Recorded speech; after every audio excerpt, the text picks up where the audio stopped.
Hello guys and gals, welcome back to another episode of Haunted Gaming. This time we go back to do another Sonic creepypasta called Tails Abuse. This creepypasta begins with the player telling us how he or she loved classic Sega games such as Revenge of the Shinobi, Sonic, and Streets of Rage. But according to the player, something had occurred that made the player change his or her entire perspective about these classic games. One night at around 3 in the morning, the player was playing Sonic 2 on an emulator. The player chose both Sonic and Tails as the playable characters, and started to play up to the point of the chemical plant zone. The player eventually got bored and looked around the levels for some enemies to fight, such as the Grabber and Spinies.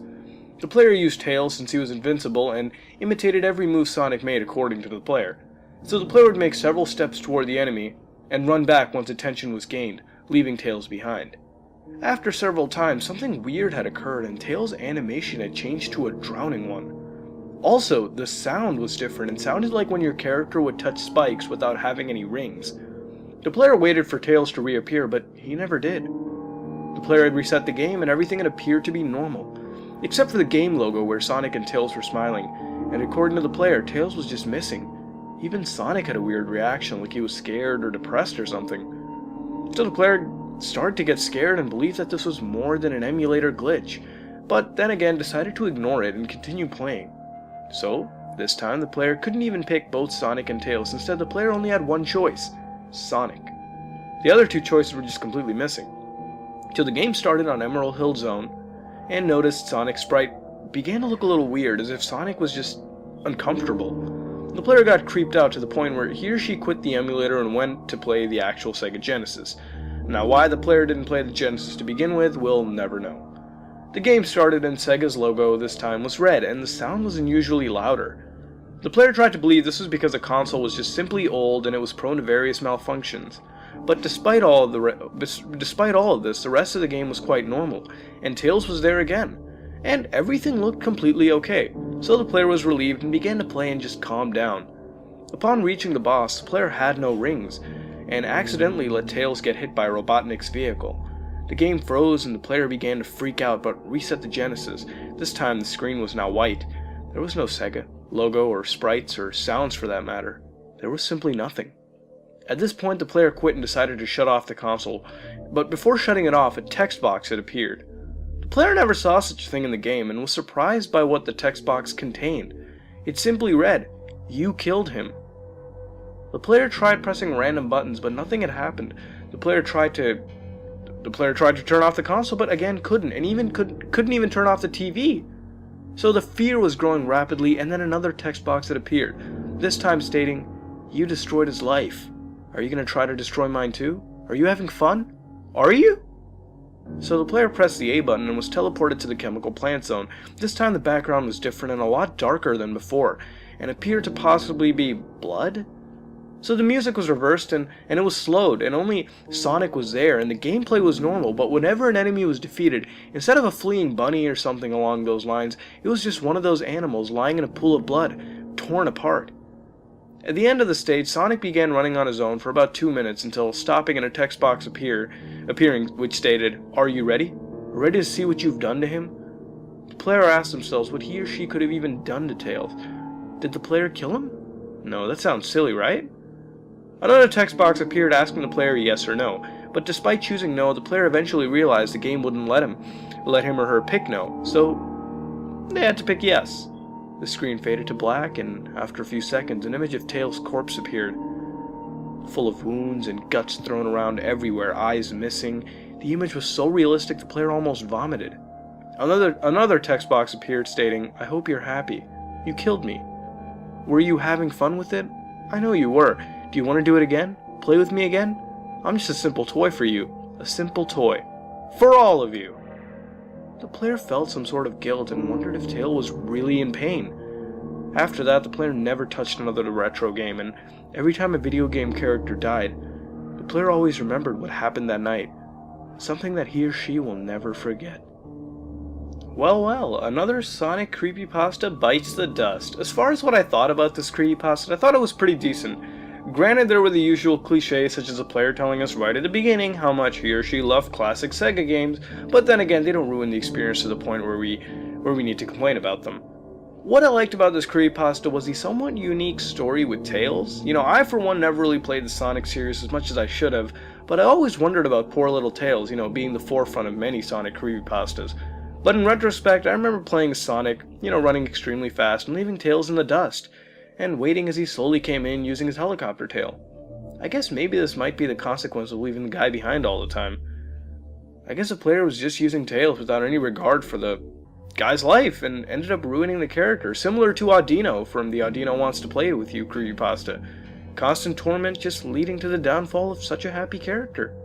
Now tell me what you think. There were some things I disliked, such as a switch from the emulator to the actual Sega Genesis. I don't know, but if I had the actual game on the Genesis, why would I play it on the emulator if it were just close by to me, like I'd play the real thing? It just seemed a little odd to me personally. There was also gore, but it wasn't too overused like some other creepypastas we've done, and I actually didn't kill the overall experience. And I also wish some things were expanded on, to add a little bit more build-up to the creepypasta, but overall I found this to be fairly enjoyable, and despite its flaws, I think it's okay, and I recommend you all to go check it out. Links in the description below. In the end, what would you rate this, and what would you change to make it better? This has been another episode of Haunted Gaming, and if you like what you saw, then like, comment, and subscribe. This is me, Mutahar from SomeOrdinaryGamers, and I'm out. Hello, guys and gals. Welcome back to another episode of Haunted Gaming. This time we do a creepypasta called Glitchlet. Yeah, I know, another Pokemon creepypasta. Don't worry, we haven't done one in a while, and before we begin, I am going to do it word for word. I like to switch it up here and there. So yeah, without ado, let's begin. Glitchlet. Do you remember when you first discovered glitches in Pokemon? I remember when I did. Summer 1999 at Kingswood Summer Club. Pokemon Red and Blue had been released the previous year, which I guess would make me 8 or 9. The Pokemon craze was in full swing over here in the UK. Every day I packed up my Pikachu Yellow Game Boy Color, Pokemon Red permanently slotted into the top. My friends and I would gather together for our link cables for epic trading and battling sessions that lasted the whole day, or, just until parents came to pick us up at home time. Around midsummer, our group was starting to feel like we'd seen and done it all. Sure, I don't think we'd ever caught them all. Back then it seemed like an impossibility. We had grinded to level 100, eliminated the Elite Four more times than we could remember. The game was starting to lose its draw, and there were still 4 long weeks of summer left. Then, we saw Missing No. I remember the first kid I knew to have him. He told us his brother showed him how to catch this super rare, super awesome Pokemon. We gathered around as he revealed the Pokemon to us, that magical, distorted reverse L shape that held the key to infinite rare candies. We were all instantly in love and dying to get one of those rare Pokemon for ourselves, so he passed on the secret and showed us how. Within the next few days, our little group was hooked on glitches. We scoured magazines for the latest bugs and tricks, we visited Glitch City, battled all kinds of high-level Pokemon off the coast of Cinnabar, we even caught Mew. But there was one glitch which I've never been able to record of since. Funnily enough, I can't remember the details of how to pull it off, but I remember the outcome. Glitchlet. The technique for finding this little guy followed the pattern of a lot of tedious Pokemon encounter bugs in Red and Blue. Talk to this dude, fly to this place. It might have had something to do with Celadon. I'm not really sure.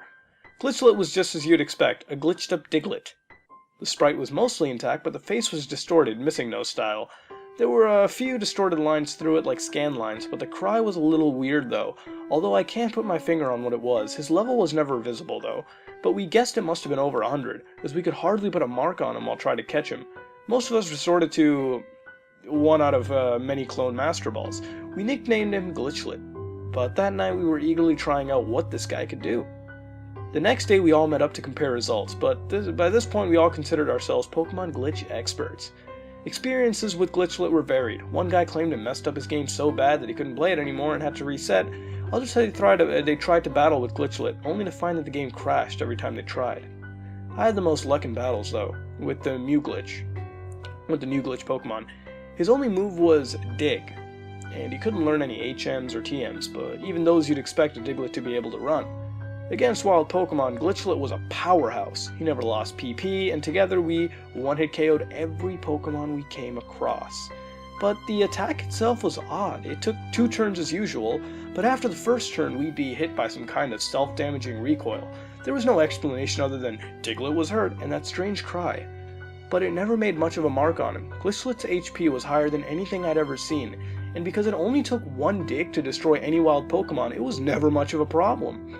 I laid waste to my friend's teams during linked battles and he soloed the Elite Four.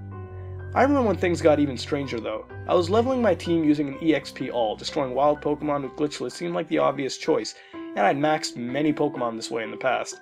I'd woken up early that morning to level specially, and had spent the entire day KOing wild Pokemon. At that moment, I was under my bed covers with my trusty Game Boy Color Light. Mom would go mad if she knew if I wasn't asleep at this time. Everything was going according to plan, and my new team was leveling up beautifully. I must have been concentrating pretty hard, because it was too late when I noticed how low Glitchlet's health had become. I selected Dig for the first time and watched him begin to descend in the ground, as expected. I received the message Diglett was hurt. I heard that piercing cry, louder than before, and my stomach turned as I watched his health bar slide towards 0. The bar doubled back on itself, and seemed to empty 4 or 5 times, before Glitchlet repeated his dying cry, now a horrible noise. Diglett was killed. Do you want to use the next Pokemon? I know it's cliché in these kind of stories, but I remember that vividly. I selected no. My other team members wouldn't have made a mark on this enemy Pokemon anyways. I was warped to the overworld, and found myself back in the unknown dungeon. Opening my Pokemon menu confirmed what I had seen before. My beloved Glitchlet at the top of the party, health reduced to 0. I selected him. I'm not sure what good I thought it might have done, and noticed that something was different. Maybe it was there before, but I think I would have noticed that Dig was now selectable outside of battle. I thought for a moment, maybe it was the atmosphere, but this move was suddenly chilling me. Glitchlet had never been damaged by any wild Pokemon, only by this one move. It wasn't even as though he'd hurt himself with confusion or even recoil. Whatever had hurt had ultimately killed him, had been underground all along, waiting, sapping Glitchlet's life every time I sent him to attack. His death cry echoed in my ears as I realized what I'd done. My thumb hovered over the A button, my brain willing myself to dig and get out of the cave, but my stomach felt sick. What was down there anyways? I was stuck with no choice. The exit was too far away. My remaining Pokemon would be destroyed if I tried to get there. With a lump in my throat, I dug, and my sprite began digging into the earth. And then the screen went black. I wasn't surprised when I realized where I was. Not to the entrance to a cave, or even the nearest Pokemon Center, but a glitched out cave that I now realized was some kind of bugged version of Diglett's cave. I checked my Pokemon and saw Glitchlet's health had been restored. He was now my only Pokemon. The other 5 members of my team were missing entirely. I chose Dig. Oak scolded me though. Apparently this wasn't the time to use that. With no means of escape, I set off looking for an exit. My sprite moved slowly, more of a crawl than even a walk. As I moved, the cave's walls bugged out, turning red, flexing and swelling in and out like the lungs of a monster. Slowly, music began to play, high-pitched, distorted, and horrible. It was quiet at first, but grew louder with every step. As it played, something became familiar, a familiar tune beneath the whirring bug notes. Without thinking, I began to mouth the words to this music. Diglett dig, trio, trio, trio, Diglett dig, trio, trio, trio. Then I encountered a Pokemon. A wild duck trio appeared. As distorted battle music began, the level 225 duck trio appeared before my eyes.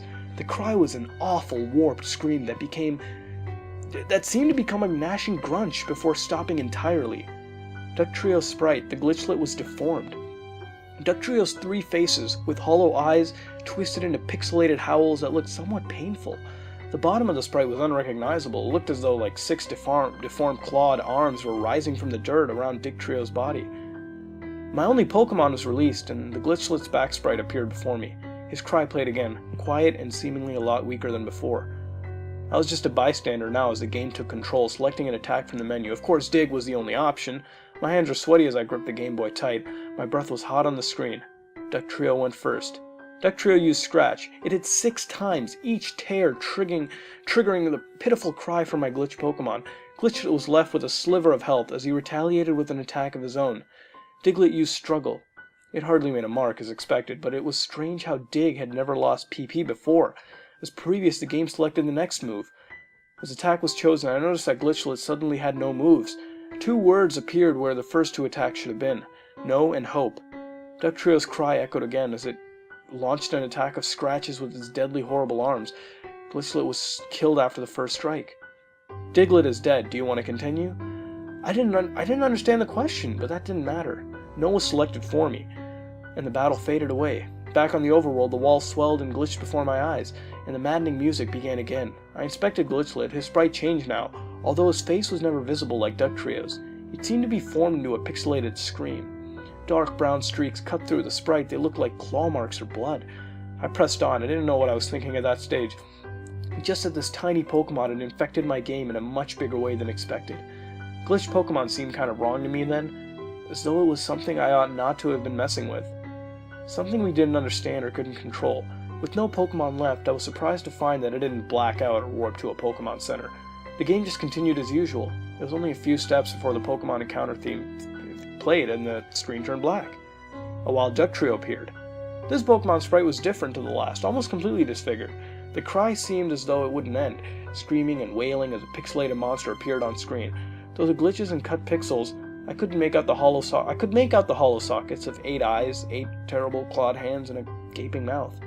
And with no Pokemon left, my trainer's back sprite faced the glitch head-on. Before my eyes, the screen faded as my Game Boy's battery cut out. Whatever had just happened gripped me with fear. That night I didn't sleep. I even took the game out of the now-dead Game Boy, although I'm not sure what that would have even done. Days later, I started that game up. I hadn't saved during what had happened, so I returned to my last save. Glitchlet was at the head of my party. Dig was his only move. I thought for a moment, before abandoning that game forever and starting anew. But I'll never forget how it all started and how it all happened, like something out of a horror movie that keeps on repeating and repeating over and over, whenever I saw that glitch head on. But everybody has to move on, and I can't seem to forget the whole thing like it never happened. It's like digging into my skin and controlling me and my actions, but it's all in my head. I know I must have been hallucinating this whole thing, but when I see that cartridge, all the horrors I fear are still in there, waiting for it to come out and scare me forever, in my head for eternity to come. Alright, this is a pretty good creepypasta, and as far as cliches go, there weren't too many in my opinion, and honestly, they weren't too noticeable to even come close to try and kill the experience. What I loved about this pasta was the detail and build-up.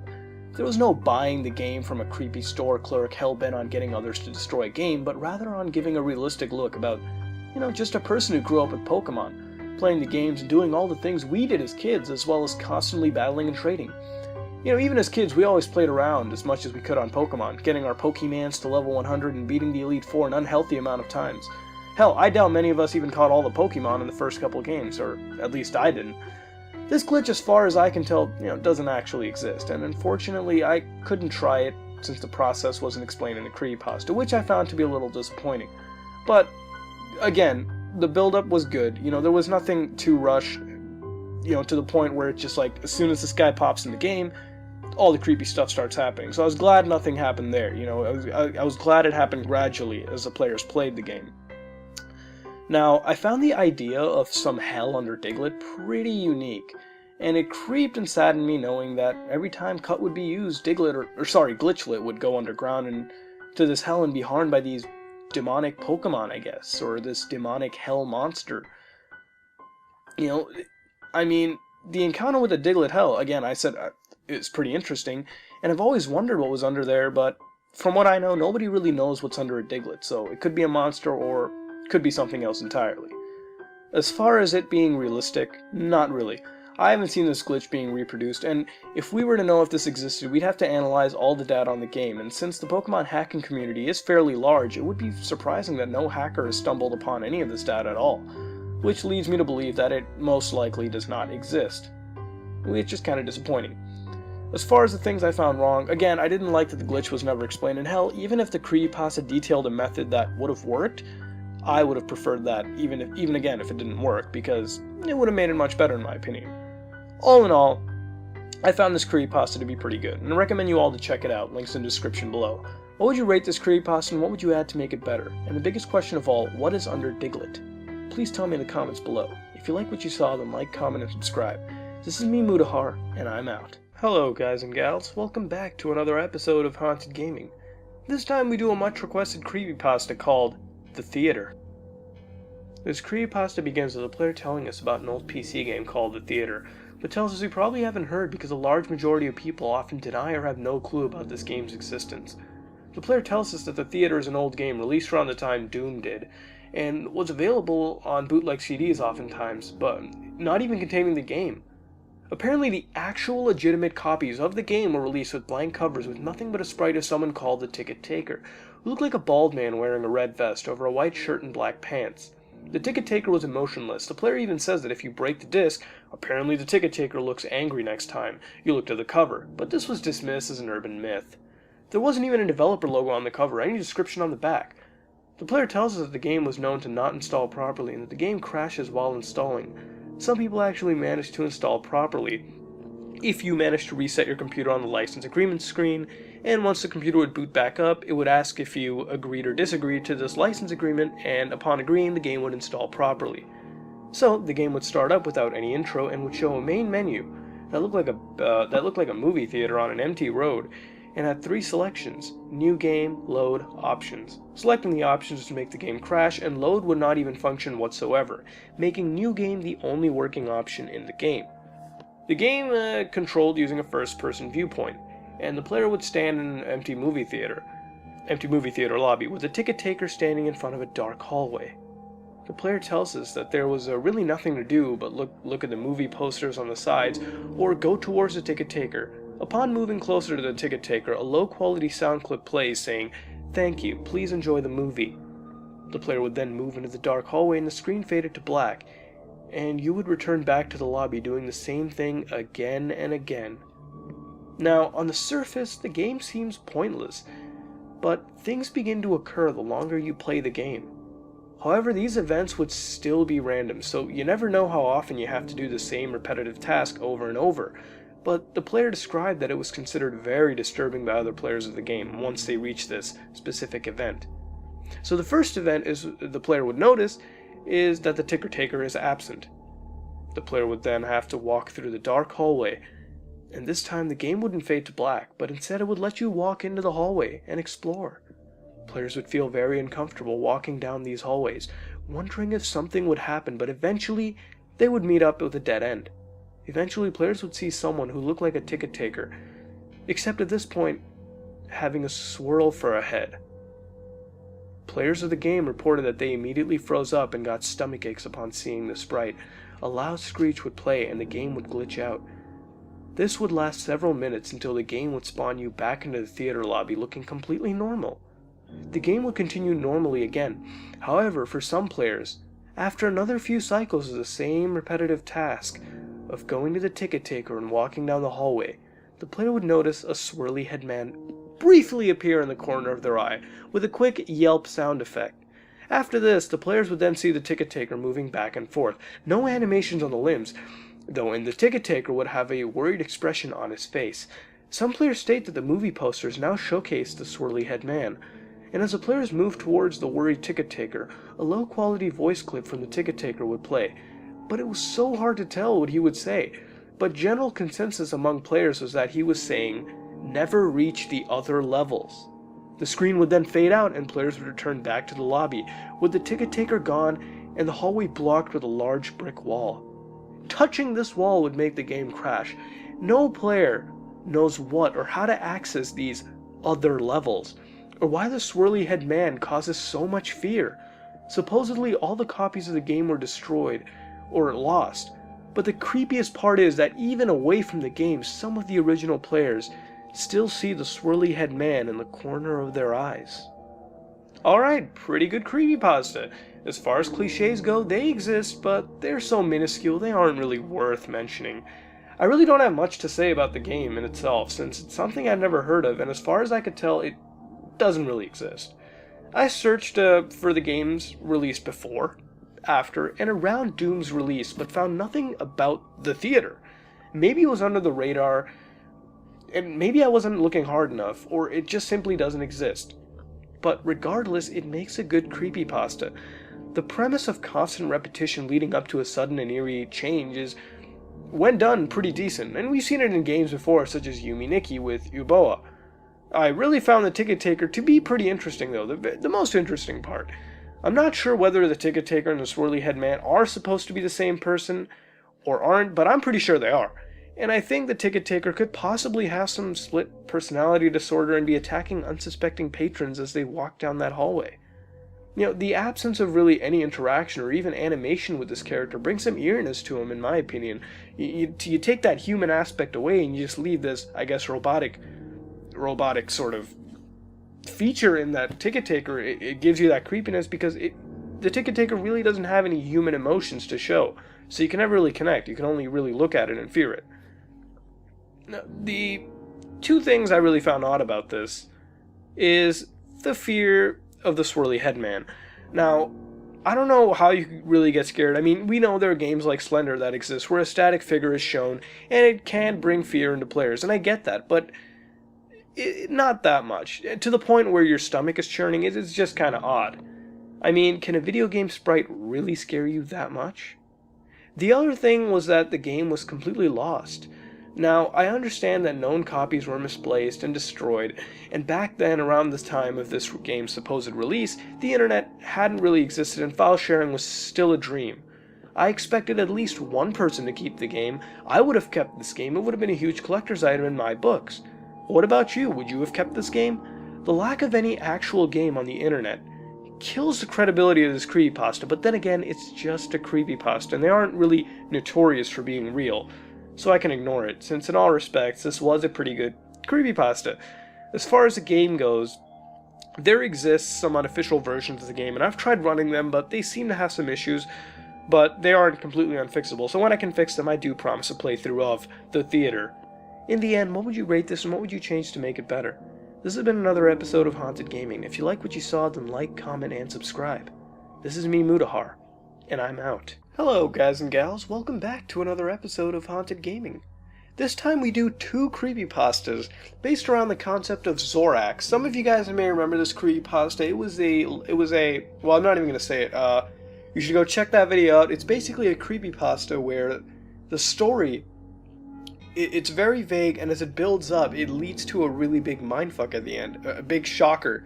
And so these two creepypastas sort of follow in that aspect as well, where they lead up to a mindfuck at the end. Now, these two pastas are incredibly short, and again, because of the nature, I do have to read it word for word because of the mindfuck aspect. So, without ado, let's begin reading the very first one, The Man in Red.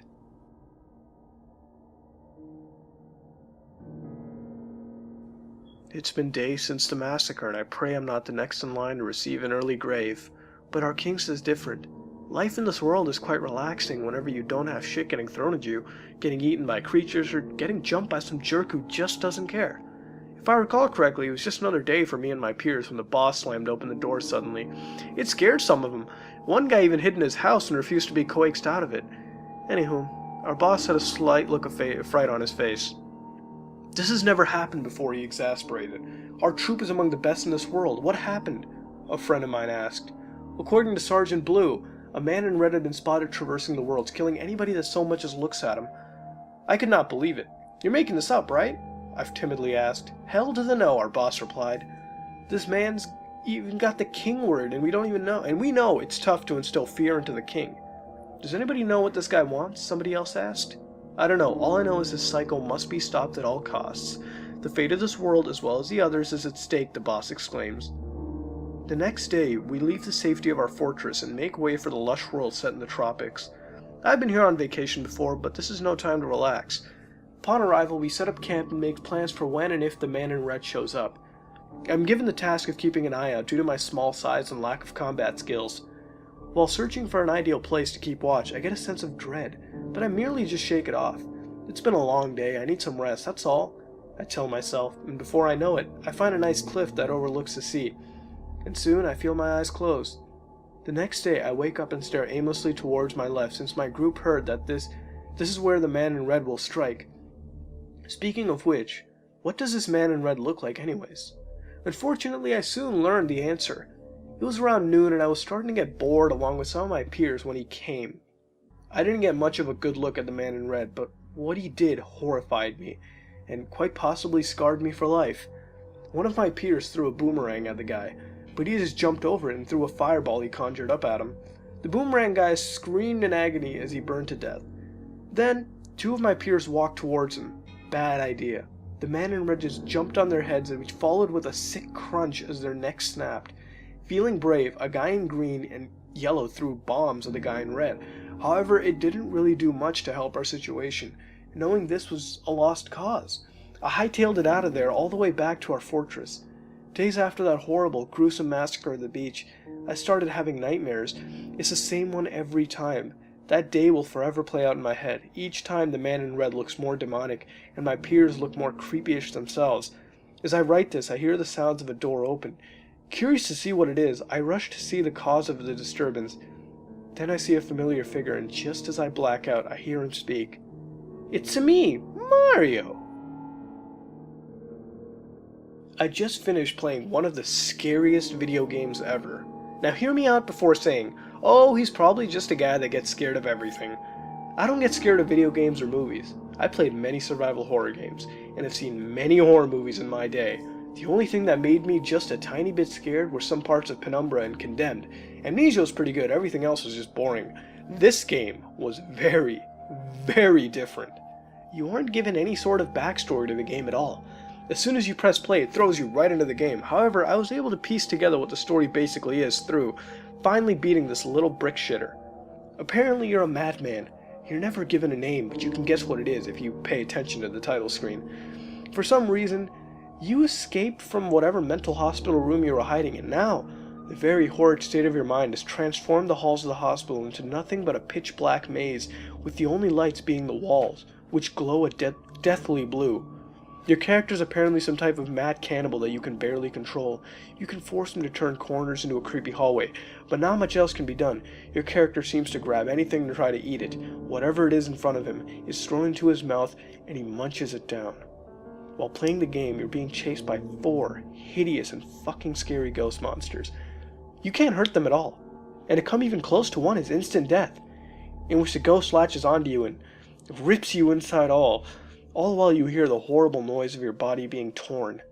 You can, however, eat some odd object hidden in the maze, after which your character goes into an even more unstable state. You can literally eat the ghost monsters. Your character runs right up to them and devours them, only leaving their eyes.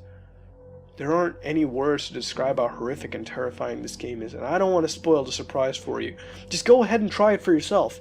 Google the word Pac-Man, and you'll find it on the first search. That is all.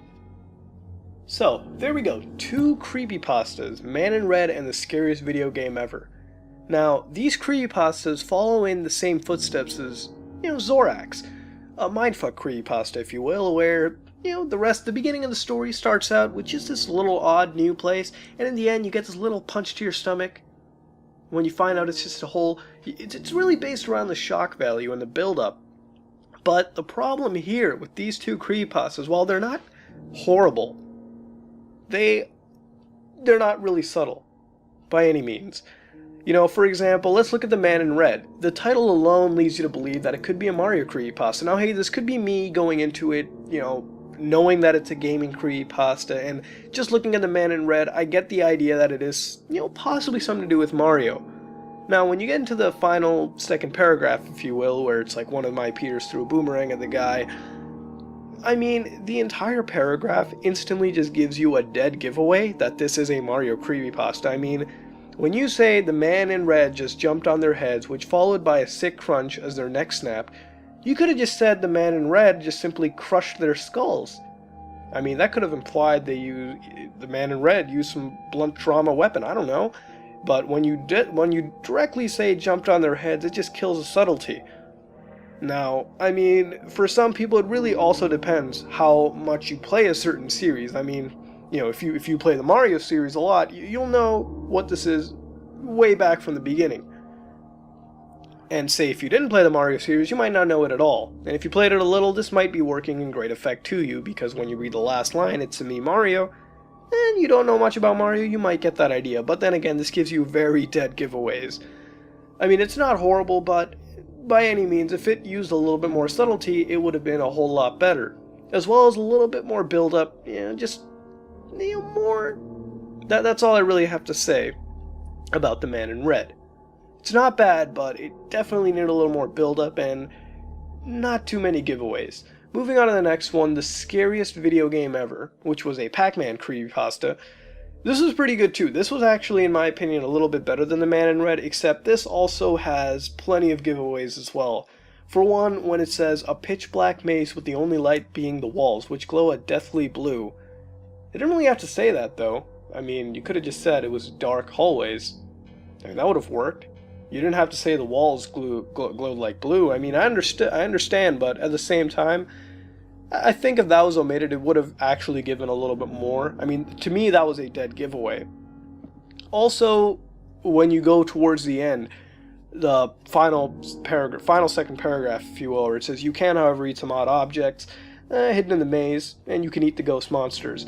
That, to me, is a dead giveaway. When it says you literally eat, when you're describing the monster itself like the ghost monster, I mean, if you look back at Zorax, it used basically clever pronunciation and spelling to guide you away, like the Day Crew, for example. You know, if you look at it really carefully, the Day Crew could really just have been the Deku. You know what I mean? So, that's what we have. And plus, it describes what they wear, like gas masks, and you can see the resemblance, but over here, it's just a dead giveaway to Ghost Monster. Now, I'm bringing these two up because, hey, there's not too many of these mind-fucking creepypastas, if you will. So, maybe there might be more, and if you got a better one of these, please tell me in the comments below. Because these ones are actually done really well. Like, so far the best one is still in this category, Zorax, but these two weren't horrible, and in all respects, they did a pretty decent job, and if they were a little more subtle, and they didn't give away the whole thing, then it would have been a whole lot better. And if it had more build-up, it would have been way more better. But yeah, that's really it. They're not horrible. They could use some improvement, and that's really it. So that's been these two creepypastas we've done, The Man in Red and The Scariest Video Game Ever. And please write in the comments below, what would you rate them, and what would you change to make them better? This has been another episode of Haunted Gaming, and if you like what you saw, then like, comment, and subscribe. This is me, Mutahar, and I'm out. Hello, guys and gals. Welcome back to another episode of Haunted Gaming. This time we do another non-gaming creepypasta called Abandoned by Disney. This creepypasta begins by the author telling us that the Disney Corporation was responsible for one actual ghost town, or island. Disney had built a Treasure Island resort in the Bahamas, but this venture never began as a ghost town. In fact, it was just an ordinary resort for tourists to relax at. The author tells us this place actually exists, and Disney spent $30 million on the resort before abandoning it. That's a lot of money. Disney stated this was because of shallow waters, and so ships couldn't operate safely in them. But the author tells us these reasons were just excuses. In fact, the actual reason was because of Mowgli's Palace. Mowgli's Palace, Disney had begun construction of this palace in the late 90s. It was jungle-themed and it was supposed to be the center of the entire resort. Mowgli is a character from the story The Jungle Book. Basically, Mowgli is an abandoned child in the jungle raised by animals, according to the author. The palace was controversial from the start. Disney bought a ton of high-priced land. In fact, even gaining the land was supposedly controversial as the local government had claimed eminent domain, which, for those of you who don't know, is the practice of taking land from private owners for public use. The owners do receive some compensation for the land that is taken from them. The government took the land for a highway project, but the locals knew full well what was happening, and nicknamed the project the Mickey Mouse Highway. Disney showcased concept art to the locals at a city meeting at one point, but the concept art actually showcased this giant Indian palace surrounded by jungle with men and women in loincloth and tribal clothing. Supposedly everyone grew really outraged at this sight. Some people tried to storm that presentation, but they were subdued by security. Disney had razed the homes and cleared the land for their project. No one could do anything. Local TV and newspapers couldn't say a word because of Disney's media holdings. Finally, constructions were completed, and visitors actually came to the resort, and tourists began to flood the, once calm city. Then, out of nowhere, Disney just shuts this palace down, or this resort. It was a loss to Disney, and the locals were really happy. The author tells us this fascinated him or her, and they decided to do some exploration into this resort. The author researched up on the resort for about a year, but never got many results because a lot of the information was actually removed from any Disney website or any resource. There wasn't anything on the local news, and, the author even learned that the corporations can, even remove links off of various search engines. So, the author couldn't find any information, and so the author relied on the old map to locate this resort, an old map that they had received, to basically locate this resort. And, the author remembered having this map months into his or her research. But, after months, the author found the resort. Finally, locals weren't helping, and some even actually appeared angry when the author asked them about the location. But once reaching it, it was covered with overgrowth. Upon reaching the gates, the author saw the large wooden gates, once looking beautiful, but, now decrepit as time goes on. On the gate was a sign made of scrap metal. On the sign was "Abandoned by Disney." The inside of the palace was bare. Everything looked like it was gone or stolen, and only large things, too difficult to loot remained. The author checked all the rooms in the palace, and every room looked, looted. In the kitchen, it appeared the hooks, which once held meat, were still swinging. In the bathroom, the stalls and urinals were smashed, but the water still appeared to drip from the faucets, and sometimes it even ran freely with water, even though the water should have been cut off a long time ago. Skipping some rooms, the author left the palace, but, heard some whisper upon leaving, but realized it was probably flowing water playing tricks on his or her mind. The whisper sounded like two people talking. One person said, "I didn't believe it." The second person gave a short little reply, with the first person stating, "I didn't know that. I didn't know that." The second person simply said, "Your father told you." The first person simply started weeping at that point. The author didn't find anything too interesting until spotting a lifelike statue of a python in the courtyard. The author approached the statue and took a photo. While taking photos, the python eventually looked into the author's eyes and disappeared into the jungle. All 80 feet of it. Okay. The author was incredibly surprised, started to back away and run back into the palace, and rested on a nearby staircase until feeling better. That staircase led downwards. Using the camera flash as an improvised flashlight, the author reached the bottom and was faced with a metal mesh door, with a padlock and a sign that said, "Mascots only, thank you." This was the last place that would hold something of interest. The author busted the lock and started exploring inside. It was illuminated with fluorescent lighting. Nothing appeared to have been stolen. Everything was scattered around everyone was evacuated, just suddenly gone. Eventually, the author reached this black and yellow striped door with the words "Character Prep 1" stenciled on it. The author tried to open this door but couldn't, as it was blocked. Starting to walk away, the door creaked open. The author went inside and it was completely dark. The author looked around the room with the camera flash for a light switch but couldn't.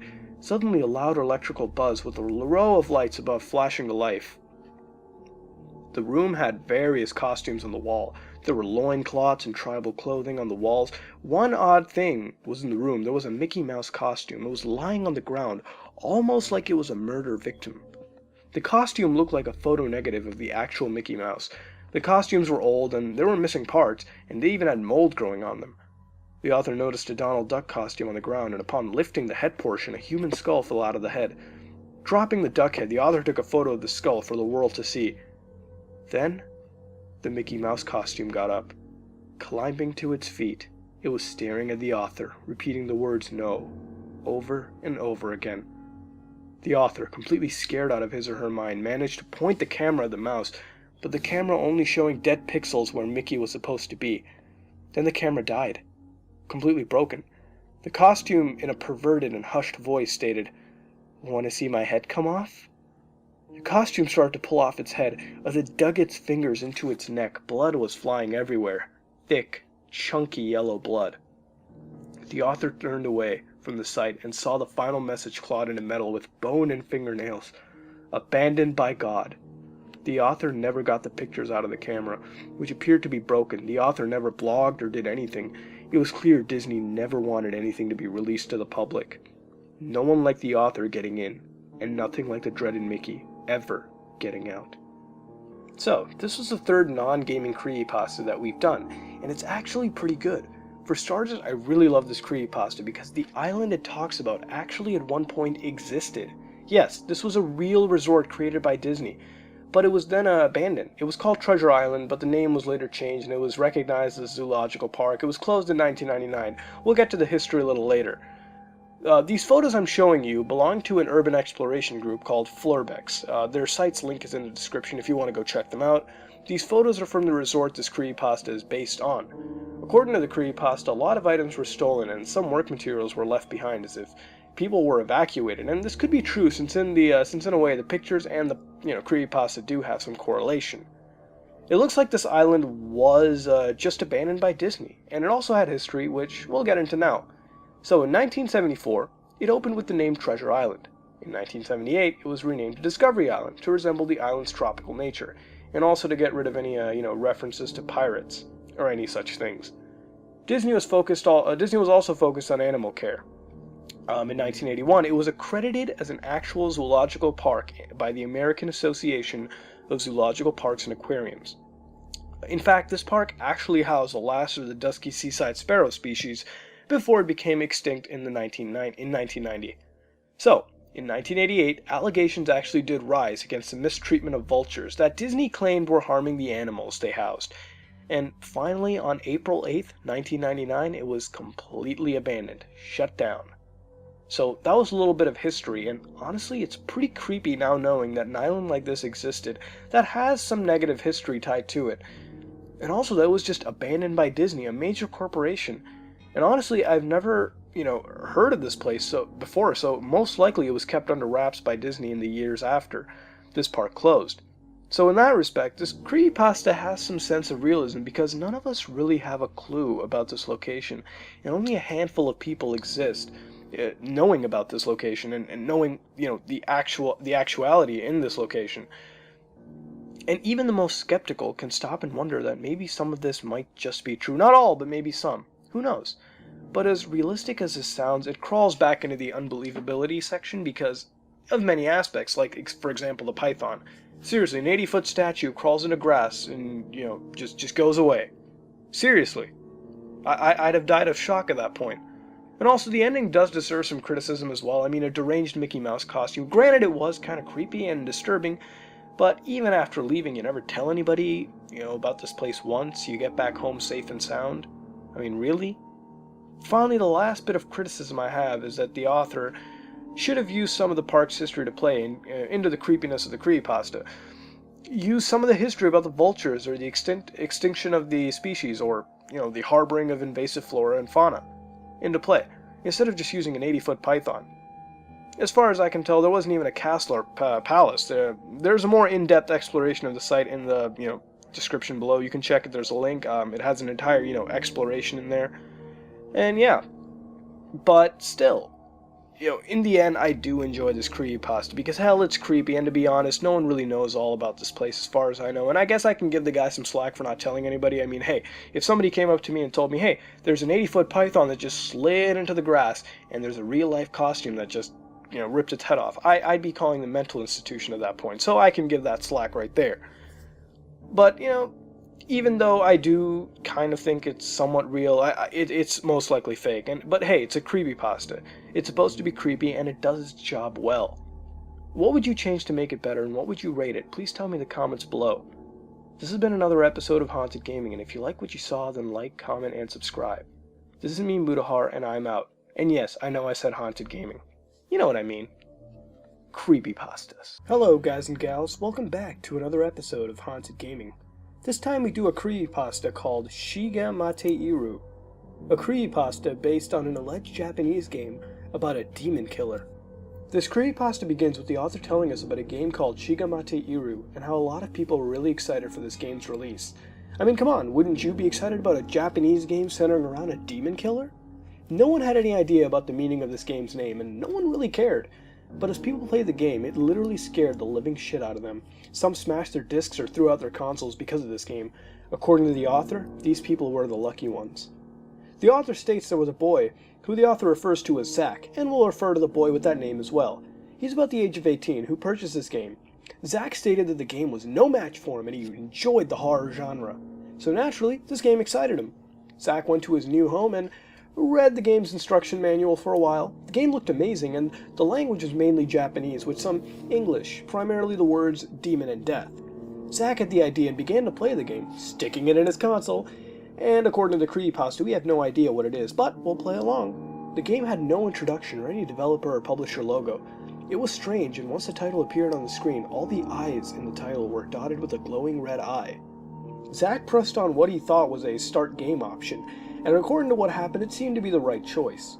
The game began and the character was sleeping in some shack. The character had a low quality model and meshes appeared to be dead at times. Zach, however, wasn't a graphics whore and just wanted to complete the game, and was determined to do so. The character in the game woke up and uttered something in Japanese. Zach couldn't understand it, but continued to play the game.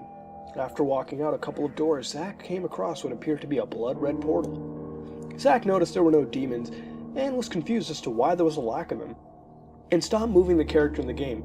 As soon as the character stopped, a voice was heard. "Why have you stopped?" Zach grew a tad scared and thought the game was programmed to state this. As the author stopped, Zach Zach tried to move, but he couldn't. The game then spoke again, and this time it stated, "Move. All you need to do is push forward." Zach moved a little forward, but stopped again. Zach also noticed that the game's voice was in English instead of Japanese. This thought alone began to creep Zach out a little more. Zach wanted to turn the game off, but the game talked again, this time saying, "You are a waste. You cannot play Shiga Mate Iru." Even after all this, Zach kept on playing. But little did Zach know, this wasn't even a good idea. Zach couldn't move at all, and the game's voice was laughing. Out of the blue, a red-eyed shadow walked up to the character in the game. The shadow tore through the character, but the game didn't show any game over screen. The shadow walked up to the screen and began to smile. Zach was terrified at this point and backed up to the door, only to find out it was locked. Zach said that he didn't want to play the game anymore, and the game's voice replied with, "No, you will lose." Zach was pulling the doorknob, but the door wouldn't budge whatsoever. The hand of the demon reached at the screen, pulling itself out of the television. The feet were heard hitting the floor. The shadow moved towards Zach, and it laughed demonically as Zach screamed for his life. Next thing you know, Zach was lying dead on his floor next to his door. The police were at the crime scene and investigated for a long time and couldn't find anything odd. No sign of a demon, the game had no end credits, and the only thing that was visible on the screens were the words "Game Over" in bloody writing. I assume similar to Resident Evil's Game Over screen. Zach's body was never found at all, but his blood was on the ground. There was an open case and no suspect could be determined, and no witnesses were present. After this event, all copies of the game Shiga Mate Iru were taken off store shelves. The author closes this creepypasta by telling us that Shiga Mate Iru actually means death awaits, and no one knows this better than poor old Zach. Well, what do I think about this creepypasta? It's short, but it's decent, and it's got its cliches, but they're not deal-breaking. I tried searching around for this game and couldn't find any results. Was I surprised? No, I wasn't. Now, I'm not sure about the locale this game took place at, or what console the game was being played on at all. All I can really infer is, though, this takes place in North America or Europe, but Zach had no idea about the Japanese language in the game, or maybe he just moved to Japan and had no idea the language yet. There's a lot of details that are missing, a lot of details that I believe are pretty vital to any gaming creepypasta that are just oddly removed from this. But then again, they're not so important, and I can somewhat overlook them, although it is really odd. The game is our main focus. Now, I thought the game was interesting, and based on many games I've played coming from Japan, I honestly thought a game like this existed initially, and was disappointed to see that it didn't exist, I mean, I would have been really excited, and I honestly believe that a game about, a demon killer would really exist. Now, as much as I like this creepypasta, it kills a lot of its realism once you get to the point where the shadowy figure steps out of the TV. Granted, it's a lot creepier than any plushie appearing next to you, it still kills the creepiness. I wish there was a little more build-up in this. Like I always say, some of you wonder why there has to be build-up. Whenever you're doing a scary story, you gotta always have an atmosphere. You gotta always have build-up that, leads up to a satisfying scare at the end, and genuinely creeps the person out as they're experiencing or reading along or watching it or whatever medium you're using. Now, there doesn't always have to be any build-up.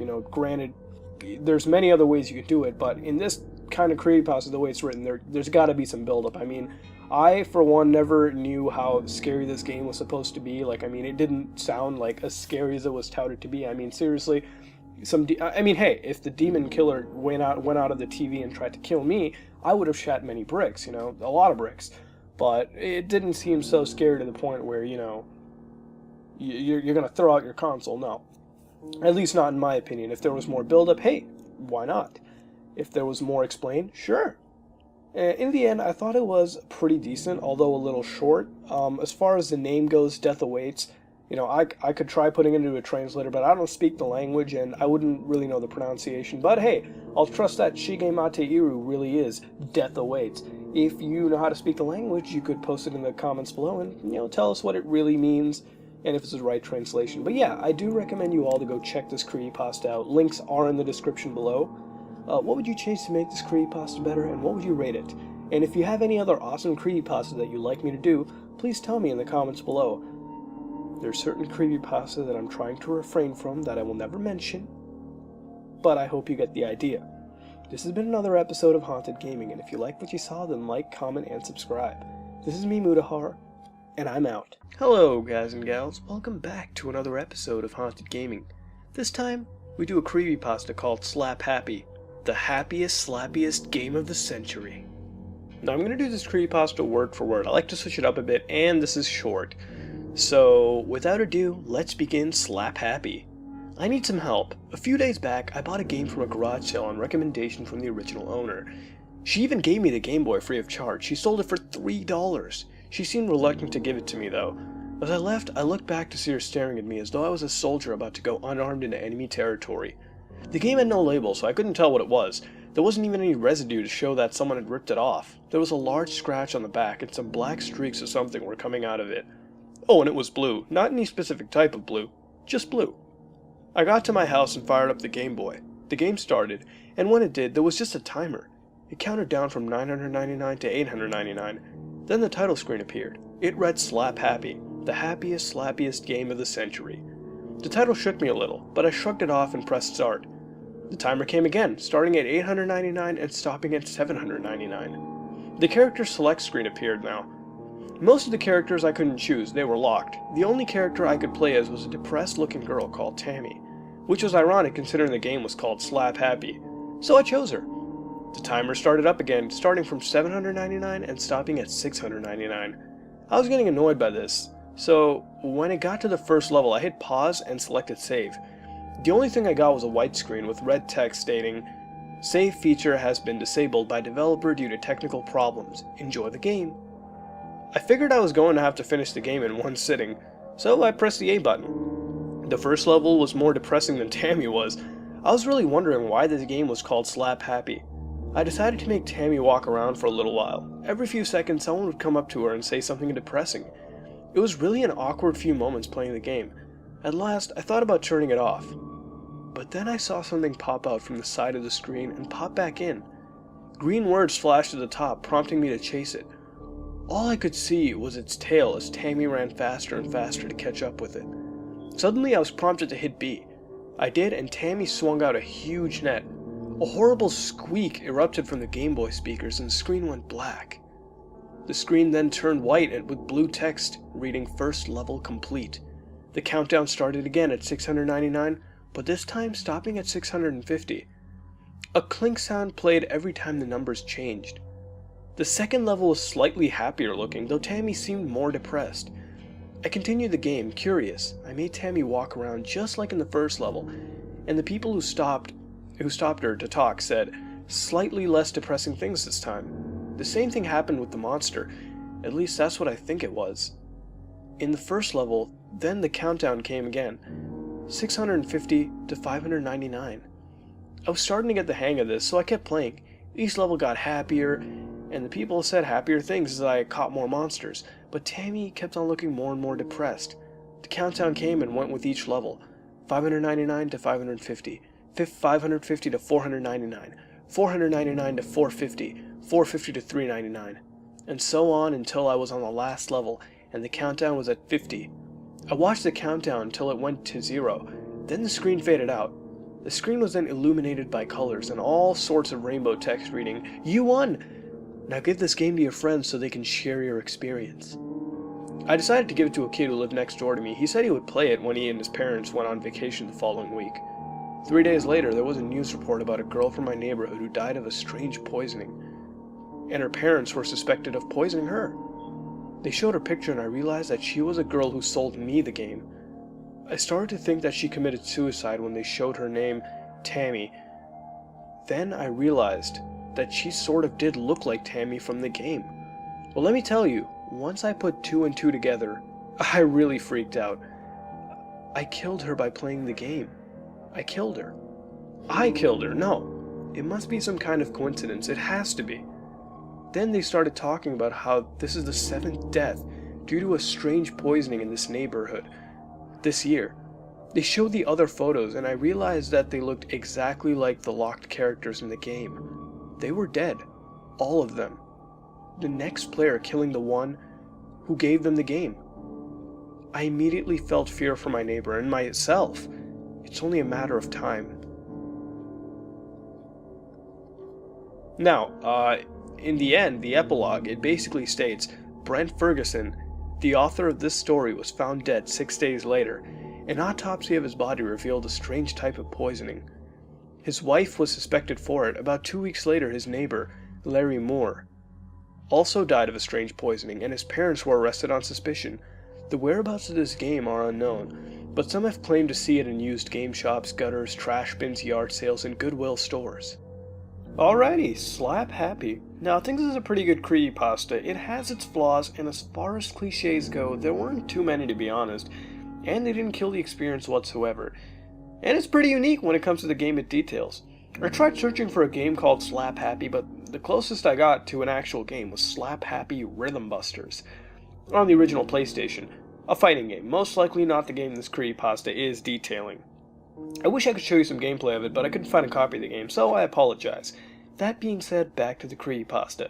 What I loved was the chain game. I mean, a game that kills the previous owner as the current owner plays the game without them even knowing? That's some scary stuff when you think about it. But unfortunately, it's a fictional game, and I kind of hope that it was based on a real game, but it's not really a deal breaker. As far as something I didn't like was the lack of detail among some of the relationships between the characters. I mean, I was kind of lost I was kind of lost because I thought some of the characters were the same age, and then I even questioned how the transaction of the game took place, online or in person. I just wish it was explained a tad better. But that's a minute issue when it comes to a unique creepypasta like this one. As far as if it can be real, no, I don't believe a game like this could ever exist, a chain game, no, unless we start following, like, the Ring logic, and that's kind of dumb. But anyways, I recommend you all should go check it out. Links in the description below. It's a pretty unique creepypasta. I enjoyed it. In the end, what would you change to make it better, and what would you rate this creepypasta? This has been another episode of Haunted Gaming, and if you like what you saw, then like, comment, and subscribe. This is me, Mutahar, and I'm out. Hello, guys and gals. Welcome back to another episode of Haunted Gaming. This time, we take a look back at a certain creepypasta called Polybius. Some of you may remember back then that I reviewed a creepypasta called Polybius. This creepypasta was about a rare arcade game released in the early 80s around Portland, Oregon. It was created by a mystery company Sinus Lotion, German for sense deletion. The game had resembled Tempest, and every now and then people playing the game reported many strange anomalies. And some even committed suicide, and, hell, some stopped playing video games altogether. Periodically, men in black suits would also come and retrieve data from the arcade machines, primarily what they called records. This led people to theorize that the game was an experiment by the government, really, to test subliminal messages in video games. Finally, the game was removed, and, at one point it was actually brought back, but it was removed very quickly. There's no traces of the game's ROM, and some even attempted to recreate the game. So, what makes this so unique for me? It's because it seems that it could actually be real for once, and I'm talking for realsies. Back then I stated that it was unrealistic because no one really got the ROM out of the machines, but with further clarification from viewers, that is kind of highly unlikely, mostly due to the fact that the heavy amount of surveillance on arcade machines would make it really impractical for you to go and try to get the ROM out. I mean, there's a heavy amount of surveillance. I mean, remember, people are lining up to play this game, so that can be excused. But what I looked into since that episode was something called Project MKUltra. Now, back then I was alerted to this, and I sort of looked into it, but, I just stopped looking, and after a couple months I came back to MKUltra. I realized this isn't a game. It's not a creepypasta, it's not a troll pasta, it's not anything, except it's a covert research operation focused on the study of mind control, utilizing the Central Intelligence Agency's Scientific Intelligence Division. It started in the early 1950s and lasted all the way up to 1973, or at least that's what the CIA said. The program used unwilling Americans and Canadians as test subjects. Many methods were tested and used, such as various drugs, mainly LSD, and the process of hypnosis was also used as well, sensory deprivation, isolation, various types of abuse, to be exact, verbal and sexual, and there was a lot of torture. This project was run by the CIA through various front organizations such as Stanford and Harvard University, and even some pharmaceutical companies. In fact, the CIA allocated 6% of their official funds to be sent to this project. Finally, in 1975, the project was brought to public light when President Ford investigated into possible CIA operations in America. Even the CIA director at the time, Richard Helms, ordered that all files linked to MKUltra be destroyed. In 1973, only a small amount of documents survived. In 1977, the Freedoms of Information Act allowed the release of 20,000 documents linking to MKUltra. Remember, this is the files that survived. A large majority of data got thrown away. And in 2001, further files were declassified. The MKUltra project started off with data recovered from Nazi scientists, until eventually it was led directly by the Central Intelligence Agency. It was intended to produce mind control drugs to counter the supposed mind control of the Soviets, Chinese, and North Koreans. The project's goal was to create the perfect truth drug, to interrogate spies in the Cold War, as well as to see other aspects of mind control. And that's all we really know due to the destruction of information regarding the project. Although some members of the CIA report that some records and chemicals are still here today, unreleased and unknown. The project was a result of paranoia among the Central Intelligence Agency once America lost its nuclear monopoly, and communism was on the rise, and the CIA began suspecting moles among their ranks. The CIA attempted to search several kinds of substances to distract the public from the mind control aspect of this project. These would include substances that promote illogical thinking, increase efficiency of perception, cause brain damage, produce, reversible symptoms for well-known diseases, and knockout pills. The CIA would experiment with drugs like LSD, mainly to know if the CIA could, make Russian spies defect against their wills, and if the Russians could do the same thing to US spies.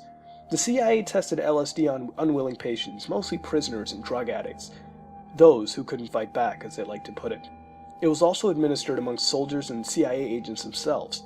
There were other drugs used, such as heroin, psilocybin, and scopolamine. Hypnosis was also used. In Canada, they had their own set of experiments utilizing various drugs and electroconvulsive therapy. Eventually, with all good conspiracies, they eventually leak. Like I said before, a majority of the files detailing the project were officially destroyed by the CIA director at the time. This was the end of the MKUltra operation, or at least officially. Now, this is a heavily condensed version of the MKUltra project, and if you want to know every single detail, there are several credible sources you can go check online for more information.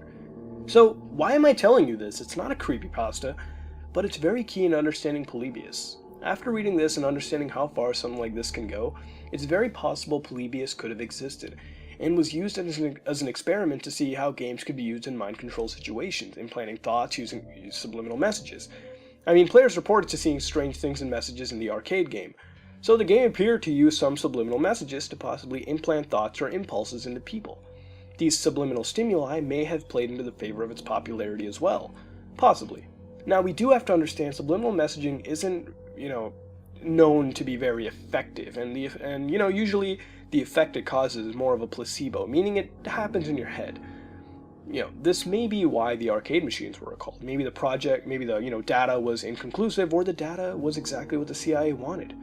Due to the nature of the MKUltra project, it's no doubt that there's a strong chance Polybius existed. You have to understand Polybius causes weird things to appear in the game as well.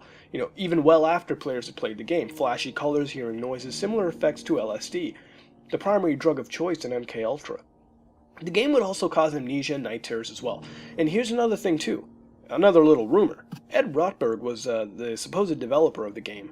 And why though? Well, because our good friend Ed was behind Battlezone, a 3D tank warfare game for the Atari 2600 and arcade machines, which was used by the US military for training gunners using the Bradley fighting vehicle. So why wouldn't the government bring some developer on board when video games were booming among the masses? If the CIA invests time getting universities and brothels to experiment in questionable ways, why not program a video game to be used among people? It's the perfect cover. Who could suspect such a thing? But that's not the whole thing. Think about it for a second. Think about it. Polybius is far larger than just a Polybius clone. Ask yourself this question: why would one of the world's top intelligence agency throw decades of research away with millions of dollars invested? Would they? Hell no, they wouldn't. Fast forward today. Think for a second if the MKUltra project is still active. Look at games like Call of Duty or Battlefield. Tons of success among gamers, going viral. Technology grows more powerful. The games become more immersive, guiding players to work in squadrons against other players in a battlefield they don't even question. Sort of sounds like a simulator or test to me. All these players comparing their kill-death ratios with one another and attempting to increase it for some notoriety among themselves, receiving kill streaks for efficient combat. does that data solely go to the respective game companies? Or to other parties as well? Could this be Polybius all over again? Hey, the game may not try to impulse, maybe the game might not have subliminal messaging, maybe that's not the case. Maybe it might be something entirely different. The game may change, but the idea is still present. A little food for thought. I mean, even 14-year-old CIA vet Victor Marchetti states that the CIA mind control op did continue well after officially claiming to stop. Now, this may all be BS, but this might just be a really good creepypasta. Or Polybius does exist, and still exists now in another form. Now again, if Polybius did exist, then people should know, and information about, some form of its existence would still be available. I mean, say I'm alright about this, and Call of Duty and Battlefield are Polybius Mark II. It's not like we would randomly forget. Although there isn't, and there also isn't concrete proof that Ed was behind the creation of Polybius either. You also have to know that LSD, or lysergic acid dithylamide, say that 3 times fast, and its connection to Polybius is still pretty illogical, since the true effects of LSD can't really be recreated through a game or video. Hell, if that was the case, and the most popular video on this website right now would be some 5-minute clip that would cause you some weird LSD trip.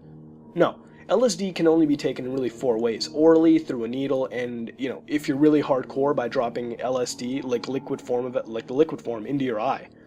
Really, the LSD-like symptoms are probably already programmed in the game in a way that they would randomly happen to some players. Very randomly. Strobe-like colors and sounds aren't difficult to recreate in a game. But even these symptoms aren't confirmed to be in the game. Hell, even the game isn't confirmed to even exist. As far as these LSD symptoms existing well past playing the game, or even while playing the game, I don't know.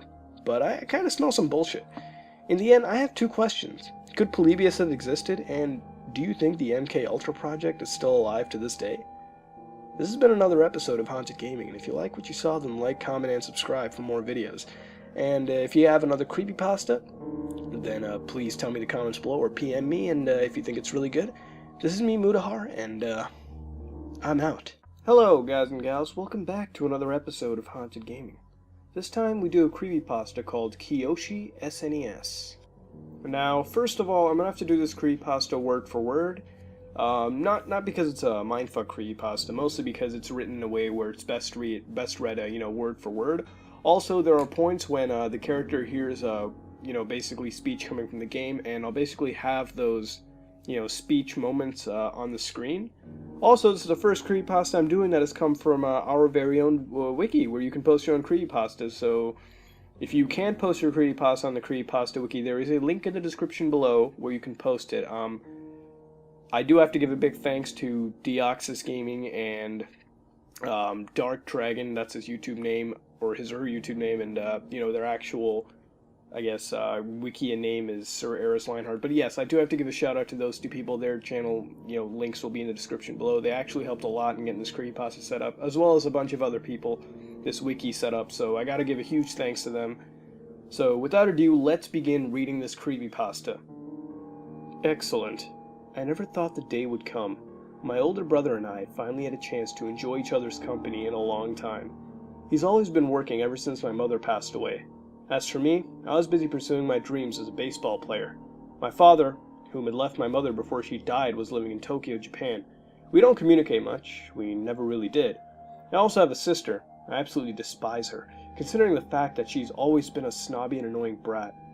It was Saturday. My brother's party's often on the weekend, but due to some strange event that had happened, the party he planned on attending was called off. My sister had been in here listening to music as always. I didn't bother talking to her today because it would have resulted in a fight. That's how it usually goes. She always complains about how I have no respect for her and whatnot, and that I'm always disturbing her. Therefore, I was in my room, staring at the ceiling like I usually did, thinking about what life would be like if Mom was still here. The thought always struck me. My brother told me that she was a cancer victim. Considering the fact that I was so young at the time to even remember what had happened, even though I have siblings who live with me, I've never felt more alone in my entire life. While being drowned in my thoughts, I failed to notice my brother standing in the doorway of my room. He startled me. "What are you up to?" my brother asked. I gave the typical response that I would normally give, as though nothing was ever bothering me. "Nothing," I said. He gave me a strange look, and then he pulled something out of his pocket. It looked like he had some sort of cartridge, The cartridge looked as it looked like it was in very good condition. He tossed it to me and continued to say, "I thought I would get you something. We don't spend much time together, so I thought I'd play a game with you." He had a huge smile on his face. We had a Super Nintendo Entertainment System, which we never used, simply because we didn't have any games for it. It was a gift from our father. We were both happy to be able to bond with each other, and I laughed and continued and, told him that I'd been waiting for a day just like this, just you and me. I picked up the cartridge and read the label on the front. Earthbound was what I read. I had no idea what I was getting myself into. I asked my brother where he'd gotten the game, but he avoided the question and told me to start the game. "Did you steal it?" I asked. He smiled at me and replied, "Oh, come on now, I wouldn't go to such measures. I've been saving up to surprise you. This is my gift to you." His smile was fake. It was easily noticeable. It was almost as though something was bothering him. Ignoring what he had said, I continued to put the cartridge into the system. The game started up, static was going back and forth across the TV screen, when finally some text as well as pictures were visible. Earthbound, the war against Gygus. The picture was a picture of what looked like an alien invasion happening in the middle of an unknown town. The game looked awesome. My brother sat down beside me and joined me. The screen faded out and letters started appearing, sorting themselves into their respective places to form the word Earthbound. It was very quiet. I turned to my brother and asked him what this game was about, but before I could even open my mouth, the screen cut black. I didn't touch the controller. Neither did my brother.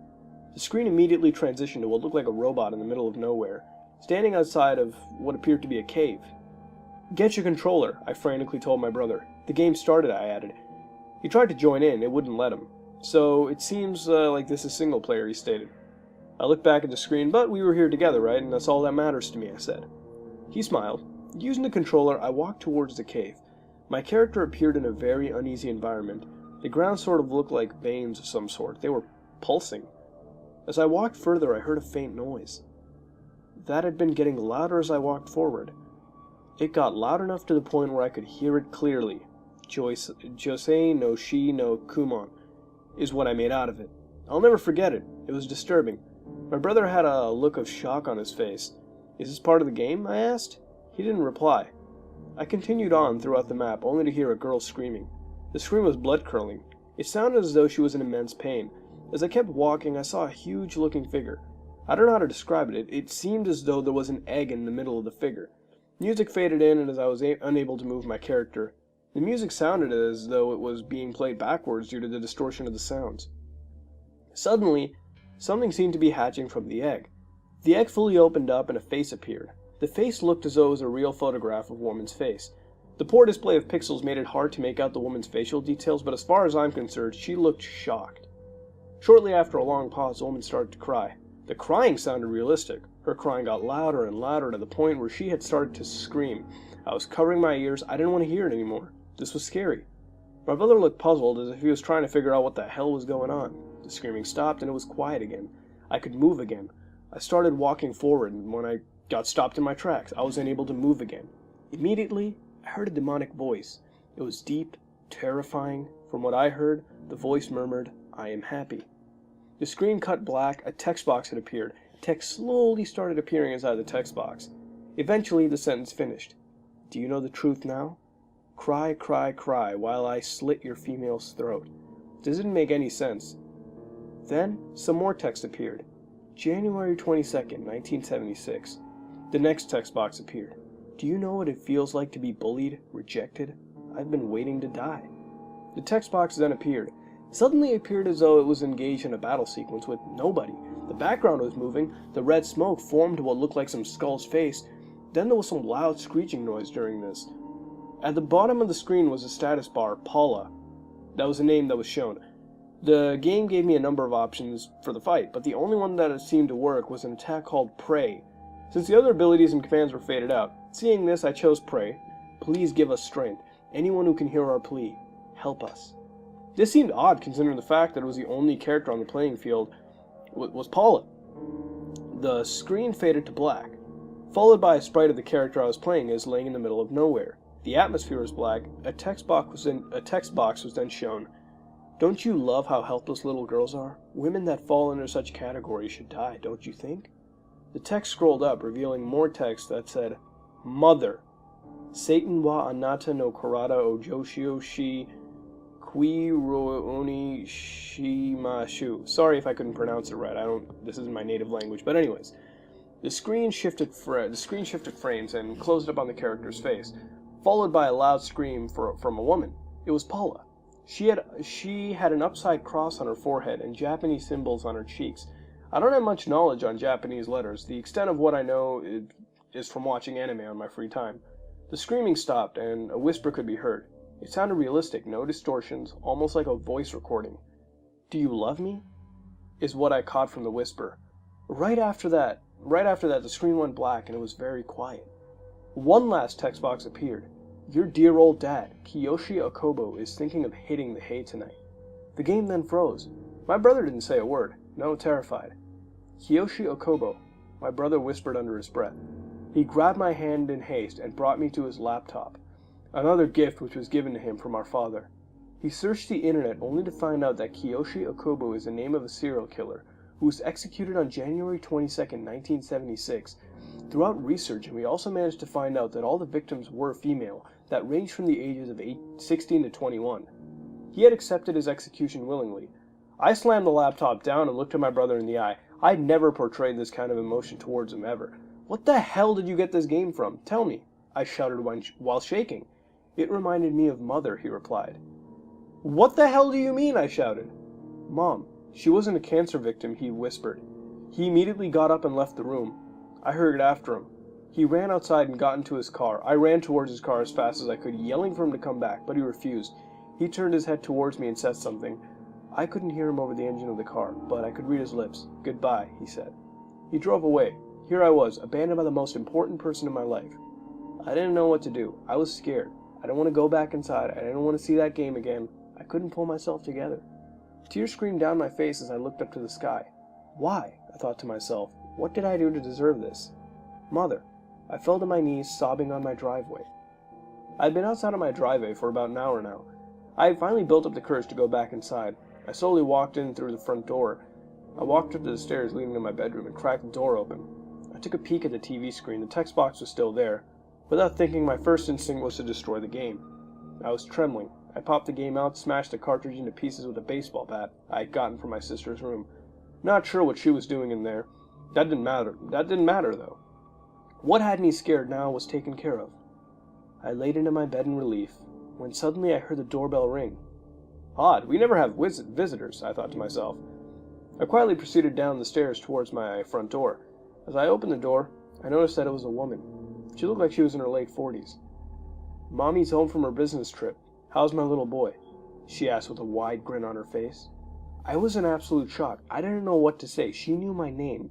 She proved to me that she was really my mother. She knew everything about me, even my favorite food. Nobody knows my favorite food except for my mother. We talked for a while and explained to her everything that had happened while she was gone. The game, my brother, everything. She looked as though she was in disbelief, and she told me I was having a bad dream. Disregarding the fact that I had just made myself look like a retard, I saw no point in even trying to explain the situation to her. She would not listen. "You're right," I said. "I think I'll just head off to bed," I added. I had trouble sleeping that night, but I was eventually successful in doing so. To little notice, I was woken up by what sounded to be an explosion. That my house was shaking, I couldn't move. It eventually stopped and I got off of my bed. Surprisingly, I felt calm. I went to check up on my mother as well as my sister to see if they were okay. As I got to my sister's room, she immediately turned up to me and said, "Hey bro, did the sound wake you up? Were you freaked out?"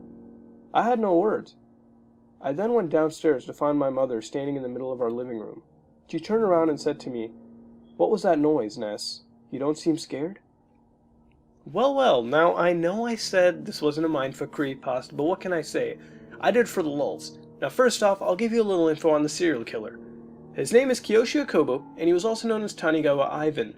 He was born on January 17, 1935 in Gunma, Japan, and died by hanging in January 22nd, 1976. Okubo raped and murdered 8 women, aged 16 to 21, just like the creepypasta detailed. Okubo was quarter Russian. His mother was half Russian, half Japanese, and that describing his, nickname Tanigawa Ivan, or his pen name if you want to say that. Okubo was bullied in his childhood by other children a lot, and when it came time to paying for his crime, Okubo didn't even appeal his court ruling and took on his execution that was ordered upon him.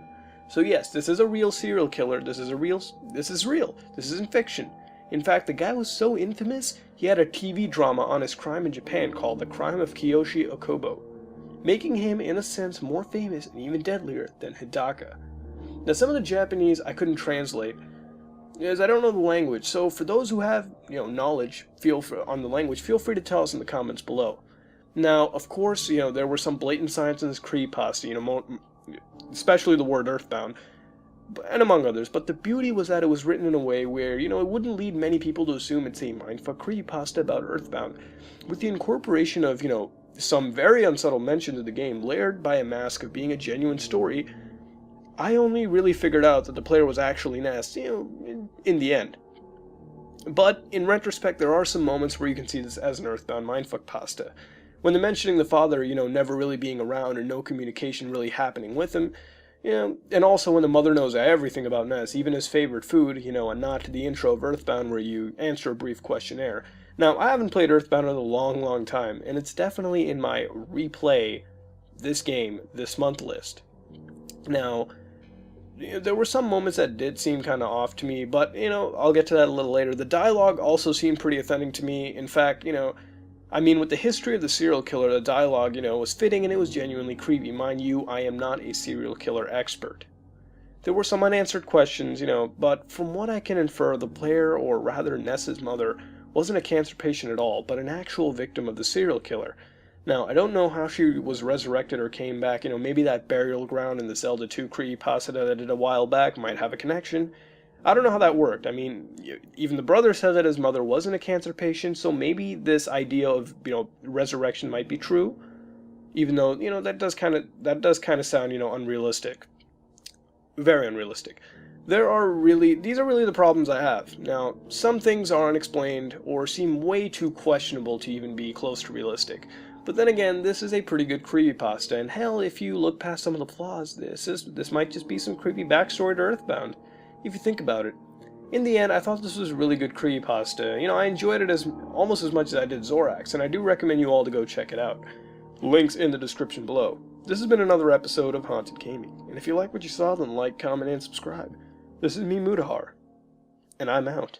Hello, guys and gals. Welcome back to another episode of Haunted Gaming. This time we do another Metroid creepypasta called First Kraid. This creepypasta begins with the player telling us that he or she has an important essay to write, and that he or she was holding it off for too long, and how the due date was closing in. It was getting late and the player wasn't getting far with this essay. His or her head started to hurt, and the player decided to take a break and do something else to feel a little better. The player remembered getting a Metroid ROM for his emulator a while back and decided to play the game that he or she wasn't able to play as a kid. The player opened up the ROM of Metroid and began to play the game. The title screen came up like normal and the Metroid logo and the two choices, start and continue. The player checked the folder in the ROM that the ROM was contained in, and noticed that among his or her save files was a text file called PSWD. The player opened up the text file, and inside the file were all sorts of cheat codes. Some the player recognized, such as a Justin Bailey code. There seemed to be about 50 cheats in the file. One cheat in particular caught the player's attention. The cheat was called First Kraid. The description for the cheat was, when something is broke, fix it. The player went back to the Metroid game and thought about playing with the Justin Bailey cheat, but the player had a save file where he or she beat Ridley first instead of Kraid, the opposite of what you're supposed to do according to the player. So the player decided to just play his or her save instead. The player was 2 doors away from Kraid and had plenty of abilities, the Ice Beam and 70 missiles and 4 energy tanks. The player decided to farm his or her way to full energy, or at least close to it, before eventually heading in to fight Kraid. The room that Kraid was in was different according to the player. It looked the same, but there was a pulsating mound growing in the ground. Glimpses of Kraid were flashing at this mound. Random colors then started flashing on the screen. It looked as if the game was seriously glitching. The player then tried to fight the best they could, but no shots and missiles were affecting Kraid. Hell, the shots wouldn't even reach Kraid, and it disappeared right in front of Samus, upon being fired. The player moved Samus a little closer and touched what appeared to be a green blob. The screen then started flashing rapidly, and the computer produced a large beep noise. The player stared at the screen, now a barrage of random colors. The player, however, noticed that the Super Nintendo version of Kraid, the giant Kraid, was there in the game. NES Metroid. The player was baffled at how the Super Nintendo version of Kraid was even in an 8-bit Nintendo game. The game just suddenly crashed. The player thought he or she could simply reload his or her save, but the player was unable to do that. The player then tried to load up a save state, but couldn't. Trying multiple times in multiple ways, it wouldn't happen. Eventually the player rebooted the emulator, and finally the save state was loaded up, but only to be brought back to the password screen. The player knew he or she should be working on homework, but couldn't put the game down, and had to beat Kraid after what had happened, after this Metroid weirdness. The player decided to put the odd cheat in this time, the first Kraid one. You know, after its description said if something was broken, it definitely needed to be fixed, right? And something was definitely broken. The game would start anew, and the player would lose all of their progress. It sucked a little, but the player decided to sit through it and continue. The player put in the first Kraid code, the screen froze for a bit and then cut to black, and finally the game started, and the player was relieved to see that Samus appeared on the screen, at the same location as the player's save file. There were no enemies, but the player believes this was either the effect of the cheat or the game's numerous technical glitches. The player shot a beam to open the door to Kraid, but as soon as the beam hit the door, the SNES Kraid showed up. However, this time it looked as if Kraid was being attacked by something, the SNES Kraid. The player wasn't completely sure since the image was only there for a split second. The player started to think that maybe someone snuck into his or her computer and hacked the game's ROM. Finally, the player entered Kraid's room and the fight began again. This time the player used a freezing strategy, but eventually decided to drop it and go attack head-on with missiles. Eventually, Kraid was defeated and the player left the room. Walking down a couple more rooms, the player was concerned because there weren't any enemies whatsoever. Now the player would need to climb up a tall block tower, and according to the player, it was annoying as hell to go up. The player reached the tower, but noticed that he or she couldn't climb the tower because of missing artifacts, missing blocks. The player grew angry and assumed this may be a practical joke by one of the player's college buddies. The player went to turn off the game, but eventually something was approaching from the right. It was a black figure. The screen flashed, and the figure turned out to be Kraid. The player was confused and then decided to go fight Kraid, but seemed to do no damage to him. Kraid seemed more advanced, more than anything on an NES game. The player was rolling on the ground, leaving a ton of bombs, but eventually Samus's health was critical. The player tried opening a door and escaping, but suddenly Kraid stopped shooting. He simply just stood there, still jumping around, but not firing upon Samus. A small text box then appeared with a single word: replaced. Then everything disappeared, and finally the ROM appeared to be normal. The player shut the game off and began to play Super Metroid. The game was completely normal, all the enemies were normal, and there were no glitches. The player played through the game making fast progress, forgetting about the homework and eventually just flying right through this game. The player went into Kraid's room and waited for Kraid to rise from the ground. The ground began to shake. Out of the ground, the player was shocked to see a headless Kraid rising from the ground. A little bit of blood, according to the player, but it wasn't an issue compared to a beheaded Kraid. Kraid was then moving and thrashing violently, as if he were in pain. Colors began changing again and again. Apparently, Kraid turned into a dark color as if he were defeated, and then began crumpling to the ground. The player was too creeped out to continue. Both ROMs doing strange things. What was going on? The player closed the emulator, but when the player was about to close all the folders, the text file had changed its name and its file format supposedly to iwas.pdf. The player opened the PDF and was shocked to see what was on it. The PDF showcased the NES Kraid attacking an SNES Kraid. It was a gory image of NES Kraid shooting barbs at the SNES Kraid, the barbs going straight through SNES Kraid's neck. Below the picture was the constant repetition of a single phrase: I was the first. Okay, that was first Kraid. Now for what it is, it was decent. Some of the things we've already seen, but overall it was pretty decent. As far as cliches go, it's not bad, and they don't come close to ruining the experience whatsoever. I enjoyed the fight between both versions of Kraid and found it to be kind of creepy when they were fighting each other between the games.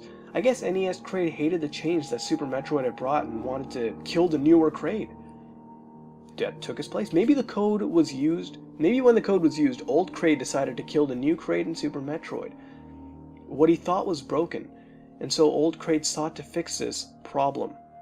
Pretty cool concept to me. As far as any problem goes, I didn't see anything too wrong with this creepypasta and really had no complaints with it. There wasn't anything blatantly unrealistic with this creepypasta. I mean, some of the things the game did was kind of unrealistic, unless specific programs were altered around or created to affect and, again, create certain files or patch ROMs unknowingly, and emulators that would incorporate more advanced techniques and rendering. but then you gotta remake programs again, or maybe program a new game, and considering the player told us that he or she used an emulator, this really proves out to be null and void. But a creepypasta isn't supposed to be realistic, and all in all, this is a decent creepypasta. It's got a unique concept, sure some of the stuff we've seen before, but overall, it's pretty decent, and it doesn't overuse gore or anything like that, and I recommend you all to go check it out, linked in the description below. This has been another episode of Haunted Gaming, and if you like what you saw, then like, comment, and subscribe. And if you want to submit a creepypasta, you can do so on the SomeOrdinaryGamers wiki. The link will be in the description below. Or the creepypasta wiki, whatever you feel like. This is me, Mutahar, and I'm out. Hello, guys and gals. Welcome back to another episode of Haunted Gaming. This time, we do another banjo creepypasta called Project Nightmare. Now, before I begin, I am going to read this word for word. It is pretty short, so without ado, let's begin Project Nightmare. Banjo-Kazooie is one of the greatest games for the N64. I remember having this game when I was 8 or 9 years old. I always thought this game was funny in some ways, but in other ways it was quite scary. Nowadays, I spend my time researching the betas for video games. I come across many, such as Luigi's Mansion and Super Mario Sunshine, but the most interesting seemed to be Project Dream. Project Dream was what was supposed to be Banjo-Kazooie, but for SNES. After it was changed to Banjo-Kazooie, fans seemed to like it more. I thought that Project Dream would have been the coolest video game ever. I searched all over the internet for a ROM to download, but nothing came up. As I researched Project Dream more and more, I found out that the main villain of the game would be Captain Black Eye. The name for some reason caught my attention. I couldn't see what this Captain Black Eye character looked like because there are only 2 known images of the game, both only showing the main character, which was a boy named Edison. I googled Captain Black Eye to see what exactly he is. As soon as I saw his face, I remembered. He was from Banjo-Kazooie and Banjo-Tooie, and that was how I had remembered him. I realized since Captain Black Eye was supposed to be in Project Dream, I should check out the actual game itself to see if there were any other things used from Project Dream that are in Banjo-Kazooie. I went in my basement to find the N64 with Banjo-Kazooie. I dug up some cool things like Mario Kart 64 and Gex. I finally found Banjo-Kazooie, which was hiding right under the N64 this whole time. I returned upstairs and set up my old N64. I blew the dust out of the cartridge and pushed it in. It took me a few tries to get it to start up, but when it did, I was 100% ready. Although I could say I was nervous, I guess I didn't really know. The game began with the Rare logo, but instead of it squishing a bug and going to the intro, it was just a black screen that showed the logo for Rare with no music, and then simply skipped to the file select screen. I didn't notice this at the time and just kept playing. The first file was with Banjo laying in bed. The file is from when I first got the game, and I decided it was my best bet to continue on from there. When I selected it, Banjo didn't even wake up. I was a little confused by this, but I wasn't too concerned either. It began at a black screen for about 14 seconds with no audio, except for the witch Grunty laughing for 14 seconds. After the black screen, I appeared in Grunty's lair entrance.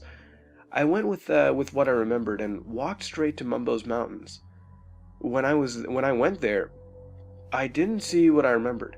Mumbo was standing in front of the level entrance, sobbing in a corner, sitting down. I interacted with him and Mumbo said, "What was seen will never be unseen." The message kept repeating over and over. It didn't matter how many times I pressed A, he didn't stop. The nervous feeling inside of me grew. I wasn't sure what to do, but I reset the system to find out what the hell was happening. I thought that just maybe I was at a specific part in the game that I couldn't remember, so I reset the game and tried playing again on the same file. This time the game just automatically brought me to Grunty's lair once again. This time her portrait that was hanging was something different. If I'm correct, I believe it was Captain Black Eye. It shocked me to see this, as it was never supposed to be there. I knew this for a fact when I saw it. I had an uncomfortable feeling and I had to shut the N64 off. I was alone that night and couldn't fall asleep. I keep having these strange feelings about that painting. It seemed that there was some way the game sort of knew I wanted to research Project Dream. I went to bed trying to think about anything Banjo-Kazooie related. I watched TV to help me out, but his face, it just couldn't stop showing up in my mind. I ended up sleeping that night, but when I woke up, I put the cartridge in my N64 once more. It started up normally for once. It actually began the game in Banjo's house and started playing, but also being very cautious at the time, I went outside the audio cut off. A text box had appeared, but there was no head to show who was speaking, and it said, "Arg, you pesky bear, you will suffer for stealing me glory." The screen then quickly faded to black. What I saw next was horrifying, not even meant to be in a video game. The screen showed a forest like in the intro to the game. You could see the grass and trees. It was very quiet. The screen stayed there for a good 2 or 3 minutes while I was just watching, and suddenly Banjo popped up, right in front of the camera, screaming. His pupils were tiny. I think he'd gone insane.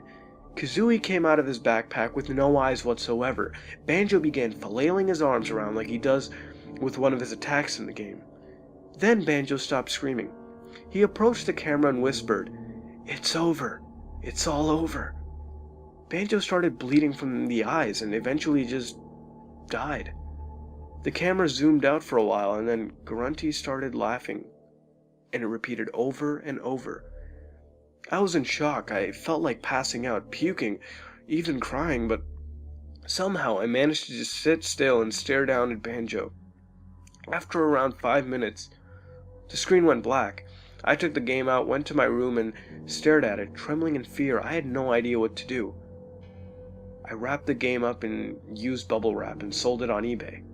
The buyers surely didn't know what they're getting into. I felt a bit happy getting rid of it, but the fear kept taking over that happiness. I tried emailing Nintendo several times about this, but they just tell me that I'm insane or that they weren't involved with Banjo-Kazooie. Alright, pretty okay creepypasta. Now, this creepypasta mentions something called Project Dream. What is Project Dream, you may ask? It's an unreleased video game for the Super Nintendo Entertainment System, and it was later redeveloped into Banjo-Kazooie. It was about a boy Edison who starts some trouble with some pirates. The leader of the pirates is called Captain Blackeye. Captain Blackeye, a prevalent figure in this creepypasta, also appeared in Banjo-Tooie. That's really what you really need to know about Project Dream at the moment. And in my opinion, that's really the best thing I like about this creepypasta, is that it's based on something real. In this case, Project Dream. As far as what happened in the game, the horrible Banjo dying forest scene, it's questionable if it could even be real. And most likely isn't. I mean, the player states that he or she found the game in their home. So unless, someone hacked the original game and replaced the original cartridge, it might be real. But even some of the things in the game would have to be the product of a pretty advanced hack, something that most likely wouldn't be worth anyone's time. One thing that does sort of get me is that the screenshot, posted by the author, that sort of gets me. It looks to be an off-screen capture of a painting in the game. Now, I haven't played a lot of Banjo-Kazooie. I grew up with, PlayStation, so I missed out on a lot of N64 games. Now, in my opinion, this could exist in the game. It could. I haven't, I'm not an expert in it, but it's sort of as an Easter egg to the original Project Dream. Captain Blackeye's quote in this creepypasta could also be a nod to Banjo-Tooie, where he states that he once had a dream, a subtle nod to the original project. Or maybe the old Sea Dog despised Banjo for taking the spotlight, which in my opinion wouldn't make a lot of sense, since if anyone should hate Banjo for taking that spotlight, if anybody should be the cause of Banjo's death, it should be the original main character, Edison. That's really one of the few issues I have with this creepypasta, is that instead of the captain, I think it would have been better if it had been Edison. A character slowly building up hatred for Banjo, and the new direction, that the game took place, the new character, haunting gamers, all because of a bear with a honey fetish took his limelight. I mean, that's really it with this creepypasta. I thought the ending was also kind of abrupt, with Nintendo calling the guy insane, which I don't think Nintendo would do. I also like that, the player also sold it on eBay, which made me laugh a little, because it explains some other creepypastas where, people get haunted games off of eBay. Maybe this could be another chain game. Maybe it actually exists. Who knows? But that's really it. I thought it was okay. It ended kind of abruptly, and it was just okay. I recommend you all to go check it out. Links in the description below. And yes, I know I read it out loud. This has been another episode of Haunted Gaming, and if you like what you saw, then like, comment, and subscribe. This is me, Mutahar, and I'm out. Hello, guys and gals. Welcome back this week for another episode of Haunted Gaming. This time, we do another Super Mario 64 creepypasta called It's Watching. This creepypasta begins with a player telling us that it's watching, and that there isn't much time, and then begins to tell us what is sending him or her over the brink of insanity. 3 months ago, the player wanted to play some games, but was finished with every single game they currently owned, and just wanted to relax and get away from a paper they had to write. The player had no money to spare for anything now, so they decided to dig through some old games and eventually found an old N64 and a copy of Super Mario 64. The player felt nostalgic, remembering the time he or she got about 76 stars in the game. The player noticed something on the cartridge, however. Mario's face looked as if it were frowning, like he was all alone. It looked unnerving, but the player didn't care and proceeded to go and play the game. The game loaded up and froze up on the title screen. The player kept trying and trying to fix the game, but it kept freezing. "Come on," the player mumbled angrily. The game simply wasn't working, and despite countless attempts and no matter how much cleaning and blowing into the cartridge the player did, the game simply wouldn't work. Finally, before the player was about to rage, the game unexpectedly began to work. "Alright," the player explained. The title screen was normal, with some slight differences. The face of Mario on the title screen was also frowning, but the player shook it off and decided to just press start and noticed that his or her save file was intact with all 76 stars the player had already obtained before. The player attempted to load the save file, but the game froze upon selection. The player grew furious and screamed at the top of his or her lungs, "Why won't you work?" It appeared as if the game heard the player scream in rage, and this startled the player, but he or she shrugged it off. The game then spawned the player inside the castle, and it all began to play normally, except the game would freeze occasionally, while the player would just restart the console. Sometimes the player saw a pair of eyes staring at him or her, but the player just guessed it was a graphical glitch. I mean, the game was old. The player reached the staircase to the final stage and noticed strangely that he or she already had 120 stars for some odd reason. The player attempted to go up the staircase, but it was endless. Even back and forth, the player tried to turn around and see, but it was like it was a glitch or something. The staircase was endless no matter which way the player went. The player then noticed Mario's face in the game. It was frowning. A text box appeared where Mario said, "It's waiting." Mario then began to sink into the floor and a drowning animation played. The player was confused, and then the game spawned Mario in a pitch black room, and in front of Mario were 2 eyes, just intently staring at him. The player tried to move away, but the eyes were following behind. Attempting to run away from the gaze, another text box appeared with just an ellipses inside it. The player kept moving away, and to his or her surprise, the eyes stopped following and soon disappeared into the darkness. As the player moved away, it looked as if Mario was getting more and more uneasy. Finally, it looked as if Mario was running into an invisible wall. The player panned the camera in front of Mario, and suddenly, he or she saw the eyes again. The player switched the game off and decided to just get away from this game, get some sleep, and decided to head on over to bed. As the player fell to sleep, he or she heard whispers in their dream. The voice said, "Why?" The player was startled and woke up out of the bed and hit his or her head on top of a lamp. It was midnight at the time the player awoke. The player decided to go watch TV to calm down, but something was calling him or her back to the game. And so the player decided to go play the game. Just play it, you know? This time Mario was smiling, and the player felt a little relieved and decided to just, play the game. The player went to the staircase one more time and started running up with no trouble at all. The player jumped into the hole at the top and began the level, but this time there were no enemies present at all. The player nervously proceeded through the level, with the game freezing for about 2 seconds randomly at times. The platforms were motionless, making the level almost impossible to complete, but the player persisted and ultimately reached the end and jumped down the pipe and realized he or she was in that same dark room as before. There were no eyes this time, and the player tried looking around for an exit, but eventually, the player soon saw the eyes moving towards him or her this time, and there appeared to be a smile underneath or something. It's not really clear. The player turned Mario away, and suddenly Mario warped and the game froze. The player restarted the game, but upon doing so, heard the staircase music again and saw Mario's head missing from the title screen. And this time, there was a new profile that had 0 stars. The player decided to gather whatever courage he or she had left and decided to go play that 0-star save file. The game loaded up to show Mario lying on the ground, and no matter what the player tried, he wasn't moving. The player decided to restart the console yet again, but heard something grip at him or her as they tried to restart the console. The player looks up at the screen and said, "What?" On the screen was Mario, standing up looking right at the screen, staring right at the player. The screen begins to shake and the stare was identical to the eyes that the player saw. Mario was sent to a flying stage, and it appeared as if he was just falling and falling, and as he fell the screen got darker and darker, eventually until a crunch was heard. The player heard a little whisper that asked, "Why?" The player turned the console off quickly, shaking and very paranoid, wondering if it was just a game, or maybe more than that. The player decided that he or she had to finish what they started and commenced to play the game more. This time Mario was smiling once again, and the player's original file was back. The player loaded the save up and was spawned in Big Boo's haunt. The player went inside the house and it was pitch black, with only a faint light this time. That light asked, "Why do you torture me?" The eyes from before approached Mario, and these eyes actually did belong to Mario. Another Mario who slowly began to come out of the dark. The game then crashed, stating an error message about memory crashes, and no matter how hard the player tried this time to fix the game, it wasn't working whatsoever. The player wondered what Mario was saying about torture, and wondered that maybe he's angry for people playing and purposely killing Mario for fun, or that those who played the game were unaware of the pain Mario felt, and that every time he died he was sent to a hell that he kept paving into each and every death. Even as the player writes this, he can still see the staring.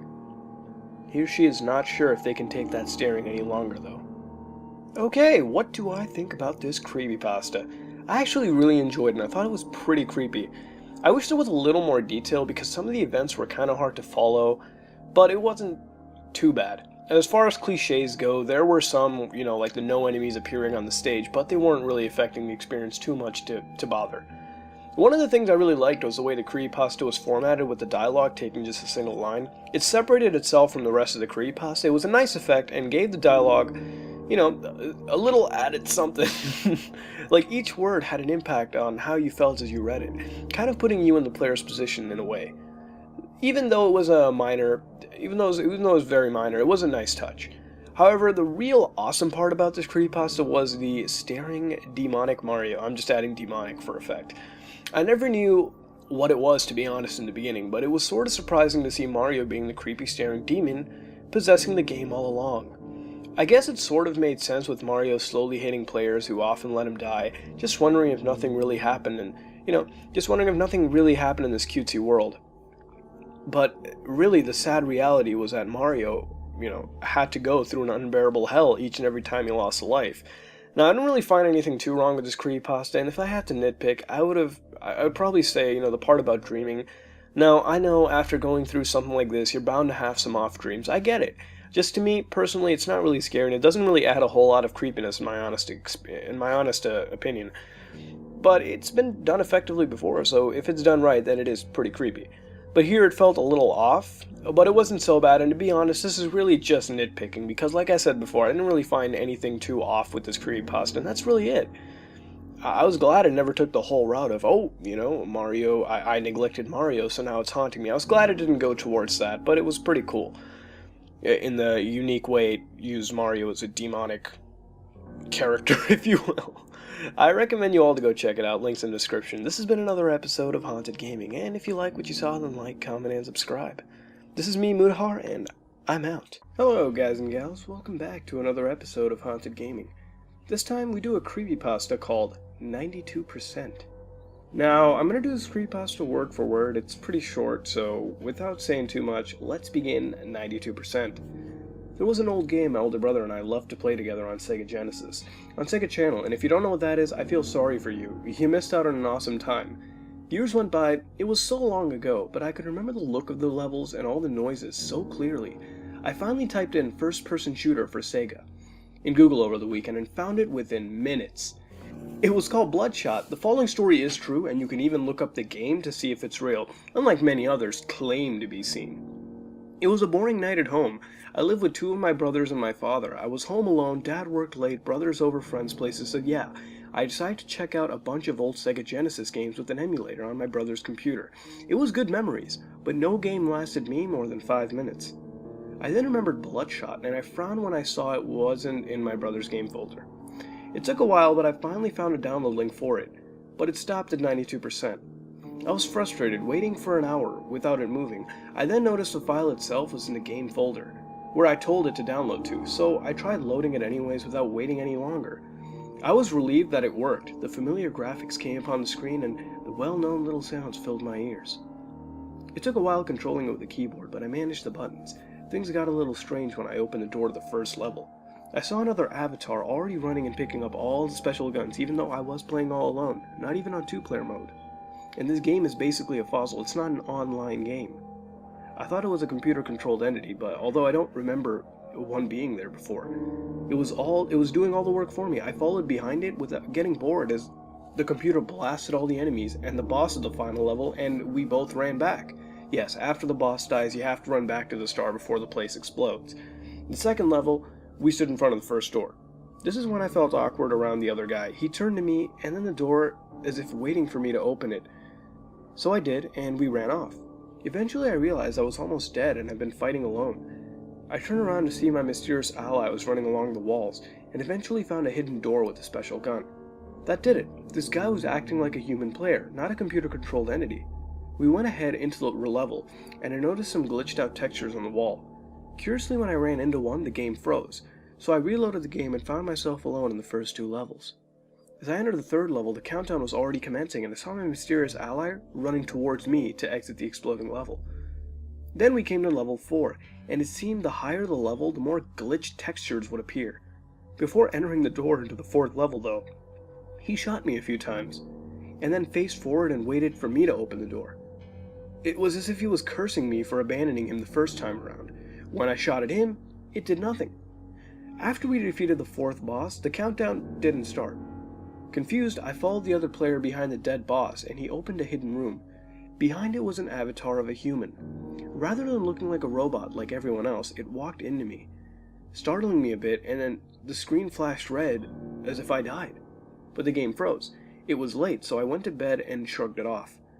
The next day, the game would load up and came with an error. I was interested to load the game up, but gave in after an hour and finished the download quite quickly. The game was normal, however, and there were no other players. I reached the 4th level, and after the boss, the countdown commenced. I went behind him and opened the door, but inside was the human avatar as well as another player texture. They walked into me, and the game flashed red. I died, but the game didn't freeze. I respawned in a huge level, but came across no enemies, weapons, or mines. But there is a strange buzzing noise. I'm still walking through the level, trying to find what the hell this is all for. I left my computer on, but the game paused. It kept unpausing itself in the middle of the night, and I hear the noises of the game. As I leave my speakers turned up, whenever I sit down to pause it again, I see something run around the corner at the last second, but can never catch to see what it is. I keep feeling like something is watching me as I sleep. Alright then, so what about this creepypasta? Well, for starters, it was kind of unique with the whole freezing download, and honestly, I was wondering what was really happening. Some of the detail was missing, and honestly, this creepypasta kind of felt like it was the middle of a larger creepypasta. I wondered what 92% meant and why it was thrown in, and to me it felt like it was there for no reason. Was it a way of telling the player not to play the game? You know, freezing so that the player wouldn't bother to open it? I felt like it was tossed in, and it could have just been 5% for all we care. Hell, even giving the numbers some deeper meaning, like the numbers being the last 2 digits in the player's birth year, may have given it some meaning, but here it feels tacked on. Even the ending was kind of weird, as if this is to be continued or something. I mean, no investigation into why the game kept on pausing or anything, just something watching you as you sleep, and you're cool with that? Don't get me wrong, the idea of a self-aware entity in my computer watching me as I sleep is pretty creepy, but honestly, I don't see any rhyme or reason except that this is some stalker entity. Boo! Now, the happenings were a lot scarier than that of a recent creepypasta I've done called First Crate, but like First Crate, it just doesn't really feel creepy. I guess if this creepypasta was longer and more thoroughly explained and possessed some more context, then it could have been really good, but for now, it just feels like you're reading a chunk out of a much larger creepypasta. That's really it. It's not incredibly awful or anything. It's okay, and I feel if it was more expanded on and given more meaning to the phenomena that was happening in it, it could be really good. This has been another episode of Haunted Gaming, and if you like what you saw, then like, comment, and subscribe, and if you have a creepypasta, click on the Some Ordinary Gamers wiki link below and just post it there. And yeah, this is me, Mutahar, and I am out. Hello, guys and gals. Welcome back to another episode of Haunted Gaming. This time we do a much requested and lengthy creepypasta called Pokemon Obsidian Black. This creepypasta begins with the player telling us how much of a Pokemon fan they are and how they reminisce about Pokemon Red, the first Pokemon game they played in the late 90s, and upon hearing news of Pokemon Black and White, they were excited to get their hands on the game. According to the player, the series just got better and better as each game was released. The player tells us how their parents were opposed to video games, and how if they wanted to get the game, they would have to do so with their own money, which according to the player was tough due to the lack of jobs. So the player had to hold off getting the game for a while. The player searched the internet for several months, finding a good deal for Pokemon, and eventually located a copy called Pokemon O Black for $5 US. It was odd considering at the time the game still went for $30 to $40 in retail stores. The cover for the game was of a shiny Reshiram. The player, however, was eager to play this game, so he or she bought the cartridge, game shipped to the player, and he or she began to play the game. The player did notice something odd about that cartridge. The bolt that held the cartridge's internals were stripped off from the cartridge, but besides that it looked as if the game wasn't hacked or anything, so the player decided to just write it off. Loading up the game, a Japanese phrase appeared, which the player couldn't recognize. Again, the player shrugged this off as he or she just wanted to play this game. The main menu, instead of reading Pokemon Black, just read Pokemon Obsidian Black. The game already possessed a save file with the name Obsidian, and naturally the player checked the save file to see any Pokemon the player could take along. Upon loading that save file, however, it appeared as if the game wasn't played. There was literally no progress.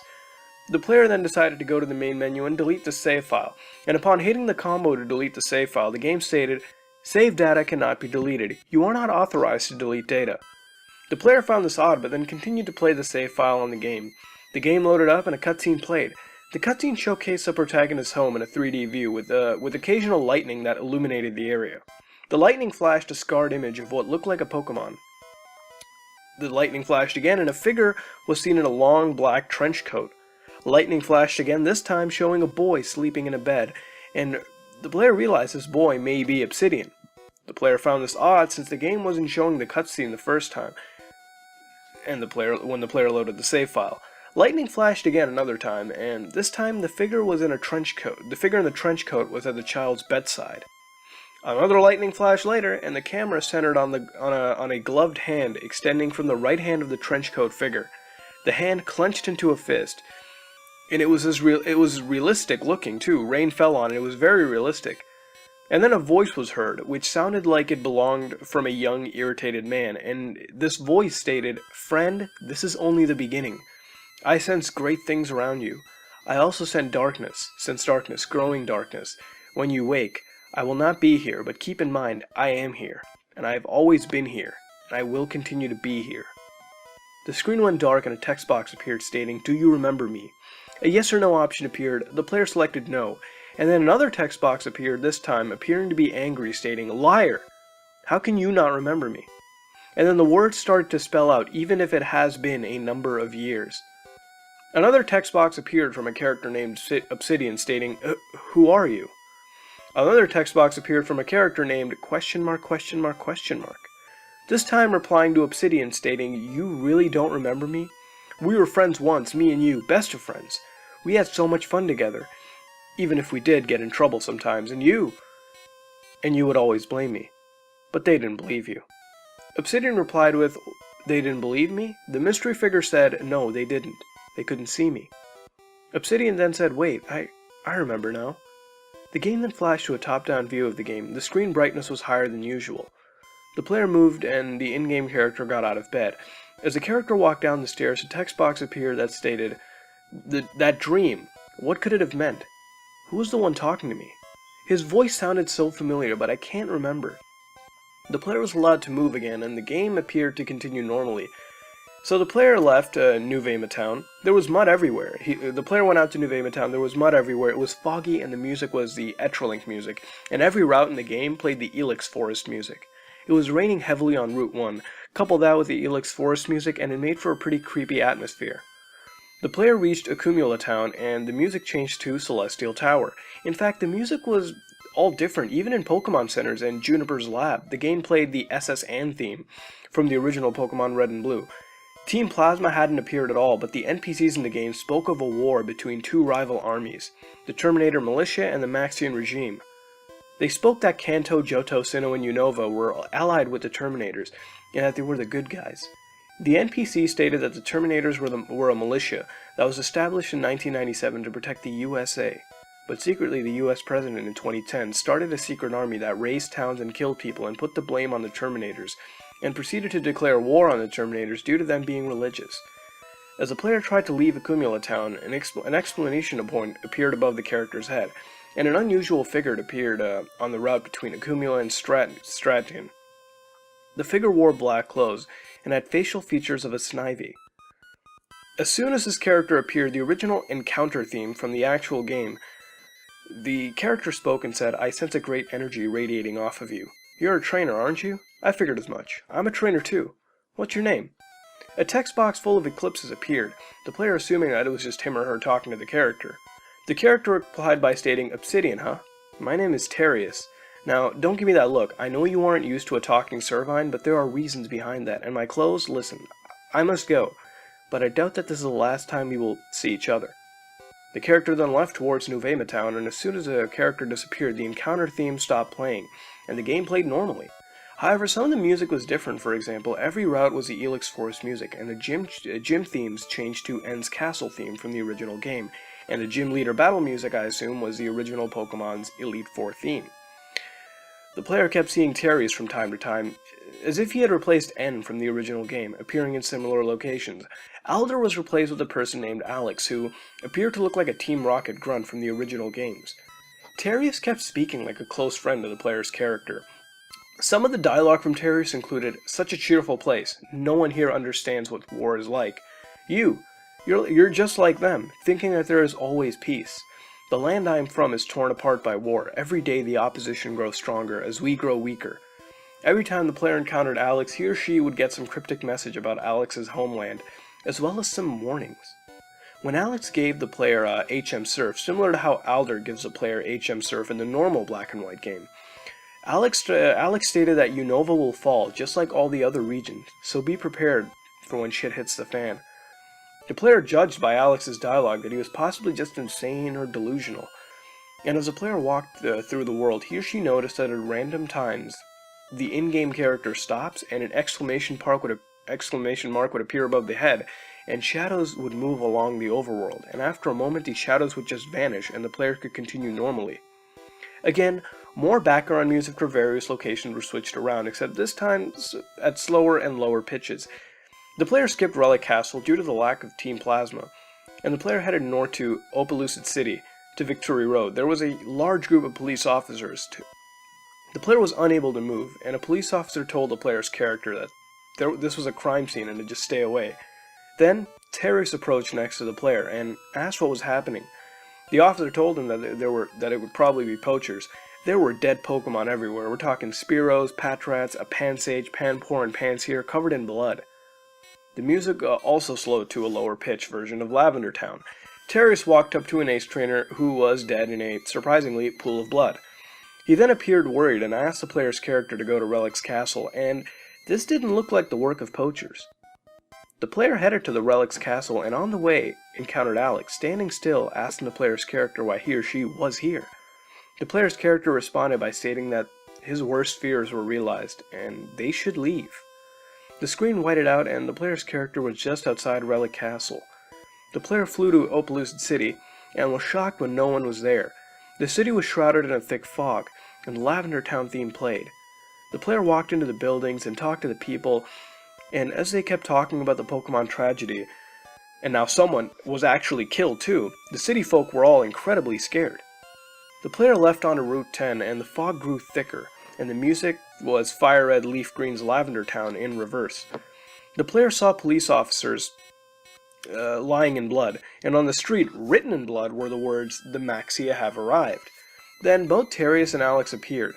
Alex yelled and said that they need to get out of here, but Terius was calmer and said that the player's character should head to the Pokemon League and search for who is responsible for these gruesome murders, and if the player ever sees men in black clothing, resembling shadows, to run and never stop. The player frighteningly continued, and as the player trekked through Victory Road, he or she saw black shadows. The shadows began moving faster and faster, and the music kept getting more and more distorted, and as the player almost left, an error message appeared stating, "It's collapsed."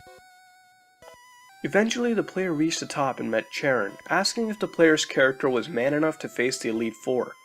A shadow appeared, and Charon asked who it was. The shadow creeped up to Charon, and with a whoosh sound effect, Charon split in half and was lying in a pool of, blood.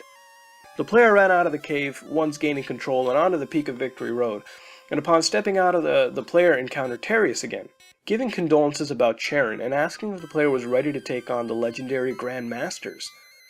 The player's character responded with a barrage of ellipses, and Terius said good luck and wished the player and told him or her to stock up or he or she will surely be fucked.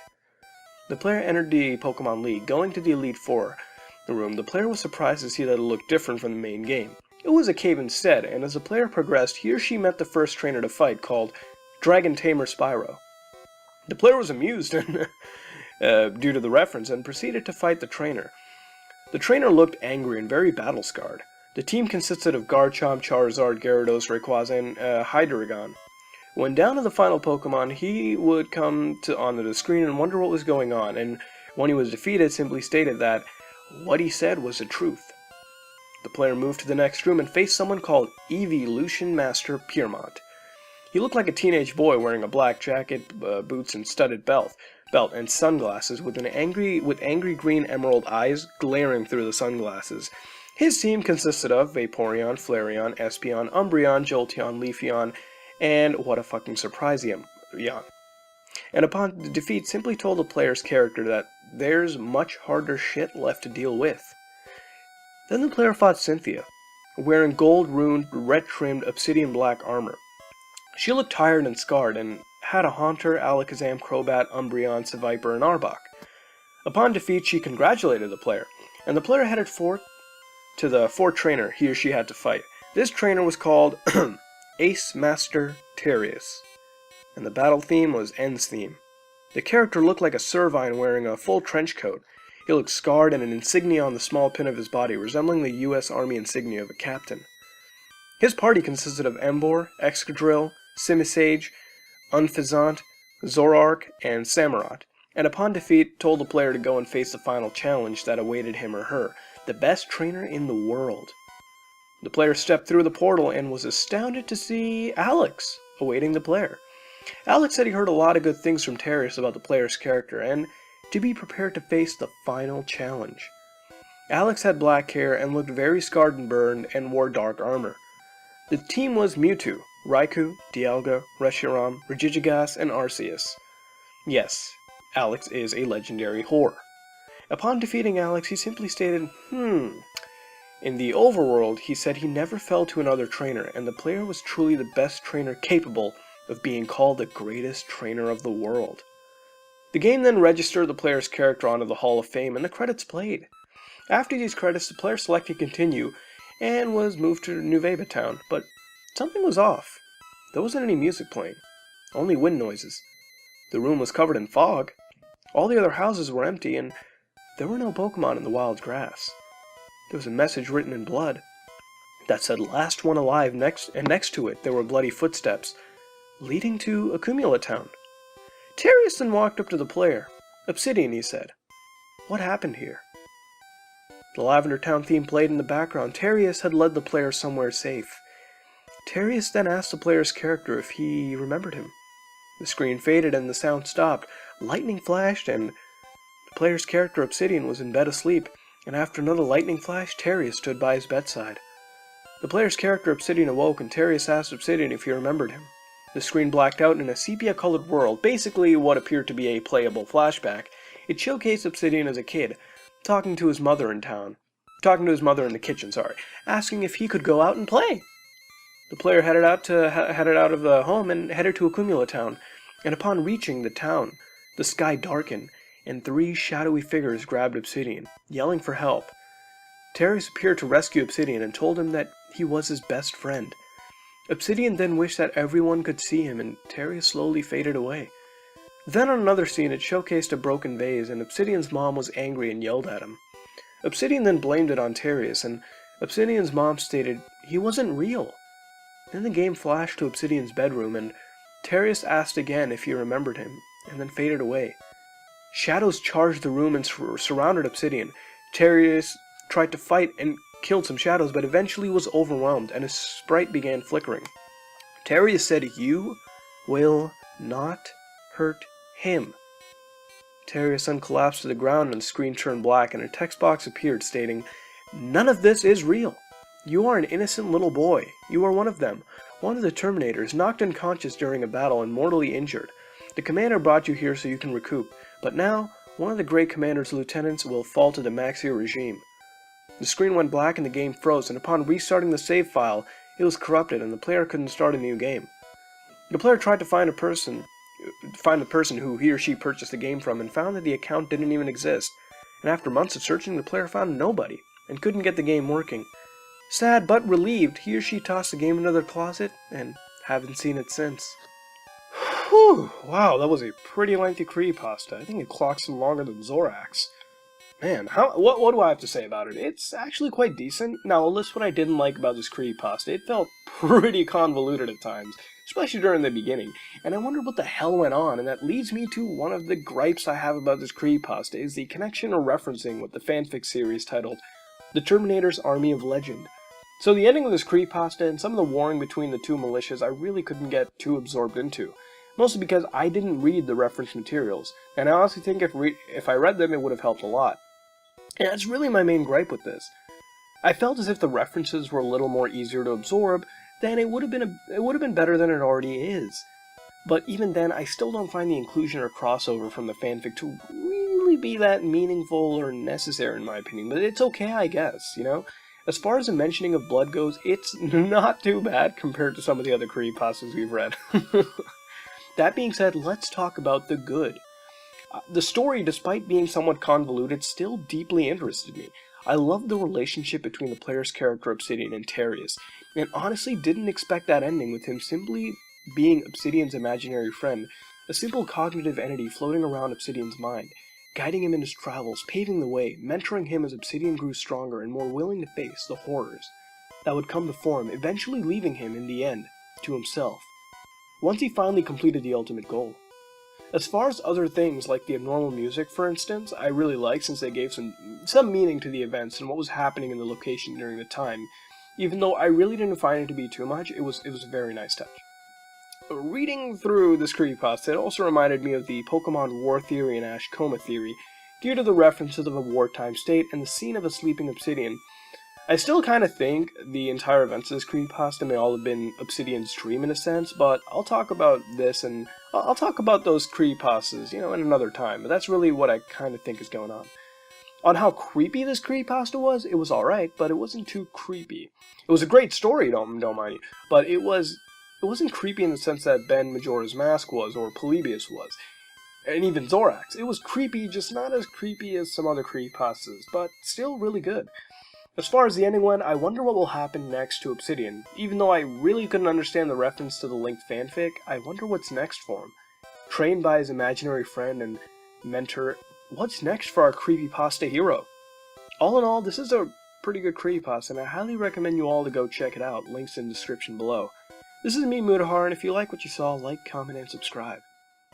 I'm out. Hello, guys and gals. Welcome back to another episode of Haunted Gaming. This time we do a creepypasta called Misfortune.gb. It's about a Game Boy game that, shockingly, you may already own. The player tells us that this game revolves around a little boy who meets a malevolent entity in a strange gothic building. The name is never given, but it's assumed that the name is the Devil. Upon meeting this entity, a dialog box appears stating, "I exist within the very fabric of reality. Do you want to challenge me?" A yes or no option is given, and should the player accept, a dialog box appears stating, "Then, let's begin."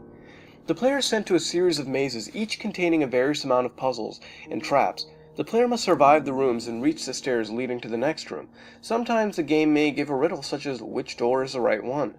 For example, one riddle is when the player's loved is when the player must choose the right cabin out of 4 possible cabins, the wrong one leading to misfortune on the player's loved ones.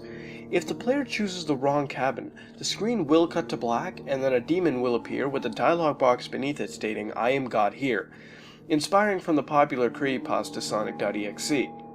People who played the game suddenly began suffering from depression, and several people even committed suicide after losing this game. Most became very on edge, and some became physically sick. But if the player was able to complete these trials successfully, then he or she would continue life with no change or consequence. And if a person was to make a mistake, then he or she could, in theory, quickly turn the game off and suffer no consequences. See, only if the person saw the game over screen, then bad things would begin to occur. The reason this was the case was more because the game's music was the cause than the game over graphic. The music, according to the player in the game, was very mature, dark, and disturbing. Despite being limited to the Game Boy's limited 8-bit sound bank, the music on the Game Over, or I Am God Here screen, had the most disturbing music in the game, and it was widely believed to affect players with these ailments and misfortunes. The music consisted of deep, buzzy tones and off-key melodies, and according to the player, the general sound was damaging to brainwave patterns. Moving on to the game itself, it was quite rare according to the player. Many people who hear about this game have never actually played it, and when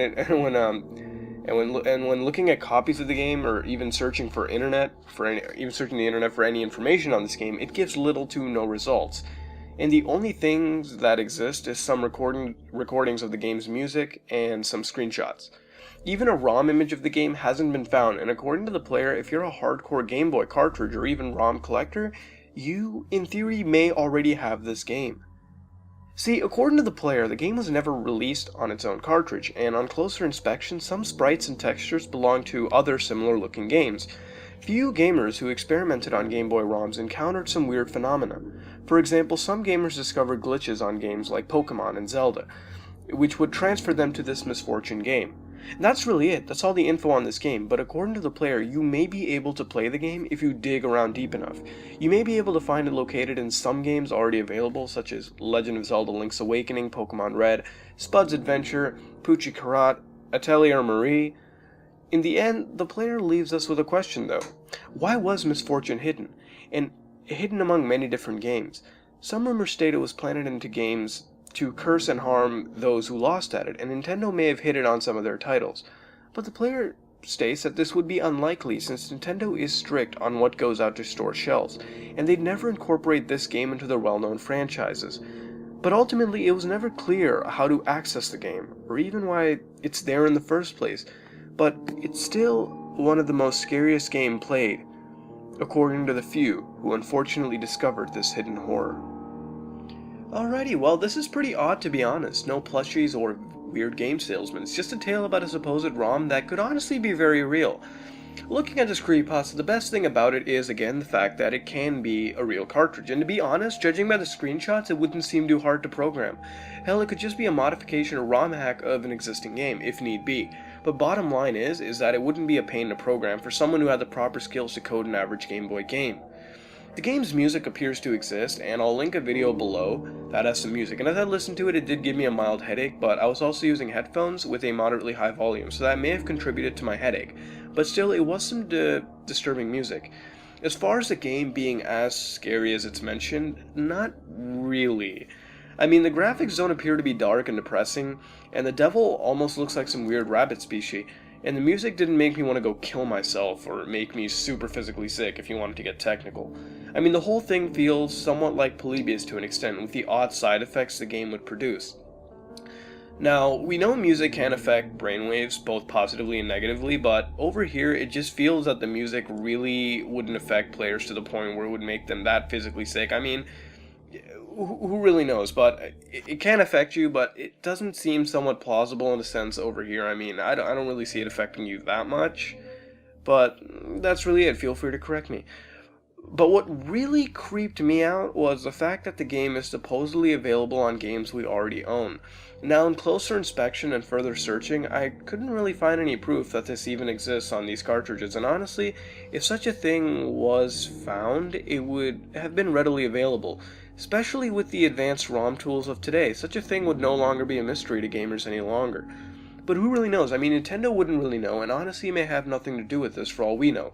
Only 2 out of those 5 games came from Nintendo's developers, while the rest came from developers such as Atlus and Taito.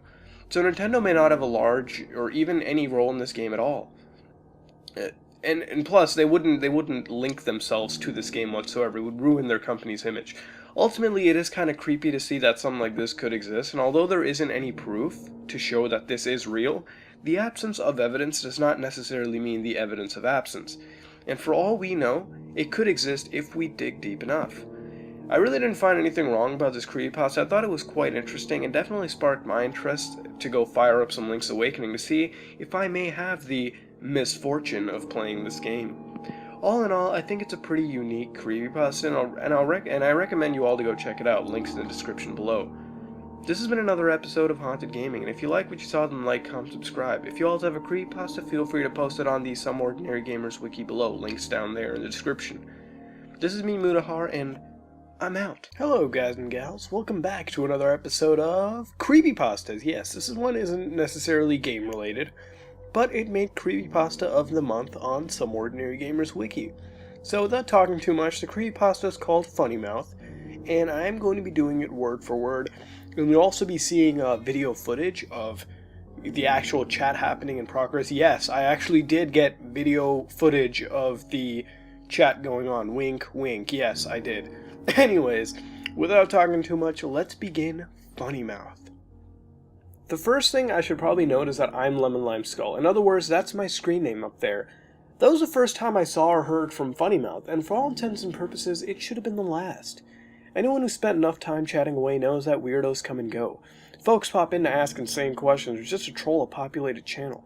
What first struck me as odd, however, about the Funny Mouth guy was the fact that he came and went with no particular goal. He didn't try to piss anyone off, he didn't ask anyone in the channel how to fix his computer or remove a virus or anything. No, he just stuck his head in, rattled off some random text, and happily fucked off.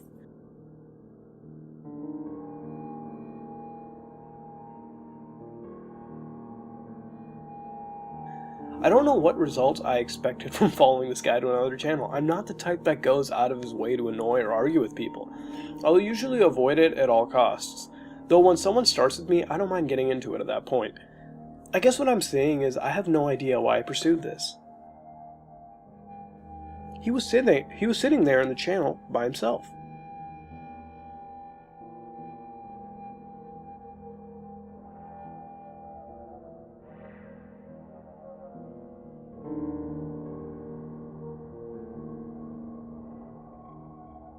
I actually chuckled out loud at this point.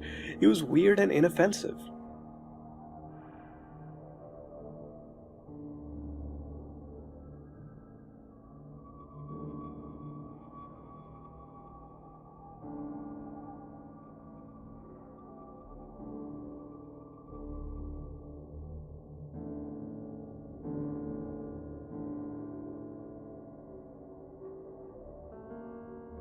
And with that, I left.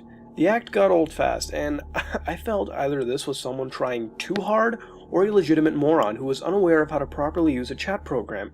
Sitting idly by yourself and popping into other channels for a split second seemed like a desperate bid for attention. I might have done that, and laughed my ass off in or around the 90s. But yeah, stupid.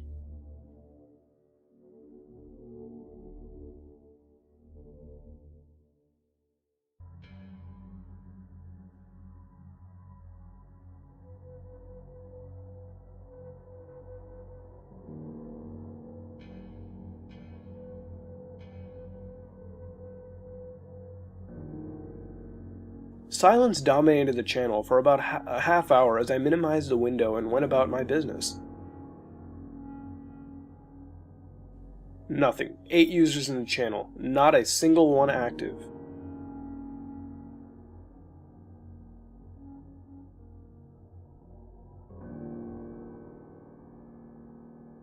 It took me a few seconds to see it, Funny Mouth again, staring again. I physically slumped my shoulders with a not this shit again sigh.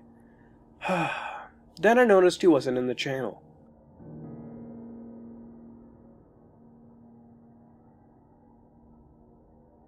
Obviously, it was a glitch. with either my client or the server. The message was kicked up from earlier in the night at random.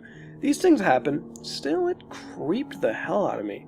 After a few minutes of sitting there with a really cold, creepy feeling in my stomach that I shouldn't have done something feeling, I decided to stop trying to brave it out and just closed out the entire program. Sure, I could have just hung out like everything was fine, but why bother trying to prove I wasn't spooked?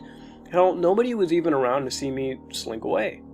After a few more hours screwing around on the webs, I went to bed at around 2:40 in the morning. One thing I always prided myself on is that I do not have nightmares, at least not regularly. Usually if there are monsters or ghouls or nuclear wars in my dreams, I get to control it and I have a great time. I'm shooting zombies in the face, outright telling ghosts they're not real while I laugh at them, and if there's some disaster, I always know how to get to the safe spot while every motherfucker fries. I've had maybe 4 actual nightmares in the past 10 years, and yes, I'm completely serious. The first nightmare of my adult life was in 2005.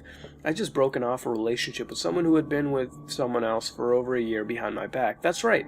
That night, when I finally did get to sleep, I dreamed she was strapped down to a medical table while some sort of unseen, inexplicable creature sucked her brain out through an organic machine. The brain screamed ceaselessly.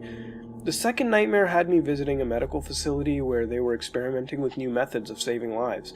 It was a fantastic tour of this high-tech facility, lots of wonders of modern science, people in lab coats, etc. Then I was led to a room with 3 car crash victims who had been saved by their techniques. This included a slowly rocking young girl whose face had been completely distended and hung around her chest, and a woman who was nothing but a cluster of twitching severed limbs, all held together by a drawn-out kite-like span of flesh. The third soon came after the second. I was accustomed by 2 people. One who wanted to insult me to no end, and the other who kept trying to pinch and tweak me in absurdly ineffective ways. Thinking I could control this dream like the others, I sent the 2 men against each other, thinking it would be a sort of poetic justice. Instead, the pincher became increasingly violent until he pulled at the other's cheeks, grabbing his tongue with a fist and fiercely pulling it out until it came out.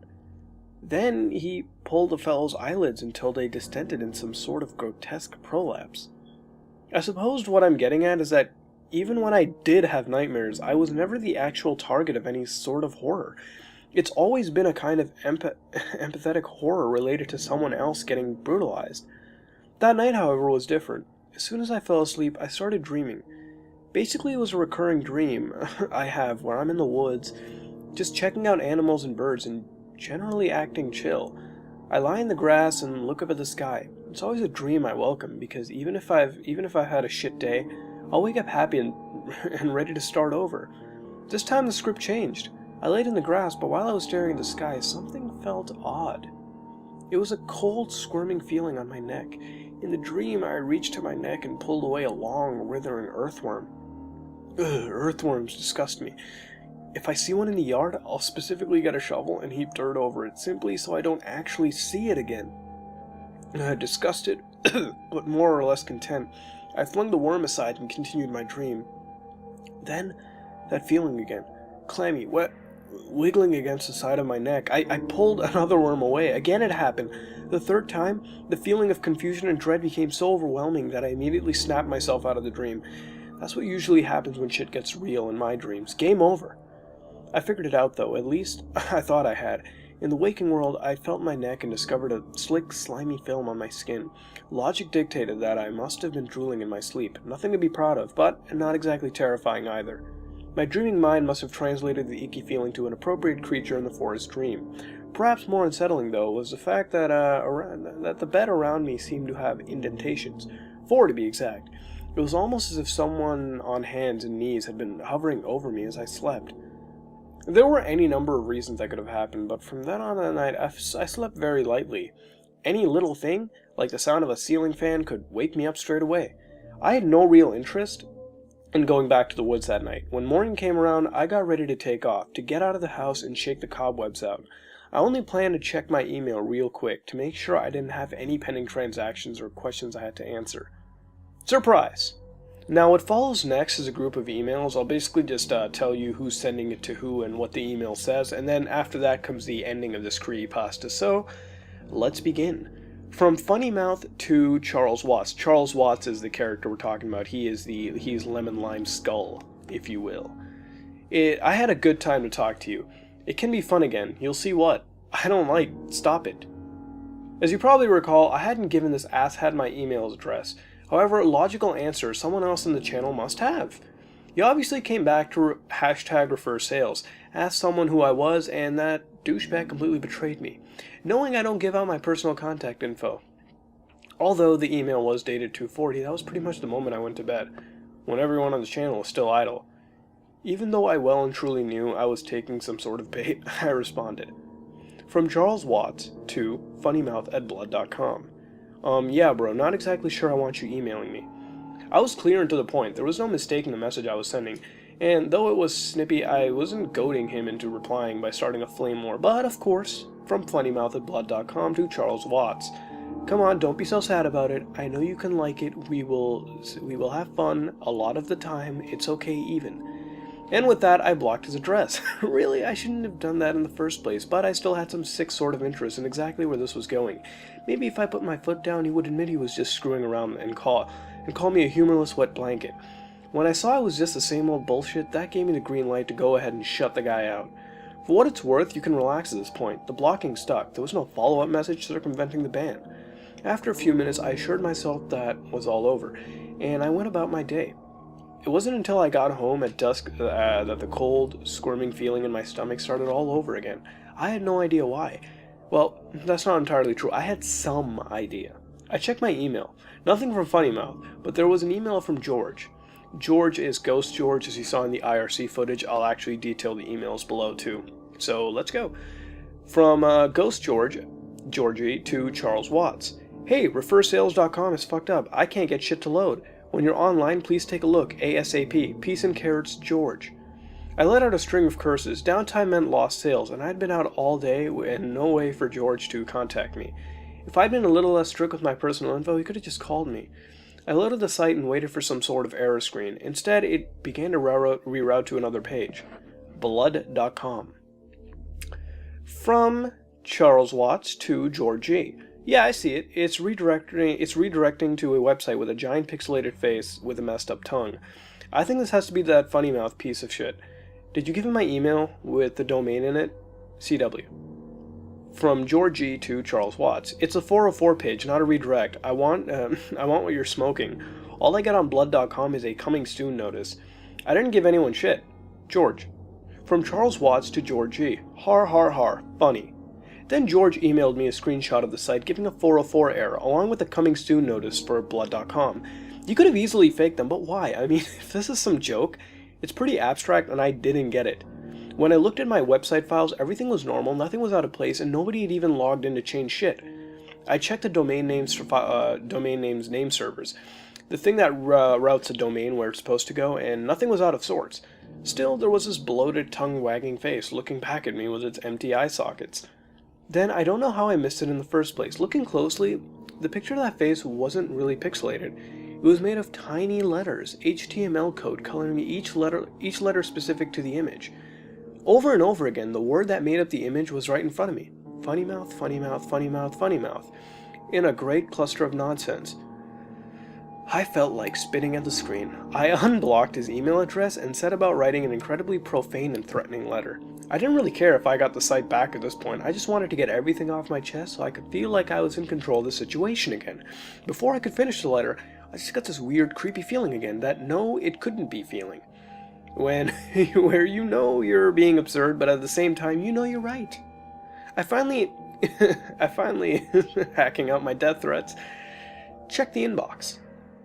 From what follows here is a bunch of messages from funnymouth@blood.com to Charles Watts. I'll just summarize it. I'll just tell you a couple bit. I see your handsome face. Come on. Hello, hello, hello.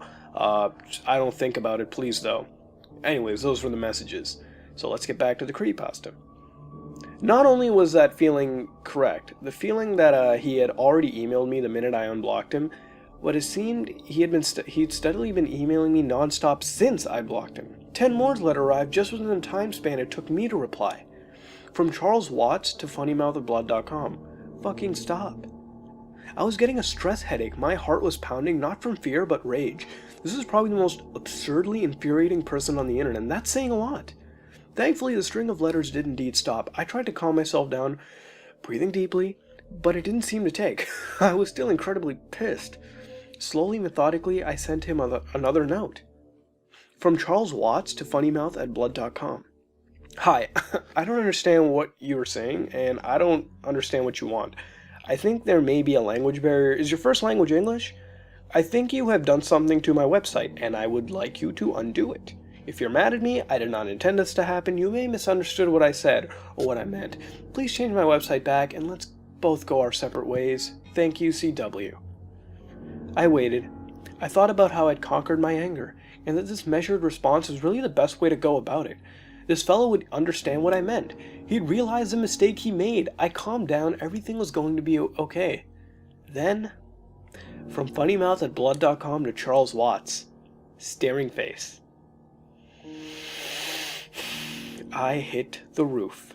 I hit the goddamn roof and went clear through it. I smacked my monitor with my palm, knocking it clear off the desk. That pissed me off even more. As I drove my fist into the keyboard repeatedly until the keys flew free, I screamed out in a mixture of frustration with myself and rage over the situation and stormed out of the room, knocking down anything and everything I could get my hands on. For as long as I could manage the energy, I'd laid waste to my own shit. I would have started a fire and burned the fucking place down if I had a lighter on hand. That night, I stared at the ceiling for what felt like an eternity before sleep came. Waiting for sleep, I knew I was going to have nightmares. I just knew it. That was how my luck was going. Imagine how surprised I was, even in sleep, when instead of some horrific setting, I was someplace safe. The woods. I laid in the grass again. I felt the relaxation. I knew even my subconscious knew that everything would be okay. No matter what setbacks life threw at me, the world would go on. Nothing was permanent. Everything was in transition. Nothing could really get to me. I felt a squirming against my neck again. Nope, no dice. Nothing could spoil this right now. I ignored the worm. It would go away. I felt the squirming moving to my mouth, and now I couldn't will myself awake. Every other time, I'd been able to decide to wake up, but it seemed like that opportunity had now passed. That it wasn't a worm. It was a finger, then another, then more until 4 slimy, squirmy digits were locked around my teeth, clutching my lower jaw. It didn't hurt when it happened. It was just sort of like a pop, more pressure than pain. It was quick, and before I even knew what was going on, it was over. I then managed to force myself awake.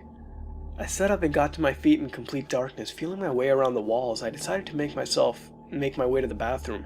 There, I finally flicked a light switch. I stood before a mirror, rubbing my eyes as the harsh light blinded me. I stared into the mirror for minutes on end, with no reaction, no feelings, no thoughts. Then I smiled. I smiled as best I could. Now with my jaw being completely broken, hanging loose around my neck, my tongue lolled out listlessly, like a paralyzed, gooey slug. My teeth weren't rooted in anything but threads of flesh, and I could pull them out by hand, with about the same discomfort as a needle prick. I laughed. The halting sound came out like a gurgle of a backed-up sewer drain. What a handsome face. What a funny mouth. A funny mouth. A funny mouth. Funny mouth. Funny mouth. Wow. First off, I believe this is the longest creepypasta episode I think I've done. But better yet, I understand why this made creepypasta of the month. It's a creepypasta that, honestly, I think could be somewhat real, and is one that made me somewhat nauseous as I read it. You may have caught on as I read the parts detailing the worm getting into the main character's head, or just the worm or the gore sections in general. As far as cliches go, I really didn't find any, and even then, they wouldn't be ruining the experience. Now, what is good about this creepypasta? Well, again, like I stated, it just feels like it could be real. It's realistic. Even the website detailed in at blood.com is real, but then again, the sane individual should know it's fake, but it's a really nice touch. And if I wasn't so skeptical about everything, I might just let the mind control worm slide, maybe thinking they might be some undiscovered species or something, but ultimately it is fake. But the beauty lies in it being realistic with no overuse or misuse of gore, or weird and incredibly unexplainable phenomena, like a creepy ghost doll appearing on the main character's desk. Yes, I know mind control worms don't exactly fit the bill as being realistic, but it's a hell of a lot better than a plushie who cuts you up and sells your organs on eBay.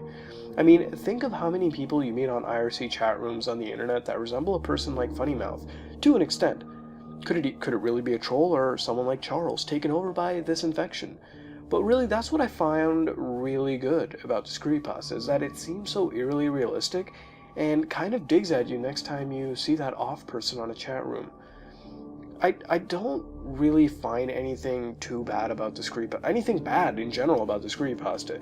And to be honest, if I had to bring anything up, it would really feel like nitpicking. I mean, I guess if you say something about the mind control worms and cracking the jaws open, I'd let it slide, since it made me feel nauseous and creeped out. And looking back at them again, it's really just the skeptic in me constantly questioning this.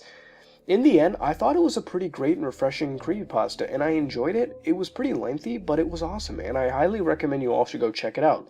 Links in the description. This has been another episode of Creepypastas, and if you like what you saw, then like, comment, and subscribe. This is me, Mutahar, and I am out.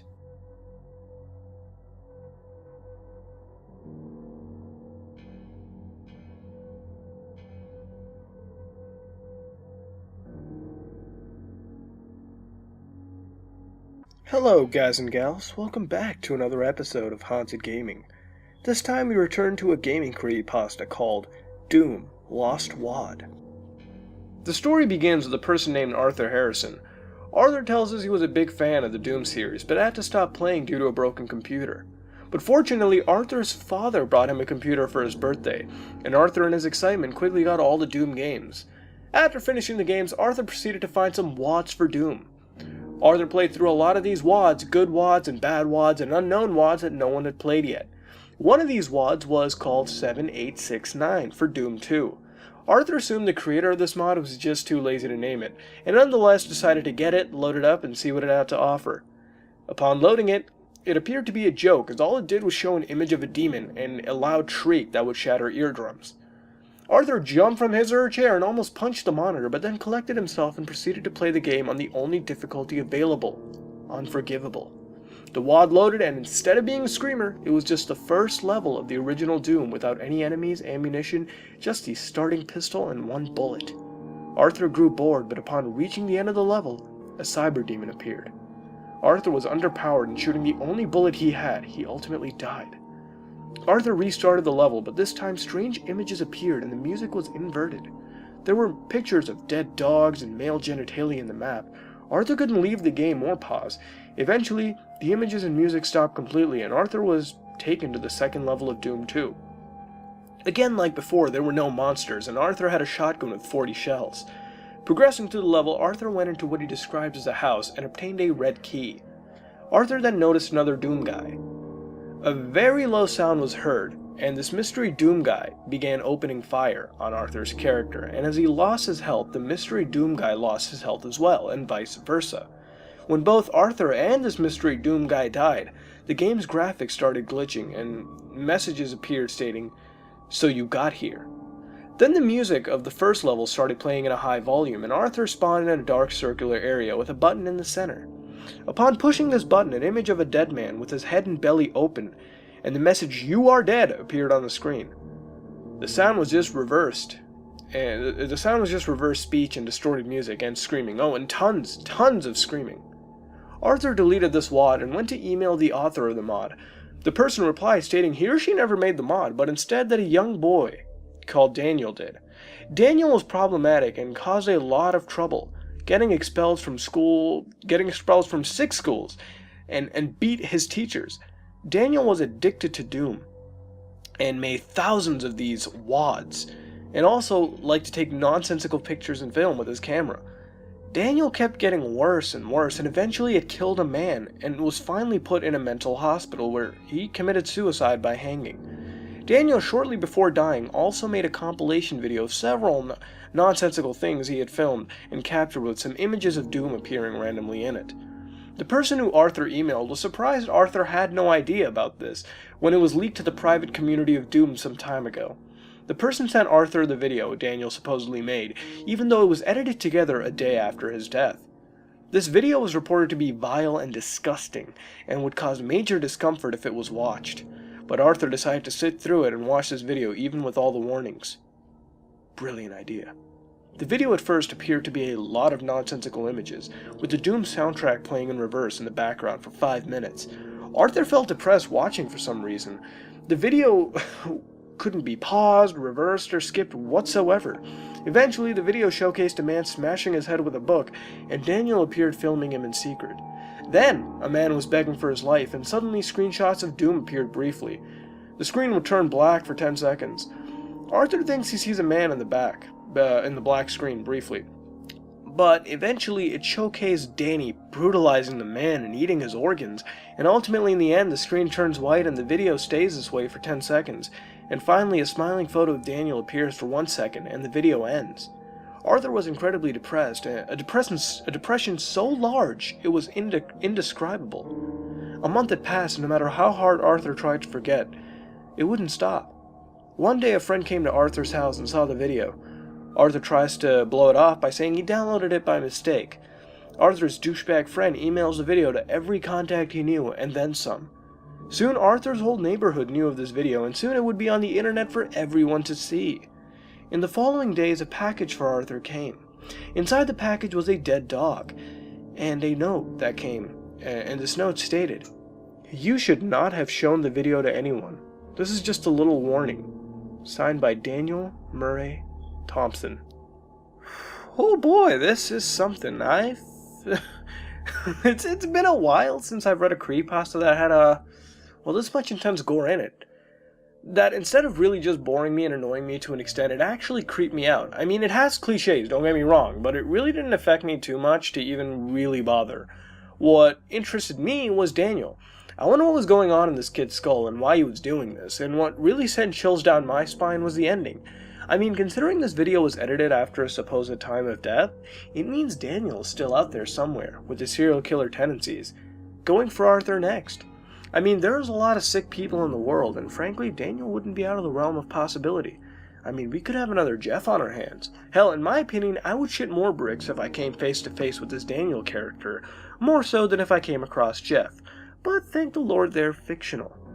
As far as what I think about the Doom mod, it's alright, but the use of no enemies in the locales were cliched, and what had me in the wad really was a mystery Doom guy. Maybe that was Daniel, and if I guess I really had to sit down and try to interpret it, maybe the mystery Doom guy represented Daniel. Maybe he saw too much and he was picked on, and every time someone tried to reach out and help him, they may have just harmed him, or appeared to have harmed him, in his eyes, and each and every time you helped Daniel, he fought back, until both sides had enough and, died off. But that's really all I have to say about this. Could it be real? No. If something like this existed, it would be blown up, and it would be viral on the internet. If it got released, we would all know about this. And as far as a mod, it possibly, I don't know much about modding Doom, and to be honest, there are some very complex mods for the game, so something like this could really not be completely impossible to make. I guess if someone with experience sat and worked in making a mod for Doom, then maybe this can be reproduced, but that's really it. I thought this was a decent creepypasta, and it has its cliches, some which, in retrospect do take you out of the creepypasta at times, such as the no enemies on the map. Overall, it was good. And in the end, what would you rate this creepypasta, and what would you change to make it better? This has been another episode of Haunted Gaming, and if you like what you saw, then like, comment, and subscribe. And if you want to submit a creepypasta, please post it to the SomeOrdinaryGamers wiki.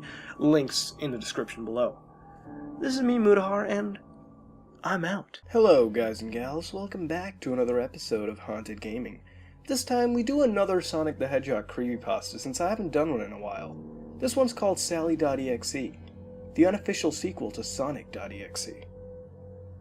Now I'm going to read this creepypasta word for word.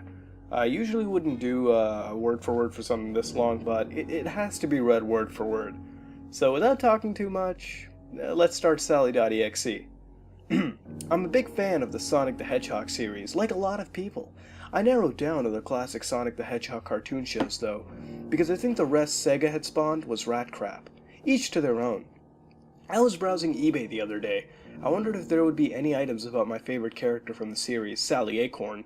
Indeed, what I found was a plushie that was manufactured in Sega World of Sydney, which closed down due to the lack of visitors in 2006.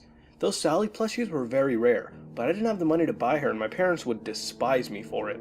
I examined the plushie for a while as the article came with the pictures. This Sally even had her jacket. On it was written with a permanent marker, God. I don't really know what it meant. Probably the initials of the child owning her before they sold her. I clicked the back button to return to the Sonic Sally search, knowing I wouldn't win the auction anyways, only to find another article had appeared. Sonic Satan Cartoon All Episodes, with the price of $1 on Instant Buy. Satan DVDs were never released where I came from. Bummer. So as happy as I was, I wanted to rewatch the show and check out and I checked out the article. It had no description, no address where it came from, Germany, Canada, etc. It was missing and the shipping price was stated to be free. I looked up the photo of the article, it was a blank CD. I decided to buy it anyways, not just for the nostalgia, but the writing was great and I loved Robotnik in the series. Well, it all started when the mail arrived. It arrived the next morning. Oddly, it was Sunday. I was happy to receive the episodes and immediately put the blank CD into my laptop, starting the DVD. Sadly, the DVD didn't start, but it offered me the option to show the files, so I opened the folder and I saw an Sally.exe application. I was confused at it being an exe, but I started it anyways, and indeed, it was playing a Satan episode. The episode was called Hooked on Sonics. The episode started out all normal, with the intro, no blood or anything, but the sad thing was that my computer blue screen when the kissing scene of Sonic and Sally started. The computer rebooted and I took out the CD as I thought it malfunctioned and I threw it away. I could have asked the person to give me my money back, but he can keep the $1. I mean, it's just $1. I continued to normally browse the internet, speak to my friends on Skype. Nothing was wrong until when I was watching a random YouTube video. My cursor, the white arrow in case you didn't know, started to completely spaz out. I disconnected my mouse, but the cursor continued to thrash around the screen. I even deactivated my touchpad and it continued to spaz around. Suddenly, it came to a stop and I carried on. Ignoring what had happened soon, I found myself downloading a ROM for Sonic the Hedgehog. Fun game. As soon as it was downloaded, I started up my emulator and began the game in windowed mode, but oddly, the complete screen went black. I shrugged it off and waited for the game to start. The familiar Sega jingle didn't sound. Well, it did, but it was slowed down so much it sounded demonic and it gave me a cringe. The background remained black and Sonic didn't run past the logo. It faded to black and some text appeared. At first I thought it was red font, but it looked like it was stretched into my computer screen. Up for round 2? I blinked and flinched as the main screen came on. The sky was dark gray, the clouds looked dull and black, like right before a thunderstorm. The mountains were decayed, and so was the logo. It even looked partially rusted. I was amazed at the pixely detail, but it also scared me. Sega 1991 was now replaced with Sega 666, and the water was a bloody red. The familiar music wasn't even playing either. It was just a 16-bit mess of sounds, the demonic Sega occasionally mixed in. Instead of Sonic showing up, 2 characters appeared next to the logo, Tails and Knuckles. The sight of them terrified even more. Tails' eyes were black and they were bleeding. His fur had become a dull gray black as well, and he had an expression of anguish on his face. Knuckles looked far worse. His red fur had darkened to a reddish gray. His dreadlocks were dripping with blood, and his eyes were black and bleeding, like Tails, as he had a look of sadness on his face. Just then I noticed a new character pop out of the middle of the logo. A pink, bubbly little hedgehog poked her head out. At first she was smiling, but then frowned at what was around her. She looked confused and nervous, like she didn't even know what was going on. Amy Rose, I thought? What's this all about? Curiosity drove me to press enter. A short yet loud static noise sounded, and the screen faded. I wish I hadn't done so. Kyle didn't want to play with me. The screen writing appeared again. What a shame, but I can play with you, right? The demonic Sega jingle sounded again for a split second. An image flashed. It disappeared too fast so I couldn't make it out, but I swear I saw a red and black Sonic, with black and red eyes. I almost felt them pierce me, and at the moment made me jump. I didn't begin in Green Hill Zone Act 1, though. I wish it did. Instead, the title card read, Not Perfect Act 1. The game began, the ground looked like the normal Green Hill Zone, but the background was pitch black. Amy stood normally where Sonic would be in the original game. Surprisingly, Amy was a well-made sprite. It wasn't her classic self, but her current self. It looked official, even. On the opposing side of the screen where Amy was at, there was a large silver ring. In front of the ring stood the sprite of Sonic, with a smile on his face. The animation of Amy standing there was that she stared forward with a lovey-dovey expression as hearts came from her head here and there. I guess I should head to Sonic. I thought as I moved Amy towards Sonic, Sonic started running away and jumped into the ring. I made Amy leap right after him. The level teleported to one of the stages where you can get a Chaos Emerald. The background was pink with love hearts all over. It looked cute, but I was distracted by only having four red and white colored spheres to jump on. And I've tried to balance Amy on top of it as she desperately tried to keep onto the spheres, but my control slipped and Amy fell. I fell into a wall of gold spheres. Just as I thought I'd teleport back, a loud shriek sounded, and an image of this demonic Sonic continued to flash on the screen. The screen completely spazzed out, and I heard shrieks, loud shrieks. From what I could swear it was Amy Rose herself. I kept hearing no, no, and loud cries of agony and pain, which abruptly ended with more statics for a split moment, before the screen cut to black. Soon the title screen appeared again. Knuckles and Tails were missing, but instead Amy appeared. She was smiling her usual cute smile, but her body had holes. Not bleeding holes or bullet holes, just holes that pierced her body all over. Her colors faded to a dull black and white. Even her eyes looked oddly disfigured. This scared me so much that my entire body began to itch.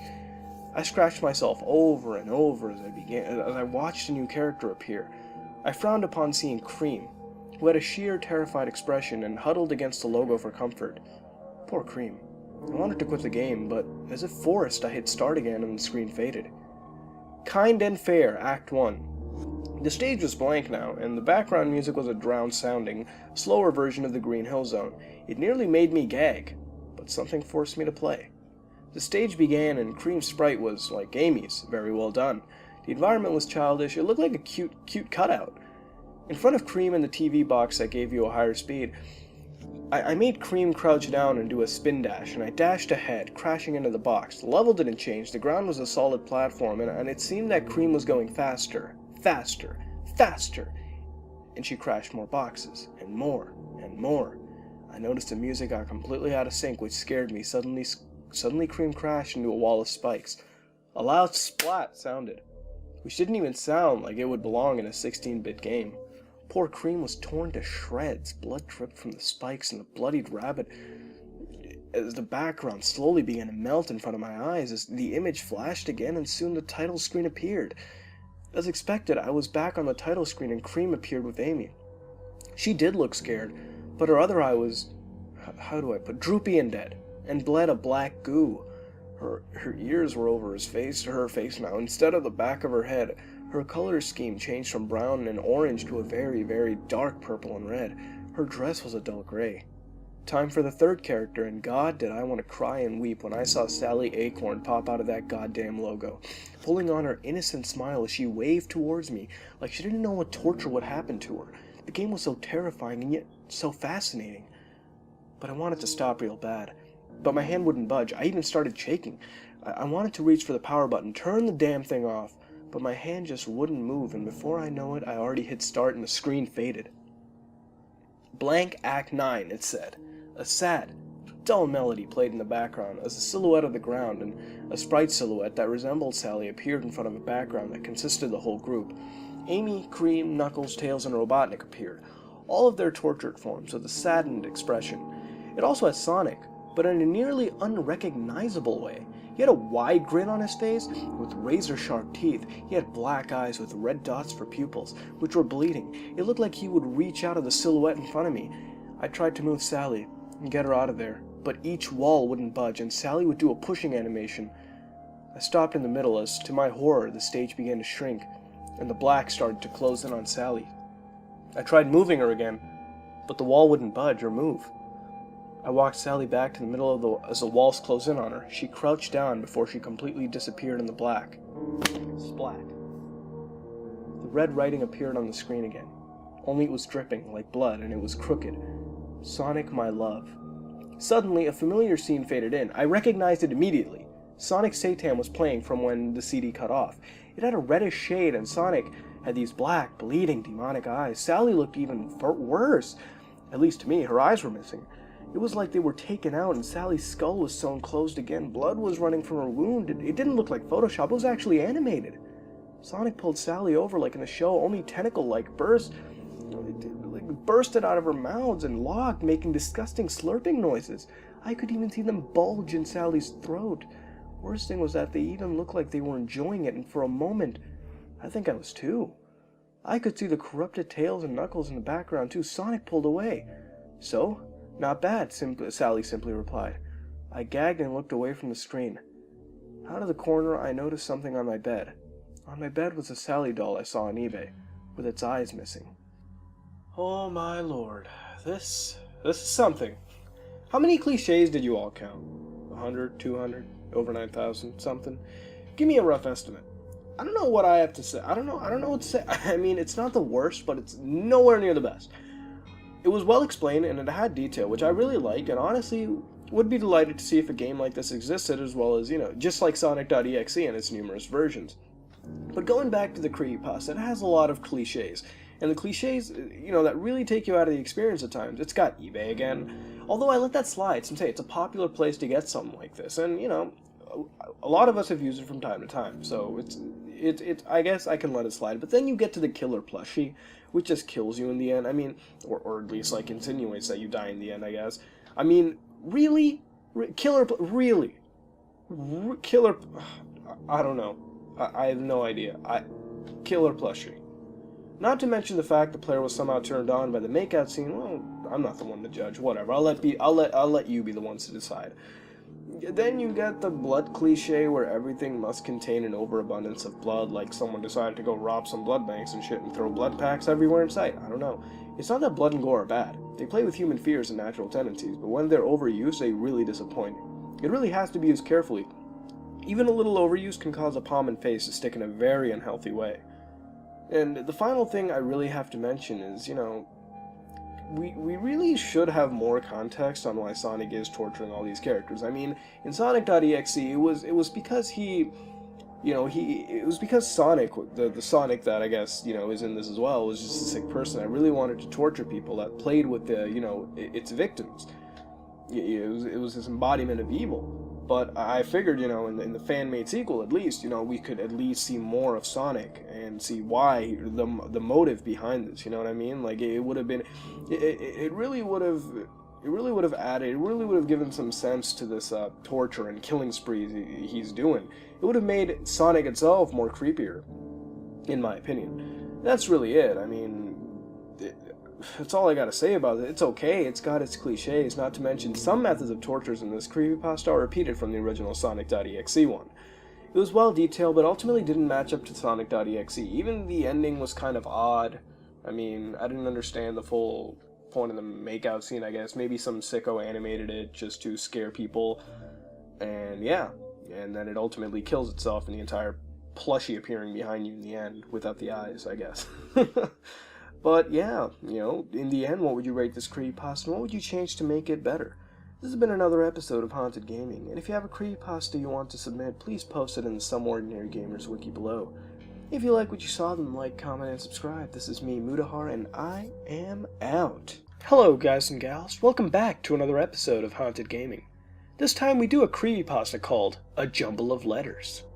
This creepypasta begins with the player telling us about a link they visited a month ago, a link so horrifying it sends chills down the spine. A while back, the player was browsing some imitation 4chan V-boards, and on one of these boards the player came across a thread whose title contained some random letters, as if someone was just punching their keyboards pushing random keys left and right. The text appeared to be much of the same, and on closer inspection, it looked like some characters were sandwiched between repeated strings of words. The player states they had way too much time on their hands, and decided to decode this and uncover the true hidden message. This string of characters turned out to actually be a link, except without the punctuation. The player decided to get some free antivirus software and head to this link and see what was to be offered. The site was full of ads, and the player was able to bypass them and notice the site was essentially just a download link. The player clicked on this link and downloaded a zip file called 432B. This file, once unzipped, contained a .gba file called 432b.gba, and an emulator to play the ROM in. The player loaded the ROM up in the emulator and played the ROM. The game played okay, some buttons wouldn't work, and the graphics appeared to be similar to Final Fantasy Advance 6. The game loaded up, had the title screen, no publisher or developer splash screen. Play was the only option that worked, and so the player selected the only option for the screen to cut black for 4 seconds. The game loaded up, and the player controlled a character wearing something resembling Link's outfit. Except with the iconic green, it looked brown. The game's premise was very simple according to the player. All you have to do is run away from wolves that would chase you, or fail and be eaten. The game turned out to be very fun, and despite that somewhat off nature of the game, the player wasn't scared whatsoever, but claims that he or she is not the paranoid creepypasta protagonist either. After being chased and killed, more specifically after the 5th death, the screen where the wolves were depicted eating the player's character was longer than usual, and with each life the character grew thinner and moved slower, but the wolves would remain the same. The player then theorized that it may be possible to die before the game began, and after 50 playthroughs, the character looked near death. And at that moment, the player gained control of his or her character. The wolves, they just pounced on the player's character. This time, the wolf-eating scene lasted for 20 seconds before sending the player back to the menu. But now a continue option appeared. Selecting this option, the game simply showed the wolves eating the character. It lasted for a minute before the wolves turned away, showing a skeleton of the character, mostly clean. Selecting continue again would simply show the skeleton for a minute before the sounds of the wolves howling was heard. The game's menu now had a bonus option, and selecting it would show the character's skeleton up close. And despite the limitations of the Game Boy Advance's graphics, it was still well detailed. There were more images, just the character decaying, except for one. It was a picture of a wolf, foaming at the mouth with glistening teeth and glowing red eyes. The player exited the menu and heard a snarl from his or her speakers. Deciding to then play the game again, it just started to the point where the player's character was eaten instantly. The player exited the game and then the emulator and ROM just deleted itself. The player was a little saddened since it was really creepy and it was also fun. The game. The player returned to the site, but the post was different and there was no text. Just a picture of the wolf with the red eyes. That's really it. The player, however, claims that occasionally when performing tasks on the computer, the player will hear howls from the PC. Sometimes even a snarl. Well, that was a jumble of letters. It was quite refreshing and unique. It didn't have the hyper-realism, intense gore, and one-dimensional protagonists that usually play creepypastas. In fact, I thought it was creepy. Although a little short, but still well done. I like the fact that it actually felt realistic and that the events could actually happen. I mean, anyone can make a website that could host an emulator and ROM. Wouldn't be too difficult, not require a whole lot of space. The game itself can't be difficult to produce, provided some programming and graphics skills were invested into the production, and given the fact that the emulator, Visual Boy Advance, featured in this creepypasta, is open source, you can make the emulator do some pretty creepy things if you really wanted. The game itself was pretty cool. It's nothing we haven't seen before, but it's pretty awesome. A game that you can't win. And no matter what you do, what you try, what happens, you ultimately lose.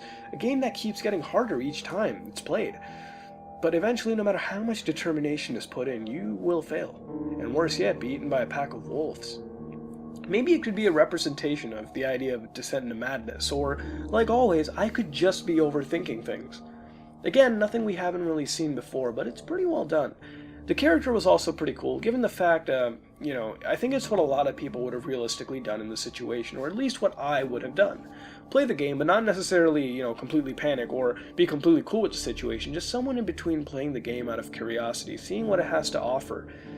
And in the end, that's really all I have to say. I thought it was pretty cool, and as far as the game goes, despite not being based on a real game per se, I'd take a shot in the dark, and I guess it would be the closest to resembling, Legend of Zelda Twilight Princess, maybe playing on the idea of descent into madness and the inclusion of wolves I talked about earlier, but who knows? Hell, I got Okami gameplay up on the screen, so it could be anyone's guess. Tell me what you think in the comments below, and if you have a creepypasta you'd like to submit, please tell me in the comments below as well, or post it on the SomeOrdinaryGamers wiki. This has been another episode of Haunted Gaming, and if you like what you saw, then like, comment, and subscribe. This is me, Mutahar, and I'm out. Hello, guys and gals, welcome back to another episode of Haunted Gaming. This time we do a creepypasta called The Final Days. Now before we begin, I am going to read this creepypasta word for word. I like to switch it up a bit, and without talking too much, let's begin The Final Days.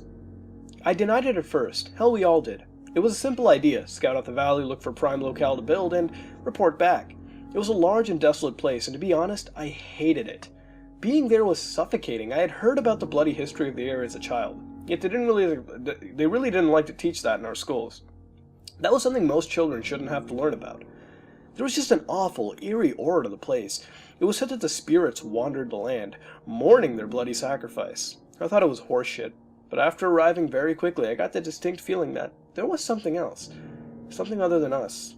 amongst these ancient stones and structures. I was young, though.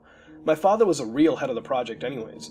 It wasn't a month past my 17th birthday that I had reluctantly agreed to go with him to the valley. The project was a bit bizarre. My father was the best architect in the land, though, and loved challenges, so he took up the project very quickly. It appeared we were building a sort of tower, a sort of testament to our providence. What I was told was we were rejecting the times of old and moving on, expanding and ascending. Those words always stuck with me, mocking me, expanding and ascending.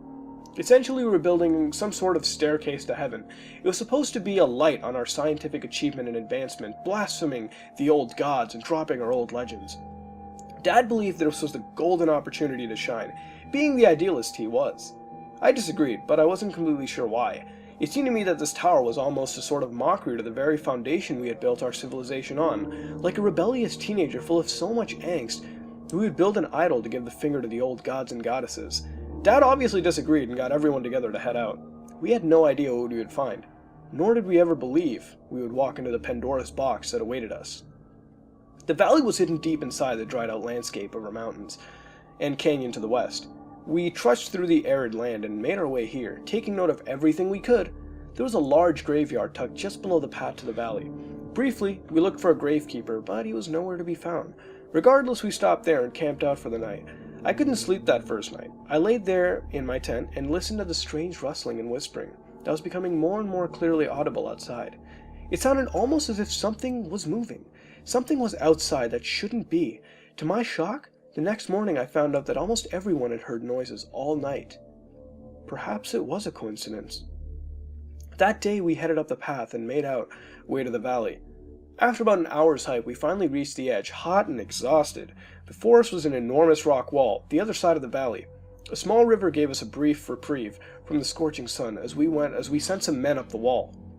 In an hour the ladder was down and we were on the other side, a barren landscape before us. I couldn't put my finger on it, but there was something off here. You could feel it, saturating everything and everyone in this dingy, awful energy. I probably sound like the nutjob town psychic in West District, but it really was an uncanny feeling. There were the ruins of what appeared to be a castle. It was amazing, really. It dwarfed the surrounding landscape with this enormous shadow that only seemed to beckon us into it. I've read a little bit on the area, and I do recall hearing an old castle ruin from the war-torn past. My father suddenly bolted across an area to an elevated piece of land just above the spring that fed the river below. We all quickly followed behind him. As I ran up the hill, I passed by what looked like a well. I would swear on my life, as it fell behind me, I heard the sounds of moaning. The hair on the back of my neck darting up as I approached my father.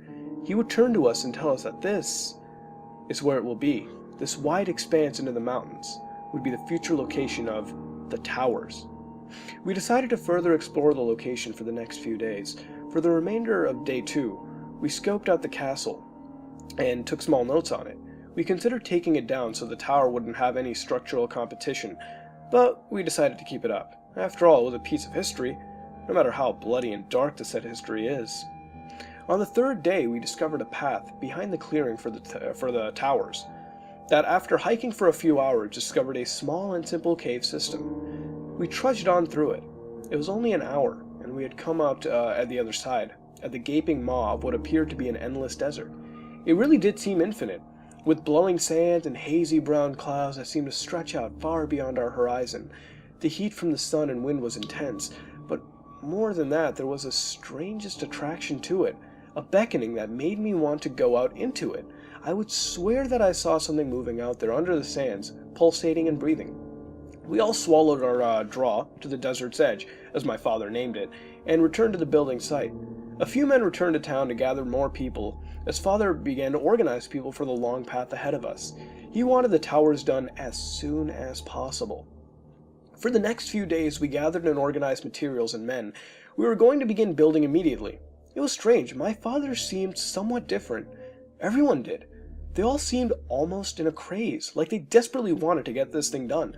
I dismissed it as simple worker hype, an intense ambition driven by the kid-like spirit they all had for their work. Yet deep down, I would swear there was more behind it.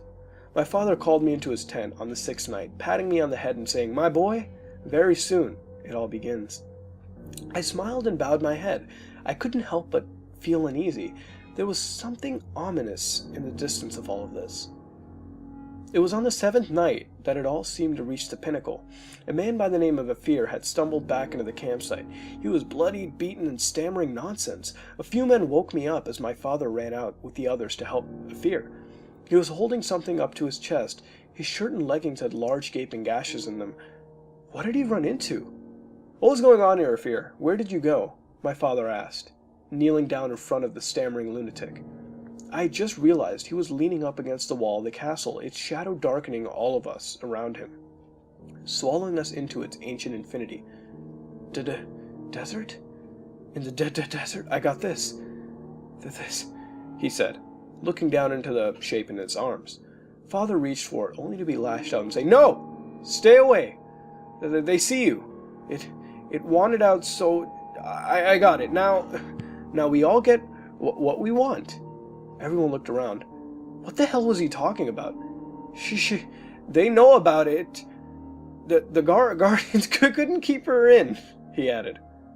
Just then a sound. A howl of the most peculiar nature roared out from across the valley. We all jumped. Whatever it was certainly didn't sound like anything we had ever encountered. They are angry, but they can't leave their desert, Afir said, standing up. He stared at us, blood all over the place. His eyes, the expression in his eyes, were the most terrified expression I'd ever seen. He was a big man, not small by any means, but he looked like a scared child. I immediately became fearful. Whatever was going on here was far beyond what we were prepared for. He coughed up a small puddle of blood, falling forward and collapsing. My father picked him up, looking at me with a very confused face. I leaned over and picked up the object in his hands. It was a mask. He had brought back a mask. It was purple, with all sorts of orange and red patterns all over it. There were 3 large spines sticking out on each side, as well as 2 coming out of the top. What really got me were the orange eyes. They were wide like Afir's. Not wide with shock, though. They were wide with awareness, alertness.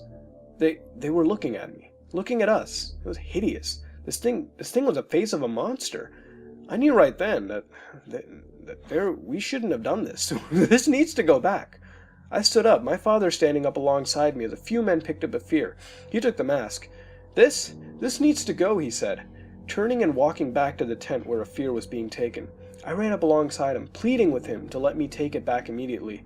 "No, you aren't touching this. Go back to your tent and get some sleep," he replied. I couldn't argue with him. I stood there in the moonlight, the castle laughing at me in its silence, the well in the distance moaning strange and silent curses to us. I hated this place. I ran to the desert's edge. No one had seen me go. I just wanted to know what it was, what that place was. I turned on my lantern and headed into the cave, something fearful of what I was going to find, somewhat fearful. The desert, the guardians. And what is this she keeps talking about? Or they? Before I knew it, I stumbled out of the cave and onto the desert's edge. I looked even more infinite. It looked more infinite, the black in the distance swallowing everything. I could feel a small breeze, bone-chilling cold and piercing. This place, it seemed unreal. This place seemed like it was a dream, like I was in a place I shouldn't be. I shouldn't have come, I whispered to myself. Turning around, just then that howl, that horrifying shriek we heard earlier, echoed across the desert straight into my ears. It was incredible. It rang deep into my bones, an angry roar that soared across space and time, creating an aerial dissonance that practically brought me to my knees. I jumped and ran back into the cave, whatever was making that sound out there, and it was indeed frustrated. Strangely enough, it sounded like there was more than one. Upon coming back to the campsite, I found my father and the other men gathered around the main tent. "My boy, come here, we got news," my father said, walking through the crowd over to me, the moonlight barely lighting a contorted face that frightened me.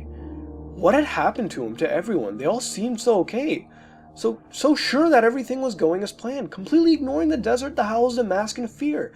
I found it to be very inspiring. He turned to everyone else, who all nodded. "I've changed some of the textures of the design for the towers to match the mask, you know, a tribute to what was here before us." I didn't like the way he said that. He almost sounded fake. "What's going on?" I said, breaking away from him and the crowd. His face went very serious. All of theirs did. "For Majora's son. We're doing this for Majora," he said. Looking over towards the site, Majora, it slung the air when one muttered that name. I looked at everyone, then at my father. Whatever happened while I was gone, it had changed everyone. We would begin building the tower soon, and no matter what, I couldn't escape the mask. That thing, Majora. I returned to town the next day, leaving father, the project, and everyone else behind. I couldn't stay there, not with the reminder of what happened that night. To this day, decades later, in my dying years, I look to the west and see those things, those blasphemic idols. Father died years ago. I gladly continued his construction legacy the best I could, the only way I could remember his old self. When he returned from those mountains, those years ago, he had changed, silent, staring into space. I would watch him and take care of him with my wife in his dying days. In the end, when he was on his deathbed, he called me to his side, a bizarre look on his face. He never said anything, he just widened his eyes and stared at me. He watched me as he died. No, Majora watched me as he died. I'll never forgive the fear. I'll never forgive the goddamn mask. I'll never forgive anyone for what happened. I had it in a chest in my basement a few years back. I never even wanted to look at it, yet one day a strange man came and asked for it. I stared him down. His neatly combed hair and pack of masks certainly threw me off, not to mention the eerie aura that surrounded him. But he was willing to pay huge for that mask. I certainly didn't want it, and I needed the money for construction and the festival coming up. I sold it, and he was on his way. He disappeared as strangely as he had come. These days, things are strange, especially as the festival approaches. Everyone seems on edge, all the town waiting for something we can't explain. Apparently the mask man is in our clock tower. At least a few of the locals said they've seen him in there. To really top it off, the moon is... something's wrong. It's like as if it's getting bigger, getting closer. Some people say they can see a face on it. A widened and angry expression. A few times I have looked up at it at night, and I swear that I could see Majora's blazing horrific eyes on it. I would never keep looking at it long enough to find out if what I was seeing was real. I don't know if any of this is real, ever since those decades ago. Perhaps this has all been a dream. We're all asleep. Majora's just a nightmare that came to life. Alright, so you can kind of see why I read it word for word. It's in a sense a mindfuck creepypasta, and in that regard it is pretty decent, although it does intentionally state things that give blatant signs to its relation with Majora's Mask, such as the description of the mask with a color scheme and the 3 spikes sticking out the side, even though in actuality it's 4 spikes, but minor gripe. Maybe left in there to throw the reader off somewhat, with other references such as the castle, which would most likely be the ancient castle of Ikana, and also the well. So in a sense, it's debatable whether this is a mindfuck creepypasta or more of a creepy backstory to Majora's Mask. It has a lot of blatant imagery and description of key objects to the game, and even for the person who doesn't really partake in Zelda or even Majora's Mask, but has some slight knowledge, can figure this out. But I'll admit, even I really didn't know it was Majora's Mask till the first mention of the words. But as I read, my mind was putting the pieces together, and I had a general idea of what this was based on, as I read it initially. But it's written in a vague style, leaving names out, seemingly intentionally, such as the main character, most definitely being Muto. Why not give a name if at the end we know it's him setting up shop at the carnival? Maybe it's his diary or something, I don't know. But with that, I'll say it's intended to be a mindfuck creepypasta. The tower being built, most likely Stone Tower Temple, due to the off nature and that it really doesn't fit, thematically with the rest of the architecture. It could be the tower built. All in all, looking at this, it serves again as a nice, creepy backstory to the world of Termina. Again, like Zorax, this serves as a nice and chilling backstory to the events of Majora's Mask, which seem plausible, and although not as vague as Zorax, it still serves its purpose and gives the creeps just wondering if maybe this is what actually happens in Termina, maybe this is what happened. And that's really what I found great about this creepypasta. It has a great hook, interested and creeped me out, and it was interesting as I kept reading on. Even when Majora was mentioned explicitly, I still had the will to keep reading on and read more into this. I don't really find anything too off, and if I had to say anything, it would really be if that this was really meant to be a mindfuck creepypasta, which I'll assume it is, then maybe it should have been a little more vague. Many references easily give the game away, the game that it's being told, the game, Majora's Mask. All in all, I thought this was a nice creepypasta, and with that little one gripe aside, it was really cool, and I recommend you all to go check it out. Links in the description below. In the end, what would you rate this creepypasta, and what would you change to make it better? This has been another episode of Haunted Gaming, and if you like what you saw, then like, comment, subscribe.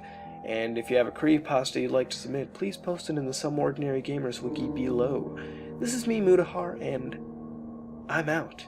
Hello guys and gals, welcome back to another episode of Haunted Gaming. This time we do a creepypasta called Never Stop Running, a Super Mario World creepypasta. Now the author wants me to read this creepypasta word for word, but I'm a bit of a rebel, so I'm going to do a mix of both. I'm going to read the letter word for word and the second section of the creepypasta in a summary. So with that said, let's move on and get into this creepypasta. Dear Mom, I know it's not really a norm for people to send handwritten letters anymore since we have email, meeting face-to-face, and the all-powerful cell phone, but I wanted to switch things up. Plus I had a few extra postage stamps and I figured you'd be expecting a letter from me sooner or later. So, I have a confession to make. I've been completely honest with you. Over the last couple of months, college has been great, but some very serious things have happened that have forced me to make some very grave choices. Going back to the beginning, I was pretty angry with Kyle when he wouldn't let me take any of our game systems to college. It's not like we don't own every single Nintendo video game system they made. Sans Virtual Boy, of course. I need my eyes to study. If I wanted to blame him, I could, but I don't. Video games were such a huge part of our childhoods that I'm surprised he didn't get more violent when I tried to sneak our SNES out with me. In hindsight, that was a stupid decision anyways. I don't have a TV to play it on, nor do I have the money to buy more games for it. What am I going to do, accept a copy of the game I'm looking for from some random old guy on the street for free? I'm way too familiar with some of the stories floating out there on the internet. P.S. Never look into these stories unless you want to be truly disturbed. So being a typical money-deprived college student with no television, I went online and downloaded ZSNES. If you're unfamiliar with ZSNES, it's an emulator that allows you to play video games on your computer. Download it from the internet, as though you were playing on a console. Pretty convenient for me. Anyways, the game I loved more than any other, as I'm sure you're well aware of how much I used to play it, was Super Mario World. The reason I tried to sneak the SNES out at all, being unfamiliar with ROMs, I asked one of my roommates, experienced with emulators, where I could find a decent ROM of Super Mario World, and he guided me to ROM Hustler.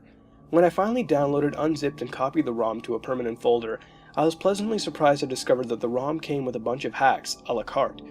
I was under the impression that you had to search these hacks out. For a while, I tested out the first world of each hack, trying to determine which hacks are worth keeping and which hacks I should just delete. Some of the hacks only changed the first world, and the rest of the game either didn't exist or was a carbon copy of the original. This went on normally for about a month, and then I found myself at one very strange hack, simply called Run. Creeped out, I deleted it immediately. I had recently heard the story about Sonic.exe, and I couldn't get the Kefka sound effect out of my head. I was not taking any chances. Like I said before, forget I even mentioned these stories. Needing to clear my head, I left for the rec complex for an hour or two. When I came back, I went to the folder of hacks, only to discover that Run had somehow been restored. Confused, I went to check the recycle bin, only to find out that Run was still there. So it somehow got copied back to the original folder. This should have sent up red flags. Deciding that I might as well see what it was like, but only the first level, I promised myself, I started ZSNES up and loaded the hack. Shockingly, the first world was entirely normal, as in the hack creator didn't change anything. Okay, I thought to myself, this might be a normal game. Level after level turned out to be exactly the same as the original game. Being the completionist that I am, I had to get every single exit in the game.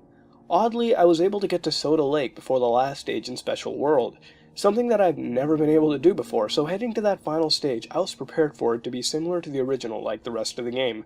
Wishful thinking on my part. As I started the level, Mario's start popped into the blank screen, and the first thing I noticed was a lack of music. The game was completely silent except for the jumping sound effect, and the only thing to appear on the screen besides Mario was a message block. No bushes, clouds, or coins, not even a timer. The game wouldn't let me progress to the right, so naturally the only thing left to do was hit the message block. The box came up to the screen and sent chills down my spine as I read it. If you stop, you die. Finally, the game would let me continue, but as soon as the message block was off the screen, the level turned into a scroller, where you either keep moving right, avoiding everything in your path, or you get crushed between the left side of the screen and whatever's preventing you from progressing. Annoyed since scroller levels are my least favorite of any type of level in Mario games, yes, even underwater levels. I resolved to keep going until I beat the level, and by extension the game. For the first 5 minutes or so, nothing appeared in front of me. I was just running on flat grounds. I figured that this was a push right to win level, but after about 10 minutes, I began to get annoyed. Did this level ever end? It was at the exact moment that the scroll speed got faster. It took me by surprise after 10 minutes of absolutely zilch happening. The game got progressively faster and faster to the point that even running full speed, I was only barely ahead of the left side of the screen. Finally, the end gate appeared, and after I broke the gate, two things ran through my mind in rapid succession. The first thought was that I finally beat the track, but then I realized that the stage didn't stop scrolling. Sure, Mario kept running at that speed I had him running at, but the end of the level should have signaled the level to stop scrolling. Or at the very least slow down. Then I remembered in horror that at the end of every level, Mario stopped, turned to the player, and flashed a peace sign before going to the next level. Praying to God that Mario wouldn't stop like he normally did, my fears were confirmed. As he stopped, a wall appeared right in front of him, and I watched in horror as he was crushed between the wall that had just appeared in front of him. And to the left side of the screen there was something comical, and yet so very disturbing about watching Mario trying to walk through the wall as if it weren't even there. That I was completely unprepared for, the sound of Mario's bones being ground against the wall. There wasn't a normal Mario death where he makes this wasn't a normal Mario death, where he makes this funny face and just falls off the screen. It was so gruesome and it unnerved me that my hand started to shake. The time up screen appeared, only instead of time up it said, "You stopped running." I closed out the game, wondering what the hell just happened. Because music typically calms me down, I opened iTunes, hoping some music would help me relax. When my library loaded, all the files had been renamed. You stopped running. Double-clicking any of the 2,000 songs produced the same horrific noise that I'd heard upon Mario's death in the game. In fact, every single file on my computer had been renamed to You Stopped Running, and none of them worked like they should. My emotions went from fear to anger, so I assumed that the hack had planted a virus on my computer. If it was just a virus, that could have been the end of it. Side note, the only reason I didn't really tell you about the corruption of my hard drives is because I didn't want you to worry about how much a new computer was going to cost. After about a week had passed without incident, my mind eventually moved on from this corrupted hack, for a time being. Inevitably, though, my mind went back to this hack. Late one Saturday night, I was sitting on my desk working on homework and eyeing my computer suspiciously. I had antivirus software. Why didn't it stop this virus? Suddenly, I heard something hit the window as a car drove by. Assuming it was just a rock thrown by the tire of the car, I pulled up the blinds to survey the damage. What I found, I can't explain. The window was cracked in such a way that it spelled out "run," but not in English. These letters were in Cyrillic, which cemented in my mind the thought that this was a personal message for me, since I've been studying Russian for the last year. Usually, I don't believe in coincidences, but I tried to write this off as one. There was no way that this could be related to something that happened on my computer. At least, that's what I kept telling myself. I needed to get my mind off and do something else. A floor above me lives one of my housemates who happens to own a dog, a beautiful 4-month-old Australian Shepherd puppy. Figuring she was asleep, I peeked into the room, and sure enough, she was. Flipping on the light and opening the door to her kennel, she got up reluctantly and walked over to me, still eager to be a pet at 5:30 in the morning and wiggling her butt, since Australian Shepherds don't have tails. I pet her, threw the tennis ball around to her, fed her and watered her. And then I started feeling drowsy. Putting her back in the cage and flipping off the lights, I had no sooner shut the door and started down the stairs, when I heard an unearthly sound coming from the room. I hesitated, not sure whether or not I wanted to check the room. Eventually, my mind forced me back up to the room. When I turned on the lights, the dog was on its side in the kennel, eyes wide open, staring blankly into the distance. She wasn't moving. Racing over to her, tears flooded down my face, and I tried in vain to find a pulse. I had read somewhere that you can perform CPR on a pet much in the same way you can on a person, so I tried. I tried so hard to save the dog, but it was useless. When I lay her on her back, I saw that same pattern from the window, as coloration in her fur, something I know with 100% certainty wasn't there before. Furiously, I kicked the sofa as hard as I could, and had to grit my teeth to keep myself from screaming. Waking up 32 other guys at 5:30 in the morning would not have gone over well, and there was nothing they could do for the dog. In a state of hysteria, I went back down to my room, put my head on my desk, and cried for a good hour or two. After that, I only went up to the second floor when absolutely necessary. I can only assume that the owner, who happens to be a vet student, couldn't find a cause of death, since I apparently killed her. I had to try my hardest to not lose it every time he talked to me. I even threw up a couple of times. I couldn't eat half the time, and when I did, most of the time, it wouldn't stay down. These images in real life, real death, were burned into my mind. And I just wanted them out. So yeah, now you know how I lost 12 pounds this past month. My health was deteriorating quickly, and then, If you can imagine it, it actually got worse, because I started imagining what I'd done to the dog happening to a person. It didn't matter if it was a complete stranger or my best friend. The thought of being the death of anyone terrified me immensely. It was only a matter of time. I couldn't let it happen, and then something suddenly clicked. The word run wasn't haunting me because I failed on the level of the hack. It was haunting me because I hurt people. I was trying desperately to escape from the fact, but I never could. Or could I? Anyways, if this letter gets to you before then, I promise to make sure you get an open casket. I won't swallow a gun or anything like that, most likely. It'll be the pills I was prescribed for that infection I had in my foot. If this letter gets to you afterwards, I'm sorry. I'm sorry that I didn't tell you sooner. I'm sorry that my death seemed senseless at the time. The last thing I would want you to think was that I committed suicide for selfish reasons. Maybe I did. Maybe I did it for someone else's sake, or just to ease the guilt that I might feel if I did hurt someone close to me. Either way, perhaps the fact that I tried to be noble in my death can ease your pain. If ever so slightly, I can only hope. Bro, you will face a lot of adversity in your lifetime. Don't run from it. Stand up, face it, power through it. You will come out of it a better man. I'm sorry that I didn't get to spend more time with you, but you two gave me the best 20 years of my life. I love you always. Son, brother, Jesse. After 3 days had passed since the letter was first read by Kyle and his mother, they finally held the funeral. Quite a lot of people had showed up to Jesse's funeral, and in Jesse's casket there was a little storage compartment. Kyle had put an SNES game in there and left it to his late brother. A week had passed and Jesse's mother headed up to his college to get his belongings. She went alone, wondering how to keep her composure when she reached the residence. She wouldn't let Kyle come because of school. Once reaching the house, she saw someone leaving with a small Australian Shepherd puppy. She went through her day as if she were on autopilot, figuring out what was even going on, questioning about the dog upon reaching the residence, wondering why it was alive. She was just so confused that instead of coming to a closure upon visiting the residence, she only had more questions.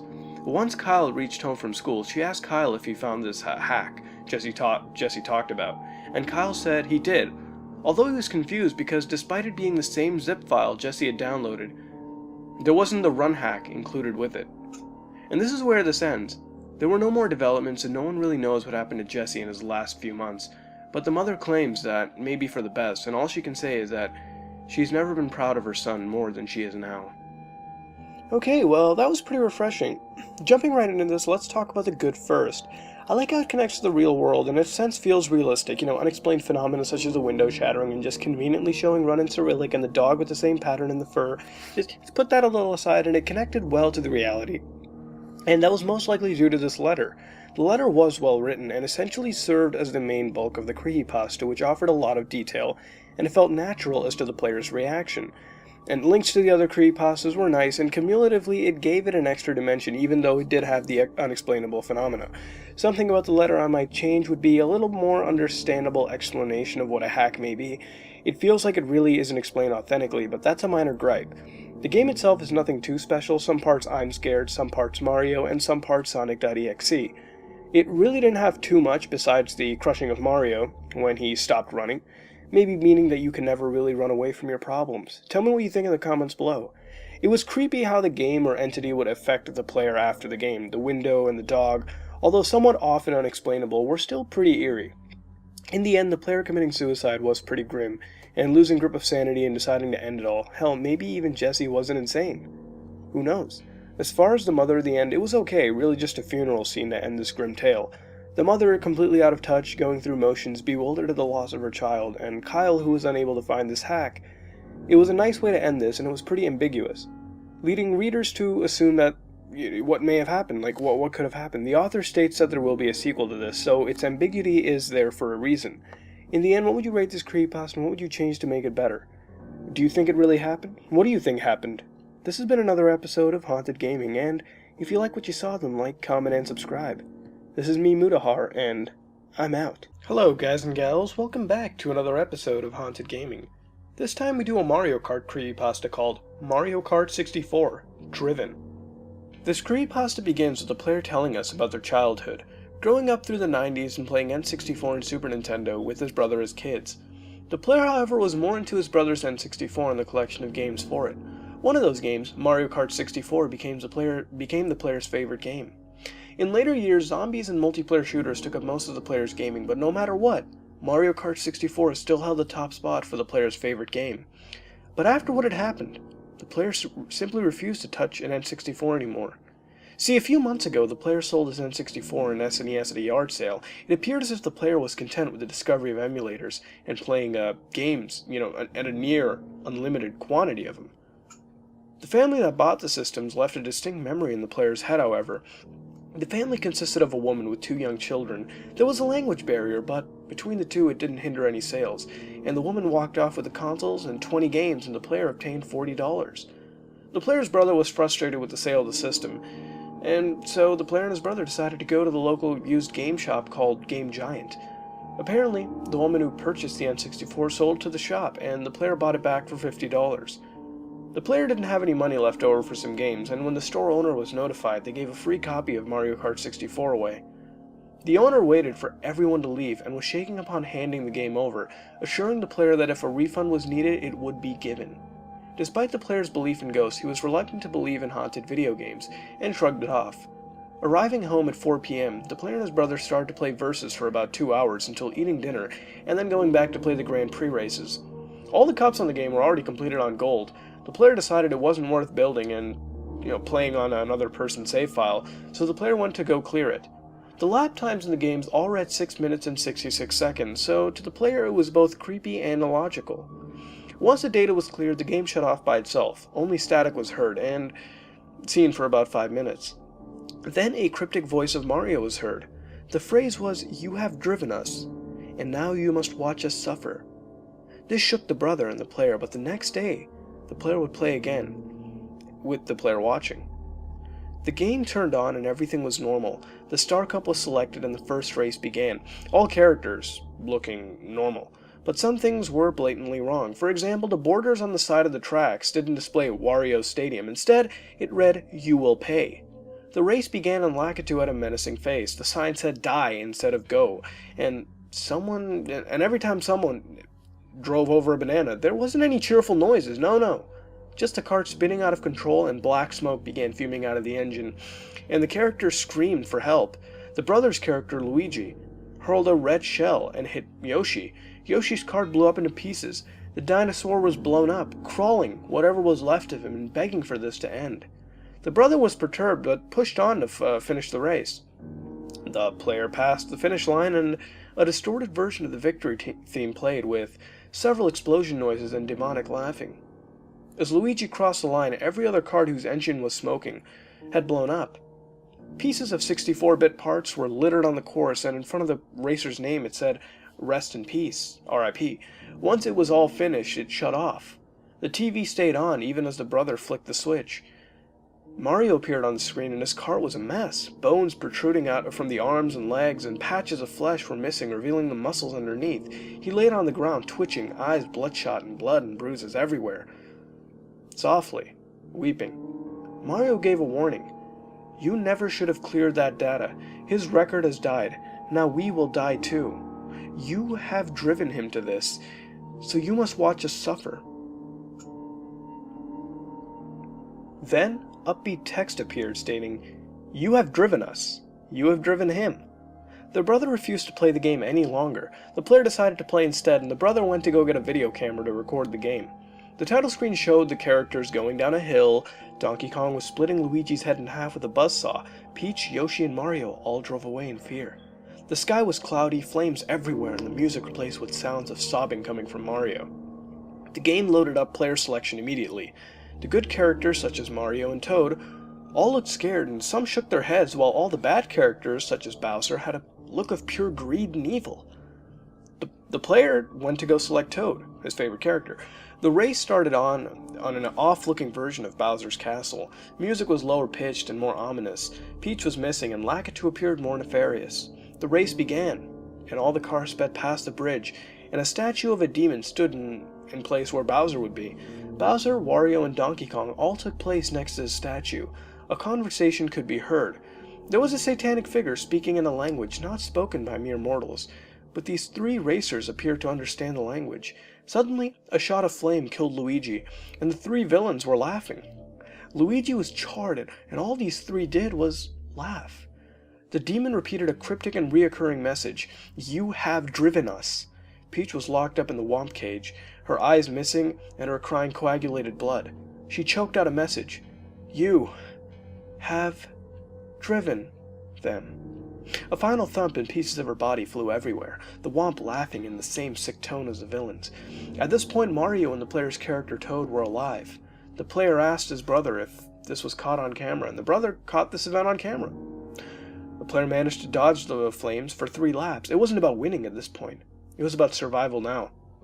The player didn't want to see what would happen if he or she died in the game. It was more about someone's life and balance now, possibly the player's. The player finished first, beating Mario. The losing theme played more in a more somber tone, and RIP was written in front of their names. But this time, the name was Richard, the player's name. Now, the level was Rainbow Road, but there weren't any rainbows, only patterns of flesh and veins, as well as internal organs. Only 2 players were on the tracks, Mario and the player's character, Toad.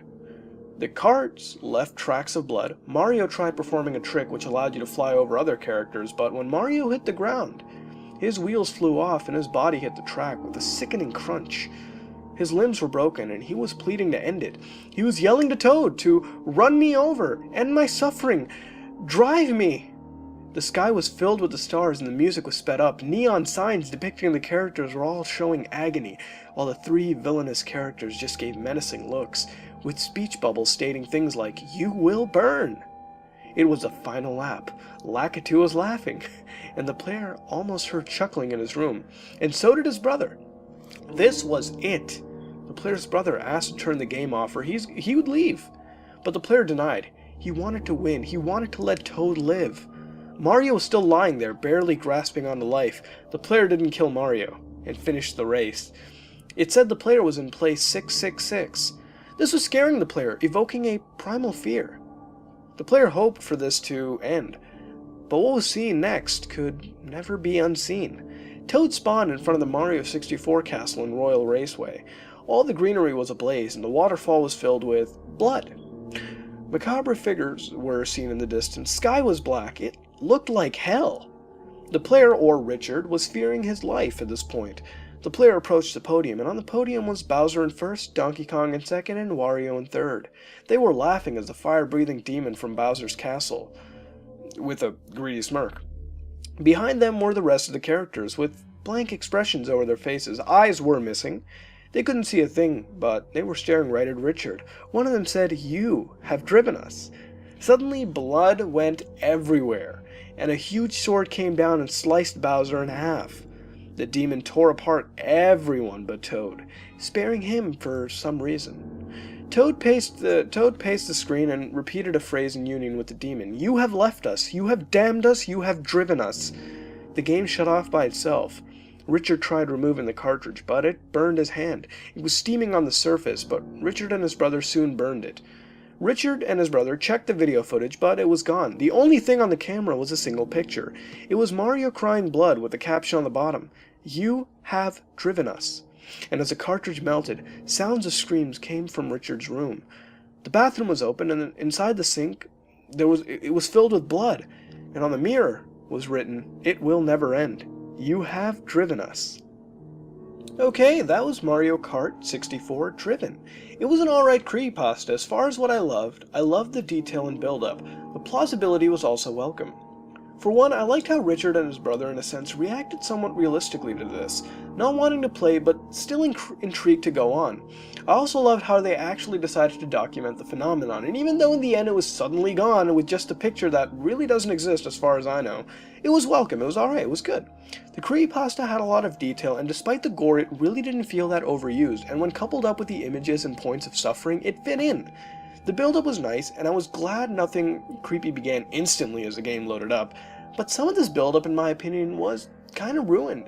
For example, it was touted that Bowser, Wario, and Donkey Kong were the villains, and throughout the creepypasta, it was leading up to the villain siding with this demonic figure. But ultimately, in the end, they're murdered alongside the other characters like nothing. Maybe they shouldn't have sided with the demon, I guess? Hey, maybe the woman in the beginning implanted that system with the demon. Who knows? But I guess deleting the save file damned the characters and killed them off, which was an interesting and unique concept, deleting their record so coldly, effectively killing everything accomplished by these characters and all their history. And really, That's what I really liked about this creepypasta. The characters responded appropriately, although it felt somewhat off at times. It wasn't too bad. The detail was nice, and the build-up, although somewhat meaningless in the end, did cause some eeriness. What I didn't like about this creepypasta was the cliches. More specifically, I'll talk about two, the no eyes and the blood. There were a lot of them, and to be honest, they came way too many times for their own good. I don't really have a problem with blood and lack of organs, but they have to be used carefully in my opinion. Too much just kills the experience, at least to me. I even wonder why Richard simply didn't go get his money back for the game in the end, but hey, at least he saved someone else from suffering the same stuff he had to deal with. But all in all, I thought it was a nice creepypasta. It had flaws, but it made up for it in detail and genuine eeriness at times. What would you rate this creepypasta, and what would you change to make it better? This has been another episode of Haunted Gaming, and if you like what you saw, then like, comment, and subscribe. This is me, Mutahar, and I'm out. Hello, guys and gals. Welcome back to another episode of Creepypastas. This time we do a much-requested non-gaming creepypasta called The Russian Sleep Experiment. Now, before we begin, I am going to be doing this word for word. Also, from now on, if I come across a bad creepypasta, then it's bad. You know, no more being accepting of everything anymore. If it's bad, and I'll say it's bad. Usually I don't list out every cliche, but from now on I am. I'm not recommending or saying anything is okay if it isn't, but I'm still going to say what should be done to make it better. Also, I'm going to be doing a lot more creepypastas beside gaming as well, but don't worry, you know, because some of the best ones that we've done are non-gaming, like Funny Mouth. But again, don't worry, gaming is still going to be number one. That being said, let's begin the Russian sleep experiment. Russian researchers in the late 1940s kept 5 people awake for 15 days using an experimental gas-based stimulant. They were kept in a sealed environment to carefully monitor their oxygen intakes, so the gas didn't kill them, since it was toxic in high concentrations. This was before closed-circuit cameras, so they only had microphones and 5-inch thick glass, porthole-sized windows into the chamber to monitor them. The chamber was stocked with books, cots to sleep on but no bedding, running water and toilet, and enough dried food to last all 5 for over a month. The test subjects were political prisoners deemed enemies of the state during World War II. Everything was fine for the first 5 days. The subjects hardly complained, having been promised, falsely, that they would be freed if they submitted to the test and did not sleep for 30 days. Their conversations and activities were monitored, and it was noted that they continued to talk about increasingly traumatic incidents in their past, and the general tone of their conversations took on a darker aspect after the 4-day mark. After 5 years, they started to complain about the circumstances and events that led them to where they were, and started to demonstrate severe paranoia. They stopped talking to each other and began alternately whispering into their microphones and one-way mirrored portholes. Oddly, they all seemed to think they could win the trust of the experimenters by turning over their comrades, the other subjects in captivity with them. At first, the researchers suspected this was an effect of the gas itself. After 9 days, the first of them started screaming. He ran the length of the chamber, repeatedly yelling at the top of his lungs for 3 hours straight. He continued attempting to scream, but was only able to produce occasional squeaks. The researchers postulated that he had physically torn his vocal cords. The most surprising thing about this behavior is how the other captives reacted to it, or rather didn't react to it. They continued whispering to the microphones until the second of the captives started to scream. The 2 non-screaming captives took the books apart, smeared page after page with their own feces, and pasted them calmly over the glass porthole. The screaming promptly stopped. So did the whispering to the microphone. After 3 more days passed, the researchers checked the microphones hourly to make sure they were working, since they thought it was impossible that no sound could be coming with 5 people inside. The oxygen consumption in the chamber indicated that all 5 must still be alive. In fact, it was the amount of oxygen 5 people would consume at a very heavy level of strenuous exercise. On the morning of the 14th day, the researchers did something they said they would not do to get a reaction from the captives. They used the intercom inside the chamber, hoping to provoke any response from the captives. They were afraid we're either dead or vegetables. They announced, "We are opening the chamber to test the microphone. Step away from the door and lie flat on the floor or you will be shot. Compliance will earn 1 of your immediate freedom." To their surprise, they heard a single phrase in a calm voice response. "We no longer want to be freed." Debate broke out amongst the researchers. and the military forces funding the research, unable to provoke any more response using the intercom, it was finally decided to open the chamber at midnight on the 15th day. The chamber was flush of the stimulant gas and filled with fresh air, and immediately voices from the microphones began to object. 3 different voices began begging, as if pleading for the life of loved ones, to turn the gas back on. The chamber was open and soldiers sent in to retrieve the test subjects. They began to scream louder than ever, and so did the soldiers when they saw what was inside. 4 of the 5 subjects were still alive, although no one could rightly call the state that any of them in life. The food rations past day 5 had not been so much as touched. There were chunks of meat from the dead test subject's thigh and chest stuffed into the drain in the center of the chamber, blocking the drain and allowing 4 inches of water to accumulate on the floor. Precisely how much of the water on the floor was actually blood was never determined. All 4 surviving test subjects also had large portions of muscle and skin torn away from their bodies. The destruction of flesh and exposed bone on their fingertips indicated that the wounds were inflicted by hand, not with teeth as the researchers initially thought. Closer examination of the position and angles of the wounds indicated that most, if not all, of them were self-inflicted. The abdominal organs below the ribcage of all 4 test subjects had been removed, while the heart, lungs, and diaphragm remained in place. The skin and most of the muscles attached to the ribs had been ripped off, exposing the lungs through the ribcage. All the blood vessels and organs remained intact. They had just been taken out and laid on the floor, fanning out around the eviscerated but still living bodies of the subjects. The digestive tract of all 4 could be seen to be working, digesting food. It quickly became apparent that they were digesting their own flesh, that they had ripped off and eaten over the course of days. Most of the soldiers were Russian special operatives at the facility, but still many refused to return to the chamber to remove the test subjects. They continued to scream to be left in the chamber and alternately begged and demanded that the gas be turned back on, lest they fall asleep. To everyone's surprise, the test subjects put up a fierce fight in the process of being removed from that chamber. One of the Russian soldiers died from having his throat ripped out. Another was gravely injured by having his testicles ripped off and an artery in his leg severed by one of the subject's teeth.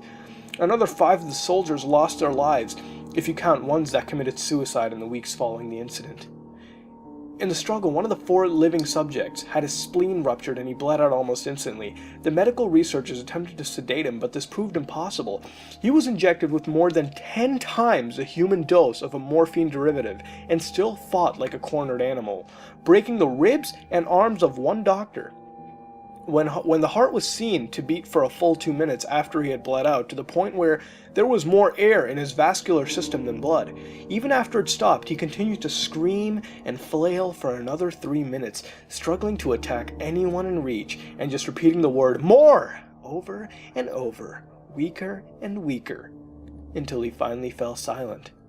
The surviving 3 test subjects were heavily restrained and moved to a medical facility, the 2 with intact vocal cords continuously begging for the gas, demanding to be kept awake. The most injured of the 3 was taken to the only surgical operating room that the facility had. In the process of preparing the subject to have his organs placed back within his body, it was found that he was effectively immune to the sedative that they had given him to prepare for the surgery. He fought furiously against the restraints when the anesthetic gas was brought out to put him under. He managed to tear most of the way through a 4-inch wide leather strap on one wrist, even though the weight of a 200-pound soldier holding that wrist as well. It took only a little more anesthetic than normal to put him under, and the instant his eyelids fluttered and closed, his heart stopped. In the autopsy of the test subject that died on the operating table, it was found that his blood had tripled the normal level of oxygen. His muscles that were still attached to his skeleton were badly torn, and he had broken 9 bones in his struggle to not be subdued. Most of them were from the force of his own muscles had exerted on them. The second survivor had been the first of the group of 5 to start screaming. His vocal cords destroyed. He was unable to beg or object to surgery, and he only reacted by shaking his head violently in disapproval when the anesthetic gas was brought near him. He shook his head yes when someone suggested reluctantly that they try the surgery without anesthetic, and he did not react for the entire 6-hour procedure of replacing his abdominal organs and attempting to cover them with what was remained of his skin. The surgeon presiding stated repeatedly that it should be medically possible for the patient to still be alive. One terrified nurse assisting the surgery stated that she had seen the patient's mouth curl into a smile several times whenever his eyes met hers. When the surgery ended, the subject looked at the surgeon and began to wheeze loudly, attempting to talk while struggling. Assuming this must be something of drastic importance, the surgeon had a pen and pad fetched so the patient could write his message. It was simple. Keep cutting. The other two test subjects were given the same surgery, both without anesthetic as well. Although they had to be injected with a paralytic for the duration of the operation, the surgeon found it impossible to perform the operation while the patients laughed continuously. Once paralyzed, the subject could only follow the attending researchers with their eyes. The paralytic cleared their system in an abnormally short period of time, and they were soon trying to escape their bonds. The moment they could speak, they were again asking for the stimulant gas. The researchers tried asking why they'd injured themselves, why they had ripped out their own guts, and why they wanted to be given this gas again. Only one response was given: I must remain awake. All three subjects' restraints were reinforced, and they were placed back into the chamber awaiting determination as to what should be done with them. The researchers, facing the wrath of their military benefactors for having failed the stated goals of their project, considered euthanizing the surviving subjects. The commanding officer, an ex-KGB, instead saw potential and wanted to see what would happen if they were put back on the gas. The researchers strongly objected, but were overruled. In preparation for being sealed in the chamber again, the subjects were connected to an EEG monitor and had their restraints padded for long-term confinement. To everyone's surprise, all three stopped struggling the moment it was let slip that they were going back on the gas. It was obvious that at this point all three were putting up a great struggle to stay awake. One of the subjects that could speak was humming loudly and continuously. The mute subject was straining his legs against his leather bonds with all his might, first left, then right, then left again, for something to focus on. The remaining subject was holding his head off his pillow and blinking rapidly. Having been the first to be wired for EEG, most of the researchers were monitoring his brainwaves in surprise. They were normal most of the time, but sometimes flatlined inexplicably. It looked as if he were repeatedly suffering brain death before returning to normal. As they focused on paper scrolling out of the brainwave monitor, only one nurse saw his eyes slip shut at the same moment his head hit the pillow. His brainwaves immediately changed to that of deep sleep, then flatlined for the last time as his heart simultaneously stopped. The only remaining subject that could speak started screaming to be sealed in now. His brainwaves showed the same flatlines as the one who had just died from falling asleep. The commander gave the order to seal the chamber with both subjects inside, as well as 3 researchers. One of those named 3 immediately drew his gun and shot the commander point blank between the eyes, then turned the gun to the mute subject and blew his brains out as well. He pointed the gun at the remaining subject, still restrained to a bed, as the remaining members of the medical and research team fled the room. "I won't be locked in there with these things, not with you!" he screamed at the man strapped to the table. "What are you?" he demanded. "I must know." The subject smiled. "Have you forgotten so easily?" the subject asked. "We are you. We are the madness that lurks within you all, begging to be free at every moment in your deepest animal mind. We are what you hide from in your beds every night. We are what you sedate into silence and paralysis when you go to the nocturnal haven where we cannot tread." The researcher paused, then aimed at the subject's heart and fired. The EEG flatlined as the subject weakly choked out, "So, nearly free." So, how was that creepypasta? I actually thought it was pretty, interesting. It was well written and it invoked fears you kept on reading, wondering what was going in the minds of these patients. The lack of sleep slowly invoking madness, referenced in the end, as what we sedate every night in our beds. It seemed these people reached complete madness through their lack of sleep, and so now the animal desires in their head had been completely released, overtaking their psyche. One thing I wonder is why this was even being researched. I mean, was this to see how far people could go without sleep? Was it to test some truth gas? If that was the case, didn't it work when the inmates started to sell each other out for freedom? What was being tested? Unlike MKUltra, which had a point, this seems a little questionable as to what that point is. What was the KGB trying to figure out? What was the potential? What was it? As far as the gas, I would assume it's a gas of maybe a gas form of cocaine or speed. Since it appears to be highly addictive, and I guess that's what kept them awake, causing their paranoia and some awful hallucinations, which would induce the screaming. And as soon as it was turned off, it may have caused withdrawal. I mean, again, they were inhaling this for days. But then again, I'm neither a doctor or a psychologist. I'm more of an engineer. So for those who know more on the subject, please tell us in the comments below. As far as the lack of sleep went, I think it truly did make them crazy. I mean, sleep deprivation can cause pain to the body, impaired mental functions, hallucinations, stress, irritability, psychosis, and a feeling of general discomfort. So in a sense, these actions and reactions of these patients did feel quite realistic. In general, I thought this creepypasta was good, and it didn't really have as many issues, besides some vague sections and the somewhat lack of justification for this experiment. Could it have been real? Well, if the CIA could perform Operation MKUltra, why not the KGB do something of their own flair? Maybe this was another way to test for something using some type of gas. Maybe a truth gas, I don't know. Again, reading this multiple times to see a motive, I couldn't really find one. Maybe it was kept vague intentionally. Maybe no one really knows. The government does do some pretty freaky shit. What do you think? What would you rate this creepypasta and what would you change to make it better? This has been another episode of Creepypastas, and if you like what you saw, then like, comment, and subscribe. This is me, Mutahar, and I'm out. Wait, what the fuck? What the hell's the FSB doing out there? Hello, guys and gals. Welcome back to another episode of Haunted Gaming. This time we do a user-requested creepypasta, like always, called Lost Sonic. This creepypasta begins with the player telling us about their love for the Sonic games and how they played each and every one. You name it, they've played it. The player was in the attic cleaning up things, and during the process encountered a weird Sega Genesis cartridge with a piece of paper with the words Lost Sonic written on it. The player had no idea what this game was doing in the attic, and the player never remembered this game from his or her childhood. Being the curious individual the player was, he or she got the game, plugged it in, and began to play it. The game started with the same thing every old Sonic game started with, according to the player, with a green island stage, with flowers and palm trees. But the zone didn't have a name, no.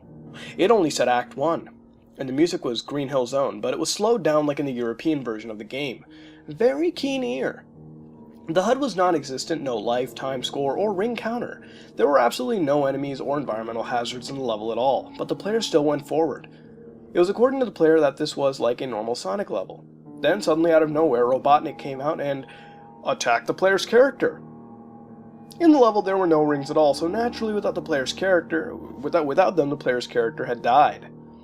There wasn't any normal death animation, no. Screen cut black and the death sound was heard. The game had froze right there on that black screen. The player reset the console and the game had restarted, and the player was shocked encountering this new title screen. It was a huge change. The background turned blood red under the ring with Sonic in it, the game's title. It said Lost. The music was all screwed up, slowed down, missing a ton of notes. Sonic was far worse too. His color scheme was lighter and his eyes were red. Sonic was frowning with, oh my god, blood dripping out from the eyes. Are you fucking real? Okay, anyways, the player feared this and pressed the start button. The level started up, and according to the player, it was horrible. The title screen read, Tesal on e-Pax, and Tesa 1, pro tip, reverse the words. Sonic appeared to be the same as he looked on the title screen. The music was the same as the title screen as well, slowed and missing a ton of notes. The level had an underground theme with, get ready for a shocker, blood dripping from the top. Bones and puddles of blood surrounded the level, and as if it weren't gory enough, some gore was found too. Literally!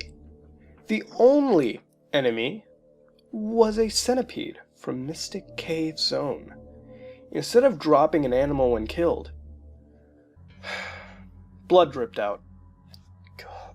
Anyways, there were spikes with blood on the tops and some cases that had acid that killed you in one hit. Every time Sonic was hit, he was sent back to the beginning. No checkpoints whatsoever. And according to the player, it was a very, very difficult level. After persevering, however, the player eventually got through this level, and at the end there was no signpost, just a giant black ball.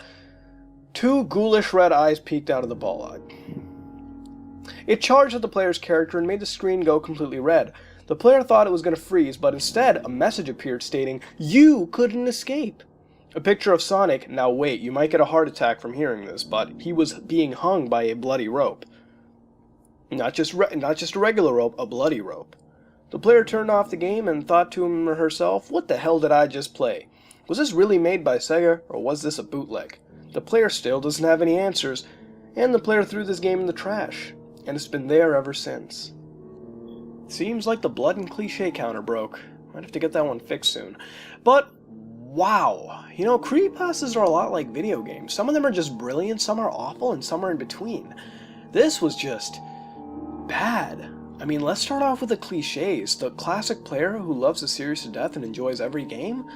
Can't really say much there. Seems to be a staple now. I mean, there's a lot of other ways to introduce this stuff. You don't have to be just a fan of the series to encounter a haunted game. But anyways, another one was the weird cartridge. I don't know. It feels like I'm nitpicking, but it just rubs me the wrong way. I mean, what is so weird about it? Does it look weird physically? More explanation is welcome. I mean, I don't. It's more like nitpicking, I guess, but moving on, the note being cliche as well, with just Lost Sonic, not even a phrase that matters at the end in the grand scheme of things, but hey, maybe this was a prototype Sonic game that got lost, huh? I don't know. The title screen, which was changed as well, like a lot of other creepypastas, didn't really affect me too. I mean, it felt like it was Sonic.exe's title screen, in a sense, the music always being played slower and more ominously. To me, this doesn't really seem scary or add any creepiness. I mean, it would be really good if I could hear the music. You know, just the explanation of music with a lot of notes missing and slowed down really isn't exactly heart-stopping in my books. I don't know, I feel more explanation would be better.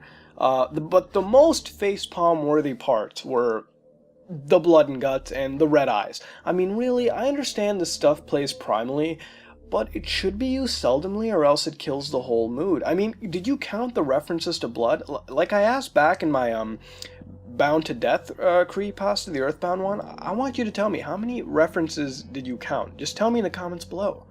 The ending also, in my opinion, did suck. I mean, really, those were the questions being asked? Did Sega make this? Was this bootleg? And then throwing the game away? Simply referring back to the first episode I did, if I found a game like this, I wouldn't simply throw it away. That'd be under lock and key here. And I know you usually let this slide, but here it just felt like it was thrown in, you know? It's like, oh, did Sega make this? Was it bootleg? I'll throw the game away. Okay, I don't know. But again, if I found a game like this, it would be under lock and key. Moving on, you know, like, I'm not here to rip on these. I'm not. What can we do to make it better? I guess for starters, it should be a little longer, more build-up, and again, you know, you don't need build-up for every creepypasta. For example, you know, stuff like Polybius, which essentially is an urban myth, you know, for that you don't really need build-up, it's sort of just there, but for creepypastas like this, you have to let the fear settle in. You need to reduce the cliches as well, which according to the author was fixed and better than the last version with cliches, so I kind of want to see the old version. But instead of going to the different title screen and slower pitched audio, maybe do something else in the game. For me, I don't play much Sonic, and I don't know, you know, much about the series and the lore. I mean, I play it seldomly here and there. But find something within the game you can revolve the tale around. Maybe make it an origin story level with the game. Maybe gradually make things scarier per level, ultimately leading up to some revelation at the end. Make the creepy phenomena more realistic. Granted, this stuff has been done before, and I guess you could say it's a cliche as well, but it would be quite refreshing to see in a Sonic creepypasta. In the end, I can't recommend this, but the links are in the description below, so if you want to read it yourself, go ahead. What would you change to make this creepypasta better? And what would you rate this creepypasta? Now be nice. This has been another episode of Haunted Gaming, and if you like what you saw, then like, comment, and subscribe. This is me, Mutahar, and I'm out. Hello guys and gals, welcome back to another episode of Haunted Gaming. This time we do March's creepypasta of the month called We Are Twisted. Now before we begin, I'm going to do this word for word. It's written in a way where it should be read word for word. It's got all these diary entries, so without talking too much, let's begin. I am a big fan of video games. Classic, new, bad, good, name it, and I'll love it. Then something happened that made me rethink things. I live in San Francisco, California. I have a job working at home designing character designs for future games for a company named Sega. I love Sega and their games, but I'm a slightly bigger fan for Nintendo. I tried to get a job at Nintendo, but they denied me for my lack of experience, for I have graduated from college 2 years ago. I was designing a new character for a new Sonic the Hedgehog game that Sega hasn't revealed to the public yet, and was meant to be a surprise announcement 5 months from now. I was designing a new Dr. Eggman robot when I saw my laptop was running low on charge. I quickly got up to go get my battery charger and came back to see that I was too late, and it went dead, and I lost all my design progress. I punched my wall out of anger and fell onto my couch. I sat there for hours before I fell asleep. All my work gone. While I was asleep, I had nightmares of my favorite video game characters turning evil and being killed. I woke up at around 5:30 a.m., sweating and all the pillows on my couch on the floor. I had to get up and go back to Sega headquarters in 20 minutes. I was already dressed, but my hair was a mess. I fixed my hair up, took my laptop, and left my home. The man quit today because he didn't get a promotion after he supposedly worked here for 4 years without a single one.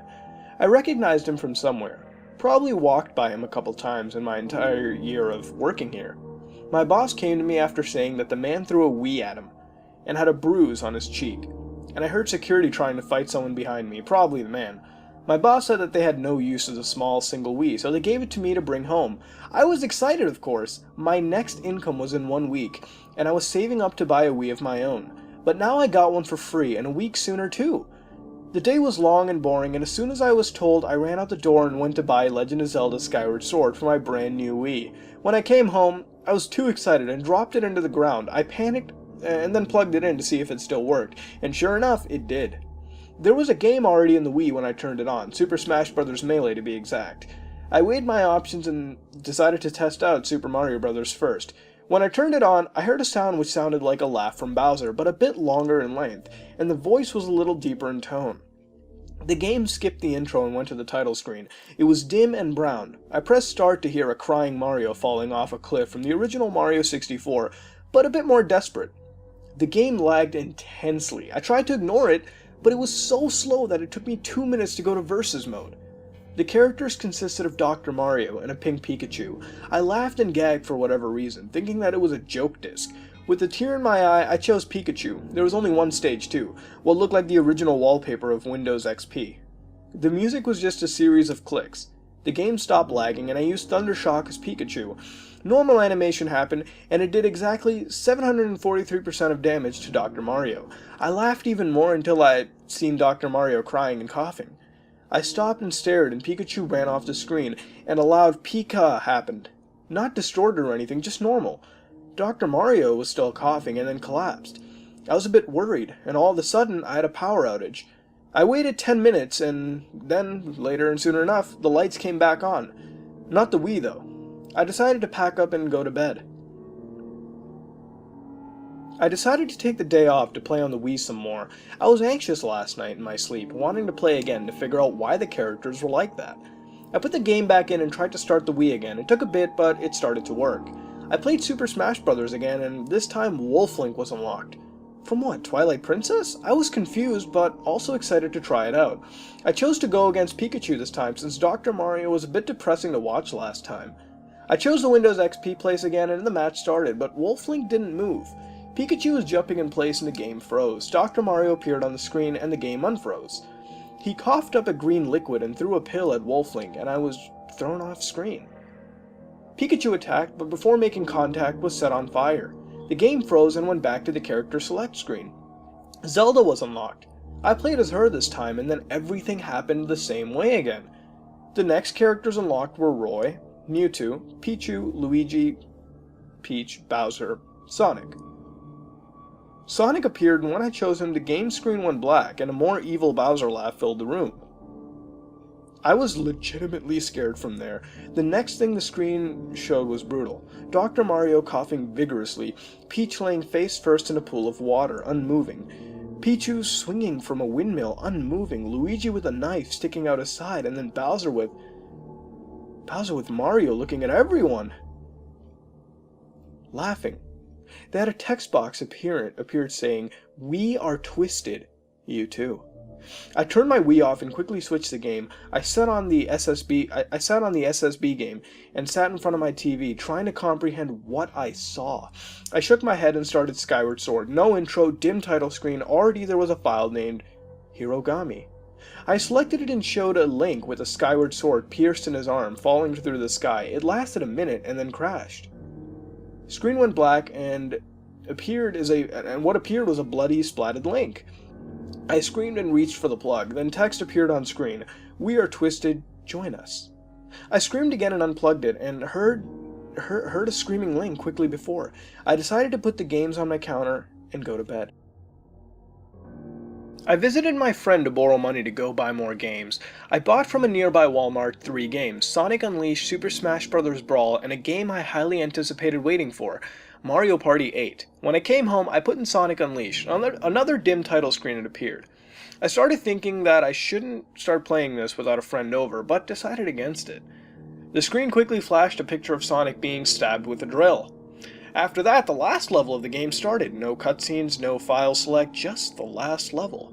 Sonic was a werehog and was holding a bloody drill, and Tails was lying on the ground just normally. No blood or gore there. He was breathing too. I walked into the next room where Sonic all of a sudden screamed and started stabbing himself with the drill. He turned normal and was laying on the ground with a random force lifted him into the air, and he was set on fire and thrown into the wall. I had a tear in my eye. Text appeared on the screen again. "We are twisted. Stop trying to resist." I knew something was up. I tried out SSBB. All the characters were turned into zombies in a match, and then Taboo was standing over them and shot them with a beam, and they were all bleeding, and text appeared. "We are twisted, twisted." Next was Mario Party 8. There was only one board, oddly enough the Windows XP place. Pink Pikachu and Dr. Mario was in the background. All the characters on screen were crying, and every time they moved, Bowser laughed and they were struck with lightning and cried more. Eventually Yoshi died, then Peach, then Mario, then everyone died, and a text appearing again saying, "We are twisted. Game over." I screamed and then quietly escaped my house. I took the games to throw them away, then decided to show it to my best friend so he is an eyewitness. I was on my way to share my tale with him. We played, and I was scared, but somehow the games played as any other normal game did. I was very confused, but somewhat relieved. We played until 7. Then I went home. When I opened my door, a raccoon ran out, hissed at me, and my Wii was knocked over and a new game was left there. On the disc it said Hirogami. I put the disc in my Wii and turned it on, and a light flashed. I instantly fell asleep. The screen was still on when I woke up. On the screen was Mario. He screamed and his hat and hair burned in flames. He cried and started to cough. Green liquid came out of his mouth. He screamed, then a man popped up. It was just a video, just like it was recorded off a cheap camera. It was the man who quitted. He punched a wall and he threw a Sonic doll on the ground. Then he said these words, "Sega, I hope you enjoyed these games." And then he grabbed a knife and cut his arm badly. I almost threw up. I backed up from the screen and looked at my mirror behind me. I seen in the mirror what looked a little like the man. I started to have the feeling of hating Sega. I had a beard just like the man starting to grow on my face.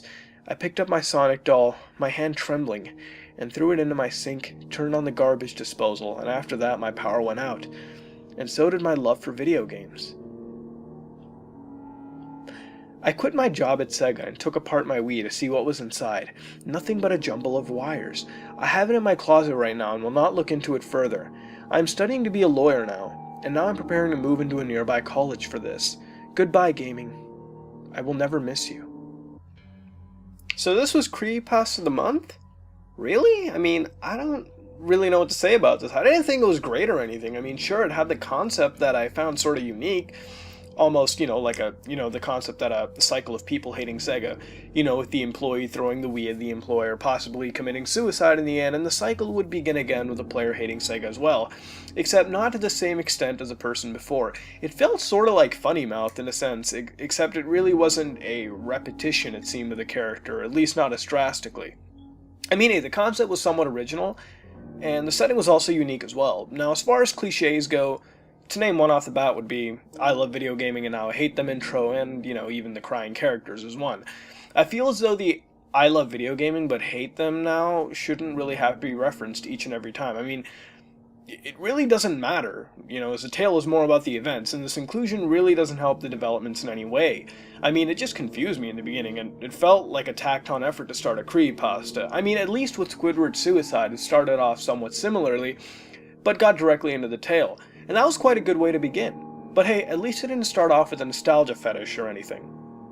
But some of the events were a little weird and hard to understand. I mean, the player just had bad dreams for no reason, not questioning them at all once waking up. Then the employee throwing a Wii at the boss.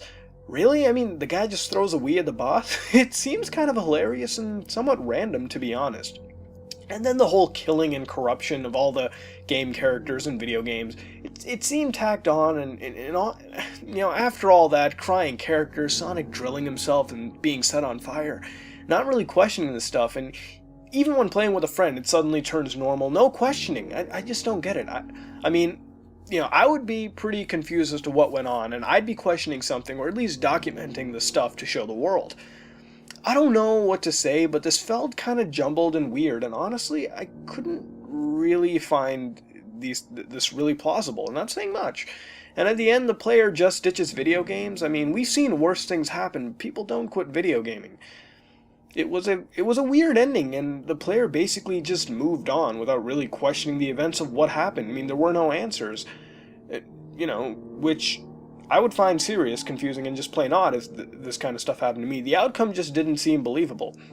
Maybe the player is just repressing this and just wants to move on and forget gaming. Who knows? Maybe this is setting up a sequel. The line, "we is twisted as well," reminded me of Mario Kart 64 Driven, and was, it was okay. I mean, yeah, it was referenced a bunch of times, but it got more revealing and creepier each time, asking the vague questions and whatnot, and also being a pun as well. It was a nice touch. In the end, it was a unique creepypasta. I just didn't really enjoy it. It was written well, minus some grammar issues and technicals, but put that aside, it had a somewhat unique concept, but it felt random at times, and the gore and blood was, to me, a little too much, and I guess if it was changed, it would be better than it is now? I mean, what would you rate this creepypasta, and what would you change to make it better? This has been another episode of Haunted Gaming, and if you like what you saw, then like, comment, and subscribe. This is me, Mutahar, and I'm out. Hello guys and gals, welcome back to another episode of Haunted Gaming. This time we're doing another Pokemon creepypasta called Missing No Murder.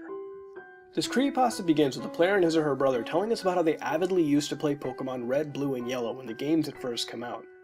And as the series progressed, the player and his or her brother questioned who would buy the middle game in the series. This would basically be, for example, Pokemon Crystal, Yellow, Emerald. The player bought Pokemon Yellow for the first generation of games. The player and his or her brother now had made a mission to level up their Pokemon to incredibly high levels. And about a year later, the player's brother grew bored and started looking for in-game cheats. The player's brother found many methods of capturing a certain glitch Pokemon called Missing No. So the player's brother decided to use the Old Man glitch to capture this mystery Pokemon. The glitch, however, came with a warning that Missing No could corrupt the game data and cause the game to be unstable, and the only way to fix it would be to restart the game. The player's brother ignored the warning and proceeded with the game and did the glitch anyways. And the warning also seemed to be wrong as well at the time. After numerous attempts, the player and his or her brother finally caught Missing No. The two now wanted to see what this Pokemon could do, and among the first many quirks they found was that Missing No could duplicate items, which allowed the player's brother to keep well stocked on hyper potions. The moveset for Missing No was weird in that it had 2 sets of water gun in the first 2 attack slots. The other 2 attacks the player couldn't remember as he or she was young at the time. After a while, the player and his or her brother kept discovering new quirks about Missing No, and started putting it into Pokemon Stadium, which the game had given the substitute doll model as a placeholder. Then the 2 siblings looked back at their old save files, and the 2 proceeded to finish their missions and proceed on with them. But first, a link battle would have to occur between the 2, the player's party versus his or her brother's party, the main contender being Missing No.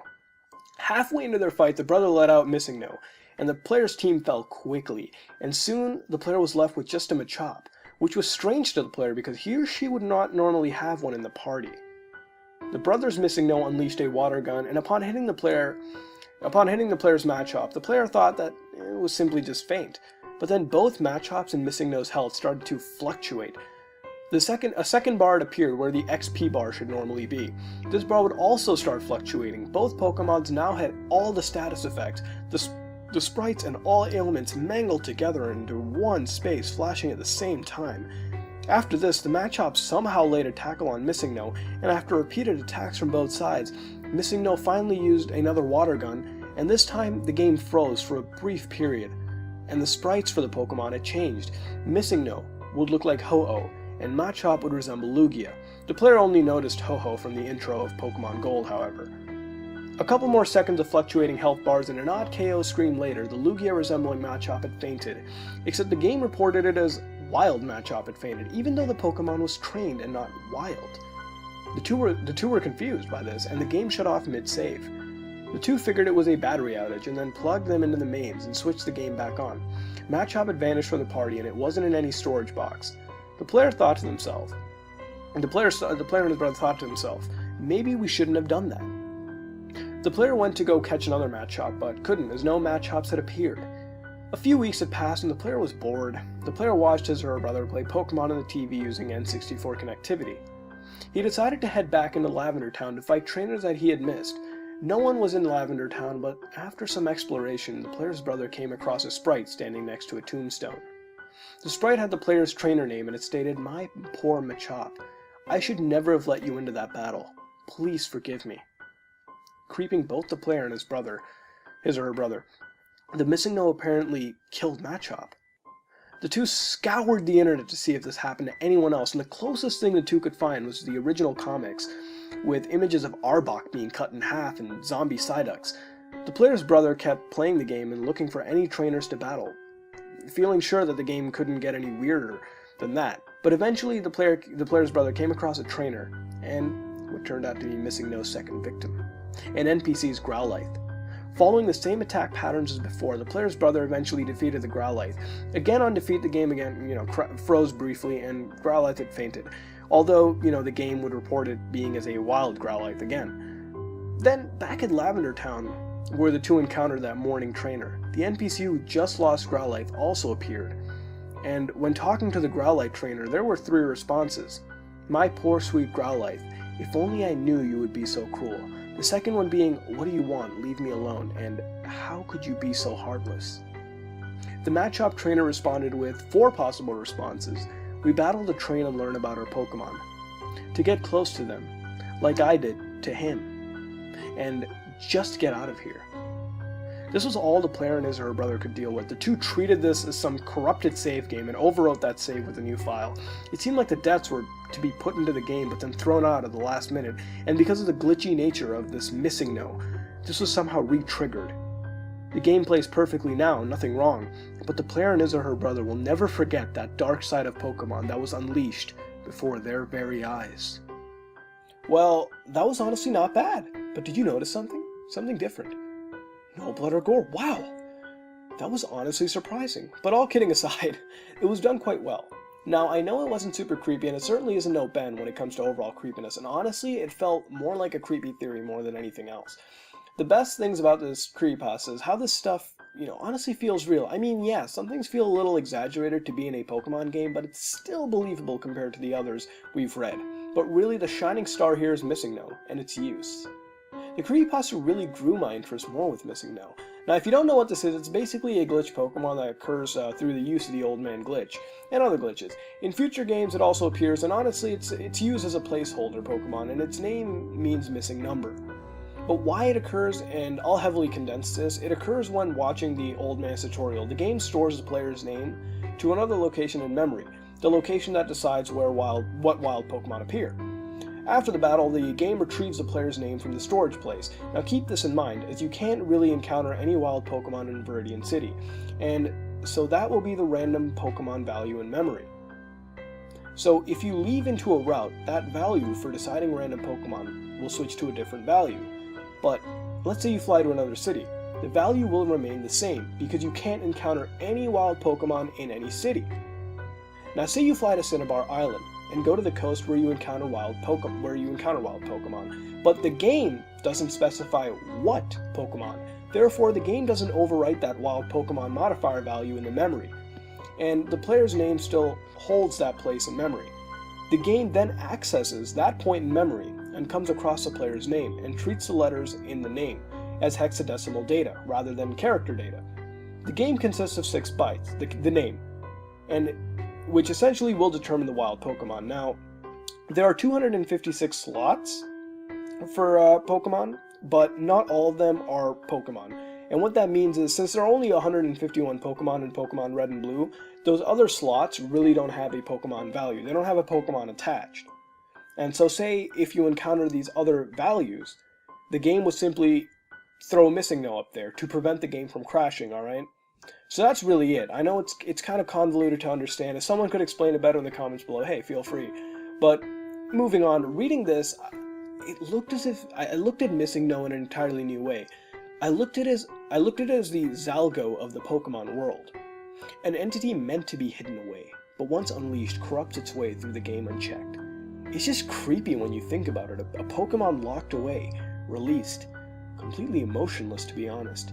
Even then in the games it was speculated that Pokemon can die. I mean, obviously with Lavender Town and the Pokemon Tower being obvious examples. Maybe Missing No truly does kill your Pokemans. I mean, just look at it. He comes.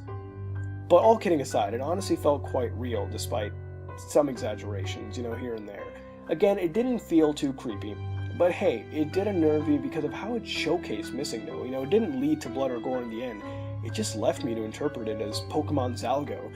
And although it had its cliches, I could overlook them as they honestly didn't kill the overall experience for me. And that's really all I have to say about this. The Missing No in its use is pretty cool and definitely did give another perspective, but it was lacking some of that creepy tone but still, it was pretty decent, and I recommend you all to go check it out, linked in the description below. What would you rate this creepypasta, and what would you change to make it better? This has been another episode of Haunted Gaming, and if you like what you saw, then like, comment, and subscribe. This is me, Mutahar, and I'm out. Hello guys and gals, welcome back to another episode of Haunted Gaming. This time we're going to be doing a Legend of Zelda creepypasta called Happiness for Sale. Now I'm going to do this creepypasta word for word.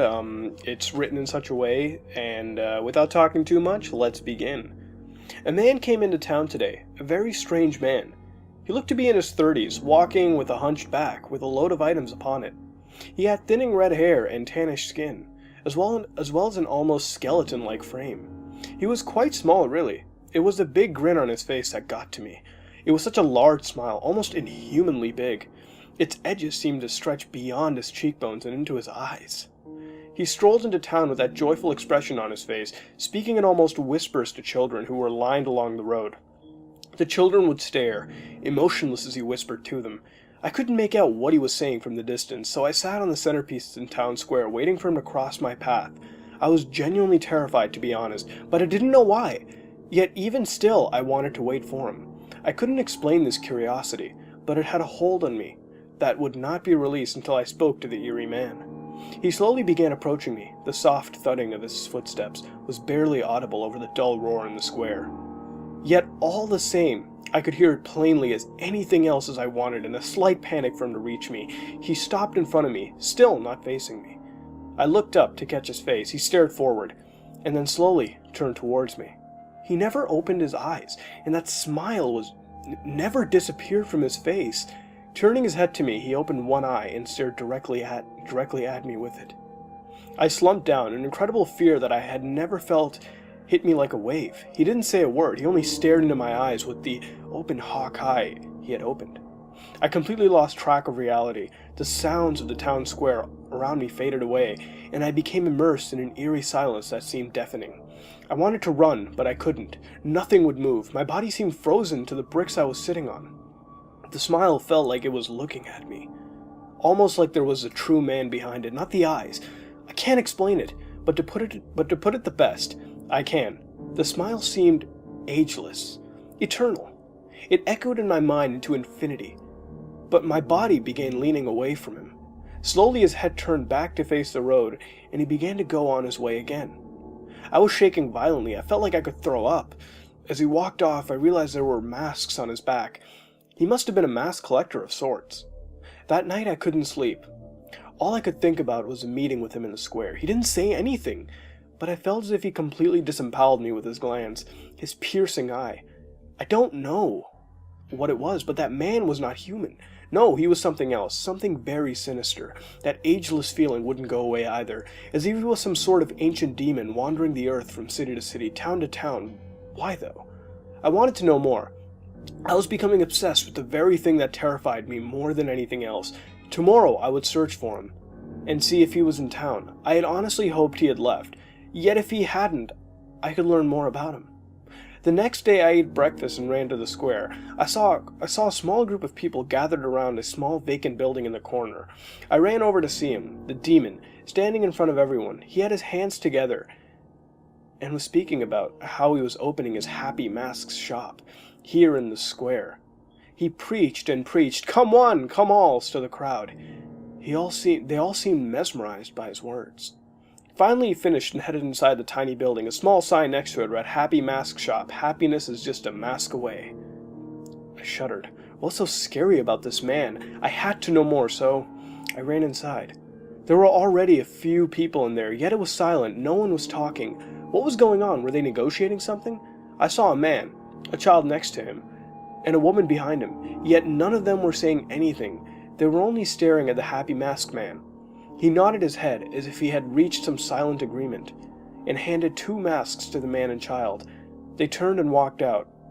As they passed, I saw a glazed look in their eyes, as if they were completely out of it.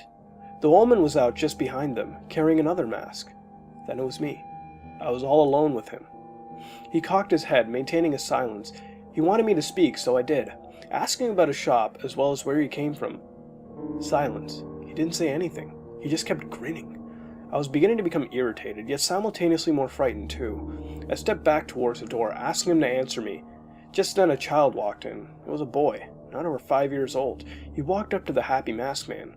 The man stood there and hunched over to the boy. The boy held out his hands, expecting a mask, perhaps? The Happy Mask Man opened his eyes, both of them, and stared the most evil glare he had ever seen. I had ever seen at that child. I stepped back again, almost tripping as I reached for the doorknob. To my sheer terror, the man grabbed the boy by the neck and picked him up off the ground. I could hear horrific screeches of terror coming from that boy's throat. He was at least 8 feet off the ground. Just then the salesman's mouth began opening, still smiling of course. It grew wider and wider until it was at least a foot wide. I could hear his jaw snapping as it opened. Horrible and inhuman sounds began coming from him as he raised the child higher. Then all of a sudden the child was halfway down the salesman's throat. I screamed as I could see the boy's legs kicking in the salesman's mouth. Slowly but surely, they slid down and disappeared. The boy was gone. I was crying hysterically, yet I still couldn't move. He turned to me, his mouth still hanging wide open. He then put his hands to his face. A strange glow began to appear around his hands. Slowly he peeled his hands away from his face. A repulsive stretching sound could be heard. His skin appeared to get pulled off. He arched his back farther and farther until his hands were separated from his face by a clump of flesh at least 2 feet long. This man, this thing was an absolute monster. The flesh tore off, leaving the same grinning face. He stood there with a mass of skin in his hands. Slowly the skin began molding and contorting. I backed into the corner. What the hell was going on? Before I knew it, the skin had turned into a small shape in his hands. He held his hands out, showing me his new prize. It was a child's face. He made a mask out of flesh. The horror hit me, and I began vomiting into my lap. I heard a small chuckle coming from the salesman. No. I had to get out of here. I got up, ran for the door, and upon grabbing the doorknob, I heard one more thing. "Do you want a mask, my boy?" Tears were streaming down my cheeks as I was sobbing and running across the town square. I could hear people gasping and shrieking as I ran by. I'm sure I was a poor sight. A child covered in blood and vomit. I didn't care, though. That thing in there was a demon. I ran to my house and ran straight to my room. Both of my parents were out. I sat there for what must have been hours, rocking back and forth and covered in filth. Finally, I got up and looked out the window. The small building was still there, but no one was going into it. The sign was gone. To this day, I have no idea what happened or what I experienced. I never told anyone because I know no one will believe me. I washed myself and tried to continue my life as normal after that day. The happy mask salesman was gone. I even asked around town, and people all claimed they had no idea what I was talking about, or they weren't sure. Dead ends were everywhere. Had it been a dream? No. I wouldn't make something like this up. And I pity all those who may experience him in the future. That monster, that thing, may the gods protect all who come into his path. It's been a few years now. A lot has happened since then, but he's never come back, and I dread the day more than anything when he may. And if he does, I'll be sure to stay clear. If you see a man in your hometown claiming to sell masks, a man who looks off and seems to be hiding something sinister, stay away from him. He isn't human. Whatever he... No, it is. It's the very essence of the evil itself. And that, everyone, is what appears to be the backstory of the Happy Mask Salesman, or rather a creepy look on him. As opposed to being a mindfuck creepypasta, this tale revolves around a child's experience with this, thing. I don't think anyone will deny that the Happy Mask Salesman is quite the creepy fucker, and to be honest, could this creepypasta accurately portray the salesman? Well, in the game, the salesman almost always keeps smiling, unless you mess up, or he doesn't get paid. And looking at some of the masks he carries around, you have to wonder, where does he get them? Look at this picture and look at mask number 6. Where the hell does this guy get this stuff? It really needs an explanation. What do you think? The part about the salesman devouring the child somewhat bears similarity to the Moon Children, or Children of the Moon. Maybe the salesman would put this mask on our protagonist, and in turn our protagonist would join the children on the moon. Because in Majora's Mask, it is speculated, or rather at one point in the game through dialogue, told that these children would become the new masked salesmen, continuing the tradition of these sicko salesmen. Which would explain why the Happy Mask Salesman has this otherworldly aura.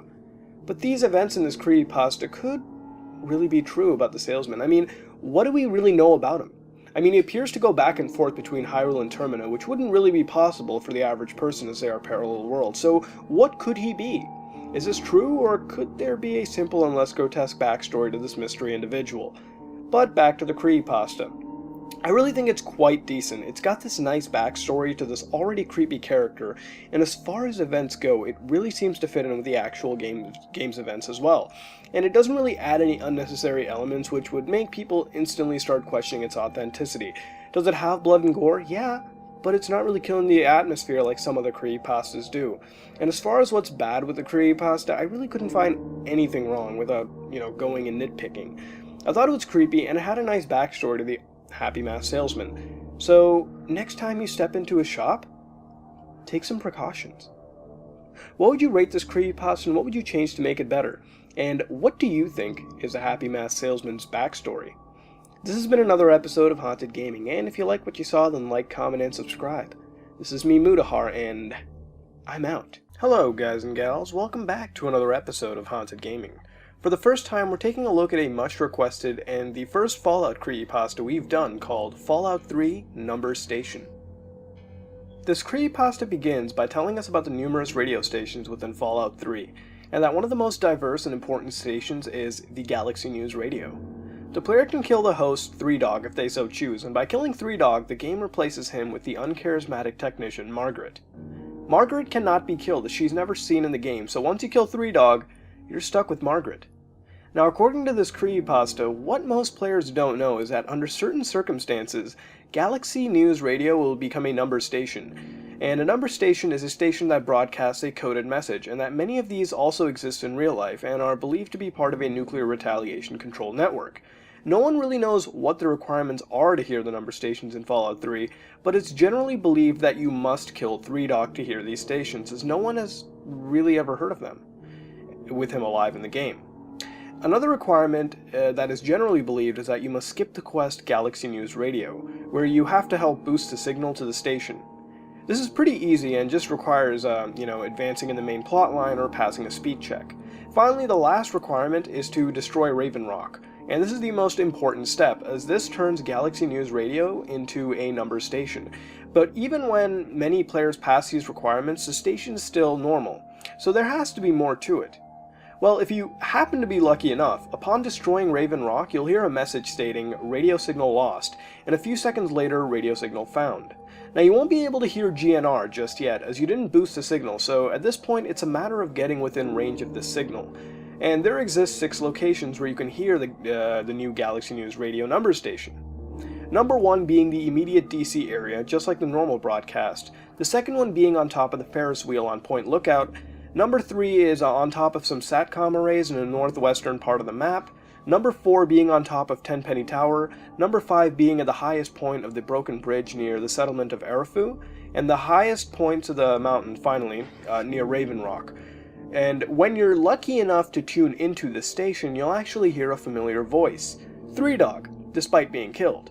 This Three Dog, however, doesn't actually appear to be in character. In fact, it's just a voice actor for Three Dog speaking in a depressed monotone voice, reciting single-digit numbers like this, for example. 3, 8, 4, 3, 1, 6, 7, 8, 4, 9. Only single-digit numbers were used, but not multi-digit numbers, and immediately following these steps was the song, I Don't Want to Set the World on Fire. The Morse code from the radio station was the easiest part of the mystery, and the Fallout 3 community deciphered some mundane and comical messages such as wash the car today, maybe Chinese for dinner, and have you watched my YouTube video yet? I uploaded myself kicking bumps in the nuts. It appeared by the nature of these messages that this was based in our reality in present day. Some messages were more darker, such as the Queen has died today, the world mourns, and on days like these, we are all Brits. And I can't believe they've actually done it. Not long left. The noise. I can't take the noise anymore. I have a pistol in the attic. One of the Fallout community members noticed a message that seemed to link all these messages. This message was 120-552-82010.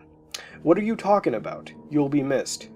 The member decided this was referencing the death of Gary Coleman, as the numbers represented the time of death and the date.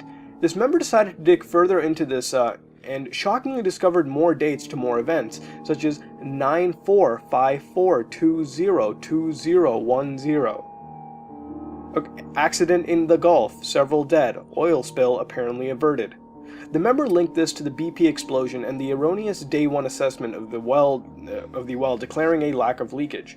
Numerous members of the Fallout Wiki message boards kept looking for more of these messages, and some of these messages were even sent in the past, such as one on 22/15, April 15th, 1865, stating, "He's dead, and blame will probably be placed on that actor Booth.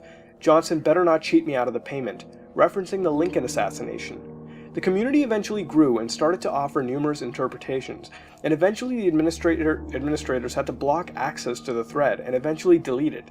And today, people are transferring these interpretations and messages privately, with the most recent message ending with the time of July 6, 2027. These individuals are slowly finishing the translations and figuring out dates and unlocking the cryptic messages locked away within the cryptic radio stations of Fallout 3.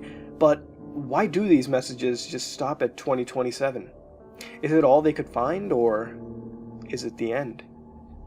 Alright, this is Fallout 3 Number Station. And what do I think? It's good. It's got this unique concept about the radio stations in Fallout 3, and they fit. The number stations, if you're wondering, are actually real and have been documented as well. For example, this is an alleged broadcast of a number station called the Russian Man.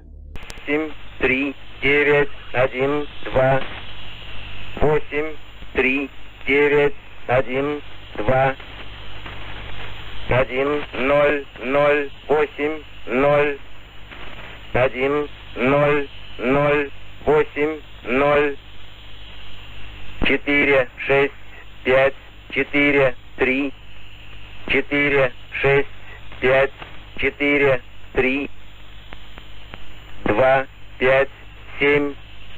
4, 3, 2, 5, 7, 2, 5, 7, 1, 4, 3, 1, 4, 3, 0, 0, 0, 0, 0. There exist other popular identified stations as well, such as the Lincolnshire Poacher, believed to be run by the MI6, the intelligence agency of the United Kingdom. The station was traced to the Republic of Cyprus, and besides that, these stations really haven't been tracked, besides a few that, are documented. And the technology behind it and the technique is well documented as well too, shortwave radio transmissions, and supposedly it's still used by intelligence agents today, for a good reason. These devices offer plausible deniability, which is a term coined by the Central Intelligence Agency to describe the withholding of information from senior officials. in order to protect them from repercussions in the event that illegal or unpopular activities by the CIA became public knowledge, essentially meaning that the group behind the covert acts, the senior officials, can say, "No, I didn't, no." And so these number stations are useful for transferring sensitive data and allow the agent to blend in more smoothly, removing the notion that he or she may be an enemy spy, giving them civilian-like equipment to use this technique. However, this method does have its limitations in that not a lot of data can really be meaningfully transferred with just spoken words, and that more powerful methods of data transfer are still required for more sensitive data. So it's essentially a trade-off between safety and efficiency. But this is sounding a lot like Polybius at this point, so back to this creepypasta. Now, I've played Fallout 3 on both the Xbox 360 and PC quite extensively, and throughout all the time I've spent playing the game, I rarely use the radio throughout the entire thing, as I prefer the ambiance of the game, so I'm not entirely sure, and I can't confirm that these number stations really exist in Fallout 3, as I haven't heard of them anytime I chose to fire up the radio. But what I can say is that there exists unlockable stations in the game that spew out cryptic Morse code that I actually have heard at certain points in the game when I came across them, such as radio signal Alpha Lima. But these transmissions are usually translated to, "Hey, this is so-and-so, calling anyone, over?" Then there are downright creepy ones like Tower Yankee Bravo near the Robot Repair Center, which transmits heavy breathing noises of feral ghouls. So yes, these stations exist in the game, but not to the extent of what this creepypasta details. But can it exist? Yeah! If Bethesda really wanted to, how hard could it be to implement a sound file in a game activated upon completing certain conditions and played on specific parts of the game's map? Not too much work really involved. It wouldn't be too difficult to include it along with a patch, if they wanted to. Which gives this creepypasta some realism to it, in that it can really happen if Bethesda, would really like to pull an elaborate prank on us. Maybe they did, maybe it does exist in a patch, who knows? And this is why I really do like this creepypasta. It doesn't resort to demons, gore, and blood, and instead uses something, that already is in the game. It's as harmless as a radio station. That gives you some calm, relaxing music as you play, and it just adds this dark side to it. Maybe the next time you do play Fallout 3, or New Vegas, you may just encounter one of these number stations and encounter, a cryptic message, who knows? That's really all I have to say about this creepypasta. It's good. It's not overwhelmingly lengthy, and it has a degree of plausibility to it, which makes it eerie and decently creepy. The ending was also pretty good as well, being vague, leaving a cryptic ending, letting the reader wonder what happened in the year 2027. Could it be that no more info is found, or something a tad more sinister? This has been another episode of Haunted Gaming, and if you like what you saw, then like, comment, and subscribe. This is me, Mutahar, and I'm out. Hello, guys and gals. Welcome back this week to another episode of Haunted Gaming. This time, thanks to Democracy again, we're doing April 2013's creepypasta of the month called The Cosmic Destroyer. Now, I'm going to do this creepypasta word for word. The reason for that being is it's actually meant to be read word for word, and it has this log stardate format that we've seen a couple times before. So without saying too much, let's go into the Cosmic Destroyer. There will be cuts in between to notify each stardate, so let's go on.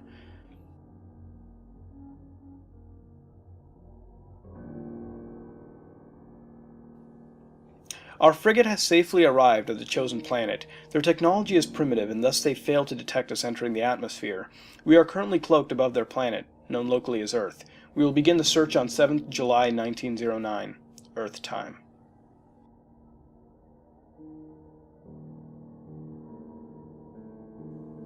The search was a success. The scout ship found and abducted the perfect specimens for the task. 2 human beings, middle-aged, 1 male, 1 female. The male was more resilient and protected the female. We assumed they're mates. We will introduce them to the prince once they have calmed down from their ordeal.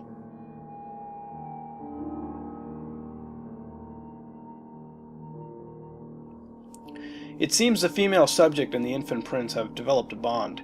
We place the subjects in the prince's quarters to see how they would react to each other. It was the male who first noticed the prince sleeping soundly in his cot. The male told the female, referring to her as Maria, who seemed to be amazed at the young prince. After a while of studying him, the prince awoke to the face of the female subject. They stared at each other for a while, until the female stroked the prince's face. The prince gurgled happily, and held the female's hand. The male seemed uneasy about developing a bond, but the female was reassured, referring to the male as George. The male was soon won over, and the subjects began taking care of the infant prince, and after about 300 ticks, the subjects were removed and taken back to their cells. We are assured that they will raise the prince well.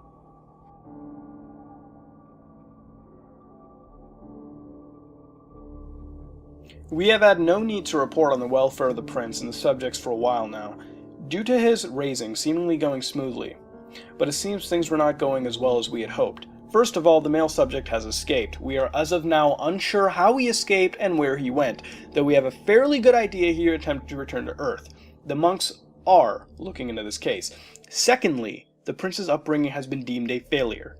The male and the female subjects appear to have been raising him as our own, not as an outsider. Due to this, he has developed an emotion we thought we had long been rid of: care.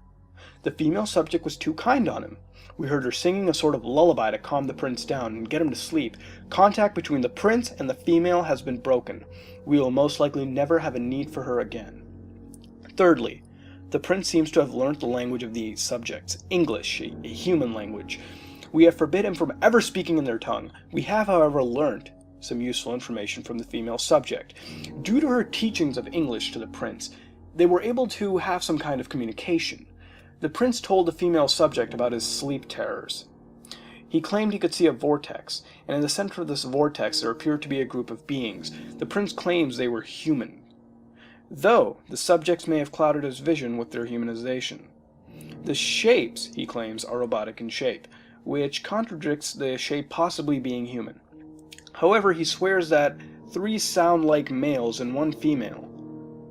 The female sounds like she is crying, and while a repeated phrase from the male is shouted, followed by some other unidentifiable phrase. More information is needed from the prince. Our investigation continues.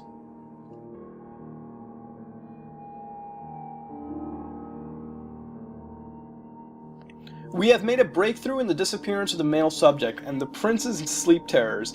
It appears that, without our permission, the male subject was studying our psychic powers. The female subject claims she knew nothing of our powers, or of her mate studying them. We do not trust her at all anymore. But if she can aid us in the prince's sleep terrors, we may pardon her, and allow her to return back to Earth. On the subject of the sleep terrors, we have identified the beings in this dream.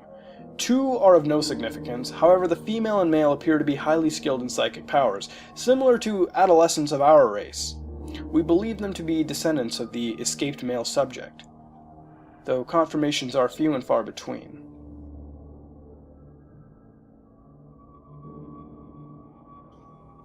After some research into the sleep terror, we have a theory.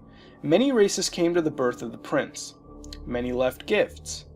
Some we are still unsure of what exactly they are, but it could be possible that one of these races left behind what we believe is called the Opal of Enlightenment as a gift. The Opal, as it's rumored, has the ability for its user to see into the future. It is possible that the prince is witnessing an assault on Earth by his future self? At the moment, the theory is a simple speculation.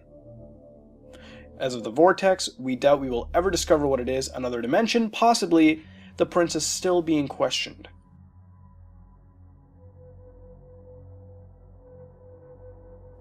The theory was correct. Impossibly, we have located the Opal of Enlightenment. It was hidden in one of the prince's favorite playthings. Strangely, it looks nothing like an opal. It is more of a sphere, with a strange light inside.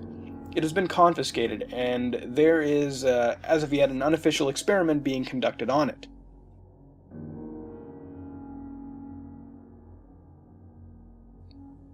The Opal of Enlightenment has been an asset during the research going into it. During the experiments, we were able to predict what events will occur, when and where. Because of the Opal's power, no one other than the Discovery team and the experiment team will know of its existence, bar some exceptions. The prince's therapy has been going well. He has lost feelings for the subjects, and he seems to have lost the ability to speak in human tongue. The female subject will be disposed of quietly. She has outlived her usefulness.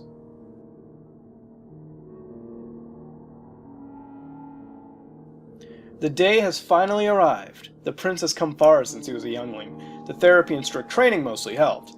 I'm sure the king and queen would be proud of him. Today the prince will begin his assault on Earth. It's been a while since we've ever mentioned Earth and the humans around him, in case something, resurfaced. He now has a feeling of hatred towards all other inferior species, but mainly humans. Soon, they will be no more. The prince has decided to take his best army of starmen with him to eradicate the human scum. Today is the day every universe will remember. The day that Prince Gygas, the cosmic destroyer, took out his first planet, Earth and all its inhabitants. Hail, Prince Gygas. Well, how was that for a mindfuck creepypasta? I believe this is the third Earthbound creepypasta we've done, minus the Earthbound abortion theory, which was just a theory. This again, like Happiness for Sale, is similar in the sense that it covers the backstory of a certain character. In this case, it's Gygas, the Cosmic Destroyer, and in Happiness for Sale's case, it's the Happy Mask Salesman. And then yes, other creepypastas do this as well. Now, the only Earthbound game I've really ever played is Earthbound on the Super Nintendo Entertainment System. And I never really played the prequel and the sequel to the game, so the mindfuck effect wasn't really that impacting on me. But as I read it, the story did make sense, even to a person not really fluent with the franchise, which I really like. As far as how creepy it was, not really. The tone of the logs did have this latent cryptic feel to it, but it wasn't, too creepy as it was interesting. Now looking back at it, and the mindfuck aspect, it definitely does serve its purpose, but it feels quite revealing at times. The star dates were a nice touch. At first, you think it's about the Star Trek game on the NES, or any other Star Trek game, but then you see the references such as George and Maria, and then you see Opal of Enlightenment, which sounds like Apple of Enlightenment, the fruit that allows Gygas to see into the future, and then the references to the Starmen, and finally the mention of Gygas itself, which, is intended to be there. It could have been better with less references to the series itself. I mean, these were pretty direct references, and like I said, I didn't really play Earthbound Zero, but I still managed to somewhat figure this out halfway into it. So it should technically be very easy for someone who has played the game. But the story is well told, it was cryptic. Granted, the creep factor wasn't really high, in my opinion, but it was interesting as backstory for Gygas.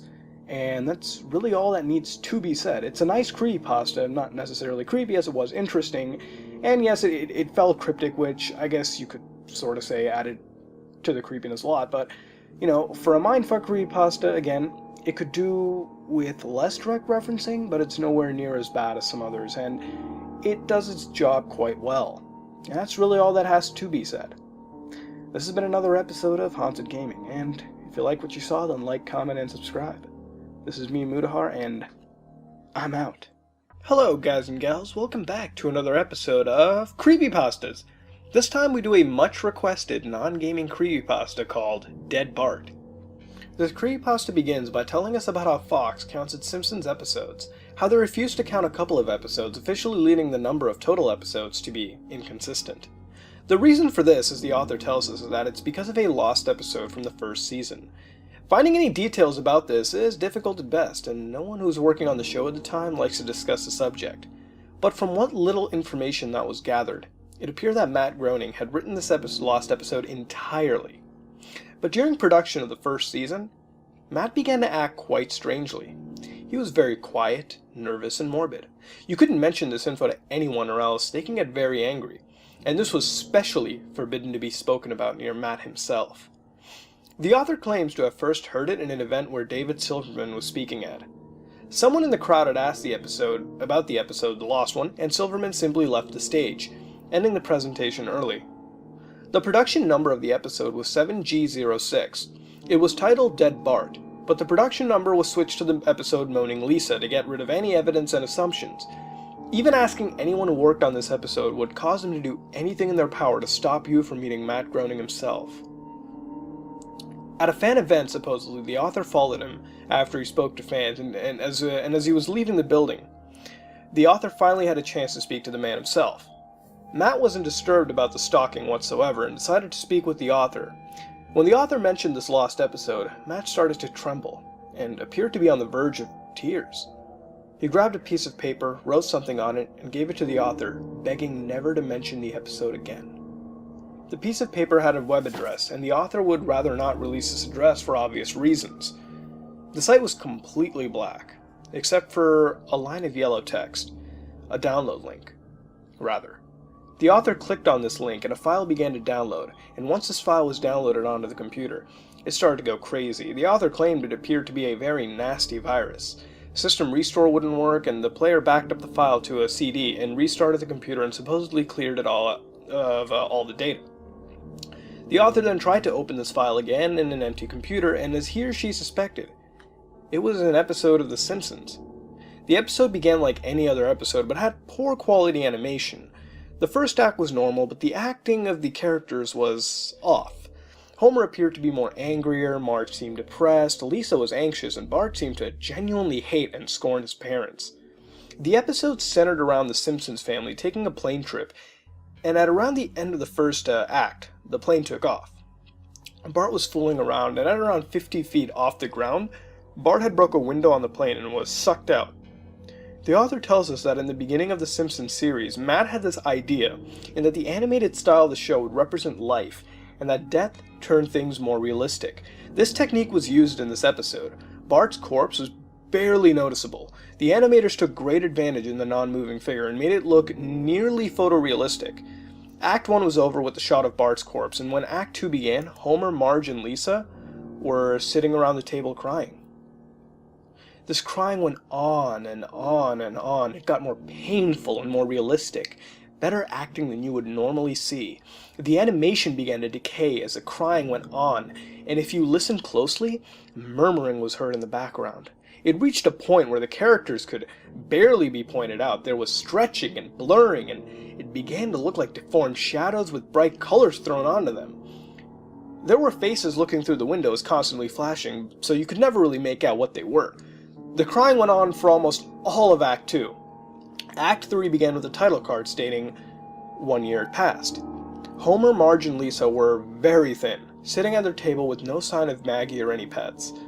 The family went to Bart's grave. Springfield was completely deserted, and as the family traveled to the cemetery, the homes became more and more decrepit, eventually looking all abandoned. As they reached Bart's tombstone, Bart was just laying there, just like at the end of Act 1. The family began to cry again, and then eventually stopped and just started to stare at Bart's body. The camera zoomed into Homer's face, and according to the summaries, this is where Homer tells a joke, but it was inaudible in the version the author was watching. The view began zooming out, and the episode closed. The tombstones in the background had the names of all the guest stars on the show. Some of them hadn't even been on the show at the time. Each of these tombstones had death dates on them. For some of the stars like Michael Jackson and George Harrison, the actual date of death was written on the tombstone itself.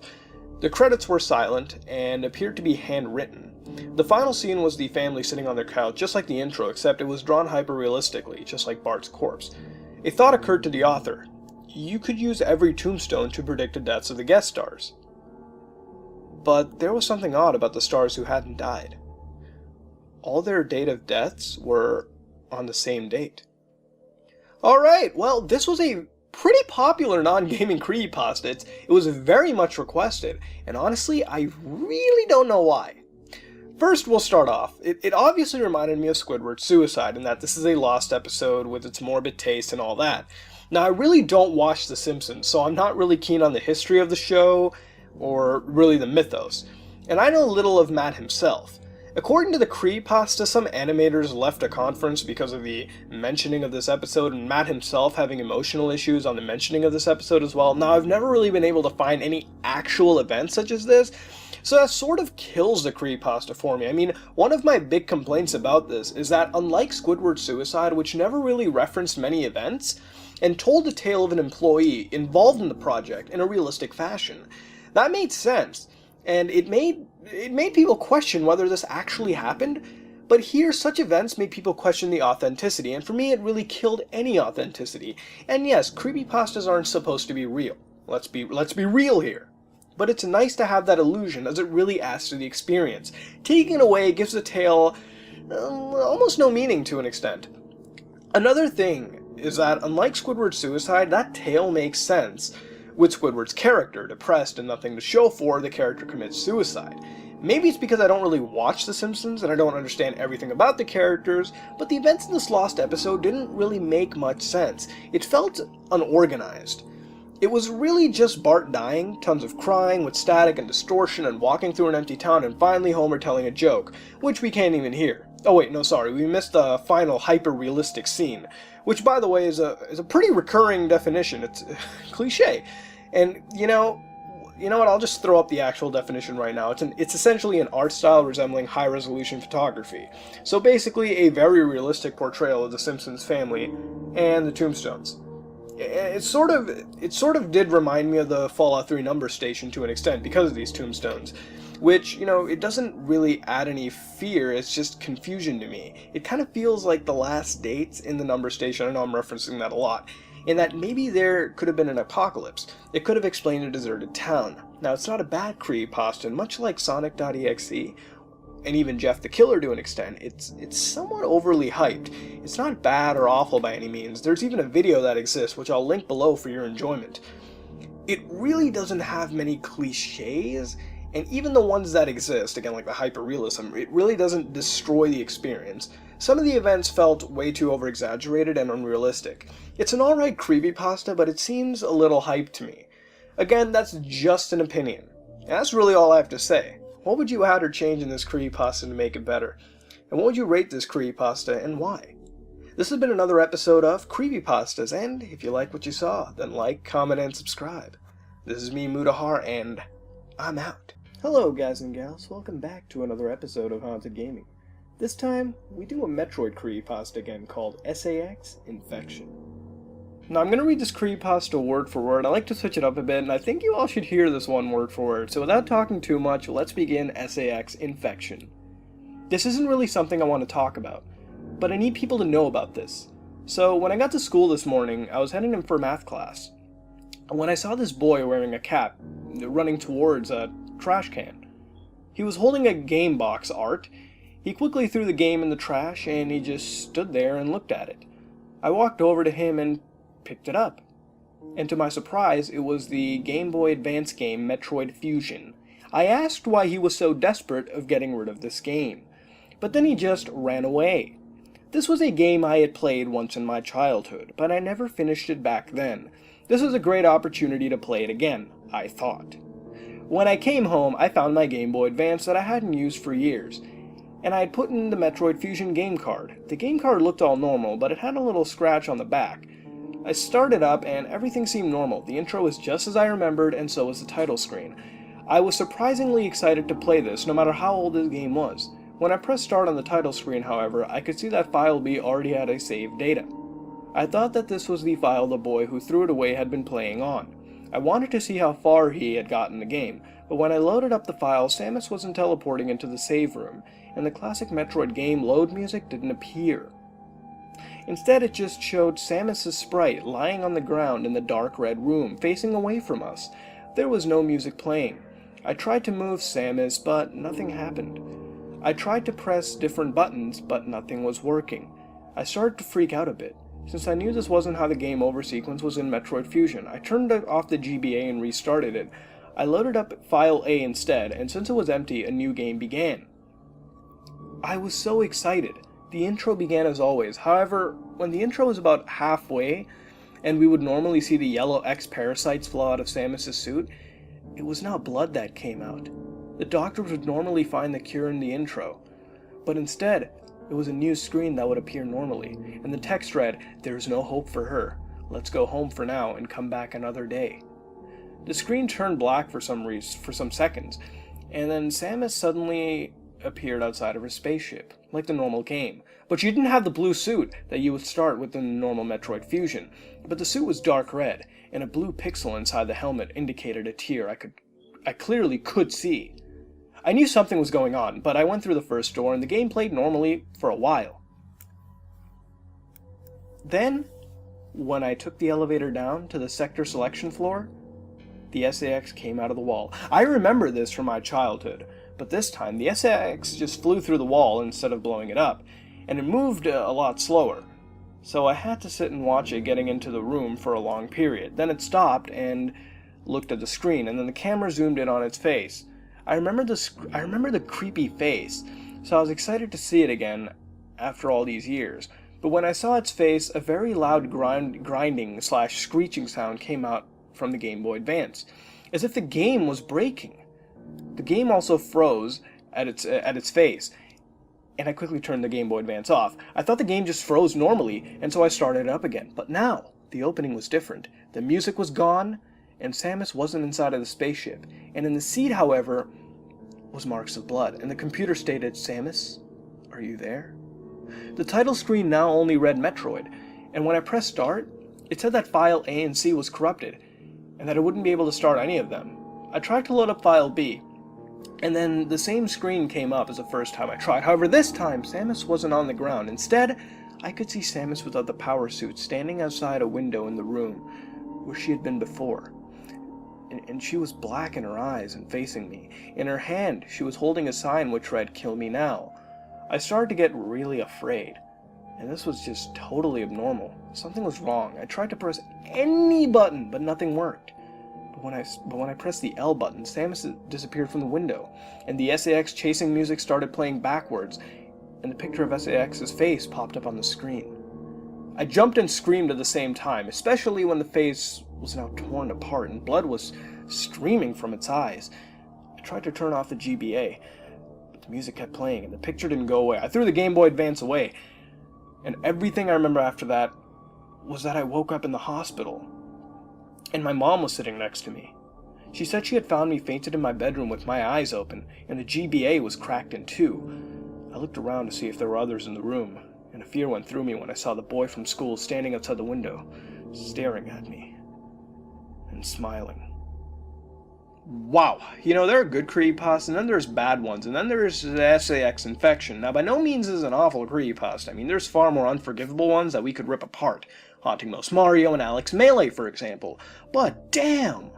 First off, at least the method of obtaining the game is somewhat unique. We've seen it somewhat before, but I haven't seen it to the extent as some other cliches. You know, here we have some kid just throwing a game away and running off, whereas, you know, at least we didn't have a deranged shopkeep or old man or, I don't know, hell, an old, spooky ghost or kazoo or calculator or Sonic plushie or ancient tribal burial ground or eBay.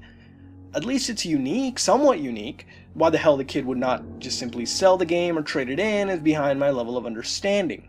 Another cliche is with the distorted music, or the music not even sounding whatsoever in the game. It constantly appears in many creepypastas. See, in creepypastas like Ben Majora's Mask, for example, it makes sense because it's actually scary because you listen to it and you experience it alongside the gameplay, which adds to it. Here, the audio just cuts out. That's not necessarily creepy. Seriously, if you go to any game settings, just turn the ambient music down, or hell, just mute your TV or audio device or speakers or whatever, it would make any game scary in theory. Shit, you could be crapping your pants playing Kirby 64. Another cliche is the inability to move characters. Again, really don't know how this is creepy. I would think the ability to move the character would be more immersive and scary. Not being able to would really kind of kill the immersiveness and really just involve the player just sitting around waiting for something to happen. The dialogue was alright in the game, and I really couldn't complain there from as much dialogue that was there. The Red Samus alternate costume probably would have set off an alarm, but I wouldn't really call that creepy. I mean, hey, it's an alternate costume. Can't really complain there. The blue tear in the helmet, I can't really figure out, since it could be a lot of things. I mean, Game Boy Advance visuals aren't really supposed to be defined, especially a pixel in the game. And then the restarting game becomes another well-known cliche, where the game plays normally, but then it crashes, and as soon as it turns on, holy shit, it's a different game. It's been there a lot, and then the end felt quite rushed. I mean, Zalco Samus staring at the player with what I can imagine a comical Wile E. Coyote sign stating "Kill me now," and then the music started playing backwards, and blood streamed from the eyes like a waterfall. I mean, how many times have we seen this? Then the kid passes out as the Game Boy is thrown, and then wakes up in a hospital. Mom walks in, stating the player was fainted with the eyes open, and the Game Boy is cracked in two pieces. And hell, the boy from the beginning was smiling looking through the window, somewhat similar to the Zalco Samus. It felt as if the premise had some weight, and it could have been more fleshed out, and there could have been some more build-up as opposed to really no build-up. The ending just felt rushed. I mean, it might sound like I'm ripping this creepypasta a new hole, and that's because I kind of am. Now, like I said earlier, there's far worse creepypastas out there that we could read, and the only reason I haven't is to save you, the viewer, from blood-gushing ears and dead brain cells. Because if I did, that's probably what would happen.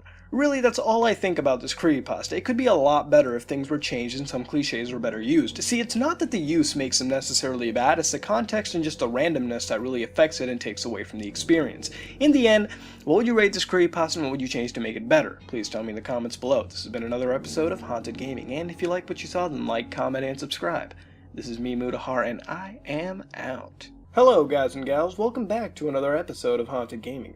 This time we're doing a creepypasta called Maria's Revenge, and this is a very interesting creepypasta to me. I don't really find these very often, but it's sort of like Ben Majora's Mask. It's got actual footage, it's got screenshots, which we'll go over later and discuss the authenticity. It's got this sort of diary-like entry where it's all in certain chapters, if you will, and I'm going to go over each of them, so I'm going to read them word for word because I really don't want to lose anything in translation to this creepypasta, so I'm just going to do it word for word. I would normally summarize a creepypasta this long, but for that I just want you to hear it word for word. So with that said, let's begin Maria's Revenge. I'm going to go read chapter, so let's begin. I had just gotten into Wii hacking when an internet friend suggested I rip my own games for emulators. He sent me a tutorial that allowed me to use my Wii to put GameCube games onto an SD card, which I could then put onto the computer and use Dolphin, a GameCube Wii emulator, to play. This was convenient because my Player 1 slot on my Wii was broken, and it had been years since I could play any of those old games. Being the Sonic fan that I am, I immediately put Sonic Adventure 2 into my Wii, launched a program called CleanRip, and about 20 minutes later, it was done. I hadn't used Dolphin before, but I eventually figured it out and launched Sonic Adventure 2 Battle. I eagerly configured my controls and started with the hero storyline, thrusting myself immediately into City Escape. I played for days straight, only stopping to eat, sleep, and go to my part-time job at the bakery. I was playing Kaio Karate. My Kaio, Tiny, delivered a spinning back kick to the opposer, and won the match, granting me the final emblem in the game. I had all the emblems, all S-ranked, the secretary theme, all 3 Kaio Gardens, the alternate costumes, everything in the game. That's when it dawned on me. This is the second time I've done this in my lifetime, and it's time to put the game to rest. I couldn't do it though. I was so addicted to this game I had to keep playing, so I launched up the web browser and typed in a Google search, Unlockable Secrets in Sonic Adventure 2. I found some hidden artwork, apparently some Halloween costumes you could get back when Dreamcast had downloadable content, but I'm on the GameCube version anyway, so it doesn't matter. New items for Kaio Garden, but one thing really did catch my attention in all this: a Maria Robotnik menu theme. My reaction was that of a child. Oh my god, a Maria theme. I learned quickly that you had to have a Game Boy Advance to do it, and you need 30,000 rings. I had 50,000, so it didn't really matter, but I did not have a Game Boy Advance. I searched for an emulator solution and found that someone had made a modified version of Dolphin that could connect to the Visual Boy Advance-M emulator, a Game Boy Advance emulator for those who didn't know. I downloaded a Sonic Adventure 2 ROM and launched it in Visual Boy Advance, then launched up Sonic Adventure 2 in the modified version of Dolphin. I went to the Kaio Garden in both games to make sure it was connected. Then I went to the black market in Sonic Adventure 2 and lo and behold, the Maria theme was there. Success! I bought it immediately and flew to the options screen to apply the Maria theme. But when I did, the game locked up and I saw the Windows 7 message. Dolphin.exe has stopped working. Windows is checking for a solution to the problem. It stayed for a second until the close program button showed up. All I could do was hope I did not lose my progress. I relaunched the game and saw Maria in the background holding the post from the Shadows Past cutscene. Maria's image was fighting and tearing graphics. The logos were very broken. At times you could see through parts of them. It looked like MS Paint garbage.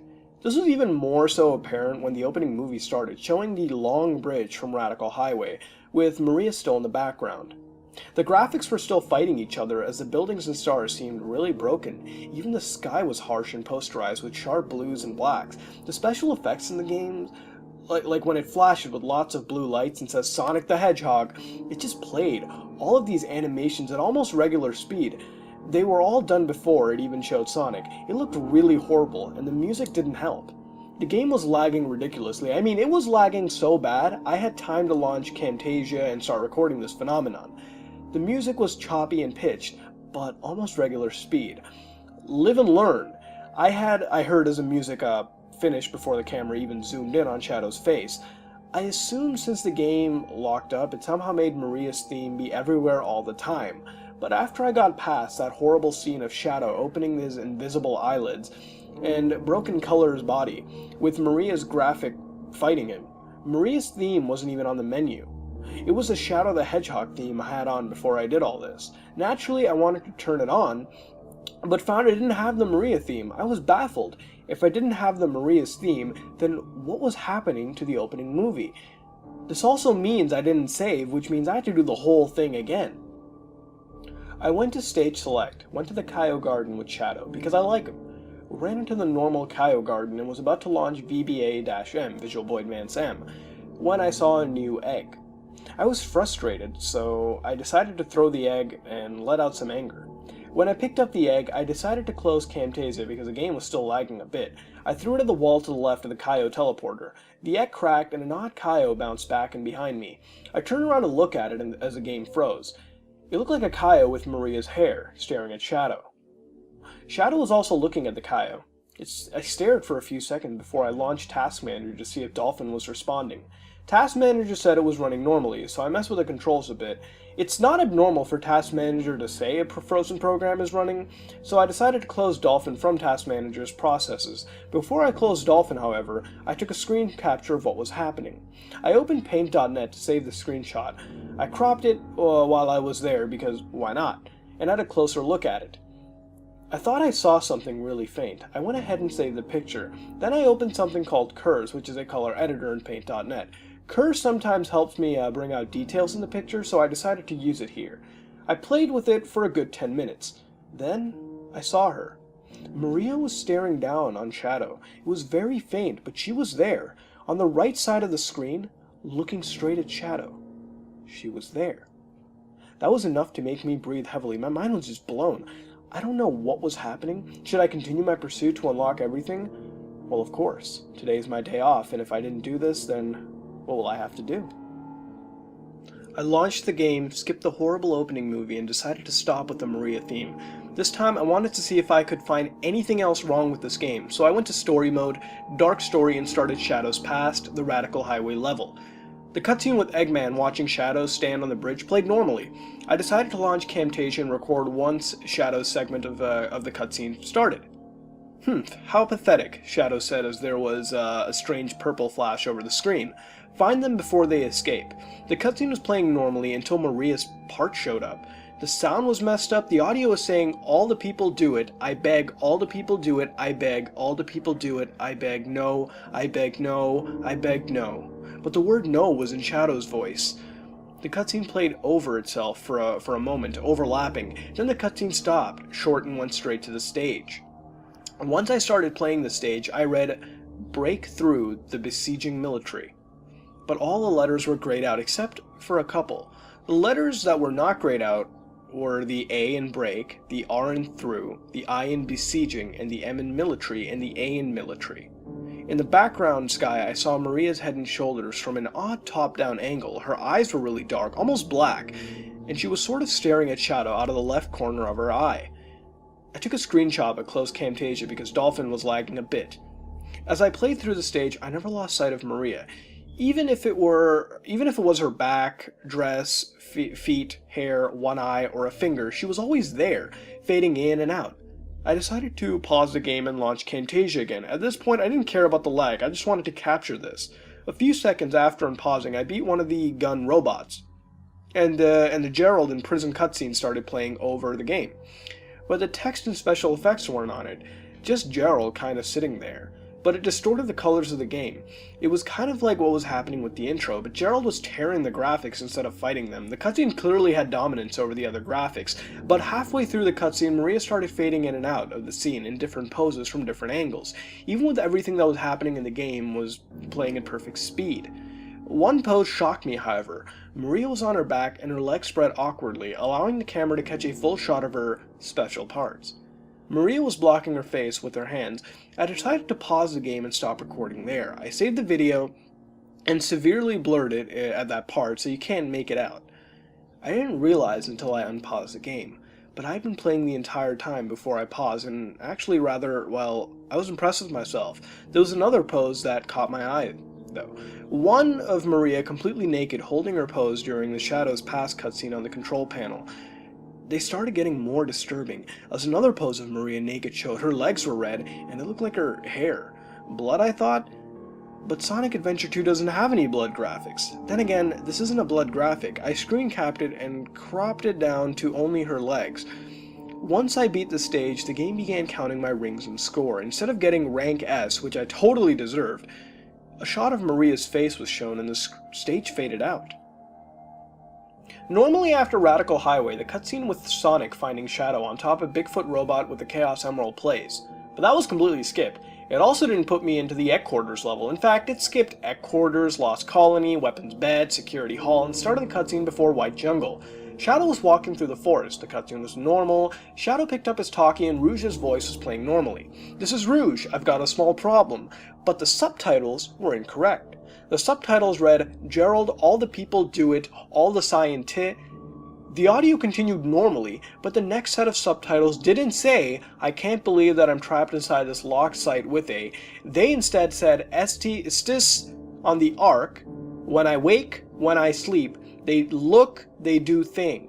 I continued. Instead of Chaos Emerald, I guess I won't be able to call myself A, the subtitles read, "I did not know why it hurt, I cannot walk, I am dead." Instead of Treasure Hunter anymore, the subtitles read, "Rug Down by Gerald No." The countdown of Eggman's bomb showed on the screen, and it flashed white.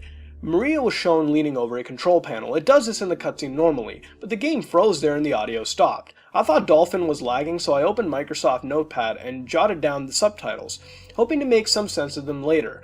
I also decided to launch Camtasia. It took a minute to load up. But when it did, I didn't start recording because nothing was happening anymore.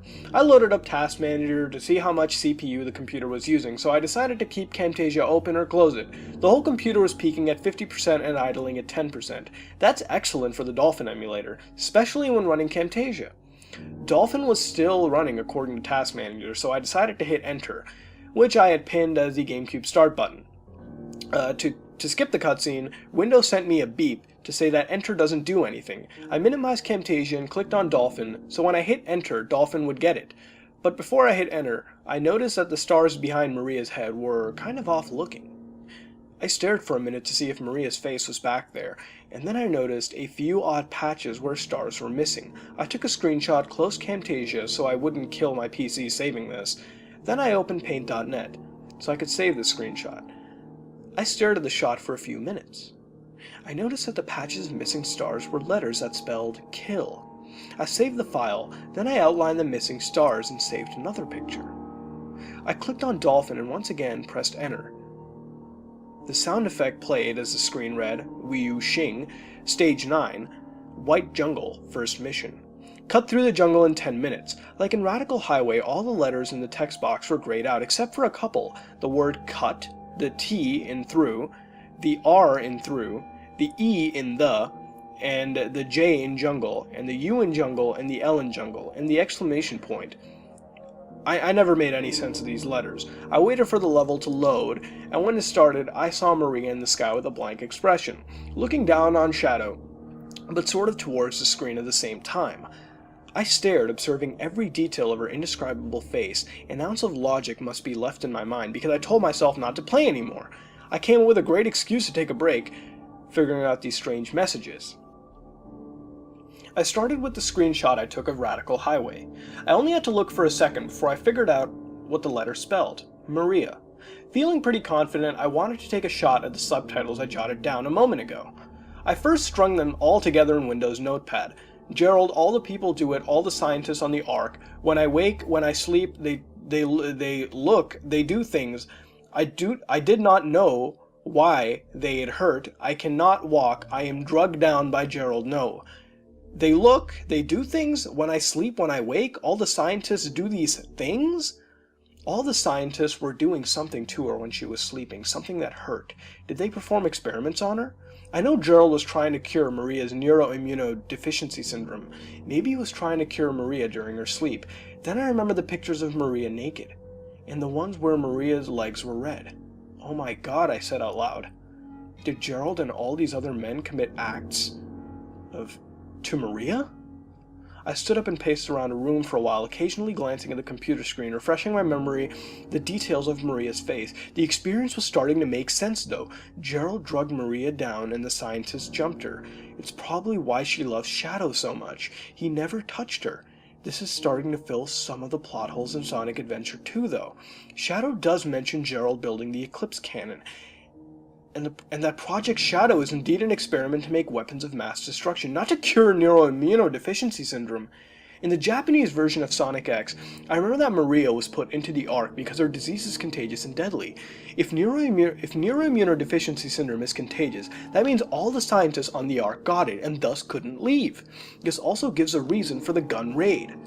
Gerald gave them their weapons of mass destruction, Eclipse Cannon and Shadow, so Gun killed everyone on board as not to spread the disease or use any of these weapons. Gerald was arrested, however, it was probably so Gun could ask him how to use Shadow and the Eclipse Cannon, two pieces of information Gun never got. If the scientists had the disease, that means they had nothing to live for, which explains their actions. Still, I find this hard to take in all at once. I mean, seriously, how old is Maria anyways? What could Sega be thinking? Would Sega put such a twisted plot element in a children's game? I don't think so. But now that I think about it, there are a lot of holes in Sonic Adventure 2 that got filled, and a whole lot of garbage in Shadow the Hedgehog 2005 that never happened. For example, Shadow didn't lead Maria to a dead end where she was shot like the Shadow the Hedgehog opening suggests. Maria in fact led Shadow to the cryogenic tube while already wounded, where she then launched Shadow out of the Ark and died as she pulled a lever. It's obvious in Sonic Adventure 2 and Sonic X, while Sonic the Hedgehog rewrites Shadow's entire life and honestly isn't very dark plot-wise. I'm starting to believe that Sonic Adventure 2's plot was so sketchy because Sonic Team had to remove all these gruesome plot elements last minute. Just like Genocide City from Sonic 2. It's still in the game, you just have to hack it to get there. And once you get there, all the levels' graphics are gone. Linking both emulators together like that must have caused the game to load up like it was originally supposed to. I think Shadow the Hedgehog solely existed to help cover up some of the nonsense in Sonic Adventure 2. After my logic session, I found myself seated, staring at the details of Maria's face once again. I couldn't stop feeling sorry for her. She's such an innocent girl, always valuing her experience as providing light to any unsettling situation. For these men, no, these monsters, to crush her spirit, it's unhuman. Through some deep breathing, I found myself calmed enough to begin playing this level. As I played, I couldn't keep my mind off Maria. The images of her in sexual positions fading in and out of the backgrounds made the matter hard to ignore. The stars that say kill faded gradually into memory and pieced themselves together with these sexual positions of Maria. My logic was functioning in a mind-numbing way, but it eventually came to two possible conclusions. That Maria was killed during one of these acts, thus the stars that say kill, or Maria possibly wanted somebody killed. This isn't making any sense, I thought to myself, but I remembered something I had sealed away in my memory. When I was a child, I had a series of similar experiences with a neighbor. The game was Doctor. I still remember the words, "Let's play Doctor in the storage building." Her obsession with pine needles and blackberries, it's a painful subject. I went on for a couple days before the parents of us both captured the act. I never saw her again, but I came to a decision to forgive her. I was damaged, though. Those experiences, once I realized what had actually happened, severely affected some major decisions in my life. When I think real hard about what actually happened, it honestly wasn't a terrifying experience. Dementing, weird, and somewhat scarring, yeah. But I had so much help and counseling from that point on, it no longer was a problem. This girl, Maria, though, she was on a space station full of men. Her experiences were really horrible. She didn't have the counseling or escape I had. She died on that Ark, used as a rag doll and thrown into the garbage. I wish I could help her. I could bring her to the same realizations I've come to if we could only meet. Alas, this is only a video game, but I couldn't shake the feeling of connection I have with Maria. I decided to do whatever Maria would have me do. Anything to clean her face of its paleness. Once I beat White Jungle, I got rank Maria's face, and the game instantly flashed to the cutscene of Sonic and Shadow going super, but Maria was fading in and out of the scene. I decided to bring up Camtasia, but couldn't start recording until about halfway through the scene. At this point, the camera had completely zoomed in on Shadow, cutting Sonic out. When the cutscene ended, the game took me to a completely black scene. Shadow's animation was frozen, his shading was bland, and his power aura missing. Live and Learn was playing, but severely slowed down and choppy. The background was fading in and out, many different harsh burning colors. I saw Maria in the background, always on top of the colors. She looked like she was falling while holding her chest, and her shading was very darkly colored. I pressed the up arrow on my keyboard and started moving forward. The controls were very stiff and didn't feel like Sonic Adventure 2 at all. The camera was stiff too. I saw a wooden chair with Gerald sitting on it. Some white text appeared at the top of the screen. It said, "For all the people on that planet, kill him." Right then, I knew murdering Gerald would be the best thing for Maria. I floated around him for a second, looking at his angles. He didn't look exactly like the Gerald on the cutscenes. Maybe this is a beta model or something, I thought, but after a second, some more text appeared as the original text disappeared. "Shadow, do it for me, so we can be happy." I pressed X on my keyboard, which I had pinned to the GameCube's A button. Shadow's pose changed to the pose he holds when he attacks the final hazard, and the game froze. "Thank you" was shown in white text on the black background. The font was on the bottom right corner of the screen. After a minute, I started pressing buttons. I pressed every control for the game, then every button on my keyboard. Nothing happened though.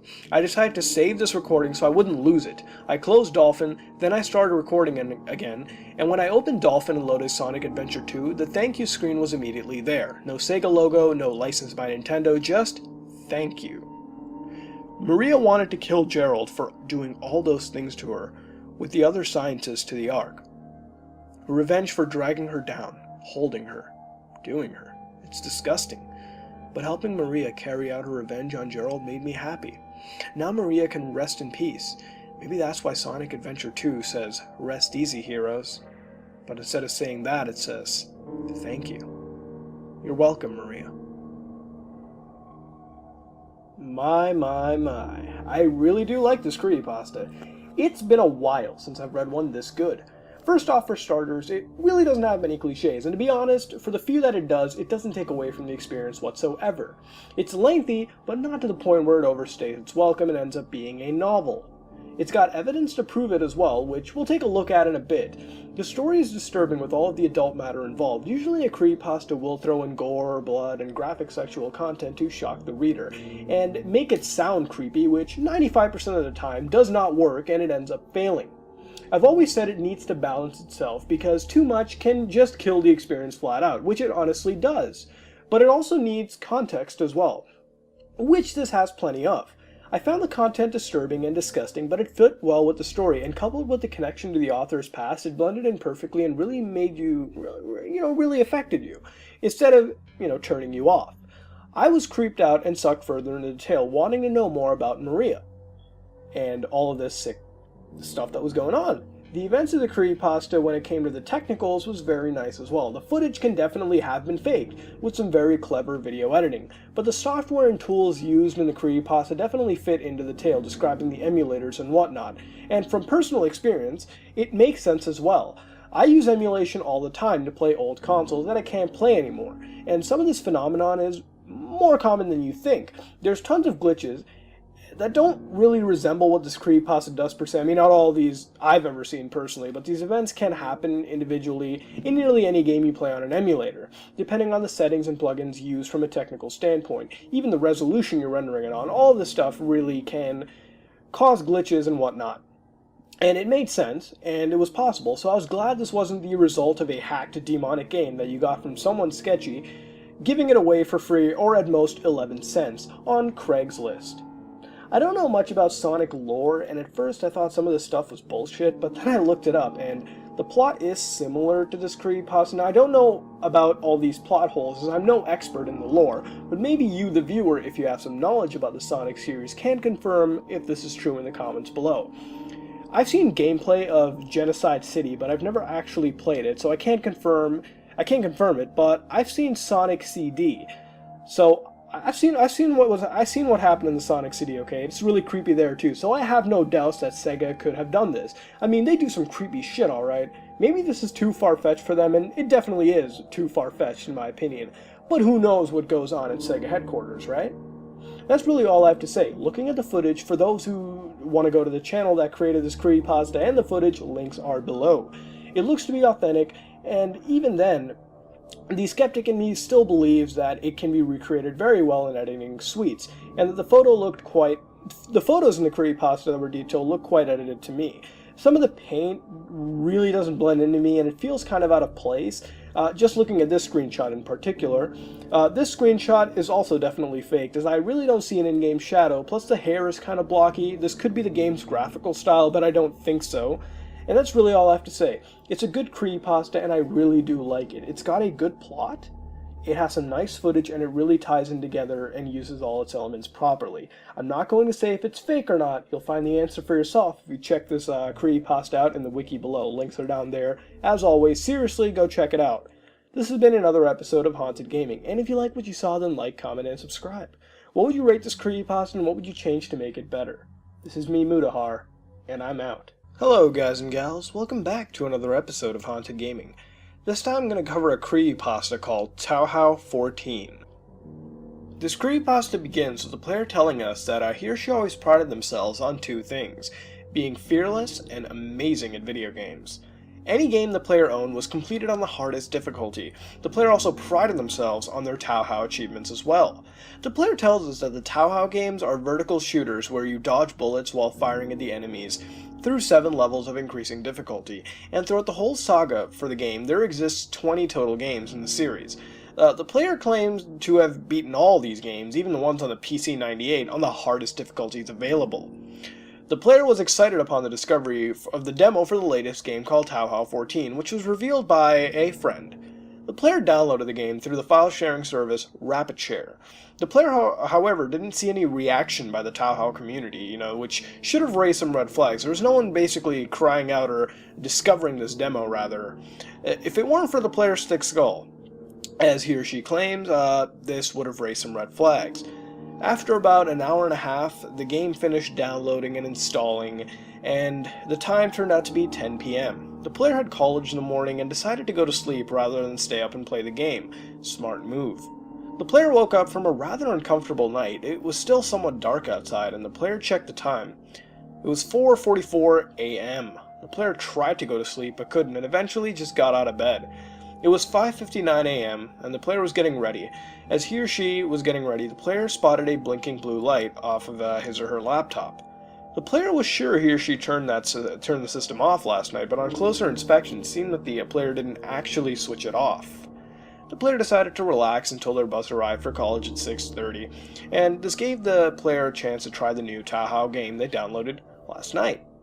The player executed the game, and in a few seconds the title screen was up, similar to the title screen of 10 Desires with no audio whatsoever. The player thought this may have been an issue in patching, which removed the sound file. The player claimed to have this problem with Perfect Cherry Blossom.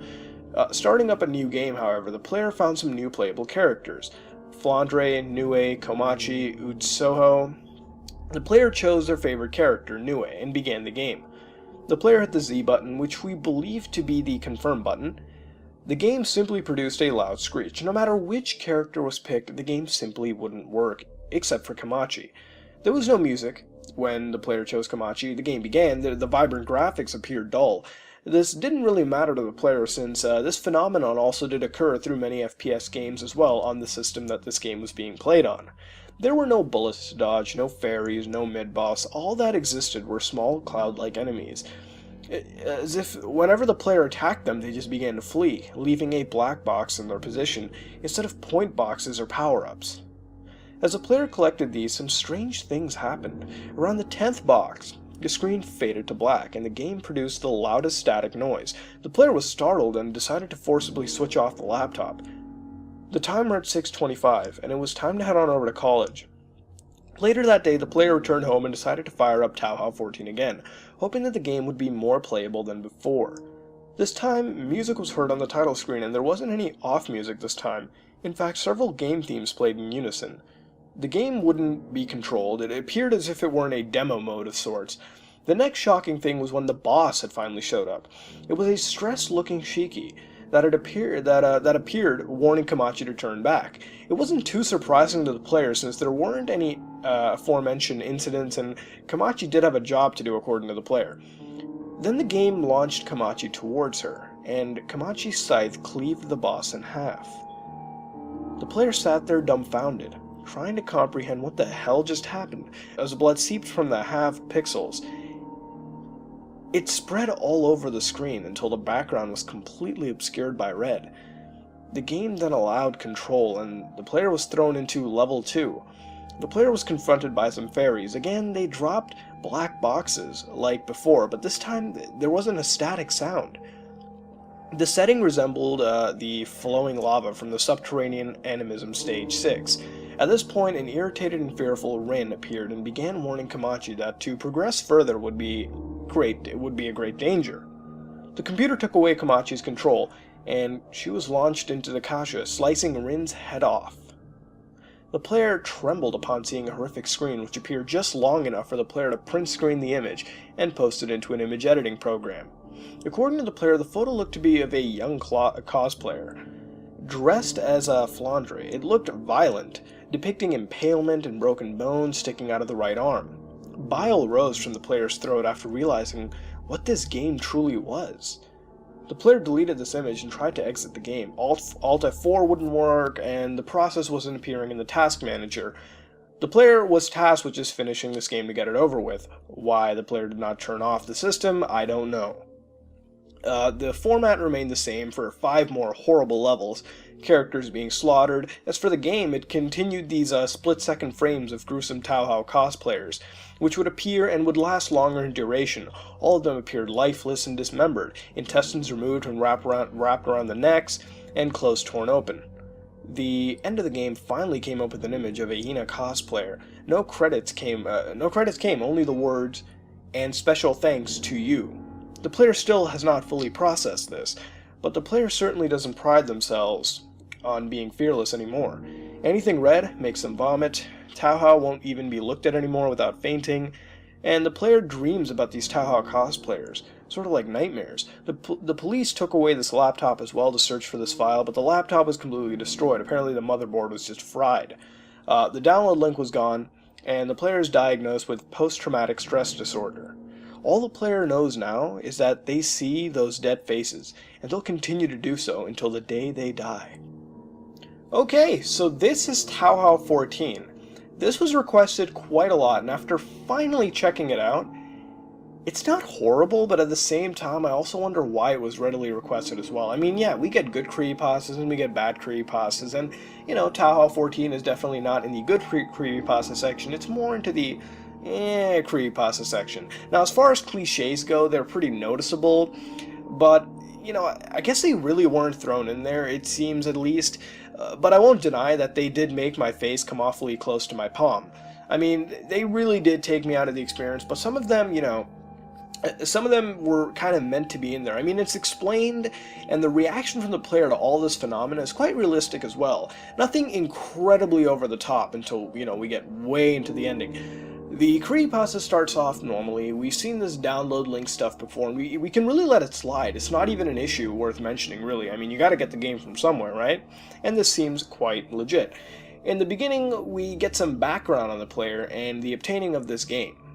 Then we move on to the rest, where the game essentially just throws some screeching sounds and then again resorts to killing other characters. Now bear in mind, I've never played Touhou, and I don't know anything about the lore. I can get by on other games like Sonic with the basic information that I have, but here I'm completely oblivious to the characters and environments of the game. This creepypasta essentially went into a kill fest with these numerous in-game characters, and the only other thing that really mattered or interested me was the cosplay pictures. In a sense, it reminded me somewhat of LSD Dream Emulator in a sense, but over here, you know, there's really no context to these photos. I mean, why do they appear? Do they have some overarching plot? I feel as though if this was fleshed out more, the creepypasta would be a lot more scarier than what it is now. See, the stuff only works when it has a meaning, not if you throw it in and the only effect it really has is mentally scarring the player at the end. Again, another thing that I really did, another thing that I was interested in was the, you know, fairies, I guess, too, where they would constantly evade your attacks and, dropping these black boxes. I wish that was also fleshed out, too, because that could have been really interesting as well. Now, moving on to the mental scarring of the player, rather. I don't know, I guess the ending was also sort of weird. I mean, You shit your pants and vomit from seeing red, Tauhao makes you faint, and you have post-traumatic stress disorder. It feels quite unexplained, almost as if the author was just running out of space and decided to end it in a couple of sentences. I'd much rather this creepypasta relate itself to some real-world events, hell, maybe start becoming more and more morbid as time passes on and the player keeps playing the game more and more, telling a tale in a cryptic fashion the more and more the player plays. Revealing a dark revelation or something along those lines would have been much better in my opinion, but that was Tauhao 14. It's a pretty well-requested creepypasta that I've finally gotten to. Is it good?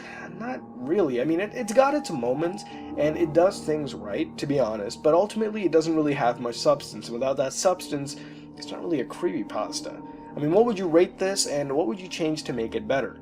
This has been another episode of Haunted Gaming, and if you like what you saw, then like, comment, and subscribe. This is me, Mutahar, and I am out. Hello, guys and gals. Welcome back to another episode of Haunted Gaming. This time, we're doing a creepypasta called The Elder Scrolls V: Skyrim: The Blood Knight's Retreat.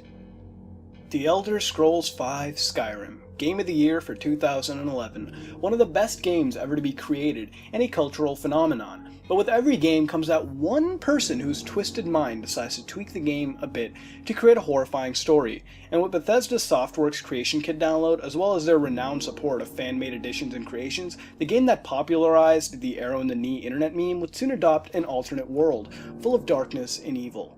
See, back in January of 2012, I purchased Skyrim for my PC, after hearing nothing but good reviews from everybody at my old high school, so using $60 worth of Walmart gift cards that I had saved for several years, I finally had the game in my hands at 7 o'clock one Saturday morning, accompanied with my dad's promise that he wouldn't let my siblings or my mother know that it was an M-rated game, as long as I promised that neither party watched me play it or see the game. My parents, my mother especially, despises M-rated games in our house.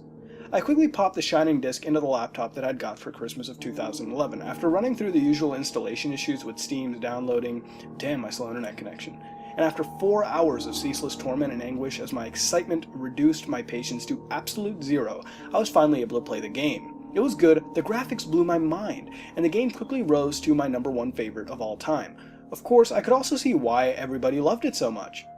Anyways, so after bringing my Nord character named Dante up to level 5, I was researching the history of the Elder Scrolls series when I came upon Steam's workshop. I was rendered speechless and dumbfounded by a vast library of amazing fan creations, quests, characters, weapons, and armor. All of that, these amazingly creative people that labored intensely for what could have been hours, days, or even weeks to build. I fell upon a downloading spree, getting as many of these mods as I could fit onto my computer.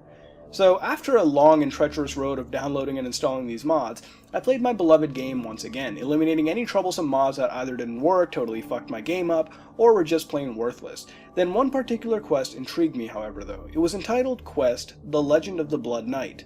I picked up a rare and hard-to-find book called The Legend of the Blood Knight from the corpse of one of the blind men, or the blind monsters known as the Falmer, in a Dwemer ruin known as Blackreach. Reading through it, the usual drumbeat sounded and a quest title faded into the top of my screen called Blood Knight's Retreat. Having downloaded and enjoyed the mod, Quest, and the Realms of Daedra, I tossed aside the quest I was currently on, not that I was doing it anyways. Instead of going to the third of the world to speak with the Greybeards about the Dovahkiin, I wanted to do a bit of exploration. And so then I allowed the Blood Knight's Retreat to be my active quest. I read the journal entry, and it stated, I read a book called The Legend of the Blood Knight, describing an old Nordic myth of an evil dragonborn that had murdered Emperor Loknir, the Lionhearted, before ascending to the throne, raining terror and death upon the folk of the Empire, before being tortured and skinned alive by Tiber Septim I, who has been his second in command. The book mentioned a portal to a distant realm of oblivion, even avoided by the Daedric lords, located deep within the Nordic crypt known as Devil's Cave, and that the Blood Knight will return when Alduin rises. I am to investigate the tomb and locate the portal. My first quest objective was labeled Find the Haunted Island, and my arrow marker ended up pointing to the Sea of Ghosts, almost beyond the game's world. After hours of traveling, I had no fast travel markers around here, and the nearest city was halfway across the map. I finally arrived at the shore of the sea, finding it full of corrupted shades and Draw Death overlords. I easily killed them, diving into the sea to swim towards the distant marker. I noticed that all the music had faded away, and the only sound effects was wind blowing and what sounded like slow, high-pitched wailing. The more I swam, I could begin to hear the sound of twisted, echoing laughter around me. And it wasn't directional, like most voices. It was all-encompassing, omnipresent, like the voice of Molik Bal or any of the other Daedric princes. Whispers emerged from within the wind, echoing, and the game world darkened tremendously to the point where it was night. Even though the game clock read it was shortly after 10 in the morning, the whispers surrounded me, and I recognized them as those I played in the abandoned house in Markarth, during Molik Bal's Daedric item quest, the House of Horror. A thick fog had descended over the game world as well, and in them I could see shadows, like people walking before fading away, and I could see faces twisted in pain, terrified expressions in the water and in the fog everywhere. I was surrounded by these nightmarish entities, and the usual drum solo signaling the beginning of the quest sounding again. Only the messages that faded in read, "You are being watched." The messages admittedly very spooky, especially with the nightmare-inducing faces swirling around. But the human curse of curiosity bested my judgment, and I continued on. As I swam towards a quest marker, the quest added drums sounded again, and a new message appeared, reading, "He sees you. He knows you are coming." Suddenly, a hellish scream of terror, a male scream, appeared, distant at first, but speeding closer until it was upon me in less than a second, and a screaming man's face, white as snow, twisted and morphed, sped right towards me at an impossible speed, disintegrating away into fog inches before my face. This scared the living crap out of me, and I instantly returned to my desktop, turning off the speakers. I didn't have speaker add-ons, they were built into the laptop. As soon as I returned to the game, a new message appeared. I wouldn't do that if I were you. I continued on in silence, and the message appeared again. "You need sound to finish this mission." I was struck speechless, and suddenly the sound returned, loud and booming. I returned to the desktop, finding that the volume had been cranked to max. I muted the bar, returning to the game, but then the sound came on again. Again, I turned the volume bar to low, but it immediately jumped back to max. Alarmed, I shut down the game, restarting my computer as I restarted Skyrim, making sure the sound was off.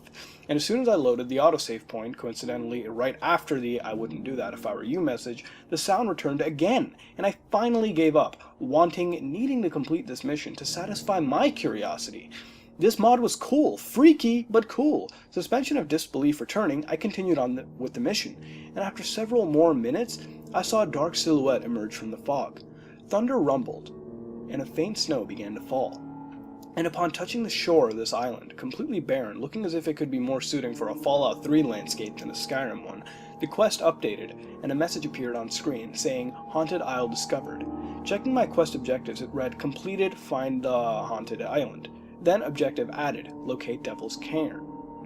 And a new directional marker appeared, pointing to the heart of the island. The music on the whole island was the usual Nordic Dungeons theme. On the official soundtrack, it is entitled Silent Footsteps. The island itself was like a hill, peaking at the dead center of the island, and it was almost completely dead. Hell, the trees were skeletal, appearing charred. The flames burned in little pockets here and there. The island was infested with shades, skeletons, high-level drawer, making it a bitch to reach the crypt.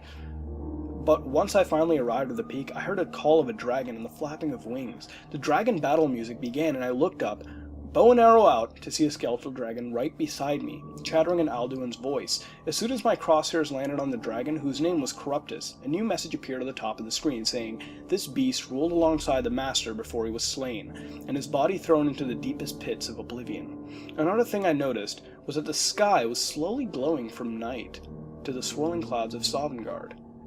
I began to attack the dragon, who went down with relative ease, and once he was slain, there was no burning animations, no absorption of the dragon's soul. Instead, a message appeared reading, "He now rests alongside Talos." With the dragon dead, I finally reached the entrance of the tomb, but it wasn't as elaborate as all the other dungeons. No, it was nothing more than a boarded up well in the ground. I entered the crypt, wading through the loading screen, and was disturbed to see that the loading screen showed a single picture, a man in a Daedric cuirass. But every other part of his armor was missing, and the man appeared almost skinned. He was laying in a throne in a position as if he had died there. His hands and legs were tied with ropes to the arms and legs of the throne. There was no blood, but the slick pink muscle underneath the skin was clearly visible, covering his body, and reflected the light as if it were wet with water or something. The accompanying message was, "This will happen to you, Alex," and that message gave way to, "You will die on the 18th of Evening Star. Sleep, and he will come to you." It was alarming to see that the game knew my name, but I figured that the mod was pulling data from the user account. I know that some games do that. Finally, the dungeon appeared before me, ending the cryptic messages, and the objectives updated again. Completed, locate Devil's Cairn. Objective added, discover the portal. The dungeon's music was the same, the detailing was the same, but the bad guys were dungeon priests and shades, and the dungeons were a lot more linear than most. In fact, it just had one huge long hallway. Usually dungeons were long and constantly taking turns or curves, perhaps to create an illusion that it was larger than it really was. Finally, I reached a staircase that descended deeper into the dungeon, but it didn't seem to end. For 5 minutes, I ran down the stairs, no bottom in sight, and I wondered if I was caught in an infinite loop. I finally reached the end, and it was very, very dark. The lighting was a bloody red, as if I were in a photographer's darkroom. I could hear the growls of Drawer, and I managed to kill them. Bones littered the floor all over the place, as did skeletons, Drawer, and bandits. All were dead, their corpses labeled as grisly remains. The corridors of this floor were lined on either side with rows upon rows of destroyed coffins, and once I reached the end of another ridiculously long and straight hall, I reached a massive circular room. Walls of coffins lined the perimeter wall, stretching almost 3 stories high, and the ceiling was some kind of vine-covered dome. The large room was open with a raised platform on the dead center. 3 steps up from the ground level, on the raised platform was a single, ornate coffin. Like the funeral pyre of Kodlak Whitemane in the end of the companion's questline, I walked up to the coffin and it read, "Press E to activate Shrine of the Blood Knight." I did, and the coffin exploded, revealing a portal like the one used at the end of the Sanguine Daedra quest. The room was filled with the sound of exploding coffins, and I looked around. I was surrounded on all sides by dragon priests. I turned back to the portal and it read, "Press E to activate Blood Knight's Retreat." I did, and I was teleported away, going through another loading screen with that horrific corpse and those cryptic messages. When the level had loaded, I was once more greeted by the sound of those strange moans and whispers, the sound of the sea of ghosts, and now thunder cracked loudly. Lightning flashed all around me. Above the sky was Sovereign Guards again, and it had been painted a dark, sickly green.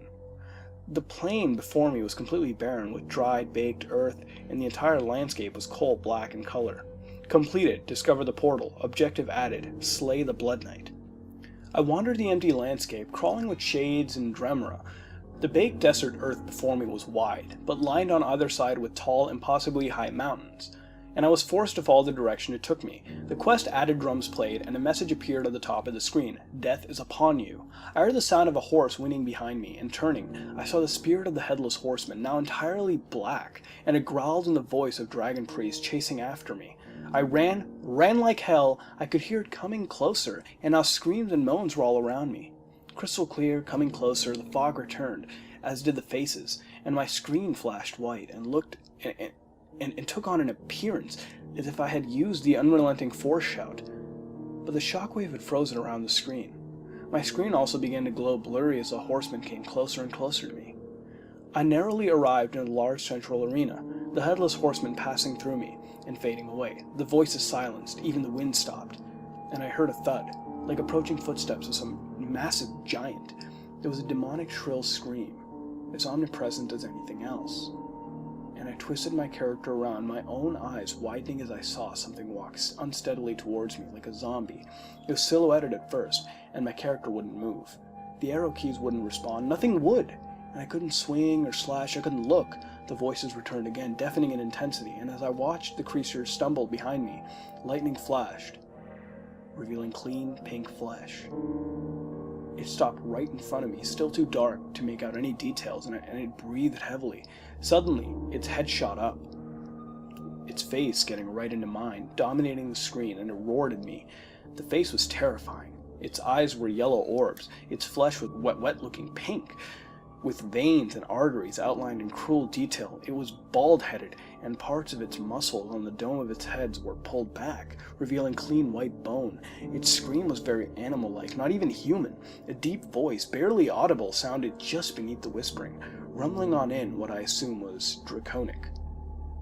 The music, which had become what Skyrim's official soundtrack had entitled Blood and Steel, suddenly skipped, as if the disc was skipping, and it kept this up as I regained control, but was immediately thrown backwards, just like in the opening scene when Alduin blasts you away from the chopping block. Everything, even the voices, were skipping now, and the creatures lunged at me. running at an almost impossible speed, impossible to run away from them, and as it ran, its arms and heads flapped around, just like in the loading screen. He wore only a Daedric cuirass, everything else was missing, and he growled and roared at me as he changed. I barely had time to draw my sword before it pounced on me, knocking me to the ground as it sat on top of me, roaring in my face again, as its head snapped at the bottom of the screen. I assumed it was trying to bite my neck. A message appeared on the screen stating, "Press L-click to free yourself." I did, and the Blood Knight was thrown back. Sword drawn, I slashed at him, striking a critical hit on the first swipe, and his health bar barely depleted. And he casted a spell, Summon Dragon Priest. Occupied with the Dragon Priest, he had pounced on me again. I pressed the L-click button again and he was thrown off as I targeted him. Ignoring his Dragon Priest, once his health bar was down to a quarter, he stumbled backwards, bending over as the game world shocked and corrupted shades. A lot of them appeared at the edges of the circular arena, charging at me. The activate text that had helped me throw the damn creature off of me reappeared, stating, "Press space plus E plus L-click to finish him." I did, and my character leaped off the ground, lunging and diving at the exhausted Blood Knight as it immediately roared at me again. And I sent the blade of my sword through its mouth and out the back of the skull. The animation pulled the sword from its throat, swiping it with a roar from the player as the sword decapitated the Lich. As soon as I had killed the creature, the corrupted shades collapsed in death as well, and everything grew silent and still. Absolutely no sound, no music, no nothing, total silence. The world shook and a loud rumble sounded as if something was collapsing, and a hellish, scratchy, almost metallic and tinny man's voice yelled, omnipresent and echoing, "No!" As a world I was in shook even harder, and the white light briefly flashed on a screen before fading in. The light faded away, and I found myself back on Haunted Isle. Only now that dungeon had collapsed. The well entrance had sunken in, and was now a pile of rubble and debris, and the island was bright and sunny, with the calm, serene Skyrim atmosphere's track playing. The barren world now full of grass and healthy trees, and a statue of Akatosh was in the center of the island. The dragon's corpse had vanished, and whether that was because of the mission or because there were too many character models on the screen, I don't know. The drum sounded again, a message on the top of the screen appearing saying, "The curse has been lifted, the Blood Knight freed, and one must take his place in oblivion," and that was followed by quest completed, Blood Knight's retreat. I explored the island for a little bit, finding hidden just beneath the lake, in the center of the island, a treasure chest with a key required lock. Even though I didn't think I had the key required to unlock the chest, it opened and unlocked anyways, yielding a lot of gold, some jewels, and a full set of enchanted Daedric armor and swords, labeled as the armor of the Blood Knight and the Blood Knight's saber. I also searched my inventory for the key, finding an ugly, flesh-looking pink key, appearing like it was made of muscle itself, labeled as the Cursed Key, to which I couldn't get rid of. The game played along as normal until the month of Evening Star. I'm not much for sleeping, so it was well into the next year before I finally decided to get the Lover's Comfort bonus from my Argonian wife, Shavi. As I did, the screen remained black after the countdown timer ended, and the Silent Footsteps dungeon music began playing. The game suddenly loaded, and I found myself once more in this strange world, in the same arena where I'd slayed the Blood Knight. The only sound was the dungeon music, and a whoosh of large, roaring, burning fire beneath the music. I once more couldn't move, but at least I could look around. I stayed in place for several minutes, wondering if the game had frozen or glitched, and I was about to turn it off when a rich black fog began to move in, slowly overtaking the land, rendering visibility to 0. Within minutes, I was completely enshrouded in this black smoke, and the whispers and voices returned as the smoke once more formed twisted faces and grimaces of terror and pain. I heard loud footsteps, like something walking on brick, approaching me from the front, and a silhouetted man, hunched over slowly, came into view in front of me. It stopped walking, looking up at me, and within seconds had somehow zoomed right up to me, revealing a shade version of the Blood Knight, roaring in my face. His head was still nightmarish looking. He looked like a zombie, and his open mouth grew closer until my screen was completely covered. There was a disgusting liquid crunch of something, and the screen flickered white briefly before it completely went dark and sent me to my desktop. I reloaded the game, trying to access my save states, but all of them had been grayed out, and when one was highlighted, the information said Dante Nor -dead level 5. The screenshot accompanying the saves showed a black screen. In the center of the screen was a bald-headed man. His skin flushed red, as if viewed in a photographer's darkroom. His head was kneeling forward, the skin was stretched tautly over his bones, as I could only see blackness where his eyes were. They were sunken into his skull-like face and lost in shadow, and I could make out clean white fangs lining his mouth in a macabre smile. Crudely carved onto his forehead was a pentagram surrounded by a circle. As soon as I viewed this image, the game froze and crashed, sending me back to my desktop. I then tried reopening the game again, but I got to the main menu before crashing again. I did this 4 times, reloading the saves, and then I was forced to delete the game and reinstall it. As soon as I did, I unsubscribed from the mod and immediately deleted it from my list, never wanting to fall upon that again. The game worked again afterwards, but it had completely cleaned out all of my save states and mods, forcing me to reinstall the game and all the mods, and then restart the game and all of its achievements. Okay, so this is a very good creepypasta. It was lengthy, but it was very well paced. It had some cliches, but it never really affected the creepypasta in any way, to be honest. Now, this creepypasta, like Maria's Revenge, which we've done quite recently, it's well detailed, and it allows you to picture what happens quite vividly, what's going on, minus the footage. Don't mention it a lot, but it's quite helpful. Now, this creepypasta doesn't really resort, thankfully, to impossible phenomena, despite a couple times with the speakers and the actual name being mentioned. Hell, even the latter was explained quite realistically as the game, basically peeking into the user's account data on the Windows operating system. Now, the story was interesting, or rather the mod. Now, the Skyrim mod community, as you know, is huge, and game series like the Elder Scrolls have been graced by many modders, and many huge mods, and it's openly encouraged by Bethesda, and with the tools offered to the modders' disposal, a quest and map like this could surely exist if an experienced modder was given the task, so it doesn't really feel unrealistic whatsoever. Now, a quest like this can surely exist. Now, that being said, as far as what I really didn't like about this creepypasta was the ending. I mean, it had the build-up, and yes, we knew it was coming with the warning about the death on Evening Star, but still, it just ended, in this way where, we see a figure walking up, the screen going dark, your save state's then telling you your character is dead, and nothing happens after that, except reinstalling the game. It just kind of threw me off. Honestly, I wish the ending was more fleshed out, maybe some conflict, hell, a real-life event happening on that day. It would have been better, and then the note we ended on here. Now, the rest of the creepypasta was brilliant, and with the detail, the phenomena building up, the little story embedded deep into this quest, telling a cryptic tale of a forgotten part of Skyrim. It really did interest me, but the way it ended really threw me off. And to be honest, that was the only part I really didn't like about this creepypasta. As far as the rest, it was pretty awesome. And that's all I can really say. It's realistic. It's got good build-up. There's no impossible phenomena, to be honest, besides, here and there, the speakers. The ending could use some work, and that's really all I can say. What would you rate this creepypasta, and what would you change to make it better? This has been another episode of Haunted Gaming, and if you like what you saw, then like, comment, and subscribe. This is me, Mutahar, and I am out. Hello, guys and gals. Welcome back to another episode of Haunted Gaming. This time we do an Animal Crossing creepypasta called Anna, the Haunted Animal Crossing Cartridge. Now, before I start, as I read this creepypasta, it's actually written in this journal format where it takes over the course of several days.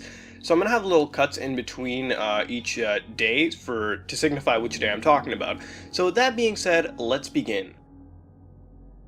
About 3 weeks ago, I decided to clean out my apartment because it was getting a bit too messy. And to my surprise, I found my old DS. I was so happy to have finally found it and decided to turn it on and see if it still worked, and it did. So naturally, I tried to look for more games. I only found New Super Mario Bros. And Mario Kart DS. I remembered how much I used to love Animal Crossing Wild World for the Nintendo DS when I was younger, so I decided to go to the local game store to find myself a copy. Obviously they wouldn't have any new copies, so I was looking for a pre-owned copy, but unfortunately they had none. They only had Animal Crossing on the Wii, but I heard that version of Animal Crossing was a bit shitty. So I still held out my hopes for finding a copy of the DS version. On my way home, I noticed that the local Blockbuster was closing down, so I thought I would check in there to see if they had a copy, and if they did, it would certainly be cheaper, as they were closing down. As I approached the store, I realized that it was closed, so I started to head back to my car. Just as I was about to open my car door, I heard a bang coming from the store's window. I looked around and the store manager was standing there in the window, waving his hand at me, asking me to come back. As I walked back, he opened the door especially for me. I asked him if he had any copies of it, and he said yes, we only have one though, and it's in pretty bad condition, and I said I would take it. As he went into the storeroom in the back to get the game for me, I realized a few strange things in the corner. The walls were painted white, but they had mysterious yellow stains all over them, and parts of the carpets were ripped up, and the store was just in plain awful condition. The manager returned with my copy and said, I can't find the box, but is the game on its own okay for you? He said that would be, I said that'd be fine, and I took it, paying only 99 cents for it. When I sat in my car, I noticed the game cartridge had no sticker on the front and only had a taped piece of yellow paper over the front that bluntly said ACWW. I initially ignored it and drove home. When I got home, I immediately put the cartridge into my DS and started playing, but when the menu started, I noticed that the music that usually plays in the menu was getting slower and slower and slower, eventually stopping. I ignored it and assumed it was a glitch and started to play. I made a new resident thinking that there was no saved game on the cartridge and started playing. The game ran very well, and I had no problems with it on day 1. On day 2, as I started the game, desperately wanting to know what Tom Nook had in his store today, in the character selection screen in the bedroom, my player was sleeping in the first bed, while another player was sleeping in the second bed. And I hadn't made a new character. This character was a girl. And I started to play the game as her. Then the game froze as I left the house. Assuming it was my DS, I restarted the game and started to play as her again. Everything seemed normal, except the sea. It was a deadly red color, almost resembling blood. And there was no sign of any residence, or any house for that matter, and the only other people in the game were Tom Nook and Booker from the town gate. Tom Nook's eyes were very red, and his eyeballs had turned black. This really creeped me out. Also in his store, Nook's Cranny, there were yellow stains on the wall. Along this, the floorboards ripped up, strangely similar to the appearance of the Blockbuster store. I quit the game and started it back up again so I could delete the mystery character and carry on with my own character. The menu music was still getting slower, as it was on day 1, but this time it had a creepy undertone to it, kind of like laughing. But I ignored this and carried on, and tried to delete the mysterious girl character. A text box appeared and said, "Are you sure you want to delete blank?" It was as if the girl didn't have a name, but anyways, I clicked yes and it said, "Are you sure? Once you delete blank, you can never get blank back." And once again, I clicked yes. The game then reset. This was strange as it had done this before, when I wanted to do something with this character. I went back into the game and repeated the same process apart from this time. A text box then came up and said, "That wouldn't be wise." Why is the game stopping me from deleting that character, and even playing as that character? I was too creeped out to play, so I put the DS down and instead played Mario Kart. I hesitated to play the game at first, but then curiosity got the best of me, and I picked up my DS and booted up Animal Crossing, but this time there was no menu music at all. It was creepily silent. When I pressed play, I heard an evil laugh, but very high-pitched and very loud. It was as if it were there as some kind of jump scare. Anyway, I arrived at the character select screen and tried to delete the mystery girl, but once again it gave me an error message, but this time it read "Stop," all caps. This freaked me out, but I thought I may as well start playing with my character because nothing had gone wrong there, and sure enough, my character was fully playable. Blue sea, all characters, houses where they should be, and yet I couldn't stop thinking about that mystery character. Who was it? Can it ever be deleted? I started to do some research, but I found nothing. Once again, I booted the game up to attempt to delete her, but this time she wasn't breathing. My character was beside her, sleeping, breathing as normal, but she was there, lifeless, motionless, not even breathing. I thought this would be a good time to try to delete her, and for some reason it worked. The mystery girl had been deleted. My mind was finally at ease, and I carried on playing as normal, but noticed I had gained an extra 3,000 bells. I thought nothing of it, and carried on as normal. As I booted up the game, the main menu was different, creepier. It showed one of my residents. It was a white tiger, but I cannot recall the name. He was getting closer to the screen with a big grin and huge eyes. The music was running backwards, and when I started the game, the same laugh was heard, low pitch, and was longer, and seemed like it had been slowed down. The girl was back, but seeing as I deleted her before, I thought I could delete her again, so I tried, and I was greeted with "Stop" again. But me being the persistent bastard I am, I tried again. It said, "Are you sure you want to delete Anna?" So that was her name. I finally found out her name, Anna. I clicked yes and it said, "Are you sure? Once you delete Anna, you can never get Anna back," which was an obvious lie, seeing as she kept coming back. But anyway, I went with it, and she was deleted, hopefully for good. I booted up my character and strange things started to happen. The sea was blood red, all my residents were there, and there were no houses and no trees. All the flowers had turned black, and the grass had turned a darkish purple color. Whenever I tried to speak to Tom Nook, or anyone else in my town, they'd say something along the lines of, "You think she's gone? She will never go. And why delete her? She hasn't done anything to hurt you." Or, "Why? She was my friend. Why?" That was strange, in two ways. One, because it's a fucking weird thing for a game to do, mention characters that have been deleted, and especially in a kid's game for fuck's sake. And two, there were no residents in her game save, so how did they know about her? I was getting pretty fucking scared at this point, so I put my DS down for the day. I really didn't want to carry on with this game, but I did. It's a strange feeling. I wanted to know what would happen, but at the same time I was scared of what might happen. It's a kid game. It's a kid's game for fuck's sake. I need to pull myself together. I was having less and less sleep. The thought of the game being haunted was stupid, but it seemed to be the only reasonable answer. I started to do more research now that I knew about Anna, and I came across a similar story of a guy. He had a haunted N64 cartridge of The Legend of Zelda Majora's Mask, and they're pretty similar stories, except his game save is of a boy named Ben who took over his computer. I do have some gameplay footage, but I won't be uploading it in case something happens, because Ben sounds creepy as fuck. But anyways, I started the game up, and the menu was just black, with the reversing menu music.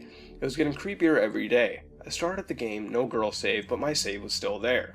Some strange things were there: red sea, no houses, no trees, purple grass, black flowers, you know the rest. But in the distance, I could see what looked like Anna. But the figure kept running away from me. She eventually started coming towards me and said, "How can you delete that which is undeletable?" And I was thinking, is undeletable even a word? And then a text box appeared saying, yes, it is a word. It was like she could hear my thoughts, so I started thinking of questions in my head to see if she could answer one, and luckily she answered two. One question was, "What are you doing in my game?" And she replied, "I used to own this until the accident. You aren't the rightful owner. Return it." And the other question was, "What can I do to get you to leave me alone?" And she answered, "To get me to go away, you must return me, but I will never leave you." Straight away I ejected the game and went to return it to that Blockbuster. The doors closed again and no store manager to let me in this time. Should I have broken it? Perhaps, but I couldn't bring myself to do it. Another sleepless night, just waiting for the time that Blockbuster store could be open. I went there straight away, and fortunately nobody was there and it was closed again. Maybe it wasn't the answer. I turned the game back on and there was no menu music, just a black screen with the game options. At least there was no music. The Anna save was back again, but her player model wasn't sleeping in her bed. It stood next to my player's bed, watching over him while he slept. I clicked on her to boot up her save file, and see if she could answer more questions. I thought, "Where do I return you?" And she said in the text box, "To my grave." How was I supposed to know where her grave was?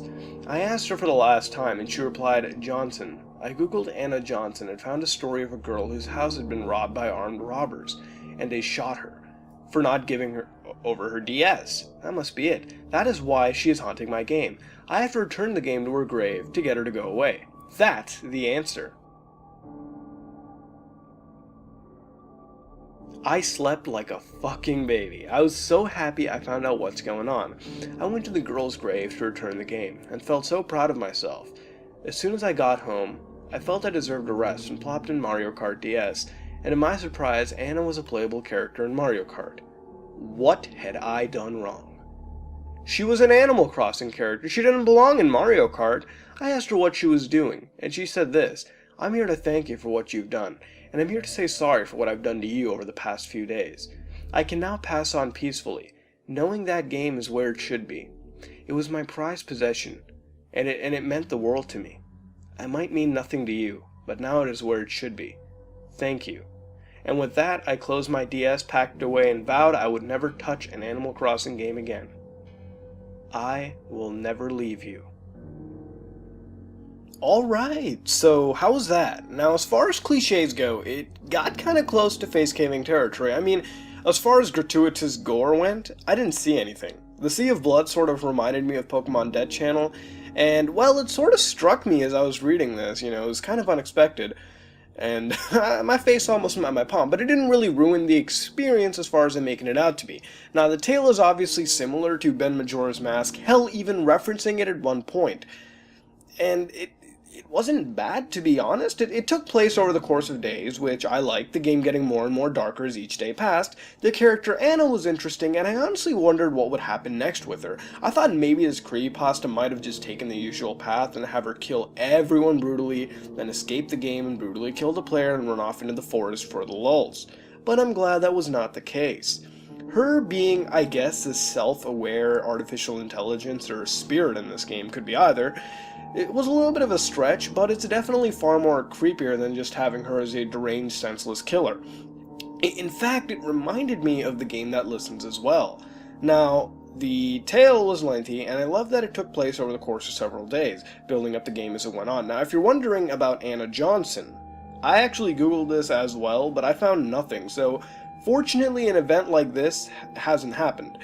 Now, if you know more about this, then please tell me in the comments below. Now, this creepypasta has some somewhat unique moments with the talking telepathically to Anna, and it was creepy. It was somewhat unique.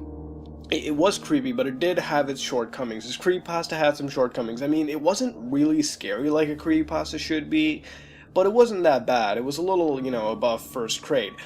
The Anna plotline could have been fleshed out further. Maybe she could keep infecting more and more things as each day passed, in the player's home. And it was sort of hinted at the end with the Mario Kart, which would infect that game as well, and because of the vague ending, this could have a sequel with Anna. And if that's the case, then I think it could be quite good, provided that some refining to this formula is done, and the Anna character and the plotline would be more fleshed out. But really, this is all I have to say. It has its cliches, which definitely did stick out. It had a nice story with Anna, but ultimately it kind of fell flat. It didn't feel like it was used to its full potential, in my opinion. That being said, though, it was done quite well. It had a lot of similarities to far more bigger creepypastas and at times blatantly referenced them, but that didn't really take away the experience to me either. Stood out, but it really didn't kill the experience. And it's all that really needs to be said about this creepypasta. It's good. It's definitely better than some of the other ones we've did, but it's not exactly, up there with the best ones, but it is definitely, done quite well. It's just not really good, but it's not really bad. So that's really all I have to say about this. What would you rate this creepypasta, and what would you change to make it better? If you're wondering about this game I'm playing on the screen, it's Metro Last Light. Amazing game. You should definitely go check it out. This has been another episode of Haunted Gaming, and if you like what you saw, then like, comment, and subscribe. This is me, Mutahar, and I am out. Hello guys and gals, welcome back to another episode of Haunted Gaming. This time we're sort of doing a new genre for a game, I guess on a creepypasta. It's a text-based adventure game, and the creepypasta's name is Pale Luna, so with that being said, let's begin. Now, just letting you know, this game is based on a text adventure game, so I'm going to basically flash phrases up on the screen like screen caps, and basically what that's going to be is the game itself. That's going to be, I guess, the gameplay itself. It's going to be the game telling us what the atmosphere is, what the environment is, what the commands are going to be, how a text adventure game plays. So, that being said, let's begin. In the last decade and a half, it's become infinitely easier to obtain exactly what you're looking for, by way of a couple of keystrokes. The internet has made it all too simple to use a computer to change reality. An abundance of information is merely a search engine away, to the point where it's hard to imagine life as any different. Yet a generation ago, when the words streaming and torrent were meaningless, save for conversations about water, people met face-to-face to conduct software swap parties, trading games and applications on Sharpie-labeled 5¼ floppies. Of course, most of the time, the meets were a way for frugal, community-minded individuals to trade popular games like King's Quest and Maniac Mansion amongst themselves. However, a few early programming talents designed their own computer games to share amongst a circle of acquaintances, who in turn would pass it on until, if fun and well-designed enough, an independently developed game had its place in the collection of aficionados across the country. Think of it as the 80s equivalent of a viral video. Pale Luna, on the other hand, was never circulated outside of the San Francisco Bay Area. All known copies have been long disposed of. All computers that have ever run the game, now detritus, buried under the layers of filth and polystyrene. This fact is attributed to a number of rather abstruse design choices made by its programmer. Pale Luna was a text-adventure game in the vein of Zork and the Lurking Horror, at a time when said genre was swiftly going out of fashion. Upon booting the program, the player was presented with a screen almost completely blank, except for the text. You are in a dark room. Moonlight shines through the window. There is gold in the corner, along with a shovel and a rope. There is a door to the east. Command. So began the game, that one writer for a long out-of-print fanzine decried as enigmatic, nonsensical, and completely unplayable, as the only commands that the game would accept were pick up gold, pick up shovel, pick up rope, open door, and go east. The player was soon presented with the following: reap your reward. Pale Luna smiles at you. You are in a forest. There are paths to the north, west, and east. Command. What quickly infuriated the few who played the game was the confusing and buggy nature of the second screen onward. Only one of the directional decisions could be the correct one. For example, on this occasion, a command to go in the direction other than north would lead to the system freezing, requiring the operator to hard reboot the entire system. Further, any subsequent screens seemed to merely repeat the above text, with the difference being only the directions available. Worse still, the standard text adventure commands appeared to be useless. The only accepted non-movement related prompts were use gold, which caused the game to display this message: not here. Use shovel, which brought up not now, and use rope, which prompted the text you've already used this. Most who played the game progressed a couple of screens into it before becoming fed up and having to constantly reboot and tossing the disc in disgust, writing off the experience as a shoddily programmed farce. However, there is one thing about the world of computers that remains true. No matter the era, some people who use them have way too much time on their hands. A young man by the name of Michael Nevins decided to see if there was more to Pale Luna than what met the eye. 5 hours and 33 screens worth of trial and errors. And unplugged computer cords later, Michael finally managed to make the game display different text. This text in this new area read, Pale Luna smiles wide. There are no paths. Pale Luna smiles wide. The ground is soft. Pale Luna smiles wide. Here, command. It was another hour still before Nevin stumbled upon the proper combinations of phrases to make the game progress any further. Dig hole, drop gold, and fill hole. This caused a screen to display, congratulations, 40.24248, negative 121.4434, upon which the game ceased to accept commands, requiring the user to reboot one last time. After some deliberation, Nevins came to the conclusion that the numbers ahead referred to lines of latitude and longitude. The coordinates led to a point in the sprawling forest that dominated the nearby Lassen Volcanic Park. As he possessed much more free time than sense, Nevins vowed to see Pale Luna through to its ending. The next day, armed with a map, a compass, and a shovel, he navigated the park trails, noting with amusement how each turn he made corresponded roughly to those that he took in the game. Though he initially regretted bringing the cumbersome digging tool on a mere hunch, the path's similarity all but confirmed his suspicions that the journey would end with him face to face with an eccentric's buried treasure. Out of breath, he was pleasantly surprised by a literal stumble upon a patch of uneven dirt. Shoveling as excitedly as he was, it would be an understatement to say that he was taken back when his heavy strokes unearthed the badly decomposing head of a blonde-haired little girl. Nevins promptly reported the situation to the authorities. The girl was identified as Karen Paulson, 11, reported as missing to the San Diego Police Department a year and a half prior. Efforts were made to track down the programmer of Pale Luna, but the nearly anonymous legal gray area in which the software swapping community operated inescapably led to many dead ends. Collectors have been known to offer upwards of 6 figures to an authentic copy of this game. The rest of Karen's body was also never found. Okay, that was a short and sweet creepypasta. Now, as far as cliches go, I really didn't see any of them. And even if they were there and I missed them, they didn't really kill the experience at all. Now, this creepypasta starts off in a unique fashion, telling us about the game's origins, and I'm just going out on a limb here how the game was obtained by our protagonist, Michael Nevins. I'm just going to go out and say it's probably because of the torrent that was explained in the beginning. The word torrent, I guess maybe Michael torrented it, or I guess streamed it off a flash site. I don't know, I'm just going to go with that. One of the criticisms I guess I can just bring up here is that it wasn't really explained how Michael got this game. I'm just going to go with the fact it was torrented. I wish it actually did explain how this game was obtained by our protagonist. Now moving on, we haven't really done a text-based game creepypasta, so the genre was unique, and for the first one we've done, it's pretty good. Now, I really don't have much to say about it. I mean, it's short and pretty straightforward. The inclusion of these real-life events weren't so unbelievable, and honestly, it felt like it could have happened. Kind of like the creepypasta Mario. It was nice to see that this creepypasta had a hint of actually happening. Now, realistically, did it happen? Probably not, but it's definitely a lot more believable than some other creepypastas we've done. Focusing more into this creepypasta, I've searched up the name Karen Paulson, and I've not found one hint of this being real. Maybe the article is buried deep in the internet, but surely if something tragic like this occurs, it should be very easy to locate. Maybe I didn't look long and hard enough, and if you know more, then please let me know in the comments below.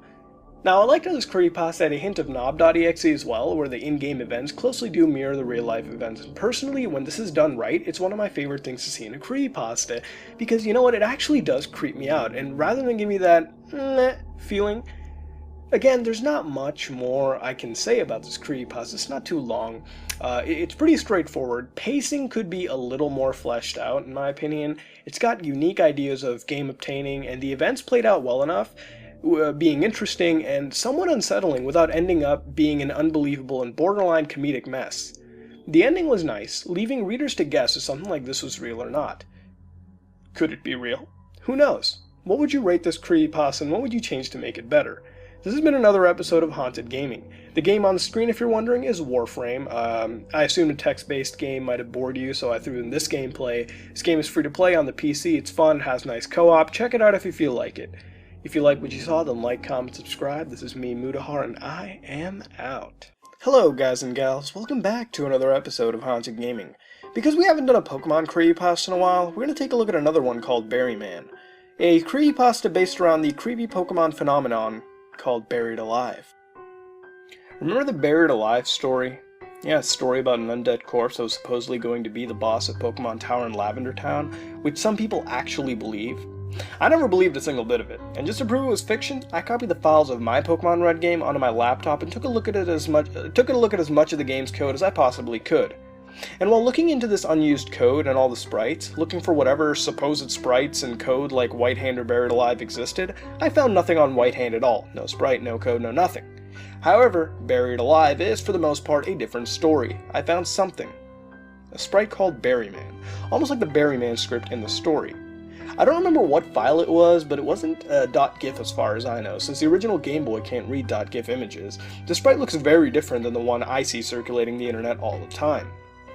See, the sprite was basically a zombie coming out of the ground, but part of the left arm seems to still be in the ground, while the right arm was bent on the ground as if it were crawling. About a fourth of the chest is concealed by the sprite's arm, but what is visible shows a bare chest with its ribcage clearly visible under the skin. Some parts of the skin, however, seem to have been rotted away, exposing rotting muscle and bone, including a few ribs.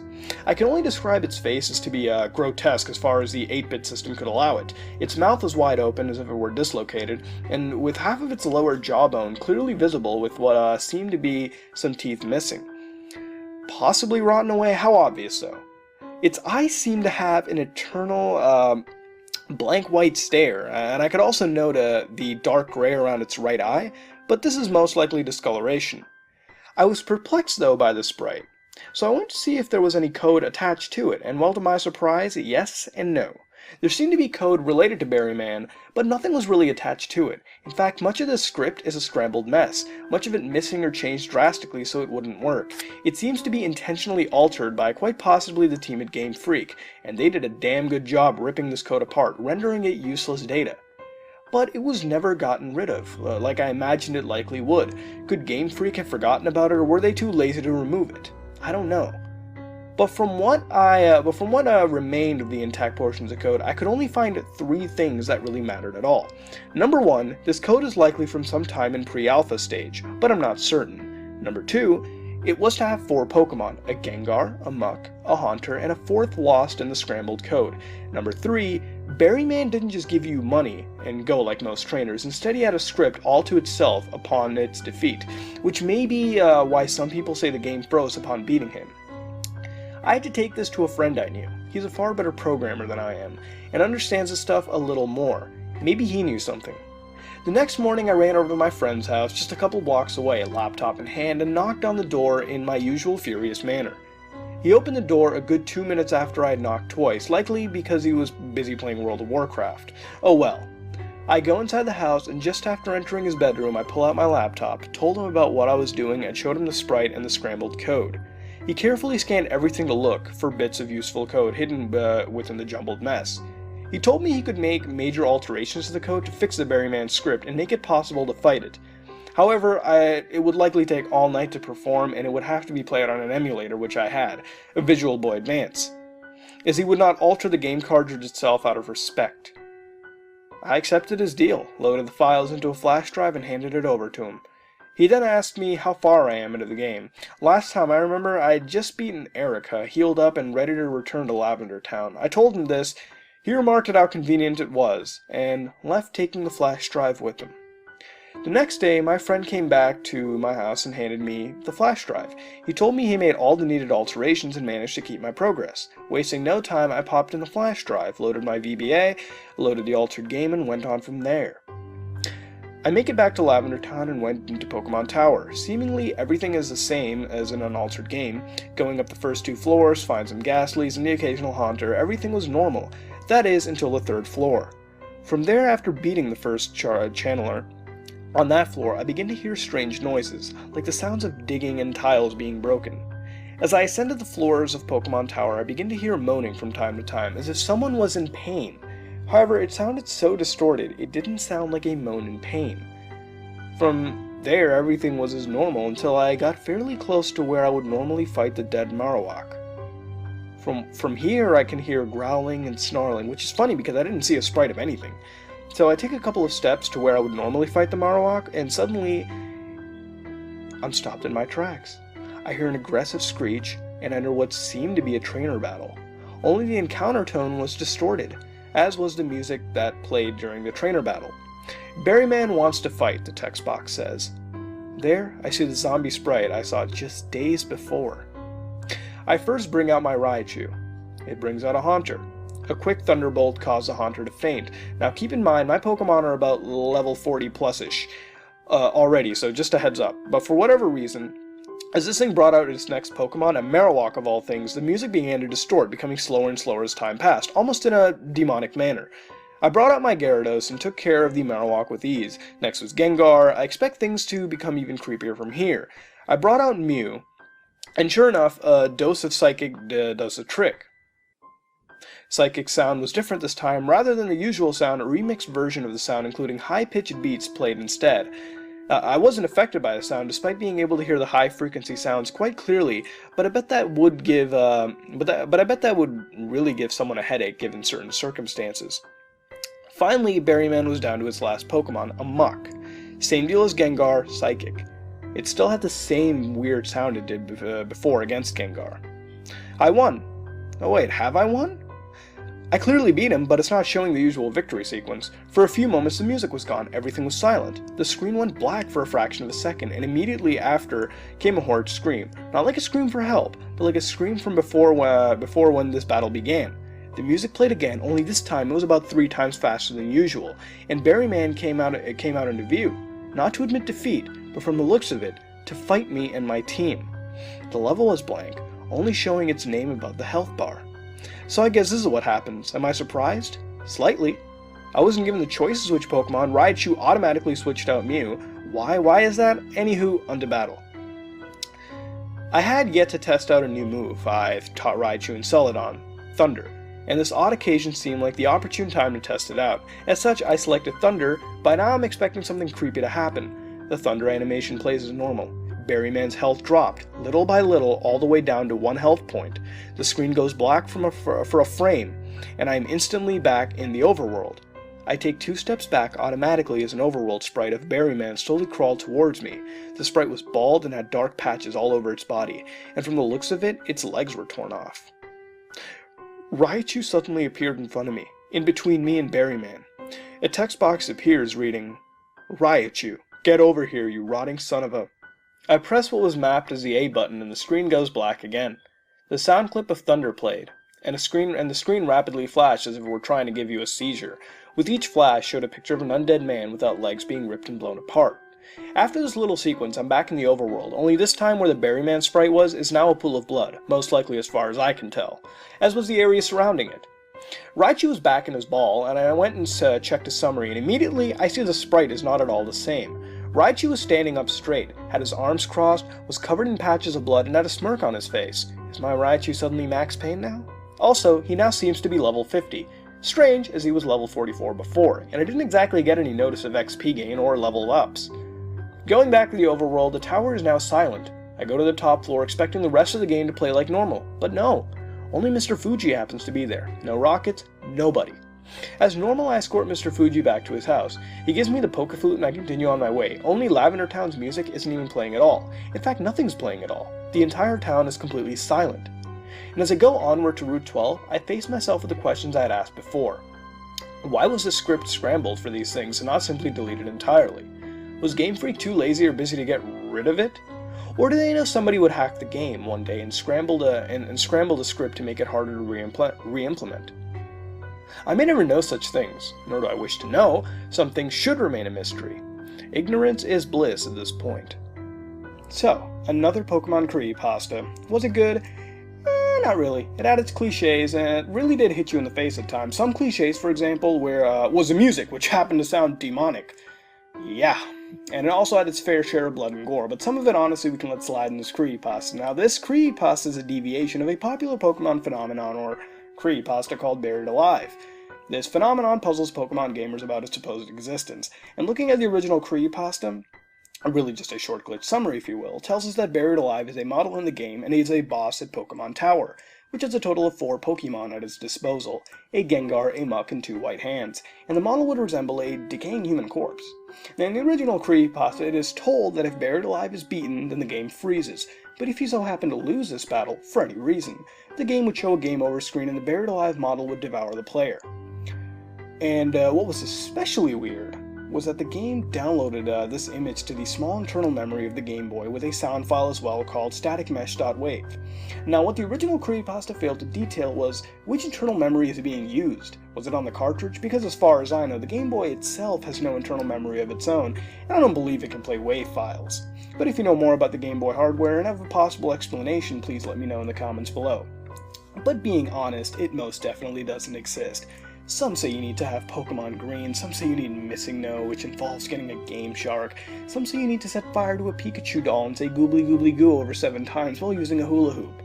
There are too many supposed theories on how to encounter the thing, and honestly, if they were real, we would see a code in front of our eyes. I said the Pokemon hacking community is huge before, and if anything like this exists, we would see it, and honestly, why would Game Freak even put this into a kid's game? Why would you even go through the effort to code this? What, were they walking through tall grass to attract wild lol suits? And that's what I think about Buried Alive. It's a creepypasta, and it's not real, it's made up. But back to this creepypasta, it's a nice deviation on the Buried Alive creepypasta, and it's a nice tale about the encountering of Buried Alive, or Berryman, whatever you want to call it, and tries to make it sound real without devolving to hilarious paranormal events. And well, if it wasn't for the cliches, and some of the technical errors, both in the writing and I guess the explanation of Game Boy software operation as well, which I can overlook since it's not a huge deal, but it really isn't, well, creepy to the likes of, let's say, Pokemon Black, or hell, I guess Missing No Murders. But it's not super awful. It's an okay creepypasta, some cliches and technical issues, and a somewhat lack of creepy atmosphere. It's got somewhat well-paced events and a believable story to an extent. Not the best creepypasta, but not the worst, and with some revision and betterment to the pacing and a more detailed look at Berryman as well, and a more fleshing out of the events in general, it could be a very decent creepypasta. What would you rate this and what would you change to make it better? This has been another episode of Haunted Gaming, and if you like what you saw, then like, comment, and subscribe. This is me, Mutahar, and I am out. Hello guys and gals, welcome back to another episode of Haunted Gaming. This time, we're doing a creepypasta called Attract Mode. Did you ever hear about Polybius? It was an urban legend that used to travel the World Wide Web back when it wasn't all that worldwide and consisted almost entirely of discussion boards. Basically, the idea was that this strange arcade game, Polybius, started showing up in arcades. Kids checked it out, its vector graphics and quiz sections, kind of an odd mix, and eventually anyone who played it for any length of time started suffering side effects. An inability to be sad. That one sticks in my memory the most. I'm not so sure it's just an urban legend. When I used to live in New York in the 1980s, my mom and I would make routine trips to the South Hills Mall in Dutchess County. While she went shopping, I'd get dropped off at the Dream Machine arcade. It was everything you'd imagine, loud music mingling with chimes and electronic gunfire from the 100 noisy, obnoxious arcade cabinets, all begging for your attention and your money. I was always more of a skee-ball kid.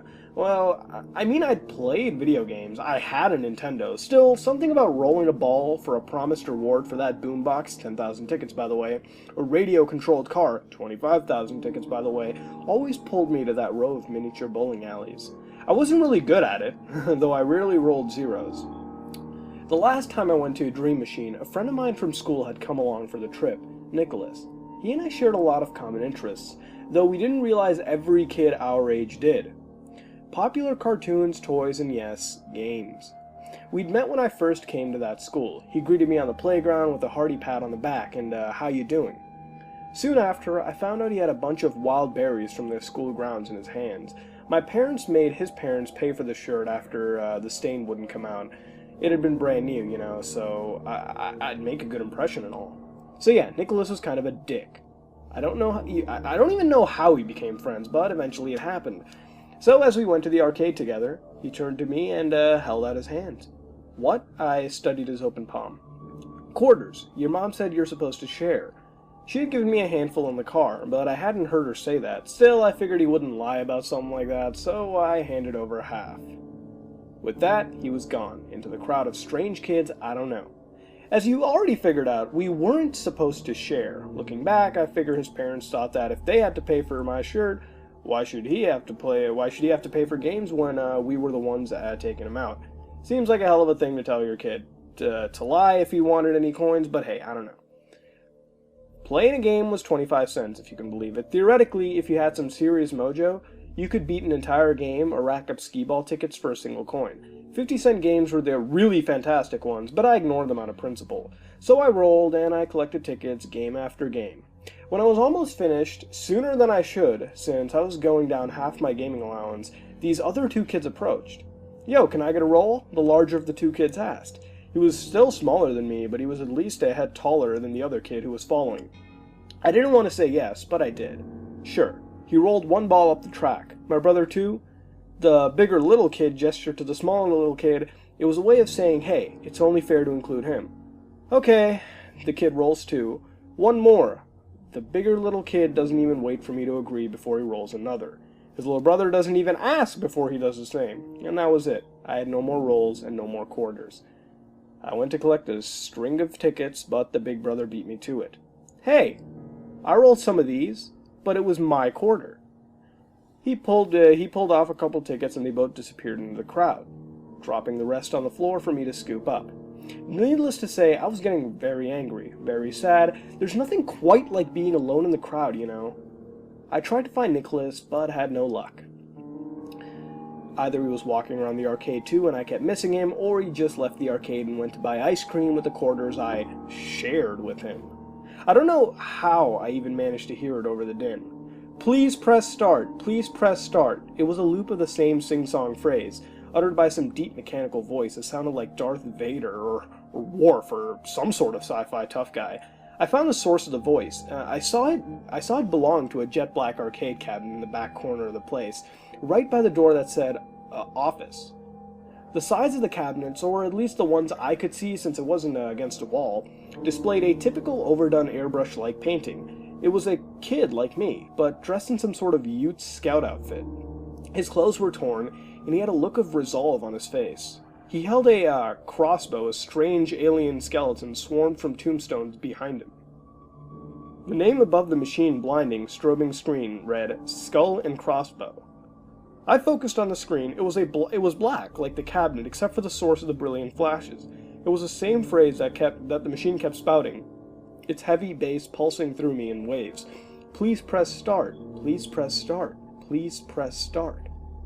I watched it for a few seconds, then looked around. Someone, somewhere, had put a quarter in and left. Or they had gotten a free game and didn't know it. This wasn't the first time I'd seen this happen, and I always dreaded it would happen to me, that I'd missed the free game I'd earned. Nobody was around. The voice from the machine, seemingly frustrated, became more insistent as if time was running out. Please press start, please press start, please press start.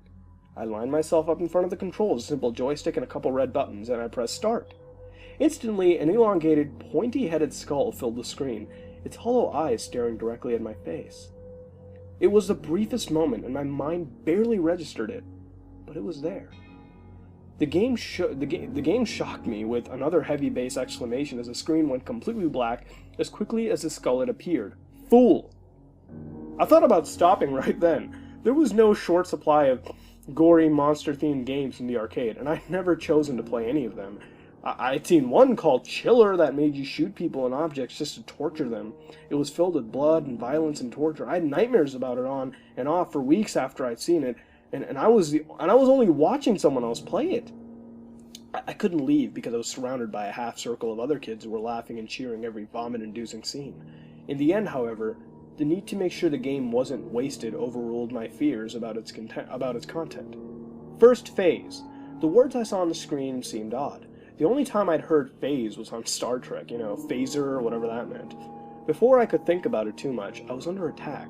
On screen, that is, my character, the aforementioned Youth Scout, was at the bottom of the screen. At the top, the sprite of an elongated, pointy skull, followed by a series of ribcage. The first ribcage had skeletal arms, and at the end of this bone monstrosity was a pelvis with skeletal legs.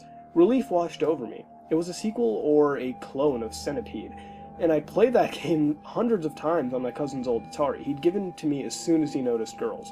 The setting was a graveyard. Tombstones blocked my arrows, but would crumble with each hit.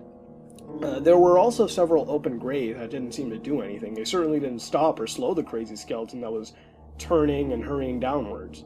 Each arrow fired gave a satisfying thrum of the bowstring and made a nice crack when it hit a stone. However, when the big skeleton was hit, it would make this awful screech. The sound was distorted by the speakers or something. It was amped up too loud, and it had too high a pitch to be smoothly projected. It sounded like a cassette tape being eaten by the player, this drawn out and shrill, "Aah!" I fired arrows willy-nilly, just getting a feel for the controls and such. Since it seemed to be the first level, or at least an early one, I dispatched the skeletal thing with relative ease. The screen went black again, with these words in white. OAD is fighting mad now. OAD? Must be that skeleton thing. OAD? Like Toad or Odor? Seemed fitting. Second phase.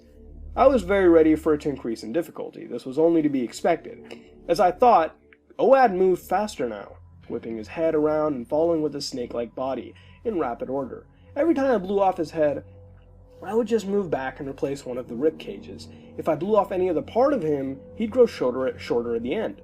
So it seemed like targeting his head was a good idea, because it essentially set him back a bit, while shortening his rear end did little good. I fired rapidly, took out the head when I could, and the rest of him when I didn't have that prime opportunity. Then OAD did something weird. He stopped, just froze and let me pick off his ribs. He opened his jaws and coughed up a bone with one sharpened end pointed right at my character.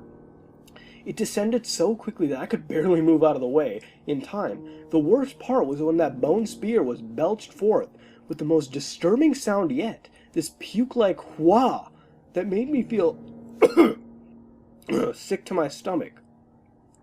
The heavy bass of this game didn't help, thrusting the gross audio straight into the core of my body. It was a bit harder to beat this level, as you'd assume with any Phase 2. Still, I was triumphant in spite of how close OAD had come to the bottom of the screen, which surely meant a loss. The screen went black. Watch your step. Third phase. The game started again, and nothing seemed different. OAD didn't move any faster, and while he still barfed the occasional spear, it wasn't shaping up to be very difficult. I'd say I had about half of his twisted, grim little body gone before anything changed. Then out of the open graves, little skeletons crawled out periodically and continued to crawl through the graveyard, all the way to the bottom in a straight line. I specifically remember that the skeletons were generally the same size, but had small variations in height and the like. Some had little bits of rotten clothes, while others were missing limbs or even heads. No two were alike, which seemed very ambitious for an arcade game at the time, and it was common to battle hundreds of identical thugs. Between watching OAD, keeping track of the crawlers, and avoiding the damn bone spears OAD endlessly spewed at me, I was overwhelmed. One of the crawlers touched the sprite and I was dead. He was dead. My heart sank. But it always did whenever I lost a game like this. It was nothing to get that upset over. But you know how that feels. Life 2 of 3. That screen drew me back in again, informing me that I only lost 1 of 3 lives a quarter had paid for. I didn't know why it had slipped my mind. That games rarely ended after one try, but I completely bought into the idea that if the character died, that was it. Death was final. At least that's how I'd been thinking. I barely got my hands back on the control before the round started over again. This time I focused on killing the crawlers. The second their little heads poked out over the soil. Destroying OAD's body took a back seat. The second I saw a crawler stirring. Fire, fire, fire, fire, crawler, take it out, fire, fire, fire, fire. I was getting into the groove of it now. And all I heard was the sound of the machine. The music that filled the place, all the clicks and hoots of all the other games. That was all gone, and all I remember hearing was a strange, off-kilter music of skull and crossbow. Every thrum, every thwack, every shriek of the villain filled my ears. I wanted to hear his speaker rattling death scream forever. Die, OAD, die, and die, and die, and die, and keep dying. I hate you, I want to beat your game. I want you to cry about it because you're disgusting. I don't like you either. My heart raced. My jaw dropped. I'd beaten the level, and that was the message to greet me? In a childlike way, I reasoned that it couldn't have been specifically saying that to me, because I'd only thought how much I hated OAD. I hadn't said anything, so it clearly couldn't have heard me. It was all in my head. Final phase. This was it. The final level. It seemed odd that the game was so short, but there you are. Nicholas called out to me, as if I had been hiding instead of searching the whole place for him. He was carrying a shopping bag from a comic store. Not now, I snapped. What are you playing, Skull and Crossbow? He said that the game's name as if it were an insult. The same way a kid would say, you play Barbies? Shh! What, is it good? Stop it, I'm on the last level, be quiet! Nicholas came up next to me, stared into the screen and started to push me out of the way. Hey, I screamed as loud as I could. Come on, give me a turn. No! I mustered everything within me and boomed out the most threatening sound I could manage. No! Nicholas stepped away. Fine, baby. I didn't reply. I was busy killing OAD and his family. Baby, he repeated. Fine, baby. He wasn't getting a response from me. Not now. Not when I was so close to winning this game. I'd never actually beaten an arcade game before, and never would after. Next thing I knew, I was on the ground. Nicholas had shoved me. I didn't even know what was happening until I was on the rock-hard red carpet, old soda and grime stuck to my arms as I lay sideways on the floor. My character, died again.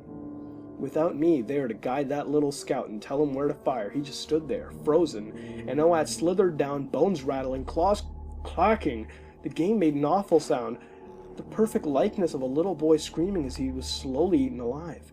The tearing of flesh, the spurting of blood, the gurgle from the boy's throat as he couldn't scream anymore, it was all there.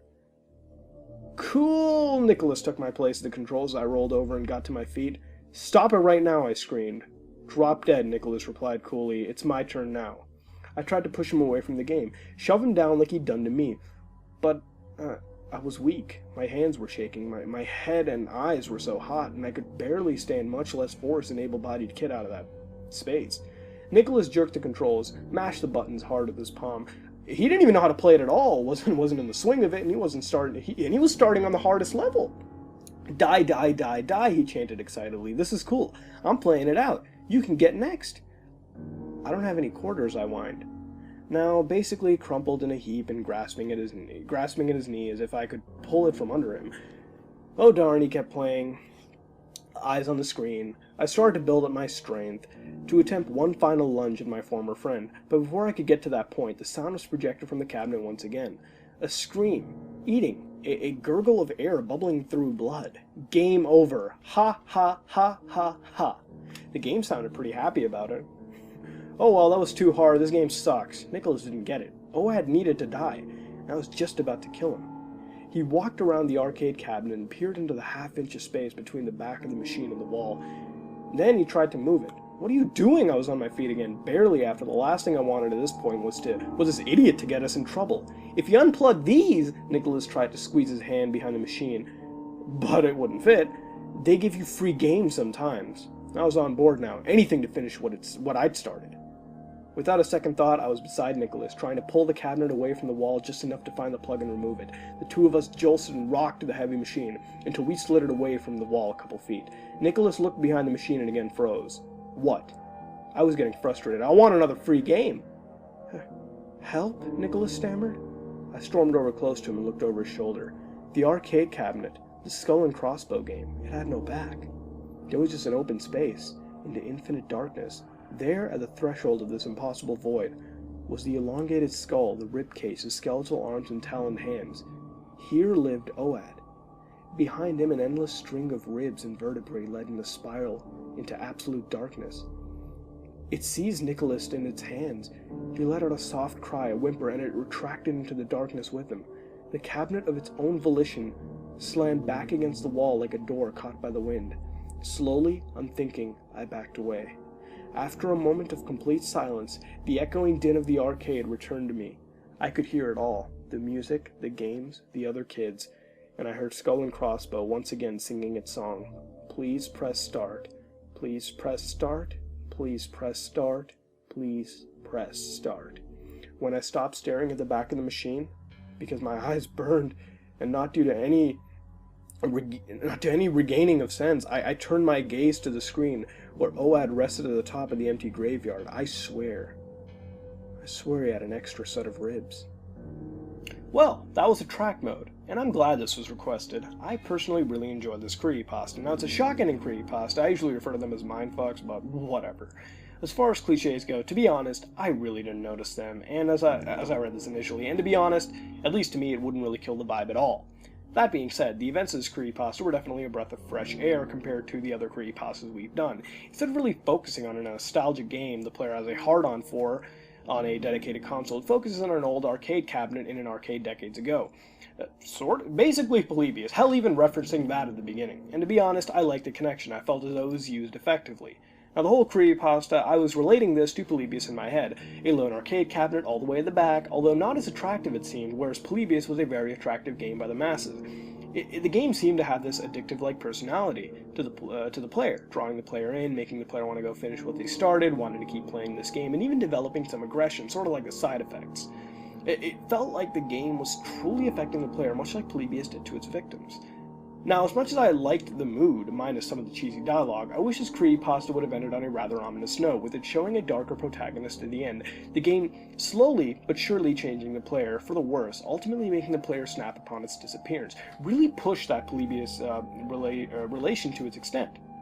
But alas, the creepypasta turned into a murderous cabinet that devoured the player upon loss, and I guess an attempt to jack free games and implant them into the game. Maybe punishment, maybe those skeletons were players themselves fallen and taken alive by this game. Maybe these are the records those black-suited men were gathering. I don't know, what do you think? Now, again, I did also like the player had these, they actually developed the characters, had a backstory, it felt fleshed out. See, a lot of creepypastas don't do this, but I like the build-up. I definitely think that is one of the big things in a creepypasta. I like the build-up, I like that you could really sort of feel invested in these characters, and they actually had, some dimension.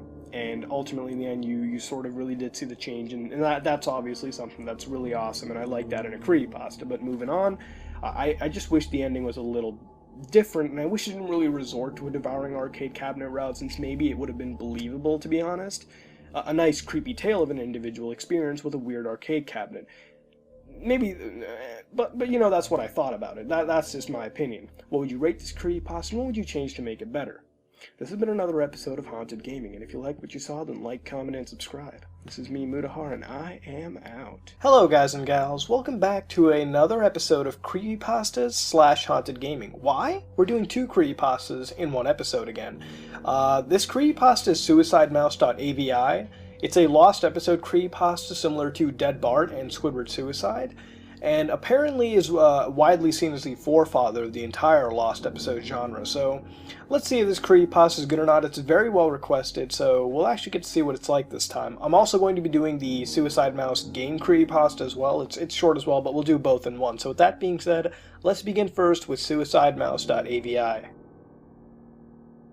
So do any of you remember those Mickey Mouse cartoons from the 1930s? The ones that were just put out on DVD a few years ago? Well, I hear there is one that was unreleased to even the most avid classic Disney fans. See, according to sources, it's nothing special though. It's just a continuous loop, like the Flintstones, of Mickey walking past 6 buildings that goes on for 2 or 3 minutes before fading out.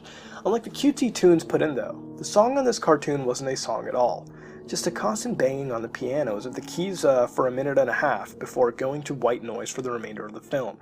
It wasn't the jolly old Mickey we've come to love either. Mickey wasn't dancing or even smiling, just kind of walking as if you and I were walking, with the normal facial expression, but for some reason his head tilted side to side, as he kept this dismal look.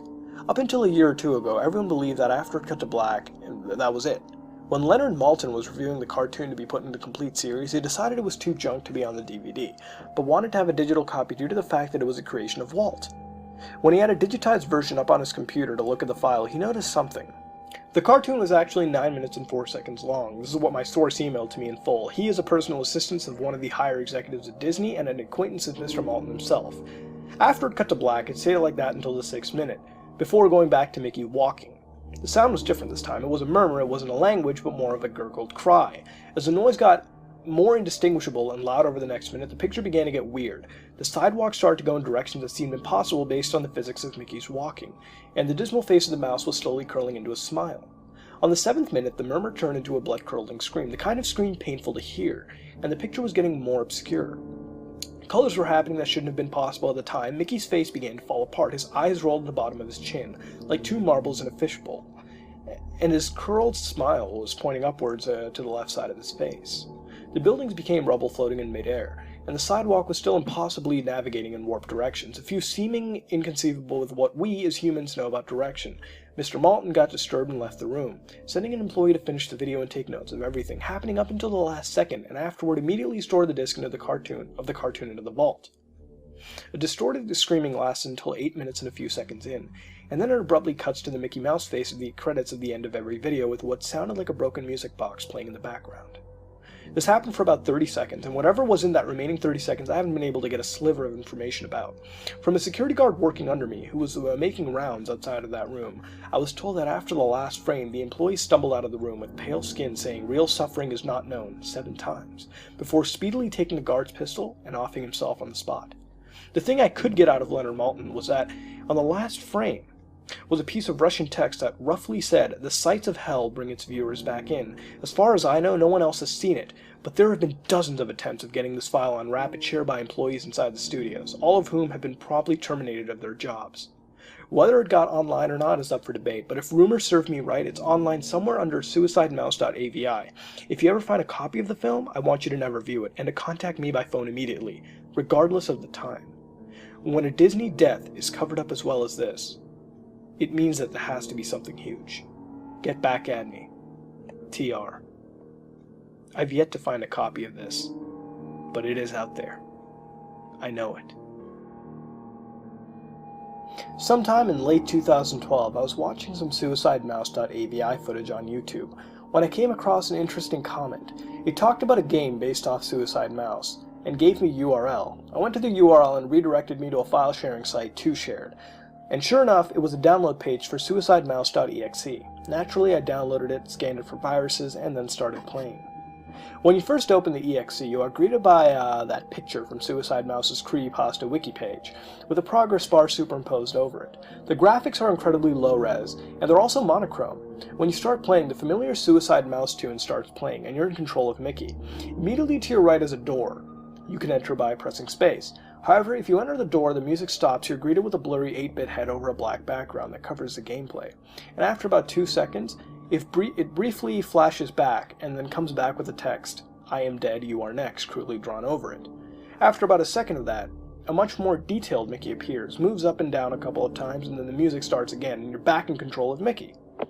There's a couple of screens of nothing but a background, and then there's a screen with a crane in a brick building, and if you press the spacebar in front of the crane, the game freezes for a second, and then the music changes to that at the end of Suicide Mouse. Once that happens, you're greeted with an animation of a low-res Mickey being hung by a chain, followed by the bottom part of his body exploding into a bloody mess. This is where the game starts displaying red in addition to the monochrome graphics. After that, you get the game over screen, which is a bloody "you died" message, apparently from Biohazard on the NES, with the Sonic CD USA game over music. Then you return to the title screen. If you choose to walk past the crane and enter the brick building, the same thing happens as with the first door, but with a different message. The next screen has more doors and different messages. Finally, you get something different on the next screen. There's a hole in the ground which you can press the spacebar to enter. You see Mickey falling down a lazy gradient, and then he hits the floor off of a new area, apparently supposed to be hell, with some fire off to the left, which you die if you touch, and a door to the left. Then the music also changes here, and the subliminal messages of the street part are replaced by much more disturbing images, accompanied by a gong sound. There's also occasionally the ambient sounds of a man moaning in pain, taken directly from the original Suicide Mouse. After that screen, there's a pit covered in fire, which you can jump over. The next screen is a hole in the floor, which I jumped into out of curiosity. Bad move. After Mickey falls past another lazy gradient, he ends up in a pit, with no exit whatsoever. There was no music at this point, and after about 5 seconds in the pit, an entirely black Mickey appears, with a heartbeat sound, but then immediately it faded out. He showed up again in about 5 seconds, and then faded out again. He kept appearing more and more frequently, and then there was a pause. After that, there was a loud scream, over about 10 different screamers crammed into one screen. Then Mickey exploded into a bloody mess, and the background music changed into a gruesome image of several distorted faces, recolored completely red. I rage quit after that happened, due to me nearly having a heart attack. There's probably more to this game, but after that, I don't care enough to find out what it is. And those were 2 creepypastas. Now I'm really here for the first one, suicidemouse.avi, and figured I might cover the game one as well in this video. But really, what do I think about suicidemouse.avi, the alleged forefather of the Lost Episode creepypastas genre? It's okay, I guess. In my eyes, the best one in the genre to this day, and one of the best creepypastas in my opinion, is Squidward's Suicide, due to its build-up, length, detail, and just the fact that it felt like something that could honestly happen, and it really sucked you into the tale as you kept on reading it. Suicide Mouse, not so much. I myself don't see all the hype around this. It's really just about 9 minutes of walking with video distortions and graphic imagery, which also happened in Squidward's Suicide, but there was some plotline involved there, and Squidward, you know, it's Squidward and his troubles, but here Mickey just walks and walks as the music gets more and more distorted, eventually to the last 30 mystery seconds, where I assume it shows disturbing imagery of hell as mentioned in the final frame with the Russian text. These last 30 seconds supposedly cause the viewer to commit suicide. A tape that causes its viewers to commit suicide? You know what? That kind of makes sense. So, since throughout the 9 minutes, disturbing artwork of hell could be inserted subliminally, keeping the viewer interested until the last 30 seconds, until the viewer decides to off themselves. Could very well be a possibility. Now that being said, I think this is an okay creepypasta, but I can't help but keep on comparing it to Squidward's Suicide. I know, constantly, and I guess my biggest complaint is just the realism aspect. I know creepypastas aren't realistic, but what made Squidward's Suicide so good was the fact that it felt like it could have actually happened. As you read it, you feel what happened in that editing room could have been true, a dark secret within Nickelodeon Studios. Here, it has that same feel, but what really kills it is the corporate suicides and the firing. See, if someone kills themselves in your offices, I guess if you were big enough, you could cover it, but it'd be pretty damn hard. And with the numerous firings, you think someone could tell someone on the outside or release it through the use of physical media such as discs or flash drives. Even if they were fired, all they have to do is keep the file long enough theoretically to upload it to any file sharing site. And the sheer fact that it wasn't even done, and even though it was attempted by many individuals, seems very sketchy. I guess if this stuff was erased or rewritten so that it could have been easier to swallow, it would have been a lot nicer, and definitely would have made this a better creepypasta in my opinion. And I guess that also sort of proves that not everyone does commit suicide by watching this video as well. Maybe it affects certain people only. A possible weapon by Disney, perhaps? Footage of this supposedly exists on YouTube, and I'll leave a link in the description below. Watch it at your own risk. Who knows what might happen. And that's really what I think about this creepypasta. It's alright, but it's definitely not as good in my opinion as some others in the genre like Squidward's Suicide, or I guess even Dead Bart. Now, the game version creepypasta was really nothing special, not much to talk about. It was fairly short, and it really didn't feel all that special. It had some added sections to the original creepypasta, and, it was filled with the usual screaming and bloodfest, but instead it's also a real game somewhat, and has a download which I have downloaded to my computer, but have not played yet, and I'll also leave that in the description as well for those wanting to play the game. Download at your own risk. But that's really it. That's the Suicide Mouse creepypasta saga. It was requested quite a lot, and honestly, it's alright. It's nothing special, but it's not awful. I wish it were just a little more believable, and took some more time to develop and build up. But for what it is, it's not awful. It's alright. What would you rate these creepypastas, and what would you change to make them better? This has been another episode of Creepypastas and Haunted Gaming. And if you like what you saw, then like, comment, and subscribe. This is me, Mutahar, and I am out. Hello, guys and gals. Welcome back to another episode of Haunted Gaming. This time we return back to another gaming creepypasta called Console Me. It started one day, when I finally had enough money to buy myself a new gaming console and a few games. I had planned on getting an Xbox 360 for a while now, and my dream was about to come true. I drove down to the electronics store where they sell things like televisions, batteries, remotes, and all that. I asked one of the staff members for where I can find the gaming consoles, and she pointed towards the back of the store. I quickly headed over there and picked up an Xbox 360 box, then rushed back over to the register. I asked if there was anything wrong with the console for safe measure, and the man said that it was brand new, factory sealed, and I went along with him and bought the console. Went back to my car and drove to the next location, the game store. It was very close by, so it wasn't too bad. I walked into the store and picked out a few pre-owned games. I took them to the register. I once again asked if there was anything wrong, and the man behind the counter said that there were just a few scratches, but they were still playable. I bought them, then rushed back to my car and drove home. As I arrived and walked into my house, I noticed that the television was left on, where a show about supernatural things was on. I disregarded it, quickly setting up my new console. I went through the natural process of making a profile and an avatar, and then I popped in my first Xbox 360 game, which was Borderlands. I couldn't wait. I was trembling with excitement. The next day, I finished the main campaign of Borderlands, and I was doing all the side missions I might have skipped. At this point, the bandits, skags, and other enemies were hard to beat, as they were around the same level as me, and I didn't have very good weapons. However, this didn't faze me. I slowly got through some of the missions, then I stopped for a while to try and find better gear. This was easier said than done. I couldn't find anything worth mentioning. I yelled at the game, "Damn, why is this so hard?" All I want is a weapon strong enough to be able to kill things. At that moment, I found a supply crate. I found my first orange weapon. It's one of the rarer weapons. And I almost jumped through the roof in excitement. But what made me think the most is that the moment I yelled at the game, it happened. I shrugged it off as a coincidence and continued. I went to go fight an army of spider ants and kill their queen, the one in the Tash Coast. However, there were many badass spider ants and slayers that kept shooting at me. I yelled at the game once more, saying, "Fuck me, why is this so hard?" And once again, something strange happened. The orange weapon I had, which was a sniper rifle, managed to kill them all with one hit, not even a critical. Even the queen, which has a second highest health amount of any spider ant in the game. This time, I was sure there was something wrong. I had enough of Borderlands for the time being and decided to play my next game, which was BlazBlue Continuum Shift Extended. I went back to the home menu and put the disc in, once again bouncing up and down in excitement, but the game froze as it tried to load the main game. At that point, I heard a voice. "Hello, Azurai Temsev." I jumped back a little, my breath quickening. What happened? I get my breathing to normal and try to forget what I'd just heard, but then the same voice spoke again, saying, "Hello, sir, are you there?" This time, I freaked out a little more, putting the controller down and rushing out of the room to the kitchen. I kneel over the sink, running some water. I ran my hand under the water, splashing water on my face. Then I took a few deep breaths. I must have been imagining something. Or it might have just been my flatmate. I walked back to the lounge room, and I see that the intro to BlazBlue had just begun playing.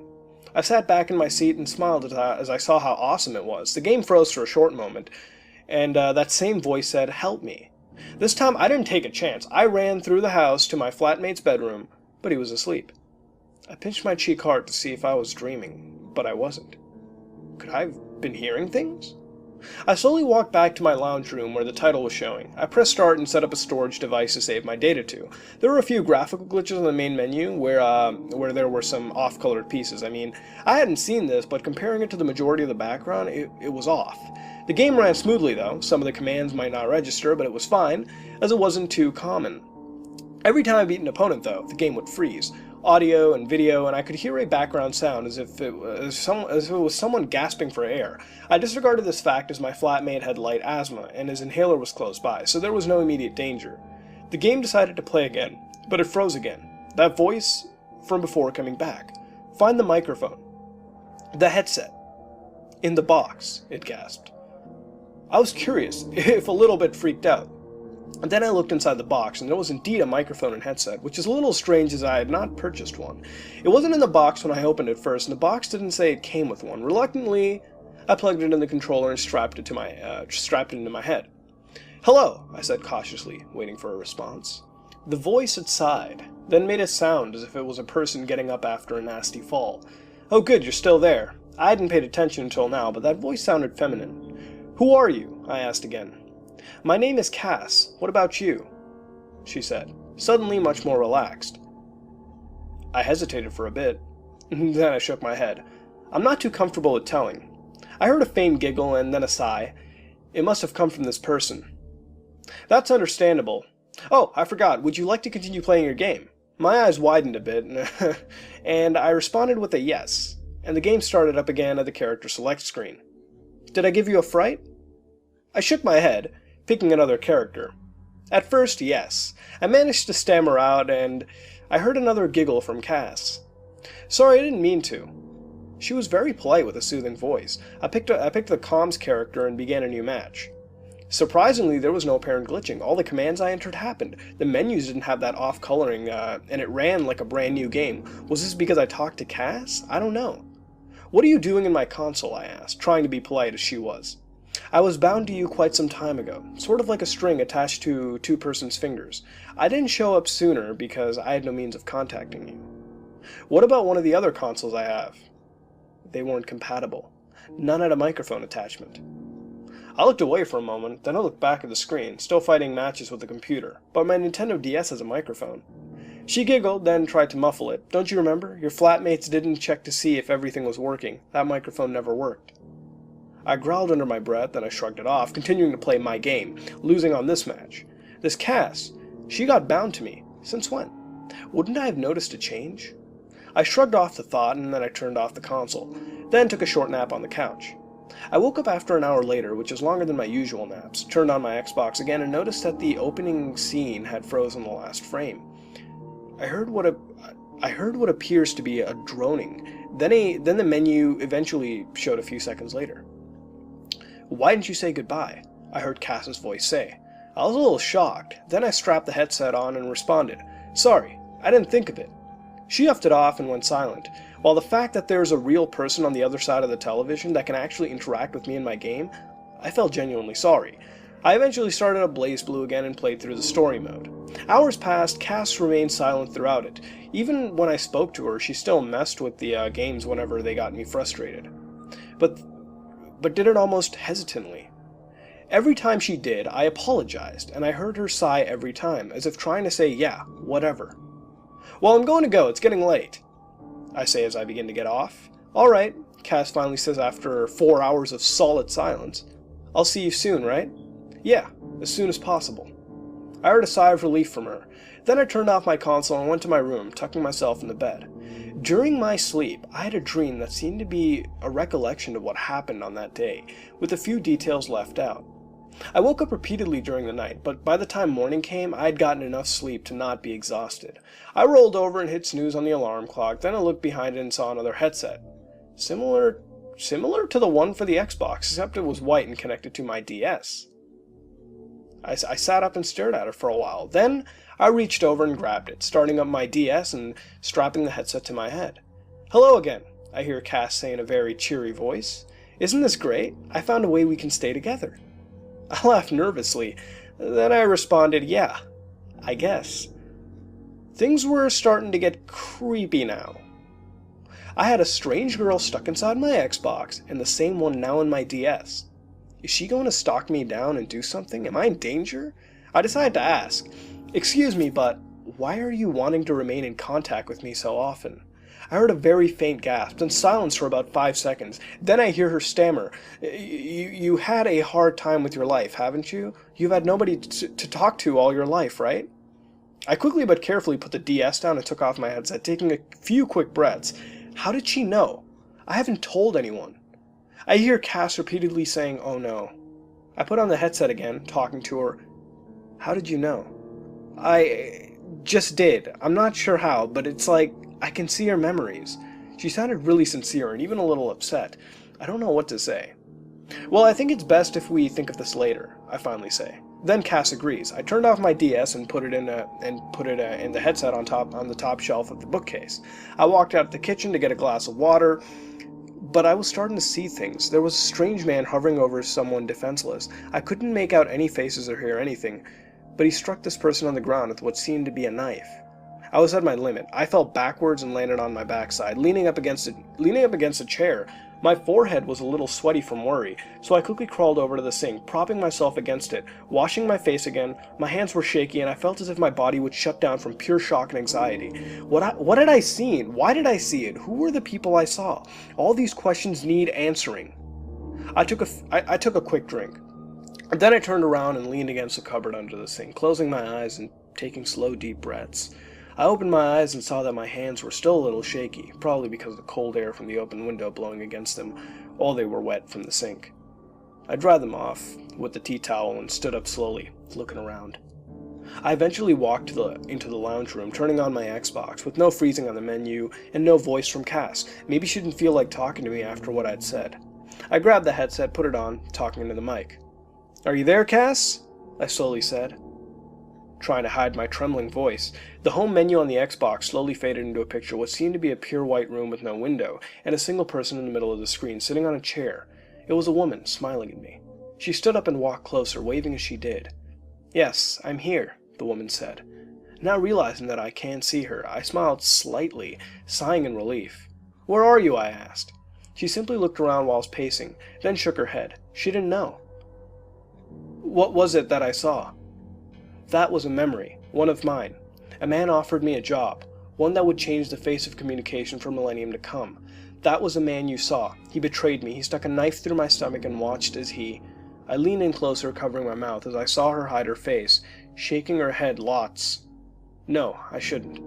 I stood up and walked over to the television, pressing one hand against it. Then Cass looked up at me, putting her hand where mine is. She smiled, wiping away tears that rolled down her cheek with her cuff. I could see the pain in her eyes. She needs to say what happened, so I asked for the rest of the story. Not looking away, she slowly nods, and begins where she left off. "He betrayed me, left me to die as he grabbed something and stuck it into my head, and I could feel all of my memories, my emotions, my experiences, and everything about me flow into this one device. It was like he reached into my being and pulled it out, leaving just an empty, fleshy shell. The next thing I know, I've woken up by the person he chose to be his victim." I felt my knees give away as I fell backwards, landing on the coffee table, my eyes wide, simply staring down at the floor in front of me. Cass took her hand away, bringing them to her chest. "I'm sorry, there's no preventing it." I looked up at the screen, tears welling up in her eyes, and then the screen fades into static, no sound coming from the speakers. Eventually, it came back to the home menu of the Xbox, waiting for me to pick a game. I picked up the headset and microphone and quickly said, "I'll be back soon," then quickly unplugged my Xbox without waiting for a response. Then I stumbled towards my room, bumping into a few walls on my way. I felt very lightheaded, and I collapsed into my bed, my breath escaping my lungs. I could feel something within my chest, as if a hand had plunged into it from the outside. I clasped it tightly. My heart was racing with fear. I was gasping for air as I saw the lights from my DS turn on from the top of the bookshelf, and Cass's voice yelling, "Hang in there, it's only temporary." I eventually passed out onto my bed, my eyelids slowly falling. I woke up eventually with my flatmate shaking me wildly, and all I could hear was his grating voice. But it was muffled and distorted. I looked up at him, as all sound was drowned out by something. My head felt heavy and it dropped, finally hearing a single thing before passing out again. "I'm sorry." The next time I opened my eyes, the room I was in was a very white room. Laying on a bed, there was a single glass window and a door to the right of it, but nothing else. There were 3 people standing behind it. One of them was Cass. I sat up slowly, rubbing my head, and then looked out the window. Where am I? I managed to say. Then I see Cass smile and clap her hands together, grabbing a microphone from the wall to her right, from behind the window. Oh, thank God you're alive. I'm sorry to say, but you're stuck in the same place I am. You're just waiting to be bound to someone. I look around the room a second time. As it begins to come more into focus, it seems to be a single hospital ward. But it was completely quiet, no other patients, no doctors even. I slowly got up off the bed and walked around, feeling the walls. The door will unlock very soon. We're looking for the right person, I hear Cass's voice say. Then I walk up the window, pressing my hand against it. She does the same over mine. So, did I die? I ask quietly. Then Cass shakes her head. No. Well, not yet. Once you come through the door, you'll become what my body is. A fleshy shell with no life left whatsoever. I turned around, my back facing her, leaning against the glass. This is unbelievable. I hear Cass sigh through the microphone, gently knocking on the glass to get my attention. Don't worry. As long as you're here, you can relive any memories of your life as you want, and make new ones. I hear her whisper. As I hear a click from the door to the left, I look over at it, then back at Cass. Do I go through now? She simply nods. Then I walk over the door and it slowly swings open. I take a slow but deep breath. Then I walk towards it, stopping at the last minute. Cass was there, smiling at me with open arms. I smile weakly, walking through the doorway, letting her wrap my arms tightly around me. Now we can feel the embrace of total oblivion together, I hear her whisper. I nod slowly, feeling a strange sensation. My consciousness slips from my mind as I'm falling backwards through the sky. The monitor on the control panel turns off for a few seconds, then comes up with this display. Console Subjects 4, beginning transition of 4th subject to target number 5. What the fuck? This is a pretty unique creepypasta. Normally, for the most part, the norm for these, you would think, is you buy a game or system from the store, preferably one where the employees are experts on the occult, throw things away for free, bonus points if they hurl it at your face, and even scream an obscenity here and there. But here you buy a system, discover a seemingly harmless entity, although still pretty fucking creepy, later on getting sucked into it and probably being sent off to another victim to continue this weird chain of events. It's delightfully unique. Now this reminds me a lot of Ben, and even the game that listens, especially with the interaction of the game and the entity that can enter into almost any electronic. Just looking at it, it's a pretty nice concept, and it was used quite effectively here. And it was genuinely creepy seeing Cass both enter these systems at will without warning, and even intervene during games as well. And even her dialogue near the beginning, and as well as remaining in total silence, leaving the reader wondering what she may even be doing. It was executed quite decently in my opinion, and I have to say I was interested in what was going to happen. And although I was somewhat confused at times, it was still awesome to see what happened next with the Xbox or DS or Cass. Now the ending was kind of weird, and honestly I'm not entirely sure. But we know the player is in the Xbox and is awaiting transfer. I don't know, he's in some digital hell, I guess, and awaiting transfer. Maybe the roommate or flatmate, in my opinion. I think it is the person, this flatmate is a person who inserted the player into the Xbox. Now, I'm really only saying that due to the line of dialogue stating, "I'm sorry," which I believe came from the roommate. Maybe the same person who injected Cass into the Xbox 360. Maybe this is the roommate. Maybe this is the person. Still, what do you think? Now, there's little cliches here in my opinion, but honestly, I don't even think it matters in the grand scheme of things here in this creepypasta. I like the interaction between the player and Cass, and although to me it seemed like a little too much at times, it was nice to see that there was some depth to these characters, and it was nice to see Cass having some likability rather than totally being just some complete ominous entity in these computer systems. Still her presence, watching you without you really knowing, is creepy. Hell, being absorbed into a game console as, I guess, some prisoner in some white room is hell enough and creepy if you think about it. Imagine if your game is watching you. Maybe someone is keeping tabs on you, even helping you as you play your games. Maybe that thing that happened in your game wasn't really coincidence all along. In the end, what do you think about this creepypasta? What would you rate it, and what would you change to make it better? This has been another episode of Haunted Gaming, and if you like what you saw, then like, comment, and subscribe. This is me, Mutahar, and I'm out. Hello guys and gals, welcome back to another episode of Creepypastas. This creepypasta is called The Rake. We're going back to just a creepypasta so soon because this has actually been requested to me quite a lot. This isn't a game creepypasta, so I can't really have any specific gameplay footage up there, so I really put anything I can. But that being said, this creepypasta is called The Rake. It's been requested to me quite a lot. It's actually a very popular creepypasta, and it's actually rated as, one of, I guess, the better creepypastas. So with that being said, let's begin and dive right into The Rake. During the summer of 2003, events in the northeastern United States involving a strange human-like creature sparked brief local media interest before an apparent blackout was enacted. Little or no information was left intact, as most online and written accounts of the creature were mysteriously destroyed. Primarily focused in rural New York State and once found in Idaho, self-proclaimed witnesses told stories of their encounters with a creature of unknown origin. Emotions ranged from extremely traumatic levels of fright and discomfort to an almost childlike sense of playfulness and curiosity. While their published versions are no longer on record, their memories remain powerful. Several of the involved parties began looking for answers that year. In early 2006, a collaboration had accumulated nearly 24 documents dating between the 12th century and the present day, spanning 4 continents. In almost all cases, the stories were identical. I've been in contact with a member of this group and was able to get some excerpts from their upcoming book. A Suicide Note, 1964. As I prepare to take my life, I feel it necessary to assuage any guilt or pain I have introduced through this act. It is not the fault of anyone other than him, for once I awoke, I felt his presence, and once I woke and saw his form, once again I awoke and heard his voice, and looked into his eyes. I cannot sleep without fear of what I might next awake to experience. I cannot ever wake. Goodbye. Found in the same wooden box were 2 empty envelopes addressed to William and Rose, and 1 loose personal letter with no envelope. Dearest Linny, I have prayed for you. He spoke her name. A journal entry, translated from Spanish, 1880. I have experienced the greatest terror. I have experienced the greatest terror. I have experienced the greatest terror.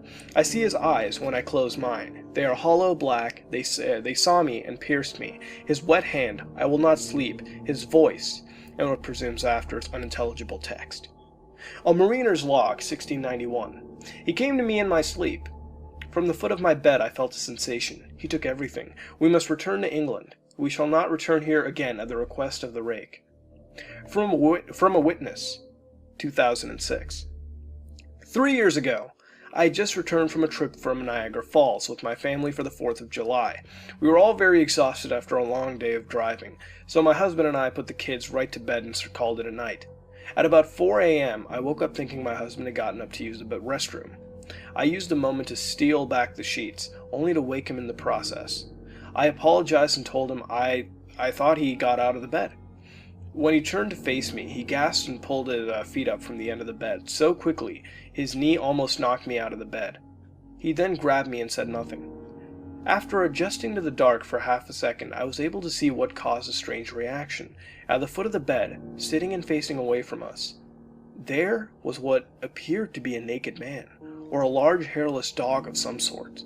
Its body position was disturbing and unnatural, as if it had been hit by a car or something.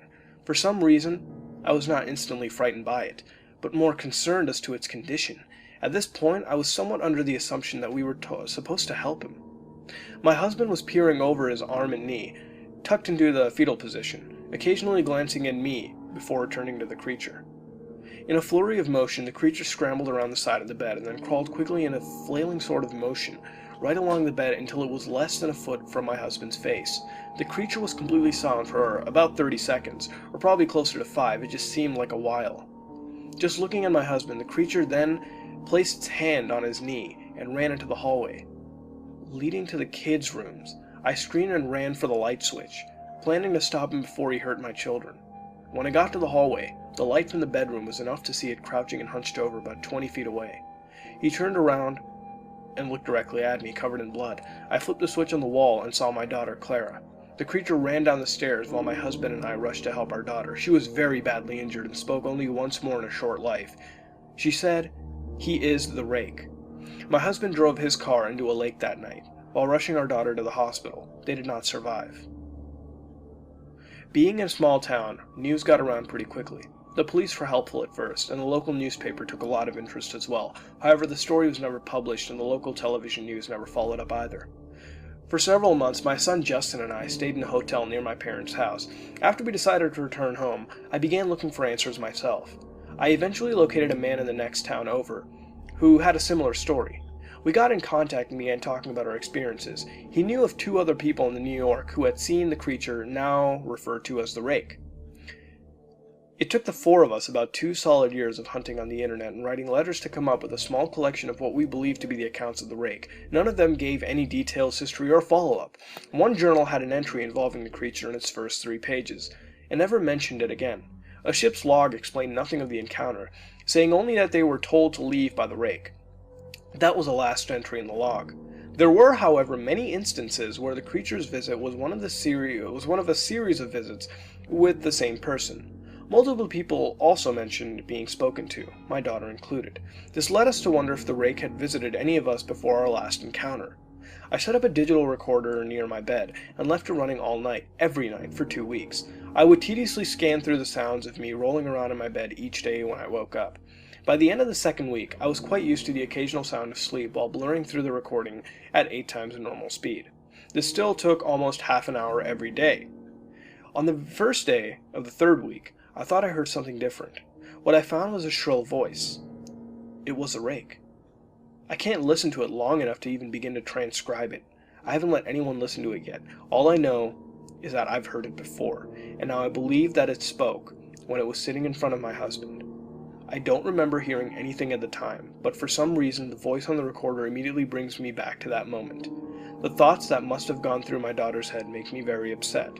I have not seen the Rake since he ruined my life, but I know that he has been in my room while I slept. I know in fear that one night, I'll wake up to see him staring at me. And that was the story of the Rake. Now, among the numerous requests for game creepypastas come the request for well-known creepypastas such as this. Not was as good as some other creepypastas that aren't centered around gaming necessarily, such as Abandoned by Disney or Joker's backstory. Sorry, I mean Jeff the Killer, or one of my personal favorites, Funny Mouth. It's definitely spooky, but there are some holes that really kill the credibility for me.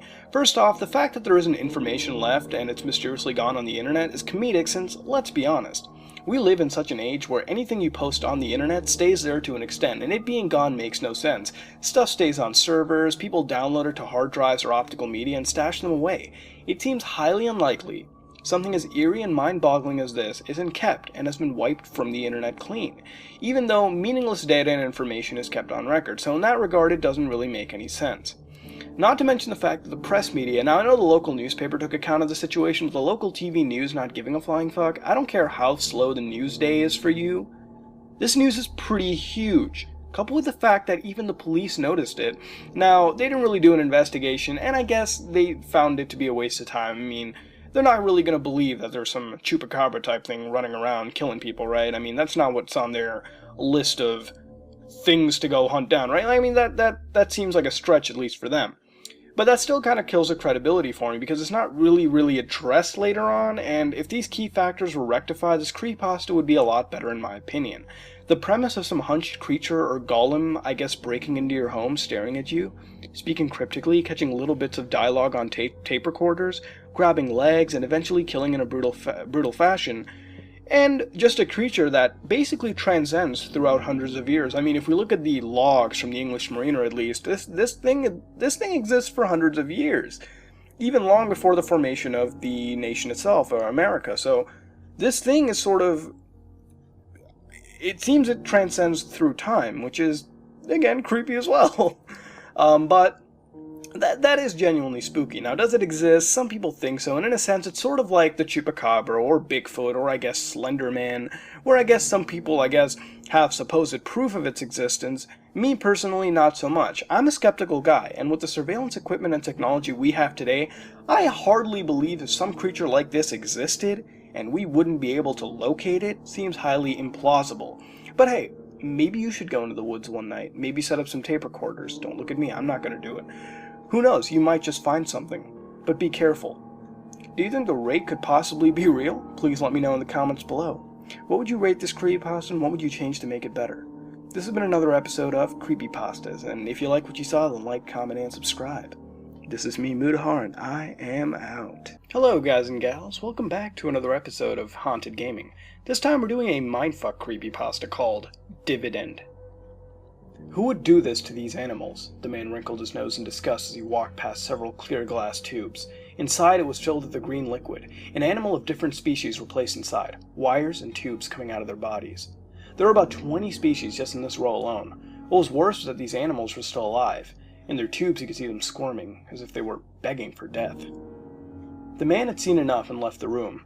It disgusted him that such a place existed. Experimentation on animals had been prohibited for as long as he could remember. He upheld that law with a strongly clenched fist. In his company, no one would dare defy the law with him around. There must be some kind of rogue faction that is responsible. A couple of lowly scum were trying to get away with murder. He would see about that. The facility was primarily quiet, despite the loose animals that were running around. It didn't make him any happier that some of the animals were free. All these creatures were just completed experiments. They had gone through the process the others had.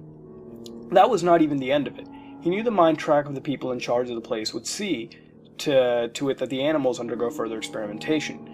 He would rather see everything here destroyed than to allow this illegal place to keep going through production. He had no idea where the people in charge of this place were. He had his suspicions that they were killed by something. He wanted to think good riddance. But he wouldn't get all the answers he's looking for from their corpses, so he pressed on, trying to find any signs of life outside the animals. His gun wasn't the best, but it did him good. The animals fell down quickly as he shot them, and they became hard, stiff as a board. He walked up to the door. It had a shining blue light. He stepped closer to it and it automatically opened, allowing him access inside. He was immediately repulsed by what he saw. A large winged animal lay in the room. He put his back on the wall and readied his gun. He looked over to a corner. He waited for the creature to do something, but it remained still. It looked almost as if it were dead. But that was proven wrong when the creature moved its tail. The creature was covered in a purple skin, hard and thick as anything, yet it looked charred and scraped. His former comrade must have been responsible. He cracked a small smile at this. He had lost contact with member after member of his team, and part of him worried he would be the only one remaining to complete the mission. It gave him a sense of hope that at least one person was still alive. The man moved along the shadows, practically hugging the walls, so that the purple beast didn't see him. It might be wounded, but he wasn't going to take any chances with that thing. He continued to move down the hallway, shooting down any experimented animal that would attack him. Many were insectoid in appearance, spiked and clawed. Some hung from the ceiling to attack, while others were more bold and tried to stomp on him. They were nothing compared to the winged animal he sneaked by earlier. Sometime later, he found himself in front of an elevator. The number didn't look familiar to him. He knew there were different levels to the facility, but this one, it was different. He narrowed his eyes and then widened them. He realized seeing an unlabeled area of the facility's map, one that didn't seem to have any apparent passageway to it. He reached over to open up the doors, when something struck him from behind. Startled, the man positioned himself for a fight and looked for his target. A group of small spiky creatures was crawling up towards him, their eyes glowing with murderous intent. He scowled and began to shoot them one by one. One of them jumped on top of him and knocked him to the ground. His gun went skidding across the floor. He cursed to himself and got back onto his feet. He ran towards his gun, but a large group of spiky animals crawled over it, preventing access. The man took a few steps back, gritted his teeth, and if he had to fight with his fists, he would. One of the animals lunged for him. He brought back his fist and punched, made direct contact with the head. The animal crashed into the ground, but it wasn't finished. It crawled at a quickened pace towards him. He picked up a broken beam made of thick steel and swung it down onto the creature. Its body exploded in a disgusting green coloration, which now stained the ground. He stared at the other creatures and lifted up the beam, preparing to make them meet the same fate. He heard something drip loudly. He looked over at the fallen animal. A yellowish substance was oozing out of its body. He flinched and almost felt like throwing up. The substance, gelatinous in its structure, moved out of the animal, making squishing noises as it made its way across the cold, hard ground. He tried to strike it, but the strange thing took to the air, floating just out of his reach, and yet moving ominously closer. He didn't know what it intended to do, but he sensed this thing was dangerous. The gelatinous yellow thing moved in quickly at him suddenly. The man moved to swing at the pole at it, but it simply dodged. Before he could react, the thing slammed against his body, and he found himself on his back once more. He tried pulling the creature off, but he was unable to get a grip. He writhed in pain, as the creature seemed to melt its way inside the body. Soon he could no longer see the creature, but he felt immense pain inside, and he clung his head tightly. He got up from the ground and walked weakly forward. He looked at the elevator. His eyes blinked as his vision began to get blurry. He stumbled towards the elevator's doors, which were now open, and he fell down onto his stomach, his hands just barely reaching the inside of the elevator. In his agony, he heard footsteps coming his way. He craned his head up to see who it was. The man widened his eyes. He knew who this man was. It was one of his comrades back at work. He trained with him before they went their separate ways. He must be here to help him.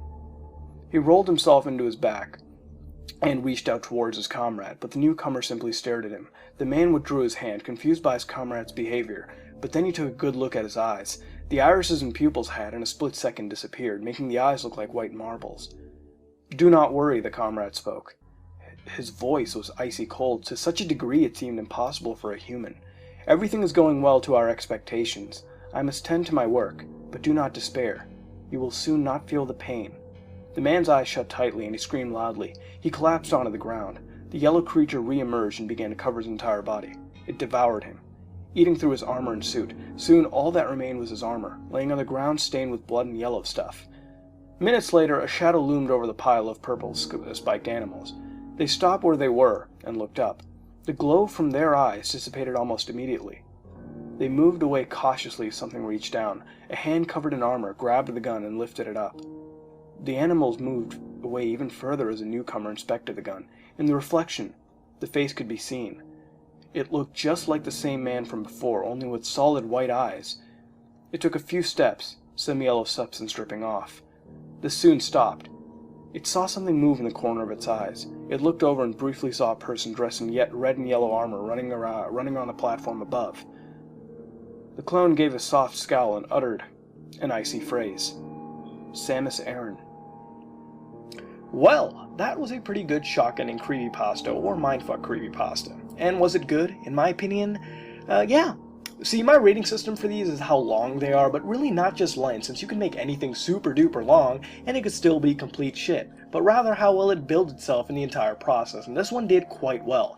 See, not until the end did I get what game was being referenced. I had some thought about some other games through the whole thing, even pulling BioShock into the whole affair, but that's how I rate them. See, seeing how well they build up, and how long it takes to figure out the source material it derives from. Now again, I had some thought this was about Metroid Fusion specifically, especially with the orange liquid seeping into the body, the X-parasites, and Samus X, the white marble-eyed Samus. Now the author says this is about Other M, really a theory about it specifically, but I see more fusion in it, but that's not the whole point. Well, I wasn't really expecting this to be a Metroid mindfuck creepypasta, and expected some other games. And was it as vague and good as Zorax? No. And I sort of use this as a template for these kind of creepypastas. In my opinion, though, it was pretty damn close to it, and I guess what makes Zorax so good is the extreme vagueness and the somewhat borderline references to Zelda at times, Deku being an example. But here it's somewhat the same, and the setting and environment have their own unique charm, like Zorax did. And I guess if this creepypasta really did take some key elements away, such as the white marble eyes or the detailing of armor color, which in my opinion is sort of a dead giveaway, I would personally try to restrict using color as much as possible, because it can really, link a reference, a deep reference, into the mind of the reader. I mean, if you've played a game, for example, you could really link the color to a certain character or place, if you will, and I would just try to restrict it, because, like I said, it could, in my opinion, it could be a really dead giveaway at times. But really, if these things were restricted, and if the creepypasta, was a tad longer, with more events, vague enough to help further the link to the source material, Metroid in this case, it could be as good or even better than Zorax. In the end, what game were you thinking as this was being read? What would you rate this creepypasta, and what would you change to make it better, and what creepypasta would you like me to do next? This has been another episode of Haunted Gaming, and if you like what you saw, then like, comment, and subscribe. This is me, Mutahar, and I am out. Hello guys and gals, welcome back to another episode of Haunted Gaming, and boy do I have a long as shit creepypasta for you all today. This creepypasta is called antisonic.dll, and it's long, and it basically focuses on an audio recording transcript that there are people that are actually, that they discover, and they analyze it to see if it has any issues and whatnot, and, safe to say it's a very decent creepypasta. It's long as hell though. I'll actually be including their analysis notes on the screen. I'll just post them up as I read them, so just to let you know what's going on there. But with that being said, let's begin antisonic.dll. The following text is a transcription and summary of a downloadable audio file found on a website that was said to be available to the public for the course of 3 days, before being taken down by an unknown cause. Any trace of the site has been removed entirely. This has naturally led to extreme doubt and near instant dismissal at first, that the site simply never existed. However, upon hearing the file's contents, the possibility of a missing person, or persons, was raised, as well as certain other curiosities. The file is an MP3 that contains an audio recording featuring almost 26 minutes of narration by an individual apparently named Chris Lawrence. The very nature of what he speaks of throughout this recording seems extremely detached from reality, as if he is experiencing intense hallucinations. Topics mentioned are regarding 1. Sonic.exe, including a detailed description of how it inflicts damage, or some kind of influence on certain individuals' minds, yet with the exception of one particular section regarding a statement about the deaths of several people. The narrator seems almost completely calm and collected. There are no signs of a psychotic breakdown or any kind of high stress levels in his voice. The exception mentioned involves the narrator becoming angry on the subject of fan-made creations, being both responsible for people's deaths as well as falling victims themselves. Throughout the recording can be heard several ambient noises of a disturbing nature, suspected of being placed in order to mask the location of the individuals. These sounds are also very convincingly mixed in to give the impression they are moving around in the distance. Authorities have currently ceased any and all investigation into this matter, as it is now officially considered to be a cold case with too many uncertainties and no solid evidence. One other file was received along with the MP3, a .pdf, that was at first believed to be corrupted, until an analysis showed it was an encrypted image that needed to be rearranged somehow. Only just over 65% of it was corrupt beyond recovery. After putting together what was salvageable, the result was a bizarrely fragmented image, containing what is believed to be the narrator himself along with several of his personal details. Both are largely obscured due to the corrupted sections that after assembly, that clearly spell the words, "I'm listening," presented in all caps with a pixelated mixture of crimson, black, blue, and red. What can be made of the individual's details include the majority of his name, along with 11 stray letters of various details such as address, date of birth, and occupation. The other noteworthy detail of these stray letters is that they spell the words "stop killing," and are also placed in the right order, littered throughout the overlaying sentence. This occurrence, whatever managed to corrupt the image, was unsuccessful in covering those specific areas. The individual appears to be of average height and build, standing straight with long blonde hair just past shoulder length.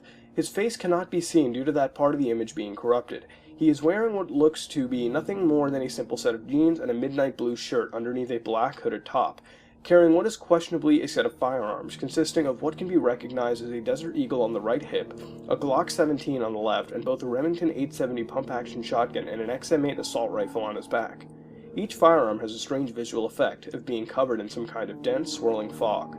The fog itself is a mixture of gray, black, purple, and teal, and is wrapped tightly around the shape of the firearm. Strangely, though, no holsters are present for this equipment. Also are two other unidentifiable items attached to the outer side of both his legs. Whether these are weapons or not is certain, as there is too much of the image obscured to tell. Very little else can be said about this image, other than what can be made out of a background behind him. It suggests scenery that was either visually altered in several ways, resulting in a series of twisted and disturbing shapes that are colored with a blur of black, mauve, and various shades of blue that share no similarity to any scenery currently known of in the world. Certain factors such as the date of upload, details of any location allegedly involved in it, as well as both the name and other contents, will not be included to prevent investigation from any further outside source. The recording begins with a sound that resembles an audio jack being plugged into an unstable or defective socket of some kind, before switching to an ambiance of what has a resemblance to both howling and cries of pain, that upon first impressions have been tweaked with audio software, and is at a low volume. After approximately 3 seconds, there is a voice of a male with a British accent, estimated to be in his mid to late 20s. This is where the audio transcription begins. "My name is Chris Lawrence, and I have a warning for anyone who's now hearing this. Whether you like horror or not, you'd best hear this. You need to know, and if you were involved with what has now caused more damage than you could imagine, that means fanfics, artworks, and constant attention to something that was never meant to be messed around with. You have a lot to answer for. You just love playing around with these concepts, like all other popular things turned into memes, and you feel you can just take an order to help it grow for your own sick little No point in going in there until you know why I'm here and what I'm talking about. I never imagined doing something like I don't know, what is this, a podcast? Whatever you want to call this thing. I don't want anything other than anything other than some of your time, if that's okay with you. The pieces of the picture I'm here to tell you about are pretty big within themselves, but hopefully you'll just see it's all bad. In the end, though, I just want you to listen more than anything. I'd best get to the point, right? Before I confuse you any further. You could say this all began when I was checking stuff on YouTube one night. I was watching some top 10 video on creepy moments in gaming, and after seeing this one game in particular, I got a bit curious. Well, I say curious, but I'm pretty sure at this point I actually controlled on some level. I'm sure that's how it works. I guess you could say that I have my own reasons for regretting the day I heard the name Sonic.exe, or anything about it on the matter. Even then, I don't actually think regret would be the word of my choice. So, if anyone just stopped listening, fine. Maybe it's nice to say, stay ignorant. That is, until they might come across my kind of problems. But to anyone who's still here, you want to hear what I have to say.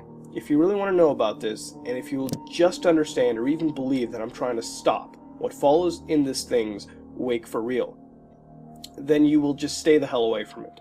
There's a lot to wrap your head around. I don't even know where to begin. I guess carrying on about how I first got exposed myself or got exposed would be a good start.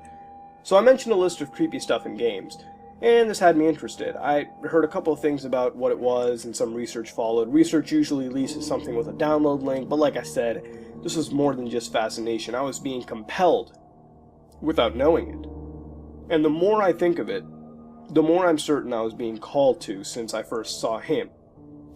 All that aside for a second, I succeeded in getting the game. I went through it.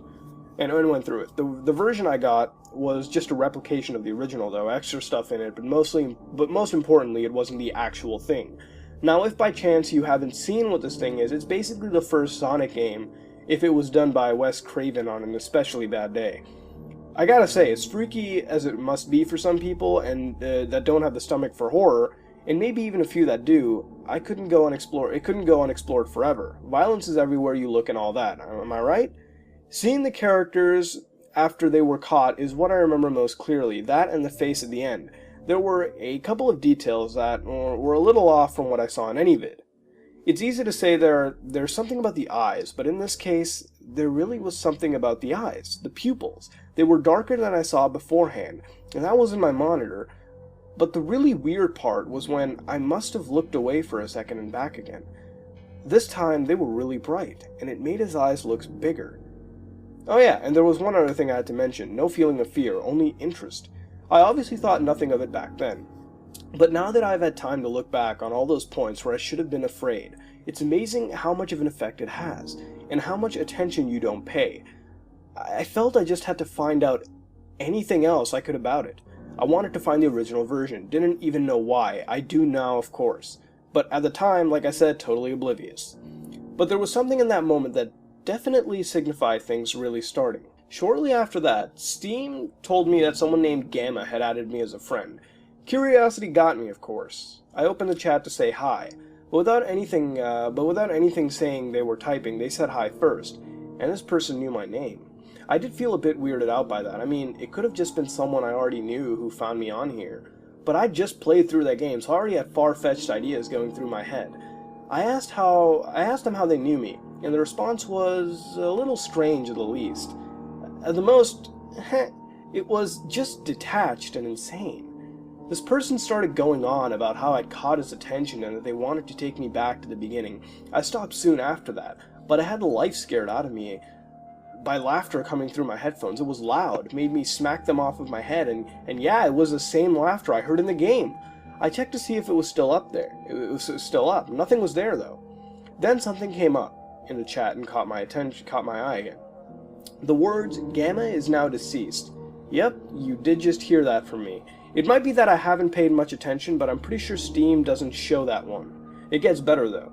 It switched to "Gamma is now mine." A link came up and just said "the beginning." I didn't click on it, but my PC just started downloading the game anyways, and it wouldn't cancel. Kinda makes me wonder what the point of the link was if it just did that. Anyways, it was done in a few seconds, and got put on my desktop in even less time. And then, except for the chat window and a brand new desktop icon, nothing.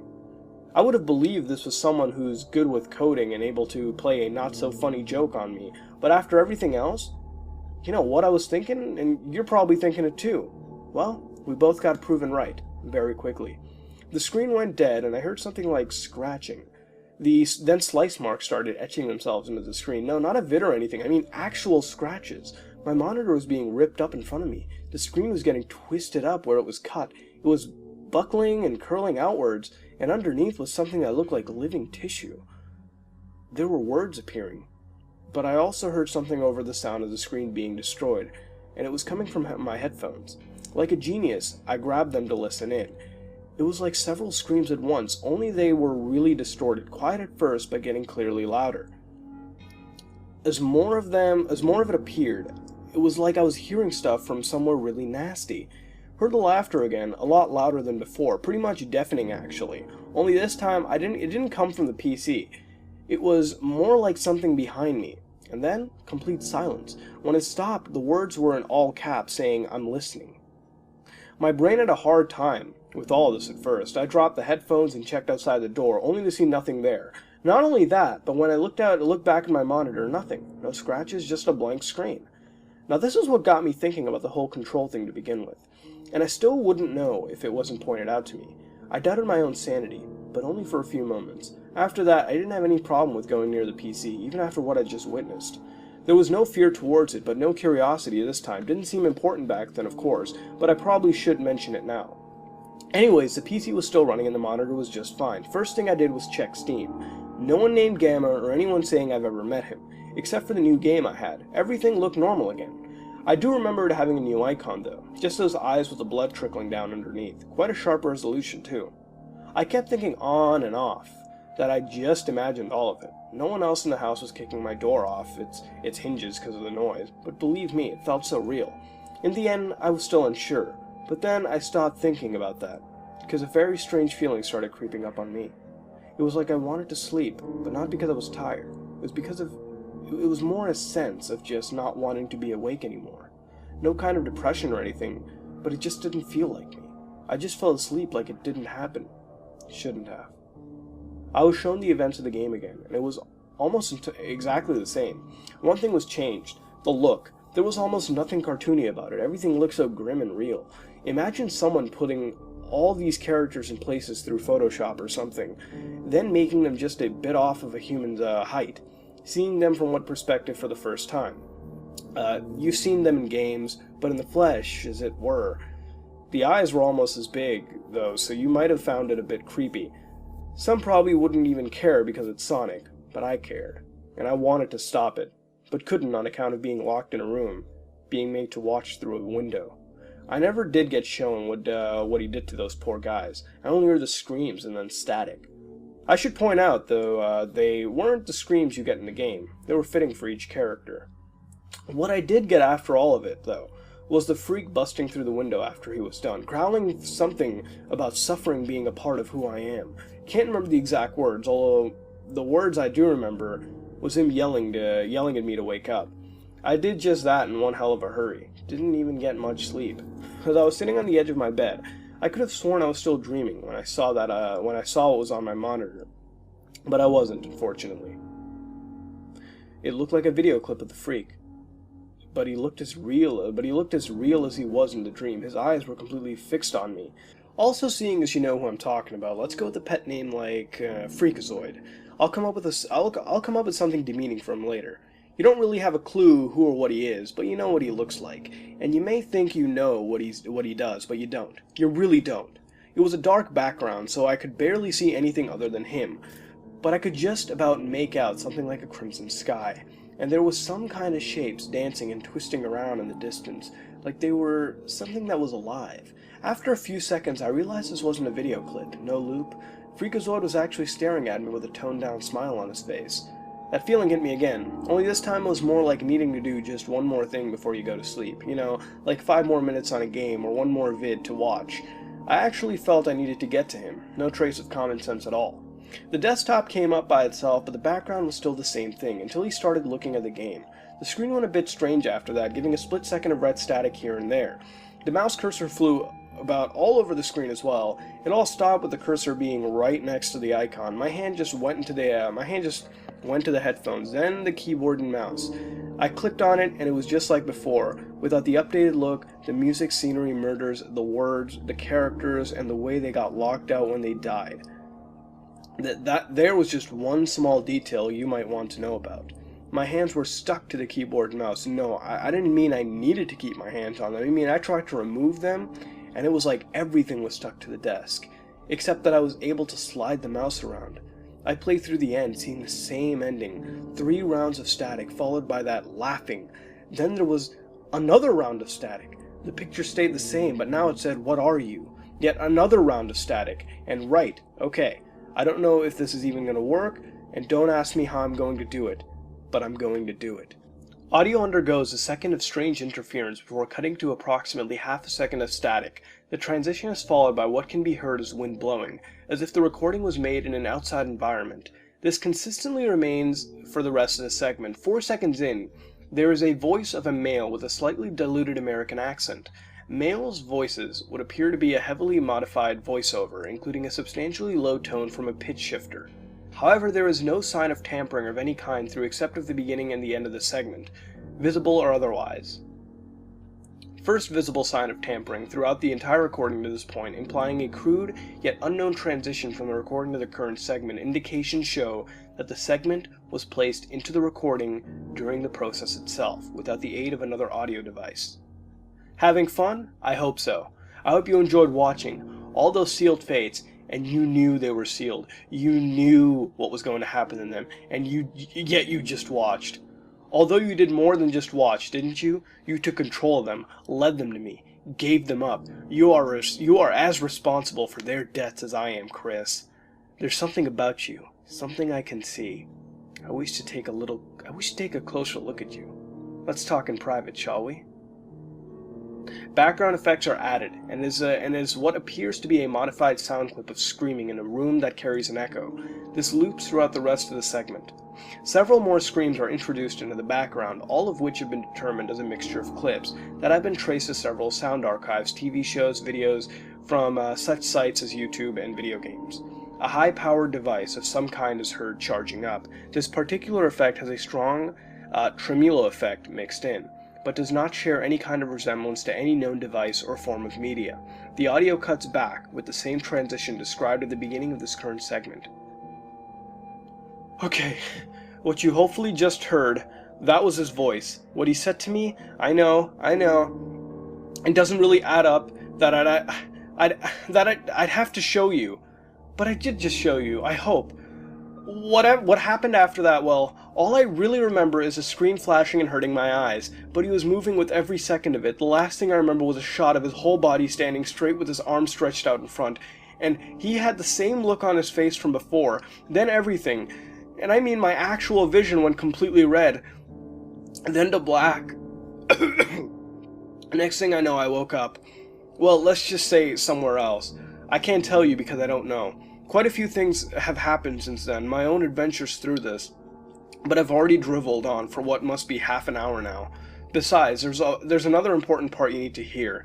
I don't know how long has passed since I first got into whatever this is, but the things I've seen, I don't know what this place is, if it's just a dream or if I'm hallucinating and in reality. I'm strapped down to a bed in a mental hospital or something, or indeed, if this is some kind of place beyond your imagination or your nightmares. I know it sounds completely insane what I'm saying, but I don't know what else to say. I would try explaining how things work and the sights you get here, but I don't think I have the words to describe that. I can tell you something I have seen though. Bodies, a lot of brutality and murder. There have been characters either from the game, or I'm guessing made by any of you since I don't recognize any of them. They get chased down before they just disappear, until he's done with them, and then there's the human victims that he chooses. Do you understand what I'm talking about? I'm talking about real people here. These people went through the same things as me, only they weren't so lucky. They didn't have what I got, and they weren't saved and given the chance to even survive, much less fight back, and it's your fault. Yes, you keep conjuring up these little pieces of fiction, artwork, and further proof of its existence. It's because of you that a place like this exists. All of those characters that you keep creating, they get about 5 minutes of life in this hellhole before their remains, as well as the people he chose to drag in here, get left for me and others to find. And you continue to just bury us in this? And if you say, but I played it and nothing happened, then he found you lacking, not worth his attention. But do you have to give him the reign of terror that he has? Why can't you draw him getting his face kicked in for a change? Why don't you just give us a break already? You have to stop indulging these things' power. Believe me, once again, I know it's completely insane what I'm saying. And the little evidence I have of words and an apparent recording, I'm not even sure you got to hear, isn't much to go on. I should imagine you'd even question how I got that. Well, I just have it. That's all I've got for you. And if you've listened to this point, then there must be some part of you that's convinced. Whatever all this started off as, it must have grown, it's evolved, and it's refined itself. Even though you wouldn't know from looking at this place, either that, or it's always been there. I just needed something to give it a shape. I don't know. Something I am sure of, though, is also the reason I'm doing this. And that is I'm here to tell you, you have to stop feeding him, if not for our sake, or the sake of anyone else here, then for your own. I can't say what he looks for when he goes after someone. He's very picky, leaving so many alone. Yet there will always be those few that spark his interest, and if you believe me, then I'll make you a deal. If you leave this thing alone, then we'll fight this in peace, and stop it from spreading. He can't be killed, but he can be subdued. And if you don't believe me, but you're still listening, just think about it. That's all I ask. I'm not asking for you to spread the word or stop making any of these characters. And I'm not saying destroy what there is to already see. You can't destroy it. There will always be a copy of this stuff somewhere in the world, and even then, I doubt he'd let this place end in such a way. After being here for as long as I have, I feel that even these characters would have given life to, in some way or another, have the right to exist. And you people don't deserve to die, would you agree? Just stop giving this creature the power it keeps using on us. Leave this one alone. He is extremely dangerous and just might choose you next. I'm literally the only living human being I've come across here, so what the hell would your chances be? The only reason I've survived here is because something wanted us here, and because we're probably just as much of a freak as he is in some ways. I know what I ask is a lot, and maybe it's even impossible. It's a fact. There's a part of you all that's hardwired to respond to violence. You may take offense in that, but it's the goddamn truth. Think about it. So many of you see what all these forms of media have to give you. You play games to feel strong. You watch films to escape from yourself. And when you see the news, you say, oh my, how tragic. Yet you keep on fucking watching.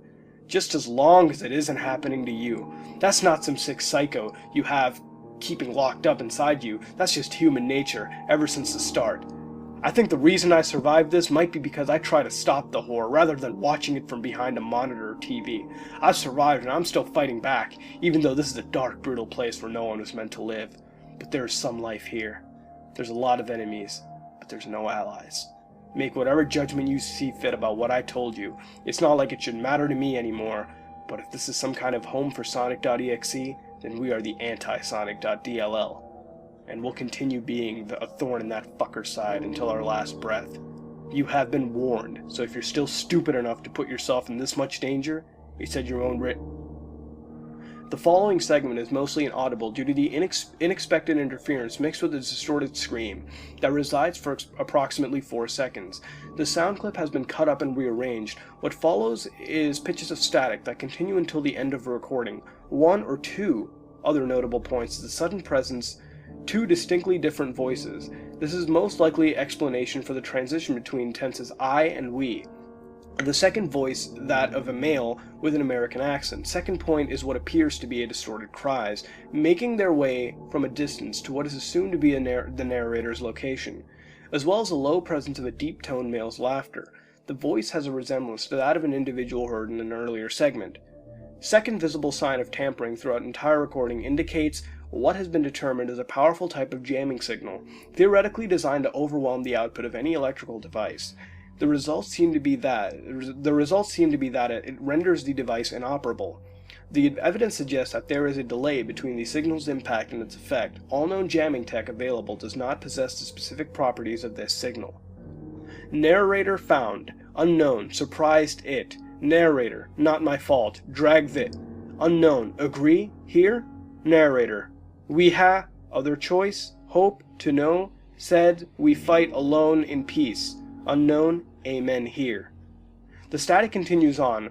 What can be heard as several as of yet unidentifiable creatures, followed by what is believed to be gunfire from at least 5 different sources, accompanied by shouting from the narrators, along with 3 extra voices. The first 2 are American accents belonging to both a female and a male, the third is that of another British male, and there are also sounds implying further use of tools that cause projectiles of some kind of lethal force with high impact. Whatever these tools are, weapons cannot be determined. Although it is likely, all mentioned factors take place over approximately the last 8 seconds. Unknown now. Narrator, I'm trying. He or us. Unknown number 3. Look out. Narrator, Ofa. A struggle takes place between the narrator and what is believed to be one of the apparent creatures from which the cry originates from. The gunfire continues, almost remaining consistent throughout. The recording ends with a sound in the opening description, only it is now more like the jack being removed. Based on the loose assumption that this is not a mere hoax, it is unknown whether or not the persons responsible for this file uploaded survived the incident. File has been all but dismissed as a hoax due to the lack of concrete evidence, including such elements as the sound clips found in already existing forms of media. Also notice that there is never, although there is or never has been anyone by the name of Chris Lawrence or any individual having his personal details filed under missing persons. Neither has there been anyone having taken up residence or even connected to anywhere near the area of alleged disappearance. To prove this further, locals in the area connected claim to have never heard of such a person. My God, was that long? What is this, the longest episode of Haunted Gaming or what? Anyways, let's wrap this up quickly, right? Now, as far as cliches go, nothing really spotted, to be honest, and even if they were present, no mood would be killed. The extension naming, for example, .dll or .exe or .lol could be considered a cliche, and it is kind of a turn-off since file extension creepypastas tend to have a stigmatism to them nowadays, but that's not the point, and this is a good file extension creepypasta, but if we had to bring up a cliche, that's where it would be. Now, for some reason in my head, I keep comparing this to Funny Mouth. Maybe because of that Steam chat or the crazy shit that happens to the player themselves as audio recording goes on, even though in Funny Mouth there isn't an audio recording, but whatever. I guess the way it's told or narrated, and even the dream sequences too, that's a big one. It feels a lot like Funny Mouth and in a good way, because both these creepypastas are very good. Now, this was genuinely interesting, and it didn't resort to, things like demonic presences, like some creepypastas do, and it has a unique sort of concept in which anything related to Sonic or the Beast in this game is dead, or is being put through torture, or dies.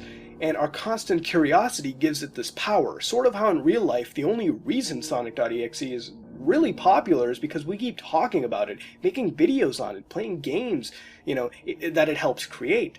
Hell, we're giving it power right now. It's an interesting concept and honestly makes you wonder for a second time, the next time you load up Sonic.exe and give it a playthrough, maybe it might just end up sucking you in. But not really, let's be realistic here. But really, I think it's a good creepypasta, although the only thing I really have against it at times is it feels somewhat convoluted. And I guess the length of the creepypasta has to do with it, and the amount of information that constantly gets thrown at you.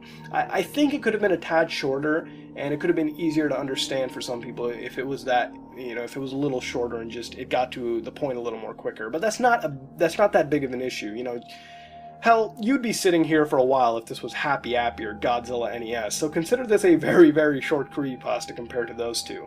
And that's really all I have to say about it. It's got a unique concept, creeps you out, and intrigues you as you read further and further. It just gets a tad convoluted and lengthy, but that's not an issue. This is a creepypasta you sort of have to read another time too to really sort of seep in all the stuff from it too. But in the end, what would you rate this creepypasta and what would you change to make it better? This has been another episode of Haunted Gaming, and if you like what you saw, then like, comment, and subscribe. This is me, Mutahar, and I am out. Hello, guys and gals. Welcome back to another episode of Haunted Gaming. This time we do another text adventure creepypasta called Quest. Many people are familiar with Adventure, also known as Colossal Cave Adventure, one of the most famous text-based games of all time. During the late 70s, it was one of the most popular games of all time due to the freedom of choice it allowed and its great atmospheric detail. In some venues, productivity would cease while people tried to solve the game. It could be found on many university computers, passed from one student to another. And many phrases from the game have since entered the popular culture of the computer illiterate. However, there was another less commonly known game that was making the circuit of many of the same schools at the same time. This game, called simply Quest, remains to this day something of a legend, spoken of rarely, but regarded by the few who know of it as by far the most impressive of the two. While the spread of adventure was due entirely to its popularity, Quest never seemed to come from anywhere. It would be found on systems that no one admitted to putting it on, turning up at seemingly random when people were looking for other software. Once found, the game would be available for a time, but the computer seemed almost to forget the location of the data at times, with the Quest game disappearing and reappearing like some kind of ghost ship in software form. The common explanation was simply that users would remove it due to its faulty coding, and others would put it on, wanting to play. The game itself was even more strange. It would start with the description of a scene outlining a minimal amount of backstory, a task that the player needed to accomplish, and some additional piece of information that could range from an inventory to a summary of a memory or dream. However, each of these elements could be different on each playthrough, and not only that, but players often claimed that it was impossible to enter a bad command, or according to some, a command could only be rejected when it was something that the player could not do in the present circumstances. The story seemed to be very open-ended, to the point that any actions the player would try invariably continue the player's journey, much like the open-world role-playing games of today. To date, there are only two known limitations that a session of Quest was known to have. Firstly, there was no way to save their progress. Secondly, death was the end. This didn't simply mean a game over message. The Quest program would crash if the player died, and took some time to get running again. This was only one of the problems the game was known to have. Though it had no iconic lines, as the dialogue wasn't consistent from one playthrough to the next, Quest was characterized by odd, occasionally stilted dialogue. It was commonly agreed that either Quest's programmer was not a native English speaker, or else the system used to generate the dynamic stories that Quest told had some strange failures in its grammatical rules.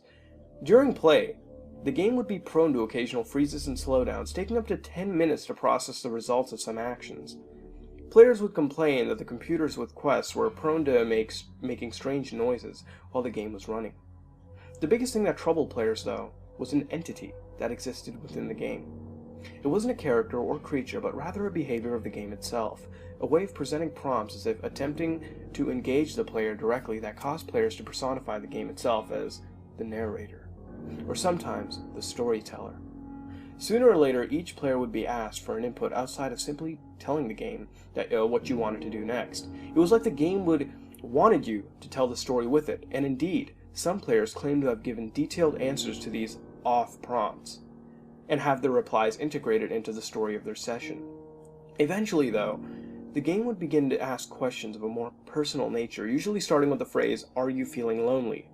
From this point on, the game would become more psychological, focusing more on the feelings and motivations out of the player, and seemingly trying to evoke an emotional response. For example, one player claimed that after fleeing from spiders throughout the game, that after being asked if they were lonely, the game began declaring spiders everywhere. At some point, while this is going on, the player will make what Quest considers to be a mistake, and the game will end. This is the only time players ever report getting a game over or a score, though it isn't clear what the maximum number of points actually is. People have reported still being able to find Quest on computers running operating systems as recent as Windows XP and Mac OS 9.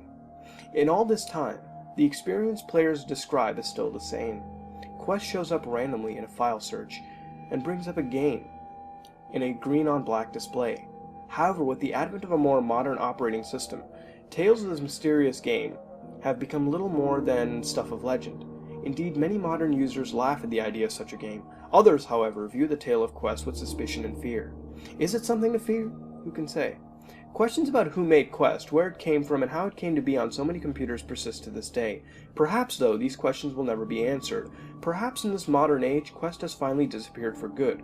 Or maybe, just maybe, for whatever reason, Quest is hidden away on someone's computer right now, just waiting to be found again.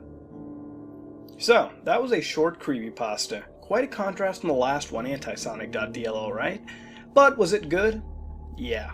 First off, I didn't spot cliches or anything of the sort, to be honest. That could be because it's not really like other creepypastas in a sense, and I'll get to that in a second. But as far as cliches go, I didn't notice them as I read this, and even if they're in there, they wouldn't really hurt the experience like some other creepypastas. Now, what do I think about this creepypasta? Well, I liked how it really did feel realistic. Without any nonsense events that seemed comedically implausible, the game gets transferred from computer to computer with just enough ambiguity to keep it eerie. A game that no one remembers installing or putting on any computer, a game that disappears and reappears, a game that it seems somewhat self-aware. It could really be a number of things. It could be some troll in the office, hidden parameters in the application, possible exploitation of the OS, malware, the works. It could be a number of possible things, or maybe something seemingly impossible. Another thing I really like, not just about this creepypasta, but about creepypastas in general, is the involvement of entities, or virtual entities if you will, in video games. Constantly watching, even talking to you at times when you least expect it. That feeling that someone is watching you, without you knowing, invokes a great feeling of fear, no matter what the circumstances are. This is why, at least to me, creepypastas like Funny Mouth, Console Me, or Ben Majora's Mask are really quite good in my opinion. Now, I think this could have been a lot longer, a little longer, and could have been more personalized to an individual, simply so that we could see more of the game and experience more of the phenomenon, such as the creepypasta Pale Luna, so that it could be more fleshed out and more effective than it already is now. That being said, I still think this is a decent creepypasta. It's realistic, but ambiguous enough to become eerie. Could be a little longer, but for what it is, it's quite good. What would you rate this creepypasta, and what would you change to make it better? This has been another episode of Haunted Gaming, and if you like what you saw, then like, comment, and subscribe. This is me, Mutahar, and I am out. Hello guys and gals, welcome back to another episode of Haunted Gaming. This time we look at a sequel to a creepypasta we've done recently called Attract Mode. This creepypasta is called Attract Mode 2 - World. Since the day it happened, I'd imagine killing him 1,000 times. Sometimes I'd punch and kick him until he cried and begged for mercy. Other times I'd blow him up or shoot him or do any number of things I'd seen in RoboCop or Terminator. Still, I was only a child and nowhere near capable of killing someone, much less doing it with an improvised explosive device made of household cleaners and 9-volt batteries as I'd imagined it. OAD. That was a name given to my nightmares by the friendly men and women of Plyco Incorporated, makers of fine games such as Urchin 300 and Vague Assault. Plus, of course, Skull and Crossbow, a game I'd forever regret playing. I found it in the mall one day, and it seemed as if someone had put it in a corner and left. I took up the free game and it got into my head. When everything was said and done, something, reached out of the game cabinet and took my friend away. The only reason I'd been spared that fate was because he had tried to horn in on what I was doing, took the controls from me, Nicholas. Less than a year later, I was having trouble remembering his name. I would have chalked it up to my imagination or a dream, or anything that would let me believe it hadn't happened. But Nicholas. His parents searched for him. The police searched for him. His disappearance kicked off a huge scandal for the mall and the arcade. Before long, the Dream Machine arcade was closed due to unrelated circumstances, and I lost my only shot at figuring out what really happened. It didn't help that I lied. I didn't lie because nobody would believe in OAD, the many-ribbed skeleton centipede from some netherworld, though they wouldn't. No, I lied because I couldn't bring myself to admit that I had any part whatsoever in the disappearance or the death of Nicholas. His parents cornered me one day, when I was leaving school and making my way to the bus. They backed me to one of the red brick walls and frantic demanded to know what happened to their son because I must know something and I'm not saying it. I must have looked absolutely horrified, which I was, because one of the bus drivers actually left her vehicle and ran over to see what was going on. It took that driver and 2 other teachers to escort the couple away. Every step, they just kept shouting at me, screaming that they knew I saw who'd taken their boy. And they were right. However, what disturbed me more than anything else was how I felt about it all. I dreaded being discovered. I was frightened that OAD would find me somehow, maybe slip out from under my bed, and I was enraged by my now hazy memories to the point of repeated mental butcherings of that skeletal freak. Yet I was never sad about it. I never shed a tear for Nicholas. I hadn't cried once. When my hamster got lost and we never found it, when Grandma passed away, when my parents fought and threatened to split up, I didn't feel sad about anything anymore. After a while, OAD was replaced by other faces within my imaginary torture chamber. Anyone who annoyed or threatened me in any way. Sometimes it was even Nicholas himself, who had caused the entire problem in the first place. By now I'm wondering if you've considered the fact I openly mentioned Plyco, makers of the accursed maybe just cursed, game that had so afflicted my young life. Thank you for purchasing for the Plyco 280 game mega console. Plug in the state-of-the-art gaming device directly into your television. For you, it is to enjoy countless hours of fun, 280 games, 280 new adventures. Game included on this console: 21-horse fun run rally, Age of Battle, Arc Control, Beachcomb, Fear Command, Glee Glee, Gorilla, Urchin 300, Vegas Assault, Xenopho 84, and plenty of more. I read the back of the box while my mom was elsewhere in the drugstore. Both of my parents had kept a close eye on me ever since Nicholas was kidnapped, but every once in a while I could slip away from my guards. When she did catch up with me, I was studying the box art. It showed tons of different characters, animals, and creatures all surrounding this odd green hexagonal gaming console with a glowing white P on its surface. "Oh no," she remarked the instant she saw it. "I know," I replied. "I'm just looking." To be honest, I wasn't really that into video games in light of what had occurred. I hadn't played any, hadn't thought about them, and didn't really care to. Still, something about this object in my hands just felt safe. It was like I had been burned in the past, but was ready to start exploring new relationships again. Still, I knew I couldn't get it. So I put it back on the shelf and stepped away, still fixated on its glossy cover. "You're such a good kid." I don't know how to reply to that. Mom walked over to the shelf and looked at the box. As an adult, her eye immediately moved to the red price sticker I'd absolutely pay no attention to. "Well," she thought for a moment. Then, without another word, she picked up the box and carefully placed it in the shopping cart. "Really?" I nearly gasped. "Yeah, we can call it an early birthday present." I knew full well by this point that early birthday presents didn't really detract from the shower of toys that would rain upon me on the actual date. When I got home, she'd regret the purchase. I couldn't be conned by anything short of setting up the console as quickly as possible. The directions seemed confusing, written in broken English and referencing specific cables and cords by technical names instead of the large plug or the screwy-shaped thing. She almost had it set up, and I was dancing in place, when there was a sudden loud pop and a flash of light. She screamed. "Are you okay?" I rushed over to her, once again on edge. Yes, she stammered, blinking repeatedly. "I got a shock. I'm okay, don't worry about it." I did worry. But in no time did I feel sad about it. Within minutes, the console had been started and the television screen faded from black to a dark green. A chiming sound played and the screen read Plyco Inc. Dream Reel. I selected Glee Glee completely at random and got playing. It was a side-scrolling shooter, where I guided some sort of spacecraft through a barrage of other oddly shaped tiny fighters. When the level had started, the game name was written in bland block lettering, with the instructions just beneath. "Guide you ship to home. Along the way, press Z button to fire. Press X to shield." I should mention that the controller, just one, as it seemed, there were no capabilities for two-player modes, was just a directional pad, a shared start reset button, and two little dots marked X and Z. The controls were clunky at best, and, at worst, completely unresponsive. The sound didn't make very good use of the television speakers. Dull, slow buzzes and distorted chirps signaled everything from player damage to the destruction of enemy fighters. I racked up many deaths and plenty of restarts on Glee Glee, but for some reason I felt compelled to keep typing. On what must have been my 6th to 8th restart, the controls were feeling a lot more responsive and easy to use. Either I'd worn in the factory new controller or the game itself was reducing the difficulty for me. I zipped back and forth, blowing up enemies and putting up my shield to avoid fire. I shot in rapid succession and picked up a series of power-ups that did nothing more than cause my bullets, a plain pixel, to move in different ways. I was destroying the opposing team, blasting away when I took note of something strange. At some point, the enemy fighters, the tiny spaceships, had been swapped out for what appeared to be large fetus-like creatures. I stopped firing when I realized that instead of attacking me, instead of firing and dodging, they were just trying to get away from me.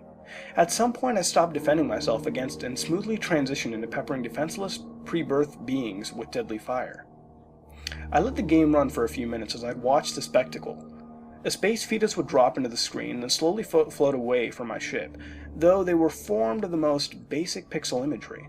I could swear they looked scared. The change was confusing and disquieting, so I stopped the game and decided to select another. Urchin 300. Follow an underwater pass. Avoid an urchin. Use your X button to place the bombs. Use your Z button to skip a turn.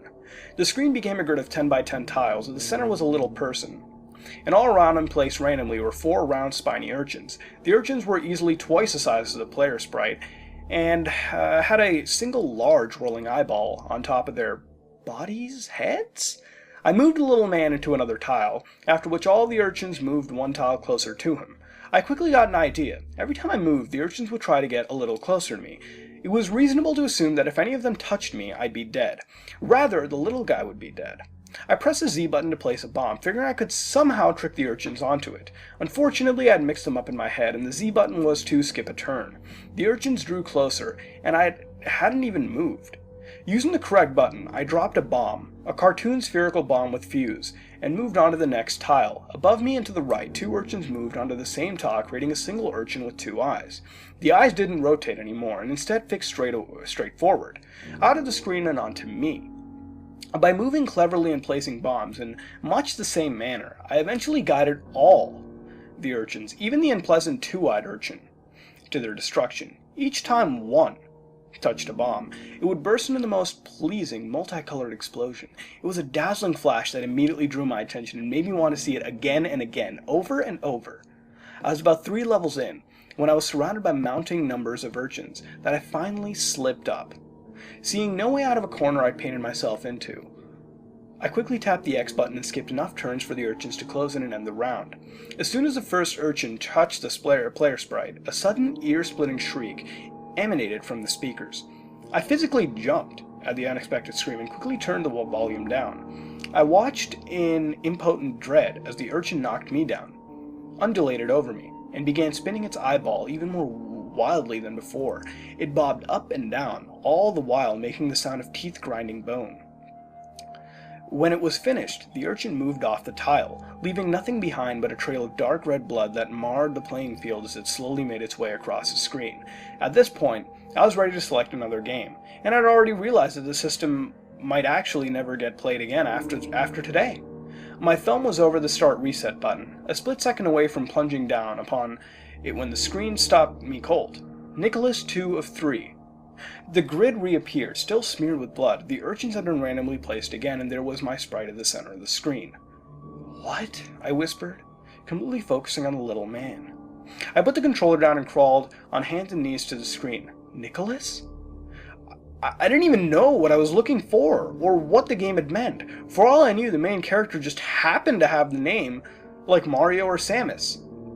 The sprite moved. It was a slight, almost unnoticeable movement, just a tilt of the head as the little man looked at the closest urchin and then looked away again. If it hadn't been 2 inches from the screen, I doubt I would have seen it. I grabbed the controller and immediately hit start reset to end this horrible game. After that, I turned it off and break it?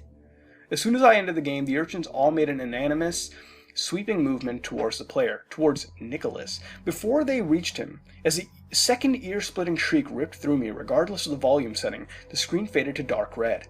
The letters appeared in white, in the same bland game text. Quitter. Poor Nicholas. I ran from the room all the way to the backyard where my mother was working on her herb garden. "Mom!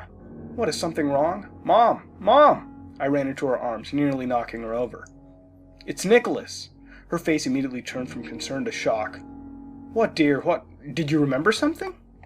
I just held on tight and didn't say a word. My mind raced. Could I say what had really happened? Could I show her the game, make it say Nicholas, and convince her? What about all the blame I'd get for lying all this time? As I searched my thoughts in this matter of seconds, I realized something was missing. Guilt.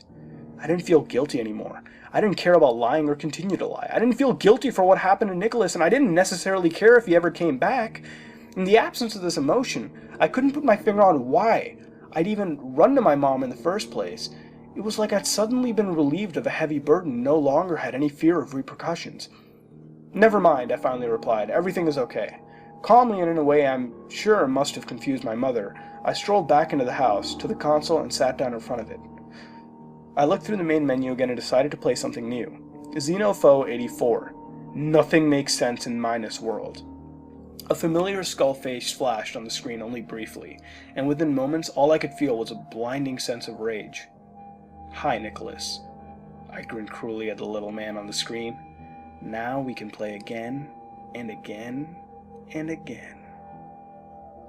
And that was Attract Mode 2 Minus World, the sequel to the original Attract Mode, and written by the same author of Funny Mouth. Feel free to correct me on that if you know more, I'm just going off with what I read. But anyways, moving on. As far as cliches go, there are some that, they're there, but they're very minuscule, such as the ear-splitting noise, which you can look past since we see the creepypasta as a whole. So how does the Attract Mode mythos fare so far? We see that Nicholas appears to be alive somewhat in this game or console in a sense, and it seems OAD is trapped in the system as well from that split-second image near the end. So we can gather that the player is still being haunted by this entity, and we can only go from here. And yes, there is an Attract Mode 3, but that's a whole nother video. Now, I really did find this to be quite creepy as well. Not really the game, perhaps, but the protagonist, and the sadistic tone portrayed at the end. And, honestly, I really did quite feel bad for Nicholas, even though, he was a dick, but still I felt bad for him. Like Quest, it seems OAD is also another entity stalking the player, and I assume watching over him, or her, and it's one of those things I do love in a creepypasta. Now, it seems OAD isn't tied down to just one game anymore, but transcends among all of them, or at least Plyco's games, and in general, with both the protagonists seemingly hinted sadistic nature, and as well as what seems to be the inability to feel sorrow, which appears to stem from numerous traumatic events throughout life, and the imprisonment of Nicholas in virtual hell with the twisted entity OAD, hunting and tormenting the player as well as Nicholas, it seems. It really sets up for an interesting tale and provides a creepy atmosphere both in this, creepypasta game and in the real world. Now, I didn't really find anything inherently bad with this creepypasta, and if I did, it would really be nitpicking. I guess it had some spelling issues, but those are all technicals. And that's really what I think of Attract Mode 2. Interesting sequel with an intriguing setup for whatever comes after it. What would you rate this creepypasta, and what would you change to make it better? This has been another episode of Haunted Gaming, and if you like what you saw, then like, comment, and subscribe. This is me, Mutahar, and I am out. Hello guys and gals, welcome back to another episode of Haunted Gaming. This time we return back to the Attract Mode saga and finish it off completely by reading the final Attract Mode creepypasta titled Attract Mode 3 Kill Screen. How long had I been playing? I want to say it was only a few hours, but all the evidence was to the contrary. The time of night, the headache, the pain in my eyes from staring at the screen, and not least of all my parents. I was being incredibly quiet. I turned off the volume, but somehow they sensed someone was in the living room. There I was, eyes glued to the screen, playing Weird Worms on my 280-game Plyco console. My dad actually had to jostle me, shake my shoulder to get my attention. Right up until that moment, I thought I'd been completely alone in the room. I didn't hear him approach, didn't hear him ask what the hell I was doing at 5, 6 a.m., and I didn't hear him scolding when I didn't respond. Instead, despite the muted television set, all I heard was the blaring ruckus of the game system, a series of beeps and buzzes that were no longer coming from an external source. My brain lit up with each noise, and everything except the screen wash in a whirling, kaleidoscopic hues. It was decided that I had a gaming addiction, probably the first diagnosis of this phenomena as well. I had been seeing a child psychologist by force since Nicholas had disappeared. I found myself envisioning the kidnapping in my own personal thoughts, just how everyone else insisted it happened. There was a large part of me that wanted to believe that, when faced with the choice between perverted child killer versus inexplicable bone horror, the mind tends to gravitate towards the former. I even told the psychologist about how I'd spotted Nicholas in the Plyco games, how I could control him, how I'd watched him die hundreds of times, and how I didn't particularly care. The result? Pills, naturally. Pills as colorful and plentiful as the dizzying spots and streaks I'd see when playing my games. Oh, and I kept playing them. Don't doubt that for a second. The console was taken away, hidden, re-hidden, and I'd eventually always find it. After a couple screaming matches and a full-on spanking, I learned to re-hide the thing exactly as I'd found it when a car pulled into the driveway. They could never bring themselves to break my heart by throwing it away or giving it to some other dumb kid, though. That was their mistake. They attributed my behavior to the trauma and side effects of the medication based on whichever they'd last tried to address. Stealing, lying, basically doing whatever I felt like because it was fun. I had no more sadness, no more guilt, and after enough sessions of Quiz-App, I could feel my grip on happiness and fear loosening. Anger. I had plenty of anger, great heaping stockpiles of it. Everywhere those emotions had been, anger stepped in to courteously fill the position.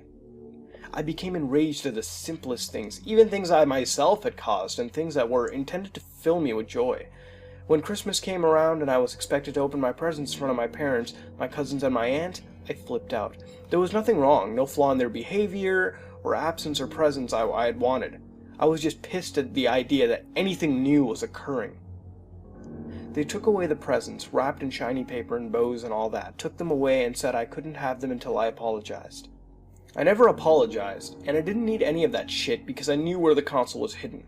My favorite game on the console was definitely Xeno 484. It took place somewhere called the Minus World, and featured a series of questions that affected gameplay in ways I wouldn't think possible. The basic setup was simple. At the center of the screen was a tiny ship, not unlike the game Asteroids, and all around was a sea of skulls, bones, and so on. Shooting a giant skull would splinter it into 3 tiny skulls. Shooting one of that would splinter that into little bones. Each smaller object moved faster, spiraling around this black, featureless abyss. Every so often, the faces would appear. Pixelated, stark white faces that looked remarkably like people I knew or had known. The first time it happened, I was startled to see my mother's emotionless visage looping and turning around my little ship. Then it was my dad, then the child psychologist I'd been seeing, then other kids and relatives. Shooting at them enough gradually peeled the flesh from their faces, revealing first gristle, then muscle, then bone. If I removed enough of my loved one's flesh, they'd become regular giant skulls, and well, you're familiar with that part already. Even though I was clearly guiding a little ship, each new turn was signaled by reminding me how many Nicholases I had left. Nicholas 2 of 3, Nicholas 3 of 3. Additionally, with every on-screen death, the identical death cry was now slowly taking the properties of his actual voice. Now I'm realizing I've completely forgotten OAD. He does that sometimes. Darts around in my memories, hides behind things, sometimes reminded of OAD simply because I hear the clattering of his bones and wonder what's in my head. I remember this is what it would be like to have a tapeworm in your brain, but instead of feeding off what you eat, it's siphoning your thoughts and emotions. OAD. Xenopho 84 wasn't all random skulls and not so random faces. Every so often, if I was doing particularly well during a round, OAD himself would come in at some strange angle, and ribcage after ribcage falling would collide with my ship and end the turn. It seemed like there was no way to avoid him. If I moved the ship, no matter how quickly, he would simply alter his route and destroy me anyways. Then the explosion, the scream, and a question or statement between rounds. Most of the text was innocuous enough. Do you want to keep playing?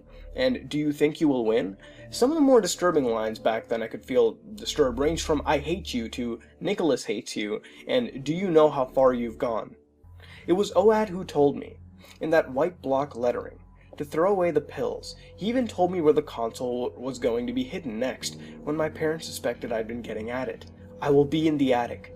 But yes, sometimes the questions or statements would change the game in strange ways. It once asked, what would you kill someone with? To which I spoke, the word knife. In the next round, whirling machete-like blades had replaced the standard pixel-sized bullets my ship had fired.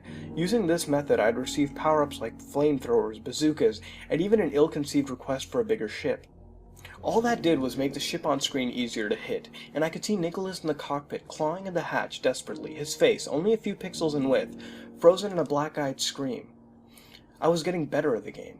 As days, weeks, and months passed, all I thought about was how to beat the game, how to progress to the next level, defeat any new threats, and what power-ups I could ask that would benefit me the most. At the very end, I'd come to the realization that the Plyco motto, the one that greeted me every time I powered up the console, actually did quite well to explain what was happening. Plyco Incorporation. Dream real. Dream it, and it's real. The last time I played Xeno, the last time I played with a console at all, I came prepared and was ready to request a power-up that would help me win the game. It knew. I don't know how it did anything really, but it knew. Before the first round started, the screen stayed blank for the longest time, and blood-red blocked letters faded into the screen. Say it. I could barely get enough breath to talk. I knew this was going to be the night. That icy, silent night, right around the stroke of midnight. That was going to be the night. I finally defeated OAD. The thought of outwitting him thrilled me. The thought he might whine or gasp or give some sort of sign or weakness was all I lived for in that moment. It had been a long time coming, and I was finally going to see what happened when I had the upper hand over this mysterious, overworldly thing. I spoke the request quietly, almost a whisper. Take OAD out of the game. There, every other request had been fulfilled, no matter how crazy. So this should be no different. I would remove OAT from the game completely, and without him there to thwart my progression, I could play forever. Nicholas and I could play forever. Forever. Just the two of us, with me guiding him and deciding his fate. It might not seem like something a good friend would do, but I wasn't Nicholas's friend anymore. I was his god. The screen faded to black once again, no text, nothing. "What's the matter?" I asked. "Not going to leave, pansy?" I asked for it. "Now you're going to have to do it. Fair is fair." The screen immediately changed to static. It was a sudden disconcerting break from my virtual reality that left me feeling like I had been slapped across the face. Scratching. The sound of scratching, that's all I heard, scratching on glass. I approached the television, pressed my ear to the screen and listened. Scratching. Slowly and sparse at first, then more and more fervent. It sounded like rats were just behind the screen, clamoring and clawing to get out. The screen shifted a bit, just a screen, and the bulky television set remained perfectly still. I stepped back, as not unlike a car window, the screen slowly discerned and revealed a vast expanse of nothingness just behind. All the while, the violent mosaic of static played on the gradually descending glass. I knew what I had done wrong. I asked for OAT to leave the game, and my request had been fulfilled. Appearing from the void like some horrific moon emerging from an eclipse, the pointed, twisted skull face of OAT peered out of the television at me, its empty eye sockets at once seeming both vengeful and sad. I had never noticed the duality in the past, and perhaps only saw it now that I had lost my most semblance of my own emotion. With the sound of an off-killer roller coaster click-clacking along some non-existent track, OAT rocketed forward from the television, his innumerable sets of ribs snaking out behind the malignant head bone. I fell to the floor in complete shock, unable to gain control of my motor skills and my voice at all, as OAT sped through mid-air over my living corpse and shattered the front window. As he burst forth into the open night sky, never again to darken my sight, I could only stare upwards at the series of ribs blurring past. Within each cage, a person. Only a face, only hands, faces crying, hands grasping the white bars of their grim cells. White, black, Asian, every race I knew, or would come to know since, every age from smallest children to acne-riddled teenagers. In every ribcage, a stolen child. To this day, I recount the tale with neither a feeling of dread, nor fear, nor shame. I do not feel sad for them. I do not feel bad for myself, and I do not feel sorry for burdening you with his knowledge. I don't feel anything anymore. I'm not even angry. I don't even remember what angry feels like. Maybe if I could feel something, anything, I'd be able to figure out why one image still haunts me to this day. The mental picture of Nicholas's face, enclosed within ribs, peering out at me with dread, as if I was the monster. So that was the Attract Mode saga. What can I say besides amazing? No, really. Again, no cliches to really worry about, there's no mood being killed, and more about the creepypasta right now. Now, it raises some interesting points. Is OAD the monster, or is it the protagonist that's the monster, wanting to be a god harming the helpless in this video game? No emotion at all. Or OAD, the creature that imprisons numerous people unfortunate enough to fall into his traps? This is the end of Attract Mode, and this saga is quite interesting. What started out as a trip to the arcade turned into a psychological thriller, making us question if the protagonist was really a good guy after all, or just broken beyond the point of no return, unable to feel, shattered by playing this game countless times. I think it's because of this game and its constant use that the player degenerated into this, and if you think about it, the player was destroyed by OAD and his or her constant torment through text in this game. Maybe this was OAD's plan all along, to destroy the player and trick them into releasing this beast. Maybe this could all be inside the imagination of the player themselves. Mentally disturbed and traumatized with the events that happened, that the protagonist is now conjuring up these thoughts, trying too hard to believe them. Maybe this is all in the head. I don't know, I'm no psychologist. What do you think about this? Please tell me in the comments below. Again, to really tell you guys what I feel about this creepypasta, yes, it has some incredibly out-of-reality bits, but it makes up for them, and in a sense, these out-of-reality bits do seem somewhat welcome in this tale. They sort of meld. And if you look at the relationship between OAD, Nicholas, and the player, these three, in a sense, being tormented in their own little ways, by each other or by the environment surrounding them. It's a really nice tale that interests you into what is going to happen next to the player, and yes, even though the ending involved, a skull snake flying through a window into the night sky, I still thought it was good.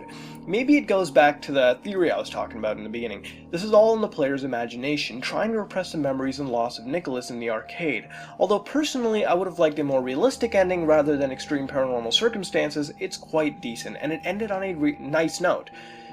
This is all I can really say about Attract Mode. I think it's a very decent creepypasta saga, and you should definitely go check it out. What would you rate this creepypasta, and what would you change to make it better? Please tell me in the comments below. This has been another episode of Haunted Gaming, and if you liked what you saw, then like, comment, and subscribe. This is me, Mutahar, and I am out. Hello, guys and gals. Welcome back to another episode of Haunted Gaming. This time we take a look at a gaming creepypasta called Belief in Oneself.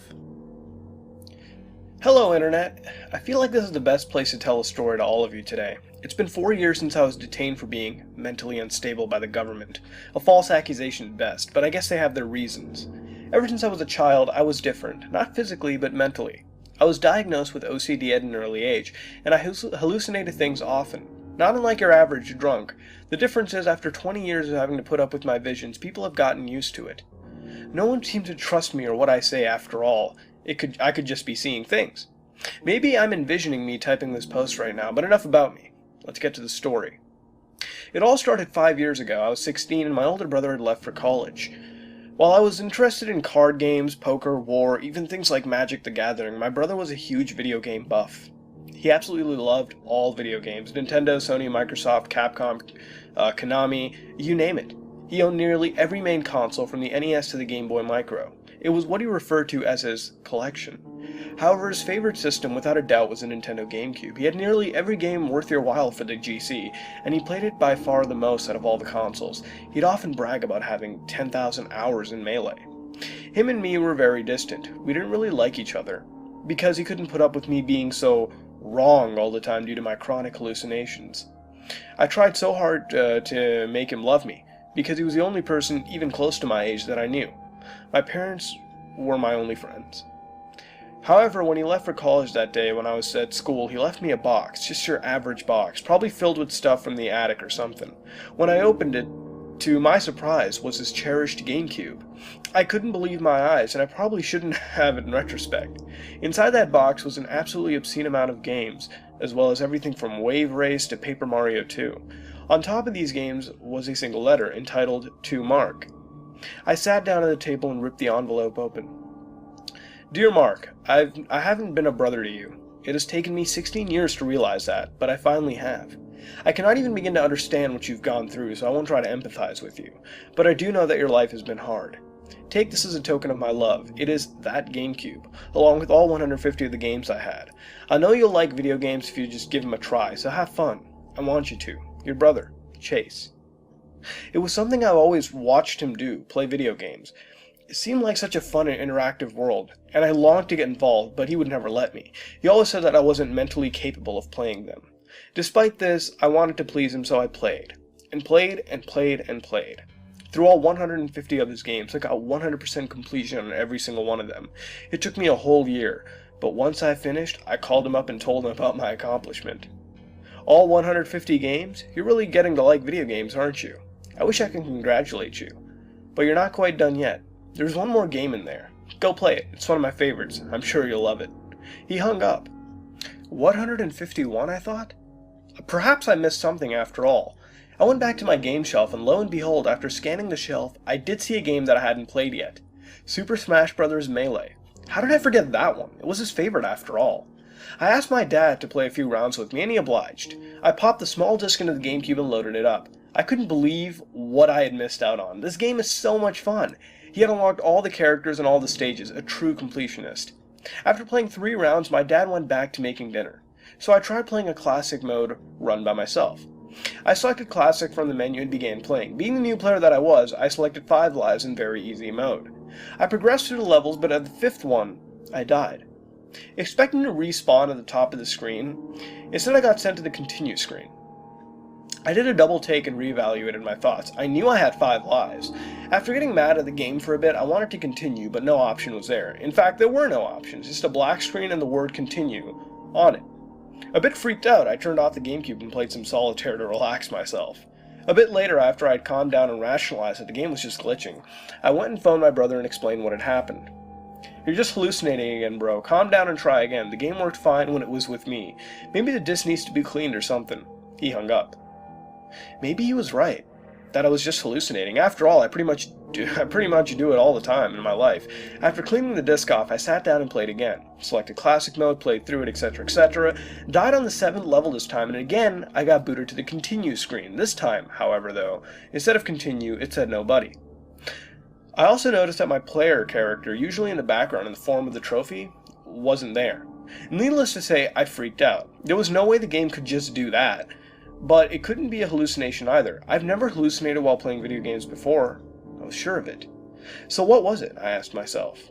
After a bit of winding down, I took another break and asked my dad to come upstairs and play a round of Classic himself. He did, and when he died 5 times, he got booted to the continue screen with the normal text and the option to continue. "Is that all?" he said. Jittering, I said, "Yeah, Dad. Thanks." He gave the controller back to me and walked downstairs. I needed time to digest what I'd just seen. I laid in my bed and twiddled my thumbs for a while, trying to relax, and after coming to the conclusion that it was in fact just a hallucination, I went back to bed. It was a deep sleep. I was exhausted from the day's events. The next day I felt refreshed. Instead of playing Melee again, I went and loaded up Pokemon Colosseum, one of my favorites. I had come to the conclusion that it was just a hallucination, and maybe if I played a different game it'd go away. When I loaded up my save file, I spawned in Phoenix City. It was weird. I distinctly remembered saving at Outpost Stand. Fearing the worst, I ran downstairs and got my dad again to play. He ran around Phoenix for a while, talking to people, entering buildings, the usual. He handed me back the controller and asked me, "Is that it?" I gave a sigh of relief and said, "Yes, Dad, that's it. Thanks." He went back downstairs, relaxed. I picked up a controller and went to enter the Phoenix Coliseum. To my surprise, however, I couldn't enter. I tried the other buildings like the Poke Center and the Mart, and I couldn't enter those either. All the NPCs wouldn't say anything. I decided to just leave Phoenix City, and when I got to the overworld, I tried to select a destination, but every single location was named Believes, with a blank description. Panicking, I turned off the system. This was getting way too freaky for a hallucination of mine. This simply had to be real. After about a half hour just walking around the house, I decided to try the game one more time, facing my fears.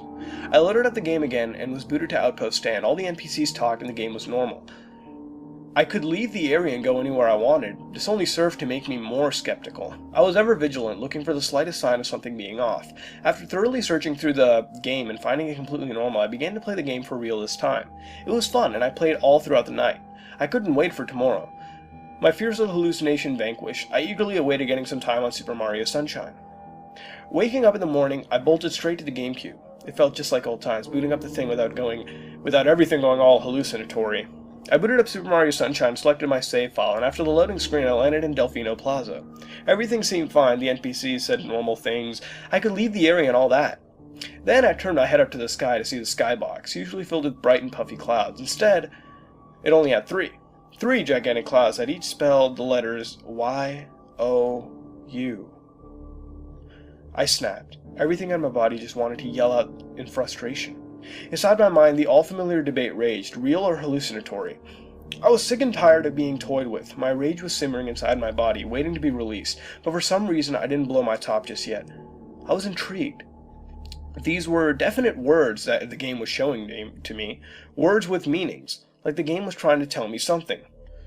Super Smash Bros. Melee said nobody. Colosseum said believes. Sunshine said you.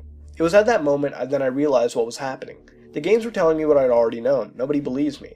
I couldn't believe I hadn't seen it earlier. It was telling me that nobody trusted me, nobody believed me just because of my condition. It was a terrible way to live. I knew this couldn't be it. There had to be more. So I walked around the plaza for a while talking to the piantas. While most just repeated, "Nobody believes you," others said more interesting things, such as, "How can you live? Where will you go? Who will you turn to? What will you do? Why do you live? How can you be?" I thought about these questions, the games, they were right. I was eventually going to grow older and go out on my own. I couldn't stay with my parents my whole life. How would I get a job to pay for a house? How would I be able to function in society if no one could trust me? As I walked around, I noticed a curious pianta. He was dark gray, a color I'd never seen in any other pianta, and wearing a black jacket and sunglasses. The jacket was scuffed up, as if he had been in a fight or something. As I went to different areas of the plaza, he would always appear, saying something different, such as no one ever believed in him. He had no one to turn to. He lived a short life filled with deceit and mistrust. He had nothing, he knew nothing, he was nothing, so he had to end it all. Who is this man? You should know. After the message was displayed on the screen, it went black. All I could see on the screen was my own reflection, my own being. I was being shown who the message was talking about, and it was a person I knew all too well. It was myself. After I had pieced together the message, I was completely mortified. There is no way possible that a game could be doing this to me. It just isn't possible. It just had to be some sort of hallucination. I shut down the game once more and bolted downstairs to tell my parents. I blubbered to them about this scary game and talking about me and nobody believes me. After calming down, they came upstairs with me and played the game. I should have seen it coming. The game was completely, absolutely normal. Everything functioned properly, the Pianta said there were normal lines, it was all fine. I was simply astounded. "You're just hallucinating, honey," my mom said in her usual cheerful voice. I yanked the controller out of my dad's hands and started to play the game myself. Everything was still normal. It was almost like the game was taunting me. I yelled at the top of my lungs. I was so frustrated with this teasing by the game that it felt like I was going to explode. My parents tried to calm me down, but I couldn't take it anymore.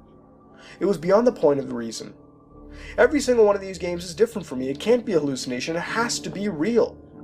I ranted and raved, but they didn't believe me. Eventually my parents got fed up with me. They sent me to the bed for the rest of the night. While I laid in bed, I thought about the game. Was that really what I was seeing? It simply had to be real. None of my hallucinations had been so persistent before. But then again, who's to say it wasn't a hallucination? How can you be so certain that anything is real? How could I know that I wasn't going crazy? I decided to consult the internet for help. First thing in the morning, I got my old camcorder out and took a video of me playing Melee again. I booted up the game and everything seemed normal. I entered classic mode again with 5 lives in very easy mode. I got all the way to the 7th level, same as before, and when I died, sure enough, the continue screen said "You" in the same font, a dark translucent red, as a continue would have read. Just as I expected as well, there was no continue button or back button anywhere on the screen, just as I thought though. After once again considering the possibility of hallucinations, I shut the GameCube off and reviewed my footage. The game played completely normal, everything was fine. Once I died, the screen went to normal continue screen, and cut to black shortly after. Enraged, I threw my camcorder and dialed up my brother. "Hello? Oh hey Mark, what's up? Is this some kind of sick joke?" A bit of pause on the line. "What are you talking about? These games, they keep sending me messages through them, but only I can see them. Everyone else who plays it gets the entire game as normal. What did you do to them?" "I didn't do anything to them, you're just hallucinating." "These aren't hallucinations, they're too real. Every game I play it keeps telling me that nobody believes me. Why aren't you listening to me?" "Then the game is right. You're just hallucinating. Goodbye." He hung up. I took a minute to collect myself. Once again the debate raged in my mind. Is this real? I still didn't have an answer. So I decided to review the camera footage again, same thing. I sighed to myself and prepared to put the camcorder away when something started playing on the camera. It was footage of the 8th level, the level I left off on. However, instead of saying Stage 8 across the top of the screen, it said "Nobody believes you." This was my definite proof that this was real. There was no way that what was caught on camera wouldn't be what everyone would see. As I watched more, the level names changed yet again. Stage 9, Race to the Finish, was Can't You See? Stage 10, the Metal Bros stage, was How Will You Live? Stage 11, the final stage, was Just Ended. The video cut out for good. I was at the same time elated and scared. I knew this was real. I could see it with my own 2 eyes. I even played back the video to see if it was still there. However, I still had the fear in my mind that I was wrong, that I was just hallucinating everything. To my bed once more I went. I decided to show the footage to my parents tomorrow. I woke up the next day feeling groggy and unsatisfied, but today was a day I knew everyone would believe me.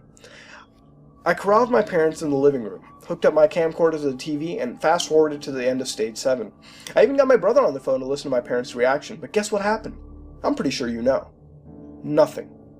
Nothing happened. The footage just cut out there. I fast-forwarded through the entire black screen for a minute. Nothing was there. My parents looked confused and shifted their glances to me. April Fools?" I said half nervously. They just shook their heads and left the room. My brother hung up the phone. Defeated, I went to unplug the camcorder, and just as I did, the video flashed 3 words on the TV screen. "Nobody believes you." That was it. That was literally all I could take. I yelled as loud as I could and smashed the camcorder in my hand. I know I was getting irrational, but I didn't care. I punched the wall as hard as I could, leaving about a 5-inch dent in the wall. I stormed into my room and went over to the GameCube. But the strangest thing happened. I didn't do anything to it. My morality came rushing back to me, and I realized that, even though it made my life horrible, it was still a gift that had brought me so much joy and now anguish over the past year. And it's possible that it wasn't even the game's fault for what had been happening to me. Maybe it is truly just a hallucination. Maybe it's all my fault. I was blinded by rage, blaming my brother for everything that had happened. Maybe the blame lied with me. I laid down in my bed again and contemplated what had happened to me over the past week or so. The games were right. I was a waste, and unless I lived with my parents the rest of my life, I'd be unable to do anything useful. I was so impaired in my perception of the world that it was like I was in a completely different reality. I really did have no future at all. As I thought about it more, I saw that the only way to get out of this life was to end it before it got even worse. But it would be hard. I decided to use the car to assist my suicide, but how would I get to it? My parents didn't trust me driving at all, ever.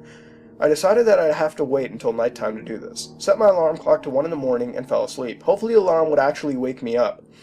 I couldn't make it very loud to avoid waking my parents up along with me. Luckily it did, and it only woke me up. I sprang out of bed and carefully walked down the stairs towards my parents' room. They were both sound asleep, but the door was closed. I knew my mom kept her car keys in her room, so I needed to open the door as quietly as possible. Creak. I literally froze in place. My parents didn't even stir. I continued to slowly open the door, cringing every time it made a creak or a squeak. At one time I thought my dad had woken up, but he was just tossing and turning. I quickly grabbed the keys out of my mom's purse and got out of the room, leaving the door open. Opening the front door, I ran to the car. I was parked outside the garage. I hopped in, turned on the ignition, and backed out. I went towards the back of the car, put my mouth over the exhaust vent, and waited. As I waited, I thought about the game. It was real. I awoke on the hard bed, inside a small room. The walls were a pasty white, and I had no idea where I was. I slowly drifted back to sleep after that, still unaware of what had happened. As I later learned, I had somehow survived. Apparently my dog was still awake when I tried to kill myself, and was raising a storm over me. Both my parents rushed outside and picked up my unconscious body and got me to the hospital, where I was able to be treated for carbon monoxide poisoning. My parents were so worried about me that they sent me to a mental rehabilitation center to get better care of my condition. The center was a bit dilapidated, but I made do. There were about 50 of the residents, with various mental illnesses ranging from autism to Tourette's. At that center, I was the craziest person. Not even the other patients believed my stories. They all thought I hallucinated too. In the end, the game was right. Because it was real. It was real to me. Well, that was quite good. Now, as far as cliches went, I didn't really see any, and I was glad this creepypasta didn't devolve into flashing copious amounts of gore and blood and cliched lines from other creepypastas, and it had genuine reactions from the player. It was really quite good. Now, if it's one thing that I really have to say about this creepypasta, and what it does so well, what really intrigues me at least, is the uncertainty. Now, I'm no psychiatrist, psychologist, or anyone in the medical profession, as that's really not my academic background. So I don't really know if OCD causes hallucinations. I mean, it seems like some form of schizophrenia to me. But anyone who knows more about the field, please let us know in the comments below. But for now, let's go with the fact that yes, the player has these hallucinations, and this tale is written based on their account. Then how do we know if any of this is real? I mean, we've read creepypastas that only show their true selves. I mean, the games they detail only show their true selves to others, right, and not in the presence of a third party. But here, no one but the player sees this, so the evidence tips in that favor, I guess. But can we really be sure? No one believes the player, and so should we not? Should we also not believe the player? The rational thing would be to say, yeah, it's all in the head. But honestly, how can we be so sure this may not have happened? Maybe the game could be self-aware if you wanted to throw away the reasoning and skepticism, right? Maybe we could believe the player, since hallucinations can't be this powerful and recurring, right? It has to be real. I mean, the player even said, the skeptic part of me easily thinks, yeah, the player is hallucinating. These things, the player is hallucinating. But there always remains a form of doubt. Which is what this creepypasta does so beautifully, making such absurdly impossible events in a game seem possibly believable. This is what this creepypasta is all about, in my opinion. It really nails this. As well as the communication, it felt natural between the player and the siblings and the parents and whatnot. And the responses from everyone did seem appropriate. It was both creepy, sad, and intriguing, and it was paced well. It built up properly without turning into a mess at the end. It really makes you wonder, which is what I love so much about this creepypasta, and that's all I really have to say. It was great, unique, the length and pacing was pretty much perfect. Delved into the psychological side in a proper fashion. What would you rate this creepypasta, and what would you change to make it better? This has been another episode of Haunted Gaming, and if you like what you saw, then like, comment, and subscribe. This is me, Mutahar, and I am out. By the way, if you guys and gals were wondering what game this was on the screen, it's called Shadowrun Returns. It's an isometric point-and-click turn-based RPG. It's like the original Fallouts. It's really fun. I like the aesthetic. The gameplay is pretty cool. It's a nice game. I'm still playing through it, so I really don't have much more to say, but it's really awesome. It's really, I guess, deep as far as right now is concerned. But yeah, if you guys and gals were wondering what game this was, it's called Shadowrun Returns. I'll always leave what name of the game I'm playing in the description below, and I'll always be at the corner, as you saw in the beginning. So if you guys and gals were wondering what game this was, that's what it is. So now, this is me, Mutahar, and I am out. Hello guys and gals, welcome back to another episode of Creepypastas. Yes, this creepypasta slash ritual thing is, that's why I have it in the title slash ritual, because it's more of a ritual guide rather than a creepypasta in the normal sense that we do them, but I actually really think this is actually legitimately creepy. As I read it, it's pretty short, but it's essentially a guide on how to play hide and seek all by yourself. So without saying more, let's begin, and let me tell you how to do this, okay? So let's go into hide and seek all by yourself. Playing hide and seek alone is quite popular in various parts of Asia. Those who have tried it report that it actually works and that they felt their lives were threatened. You will need, number 1, a doll with legs. See, a doll serves a place for the spirit to enter. Therefore, it is advised that you not use a human doll or a doll that you really like, because there's a great chance that the spirit will not leave the doll. Number 2, rice. The spirit that eats this offering is said to grow stronger. Number 3, you will need red thread. This symbolizes blood and acts of restraint. Number 4, you need something from your own body. Fingernails are supposedly the most commonly used, but some people use their own blood, skin, hair, etc. Don't use somebody else's body parts or any items from their body, or else it does become a curse.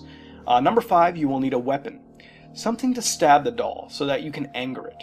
Real knives are pretty dangerous, so most people end up using pencils or needles or whatever.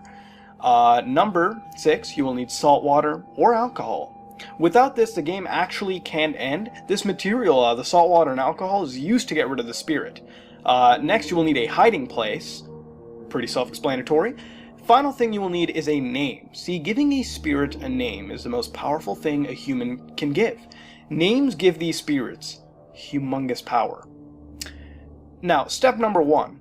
You need to cut the doll and replace its insides with rice. Step number 2. You need to place something from your body into the doll. As aforementioned, you can put hair or skin or whatever. Number 3. Wrap the doll with the red threaded thread as if to hinder it. Number 4. In a bathroom, pour water into a large wash basin and find some place to hide. Number 5. Step 5. Place a cup of salt water in the place before starting the game. Step number 6. Start at 3 in the morning, because that is a time when spirits are the most active. Number 7. You need to give the doll a name. Number 8. When the clock strikes 3, close your eyes and say first tagger is, and then you gotta say doll's name. So first tagger is, say the doll is named Henry, its first tagger is Henry, 3 times. If you're talking to the doll, you gotta talk sternly. Step number 9. Go to the bathroom and place the doll in the wash basin. Step number 10. Turn off all the lights. Step number 11. Close your eyes and count to 10. Ready your weapon and head to the bathroom. Go to the doll and say, I found you, and stab the doll. Afterwards, close your eyes again and say, now, you gotta say the doll's name, now Henry is it, 3 times. Step number 12. Place the weapon next to the doll and go to your hiding place. You gotta lock the door as well as all the other doors and windows. You gotta do this. You have to lock them. Step number 13. Drink the salt water. Don't swallow it or spit it out. Just keep it in your mouth, because salt water will protect you from the spirit.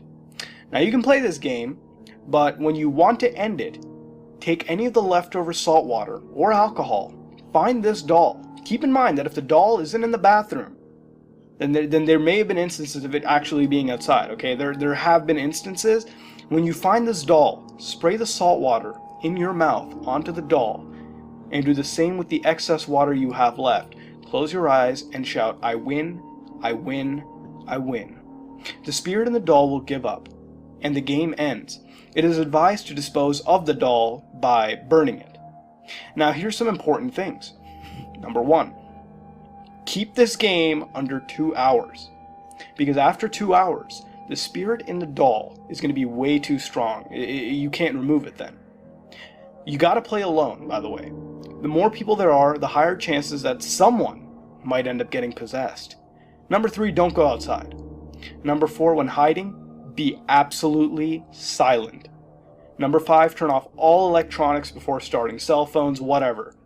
Number 6, when running away, do not look back. Also, don't fall asleep while playing. The doll might stab you. When discovered by the doll, you can get a small wound or even get possessed. If found by the doll, though, be careful because your weapon will be somewhere on the floor or in your pocket. After the game is over, it's important to clean up properly. Be sure to put salt in every corner of the house, especially places where you put the doll and where you found it. Salt is said to basically scare away spirits, that's why it's so important. Now, people actually have reported some following events that take place after playing this game. Number 1, TV, the television, changing channels on its own. Perfectly normal lights flickering randomly. Doors opening and closing. And finally, hearing the sound of laughter. I advise not doing this, but this is how you play. Hide and seek, all by yourself. Alright, did that creep you out? It creeped me out, no lie. Short and sweet, never expected some instructions to really creep me out like that, but it did. Now, it's not a traditional creepypasta we usually do, which really involves a plot line. It normally has to do with games, rather, but this is just a guideline and a set of instructions. Don't expect too many of these types. It's sort of like the theory creepypastas. No storyline, really, but sometimes a storyline, but rather overanalyzation into a game. It's sort of like that, but actually not really. Here it's just telling us how to perform this archaic spooky ritual. Now, I have done Midnight Man, the actual ritual, and I didn't end up getting pwned. It's been a couple weeks, but I might have jinxed myself now that I think about it, but that's not the point. What can I really say about this creepypasta? It's quite good. Now, it seems fictional upon first glance, but it's supposedly a popular game in Japan and Korea called Hitori Kakurenbo, sorry if I mispronounced that, and it's essentially calling a demon, or rather, it's a form of necromancy, and playing hide-and-seek with the demon or spirit. It's potentially very dangerous, and it could lead to insanity, and it's especially not to be played if you have a weak heart. What it also mentions is that you, for entire safety, you also have to have a sanctuary in your place, where I guess your religious paraphernalia is at, wherever. But, that's what it also details, but that's another point there. Okay, so it appears to be quite popular in the Asian region. And it's real, it exists, it's popular, it seems, but could it actually be real? Could it be real? Could this actually be a legitimate thing? No. Look, as much as the paranormal interests me, there's no way the skeptic in me can ever say that, yep, this could be real. Look, a doll with rice stuffed in it, being sworn at and taunted, is not going to spring to life and attack you, at least, not realistically it seems. So really, I say this probably isn't real, but can I be sure? No, definitely not. I can't be sure. I haven't performed it, and nor am I going to. I lack the proper equipment, i.e. a doll, and to be brutally honest, I don't feel like performing some occult rituals. I may be a skeptic, but I can't deny the thought of me and a lone creepy doll in my house, locked up, armed with a weapon, is a tad spooky in my books. Alright? But what do you think? Is anyone going to try this tonight? Please tell us in the comments below, and please be careful. You might not want to end up getting involved with something as sinister as this. Now, since I can't really ask what you can change to make it better, it's instructions and all, what would you rate this creepypasta, and do you think? Do you possibly think it could have a hint of truth to it? Consider that when done watching this video. This has been another episode of Creepypastas, and if you like what you saw, then like, comment, and subscribe. This is me, Mutahar, and I'm gonna go play some hide and seek. By the way, if anyone was wondering what game I was playing, I'm playing Dead Space. Picked it up quite cheap on Steam, and I really didn't give it a chance before, but I'm giving it a chance now. So again, if you want to know what if you want to know what I play, I always put it in the beginning of the video, in the description, and sometimes I tell you at the end. I'm liking this game. It's a good game. I'm just getting into Dead Space again, so that's where it is. So yeah, I really got to go play his hide and seek game. So yeah, this is me, Mutahar, and I am out. Hello guys and gals, welcome back to another episode of Haunted Gaming. Since we haven't done a Legend of Zelda creepypasta in such a long time, we return to one called The Legend of Zelda: The Dark Rites. When The Legend of Zelda Oracle of Ages and Oracle of Seasons were released for the Game Boy Color, I could hardly believe it. Not one, but two new Zelda games in my favorite handheld device. I practically cheered when I saw the advertisement posters in my local supermarket. The Legend of Zelda Link's Awakening had been my favorite handheld RPG game, so I knew I had to get one of these games. I ran home and begged my dad to buy just one of them, and he smiled. What did you say?" I asked him. "So do you want Oracle of Ages or Oracle of Seasons?" he asked me. "Either will do, just please," I begged. He smiled again and pulled something out of a brown paper bag. I knew what it was before he even finished taking it out. It was Oracle of Ages. "Thank you so much, Dad," I said, hugging him. I ran upstairs to grab my Game Boy, and my journey in Labrina began. I breezed through the majority of the game, being hindered only by Jabu Jabu's belly in the ancient tomb. I eventually reached Varen, and realized that she wasn't all she was made up to be. After her final demise, I watched the credits. At the end of it all, I got the holodrum secret. Wait, what does that mean? I thought for a minute, and eventually realized that the two games could be linked. What a cool idea, I thought. But that meant Dad would have to buy Oracle of Seasons if I wanted to see the real ending. I thought he wouldn't mind, so I went to ask him. "When I see one going cheap, I'll snap it up for you. Money's a little tight at the moment, sport," he explained. "It's okay, I'll wait," I told him, when in reality I couldn't. So to pass time, I decided to play Oracle of Ages, until I gotten everything that I could legitly get. After a few weeks, I'd done just that.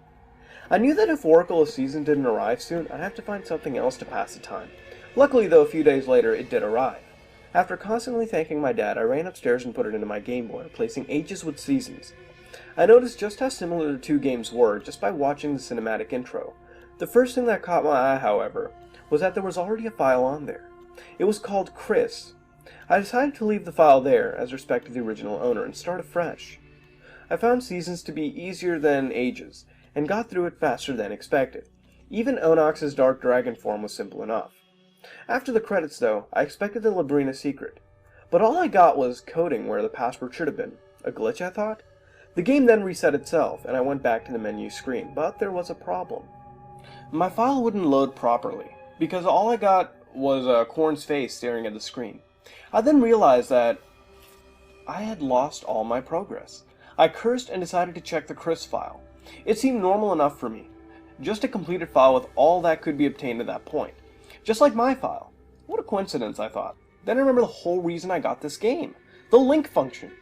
I decided to try Ages to Season first, and so I erased my corrupt file and started a new one, with the secret entered. I immediately noticed a new intro scene.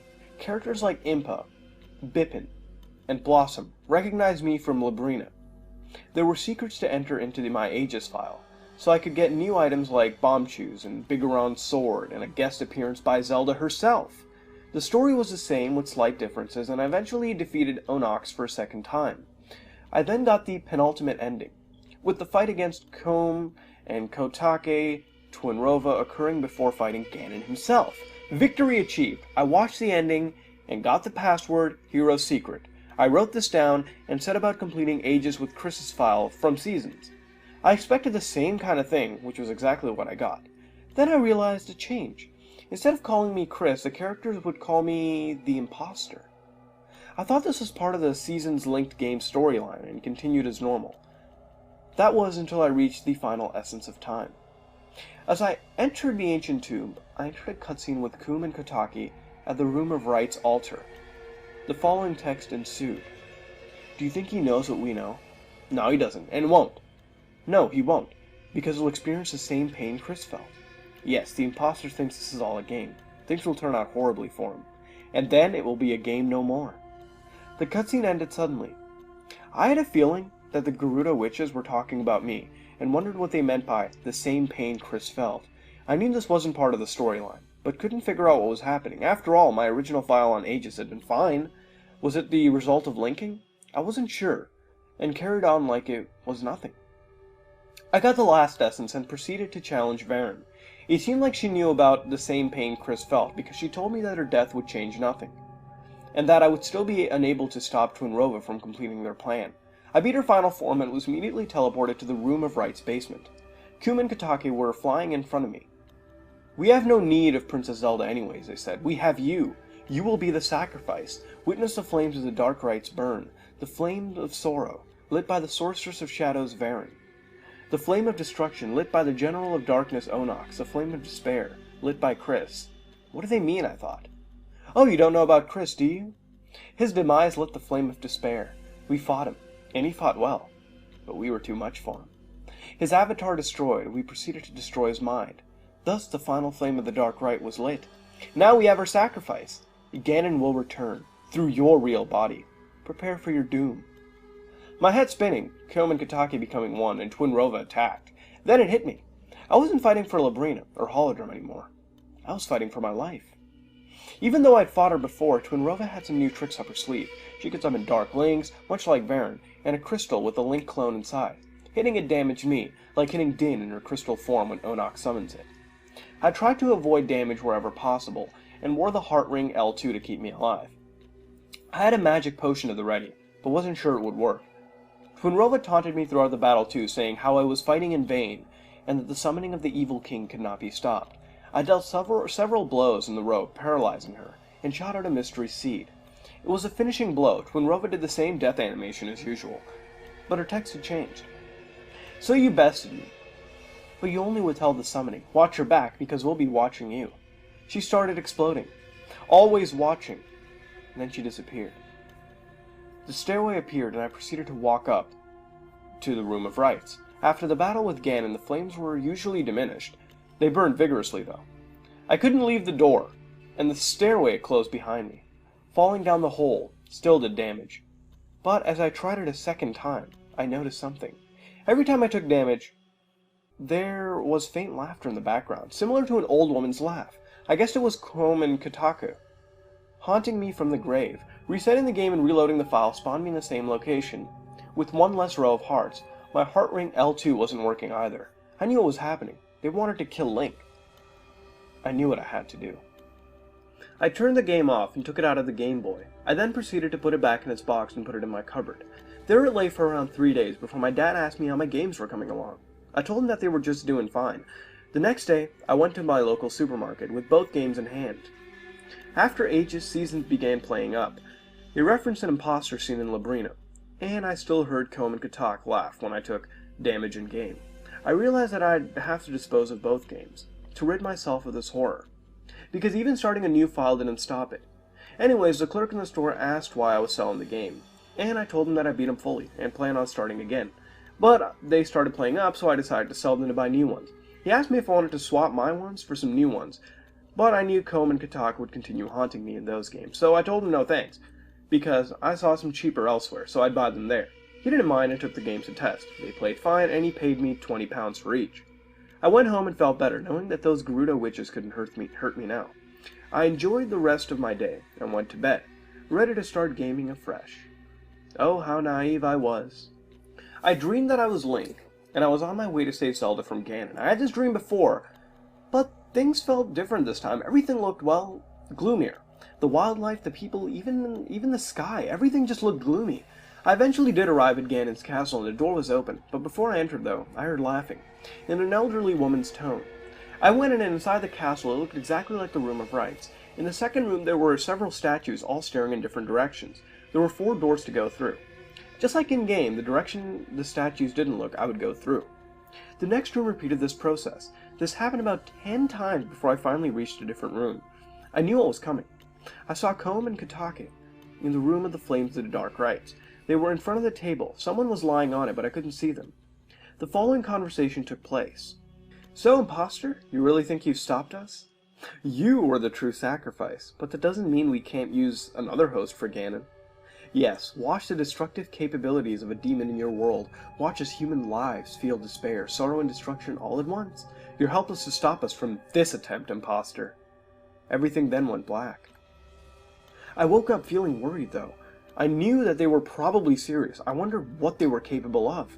I shrugged it off and went downstairs to start my day. I got my breakfast and sat down in front of the TV to watch the news.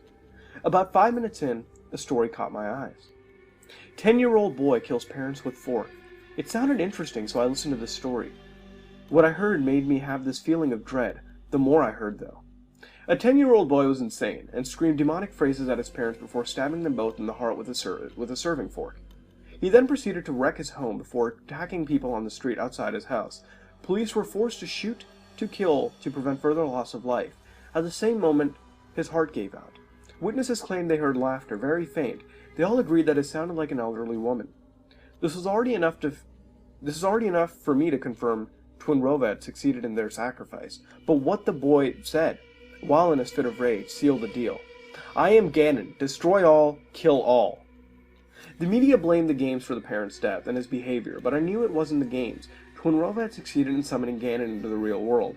He could have caused mass destruction and death, if the true sacrifice's body was used. But it wasn't. I was the true sacrifice, but I fought back and won. Twinrova was forced to use another boy, just like in-game.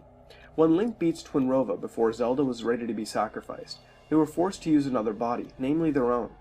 I'm not sure how many times they can sacrifice someone to summon Ganon, but rest assured though, he won't be his true cunning self. I was the true sacrifice. Without my body, they can only cause minor damage here in the real world. When I grew out of Zelda, Culm and Katak stopped appearing in my dreams. They had done several times after the incident with the 10-year-old, taunting me how he screamed in pain when Ganon possessed him. But because they weren't appearing to me anymore, doesn't mean they're done. People still play Oracle of Ages and Seasons, so there's a small chance that they could try again. No one believes my story, though. So I advise you to play those games at your own risk, because you too could end up being the mind of the evil king. You could have his mind inside you. Just saying. Well, so we finally returned to a Zelda creepypasta after a long time, and was it good? Well, yeah, it wasn't Killwaker bad or anything, and it was kind of nice. It was kind of like the early creepypastas we did in the series. Now, as far as cliches go, it had some, and one noticeable one, I guess, it was the resetting of the game, which isn't such a big deal, but here it's noted. It wasn't killing the mood or anything, so don't fret. Now, it started okay, Dad buying a game through normal means, but hell, we don't even know what those means are, and now that you think about it, so tell me in the comments below, what means could the dad have obtained the game? Numerous ways, so tell me. Now, moving on though, I did like how the game felt realistic, like some of the phenomenon seemed, actually, it seemed quite real. Almost had this misfortune vibe to it. Now, one of the questions I haven't asked in a long time, very long time, when it comes to these creepypastas, is can it be real? Look, as far as the phenomenon goes, there weren't any hyper-realistic graphics or any of that nonsense. The game was altered to show code at the end. It could be possible, as well as changes in text and pictures appearing in the game that could just be injected. It seems quite possible. I'm no expert on ROM hacking, but it seems doable from a rough technical standpoint. Plus, these are very, very, very popular games, so granted there is a individual modding community around them. Anyone who knows more about this field of hacking and software engineering, please let me know in the comments below. So, this could technically be a well thought out hacked game. The altered cutscenes I'm a little confused on since they seem kind of far-fetched. Now, the reaction from the player, selling the game was nice, unique, almost heart-stopping. Instead of continuing with this madness, the player shockingly decides to give up and throw the stuff away. Honestly, this is something I really have to note. All the time in creepypastas, you see players delving deeper and deeper, and me at times just defending it by saying it's curiosity. But there shouldn't be this much curiosity. There should be a certain point where you should just stop and really move on with your life, thinking, hey, I'm not going to dabble in this, or it's not worth my time. The final thing was the news media, and the killer 10-year-old, I have to note. I kind of don't like this in a creepypasta, since in my opinion, for a creepypasta to be really, really good though, it has to have this realism, a hint of realism, something that makes you think that yes, it could actually be real. Now, if something like this happened in the hot topic issue of video game violence, then it would be heard everywhere in the world for a long time, used as a major point. And yeah, maybe the world wasn't as connected as it was back in 2001 as it is now, but still it would be heard across the world. Something as dangerous as this about this new fledgling media, especially with Nintendo making killer games, no pun intended, it's a news network's wet dream.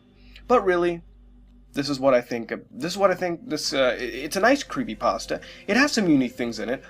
I guess I liked the whole sacrifice for Ganon. Thought it was nice. It had like the sort of uber story, I guess, like, you know, overarching meta story, I guess, if you wanted to say, about the whole like event. I thought it was nice. It wasn't something I really cared about, though. The player being the only one that can be the true sacrifice for the Dark Lord Ganon. And, you know, it had some issues. This creepypasta had issues, but ultimately it did hold up. What would you change to make this creepypasta better, and what would you rate it? This has been another episode of Haunted Gaming, and if you like what you saw, then like, comment, and subscribe. This is me, mutahar, and I am out. Hello, guys and gals. Welcome back to another episode of creepypastas/theories. Yes, if you remember a while back, I actually did something called the Earthbound Abortion Theory, where we didn't really look at a, it wasn't really a creepypasta in the normal sense. We actually looked at a game, and, you know, we looked at some morbid aspects of it, some theories surrounding it.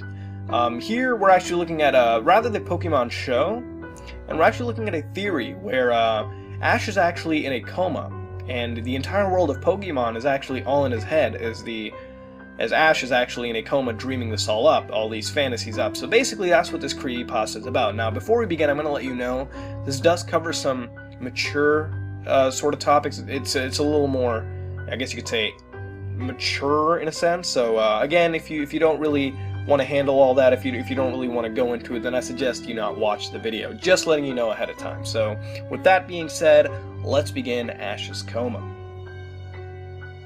Have you ever noticed that the pacing, tone, and story development of Pokemon changes after Ash is hit by lightning in the early episodes? How Ash and his worlds are relatively normal until after that incident? I have a theory. The accident with the bike put Ash into a coma. Days later, he was found and hurried to the hospital and treated with heavy medications. This is why Team Rocket became less menacing. The medication took effect and stabilized his coma dream so that instead of being terrifying, they became idyllic. They allowed him to live out his Pokemon Master fantasies.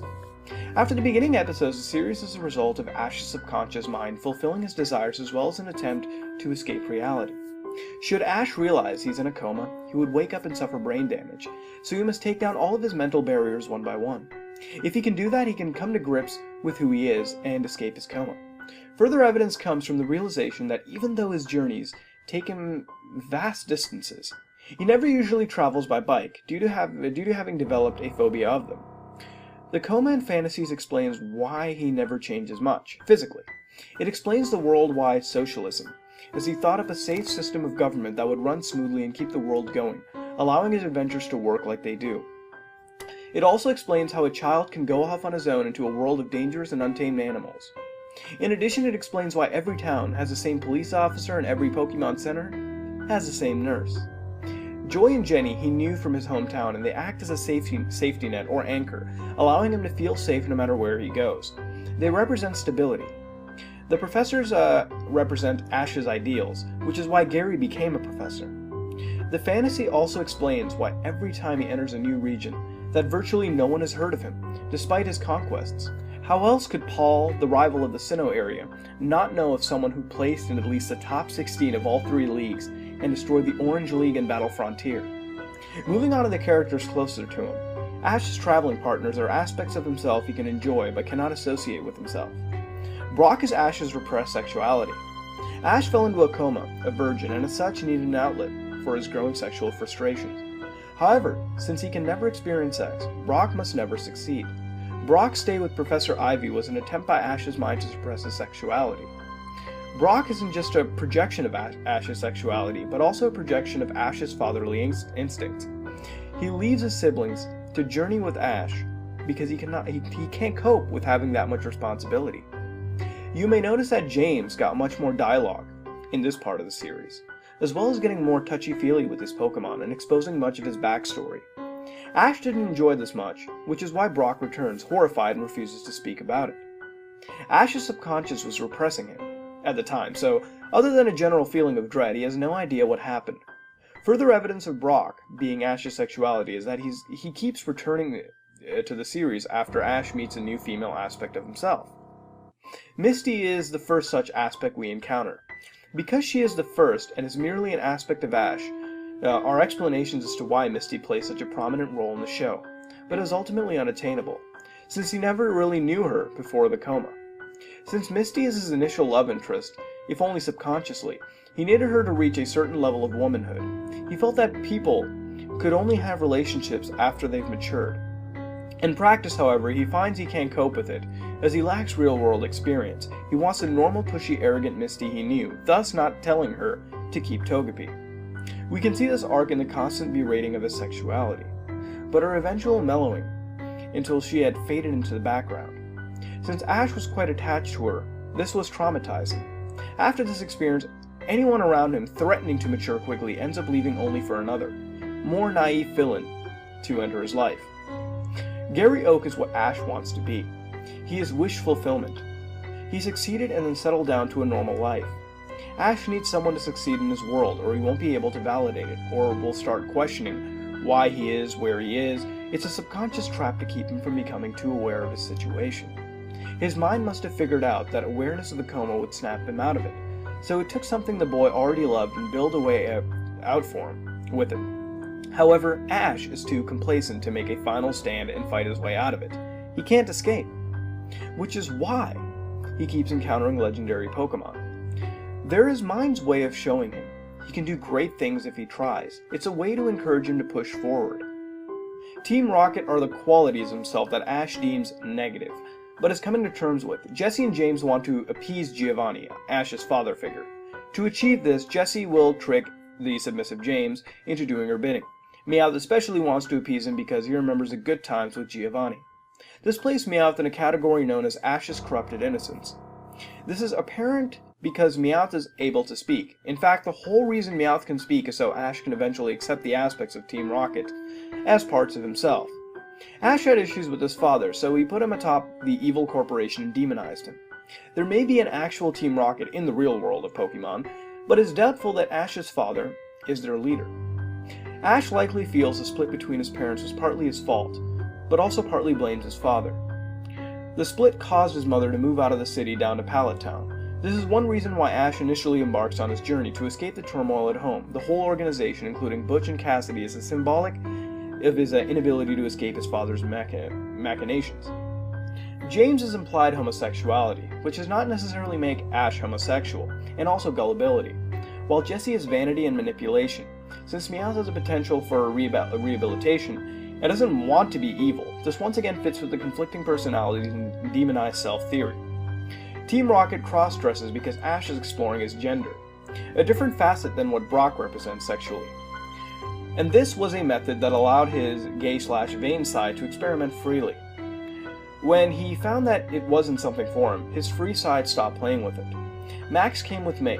He played the ego, and she played the id, with great aspirations in that session. They worked for a little bit, but while Ash being a teenager, his sexuality had to come back into play. He kept reinventing himself and eventually wrote new aspects, but his mind slowly brought the old ones back, as a crutch to make the transition easier.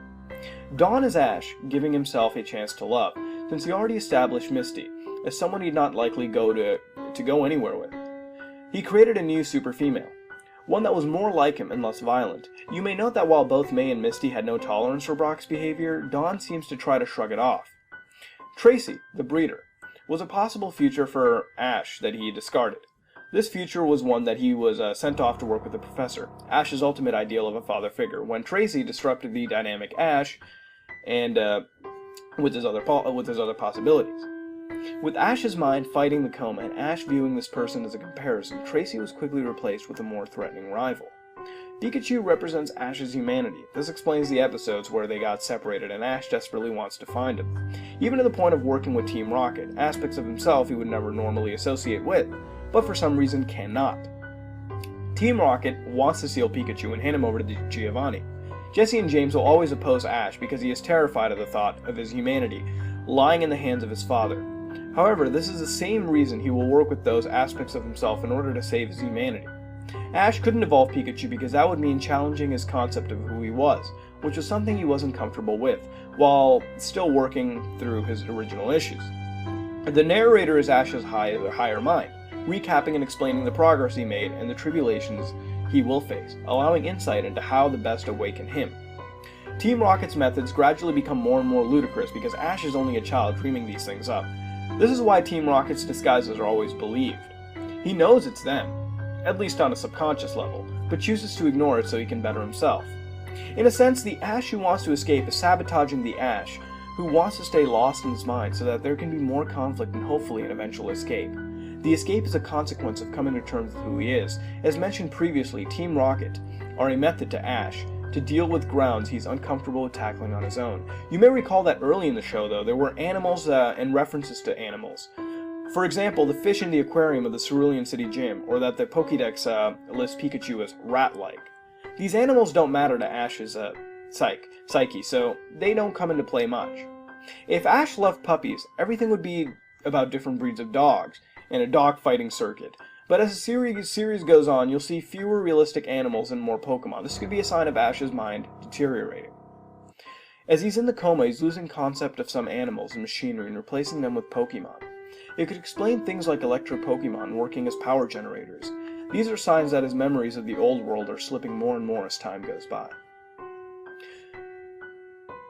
The Pokemon realm will be idealized continuously the longer he has no stimulus from the real world. Ash may or may not be mentally deteriorating, but he is becoming more accustomed to his fake world's rules. The wild Pokemon are his rationalizations of the functioning of his created fantasy. It's the "a wizard did it" syndrome. If he doesn't know how it works, his mind says Pokemon. The Pokemon in Ash's team, however, serve the purpose of displaying his issues and aspects of himself. For example, Charmander represents his sex drive, not his sexuality like Brock though. At first, it's a cute, easy thing to control, but eventually becomes a raging inferno of disobedience since Ash has no real understanding of his sexuality, thus has no way to vent or keep it in check. Bulbasaur's unwillingness to change, reflected in when it declines to evolve, and almost decided to stay behind when he battled it. Squirtle was his willingness to follow the lead of others, as evidenced by the gang it ran with. Even though he ran the gang, they were viewed as one group, and Ash's subconscious gave him the strongest one. Butterfree was his crushing loneliness, which he dealt with when he released it to join a flock. His bird types are his recklessness, always willing to sacrifice something at a moment's notice for the win. When Ash is training Pokemon, it's an attempt to push his own problems away on someone else. However, he realizes and usually trades back very quickly.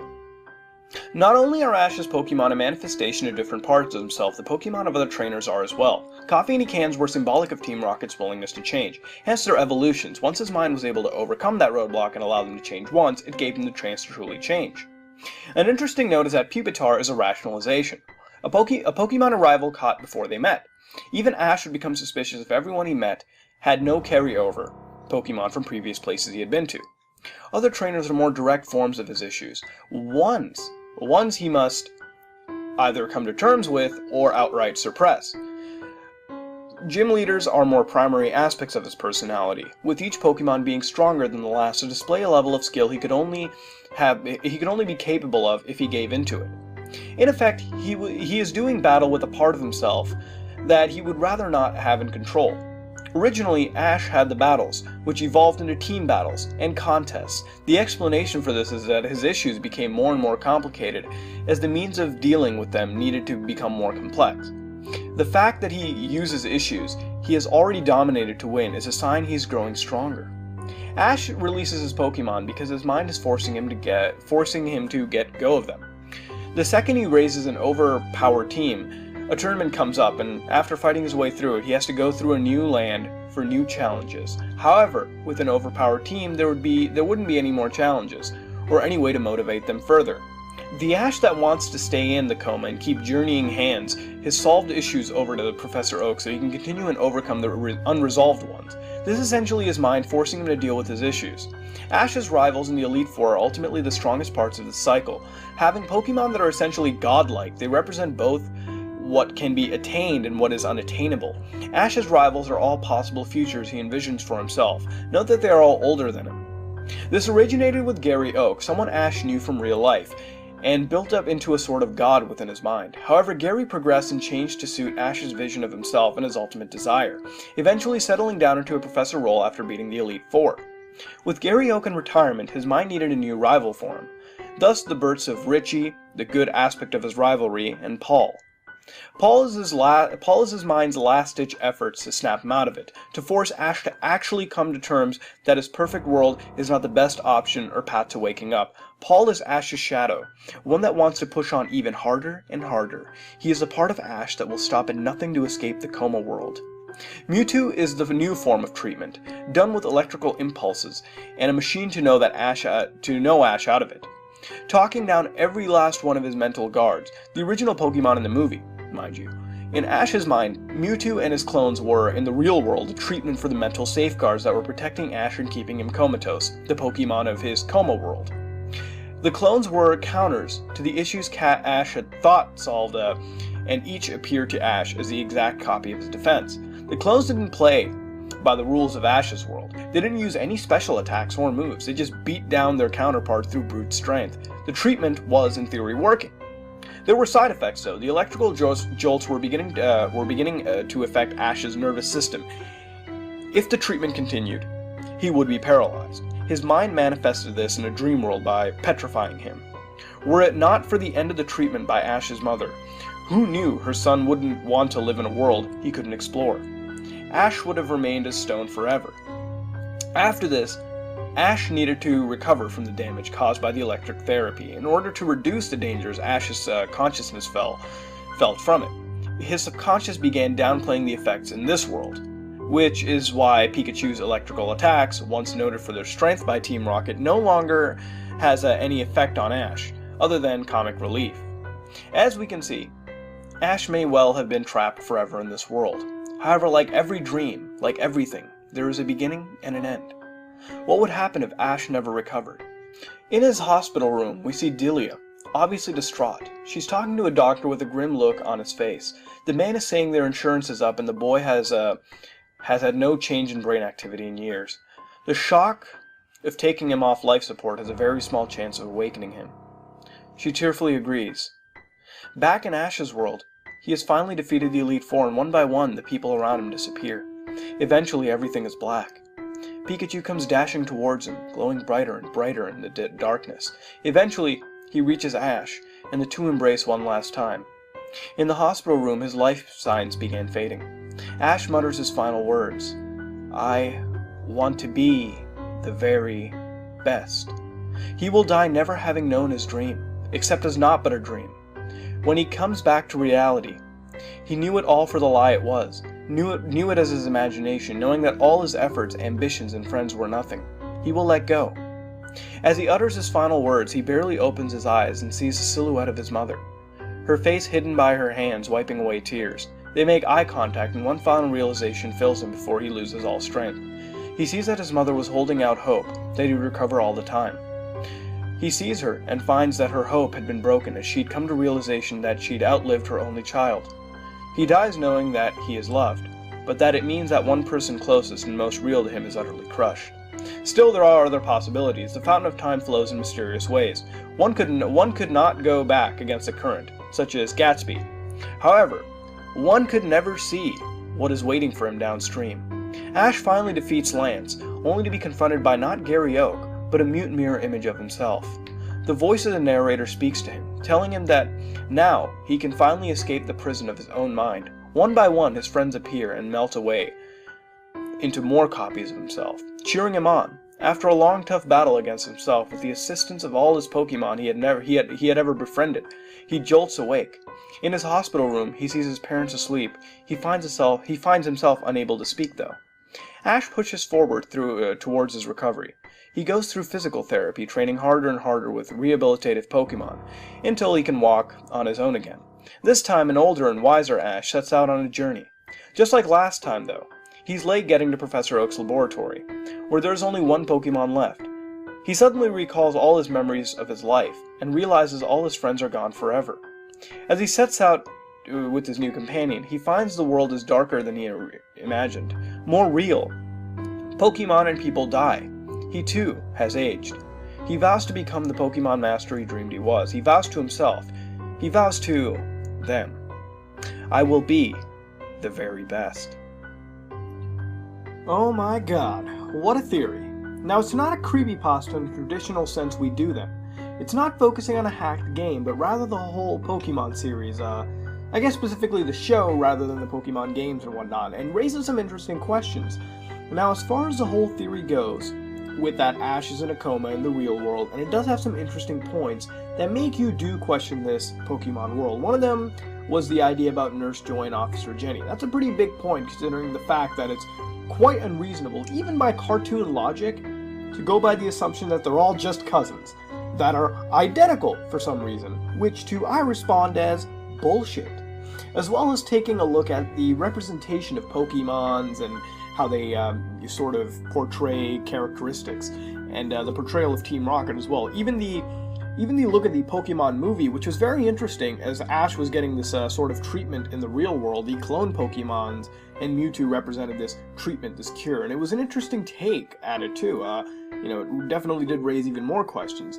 The looking at certain characters, such as Brock, which represented sexuality and so forth, it really did click into place. Now, let me say for the record, I don't watch the Pokemon anime, and I think the last season I watched was the Sinnoh Saga. I mean, I watched it as a kid, and I really don't know if they have a Pokemon Saga after that and you know about. I don't even think the show still airs, but feel free to correct me. I stopped watching them, and even that being said, I didn't remember every single episode of the Pokemon episodes I did watch. Hell, I even missed a couple as a kid. So, if there is something off about this theory, quite blatantly, then please let me know in the comments below. So far, from my experience, it does click into place. And the one thing that sort of hit me, though, was the fact that Ash's mind was able to make up, I guess, new faces. For example, Paul and Dawn. And as far as I've heard and read, isn't the brain, incapable of making new faces? Doesn't it rely on faces we've seen, or at least combine parts of details into a face, I guess? I'm not asking rhetorically, I'm actually really interested. I'm not a psychologist or a neurologist. Again, that's not my academic field. So if anyone knows more, please tell us. Now, this is classified technically as a creepypasta by many. However, kind of no for me. I guess it's because I sort of have a roadmap for a creepypasta, after reading so many of them, but overall, again, this wasn't really creepy as it was kind of sad. And to be honest, that's really what I thought of it. Now, nonetheless, it is still a little creepy. It does make us question if this is all a ruse. Maybe Ash truly is in a coma, lying on some hospital bed with his loved ones surrounding him. I mean, it does click into place once you read this whole theory. It's pretty grim to think about it. Now, can it be real? It does seem real though, but no. Come on, the creators of the show weren't thinking that deep when they were making Pokemon, were they? I mean, what do you think? Now, what would you rate this theory, and what would you change to make it better?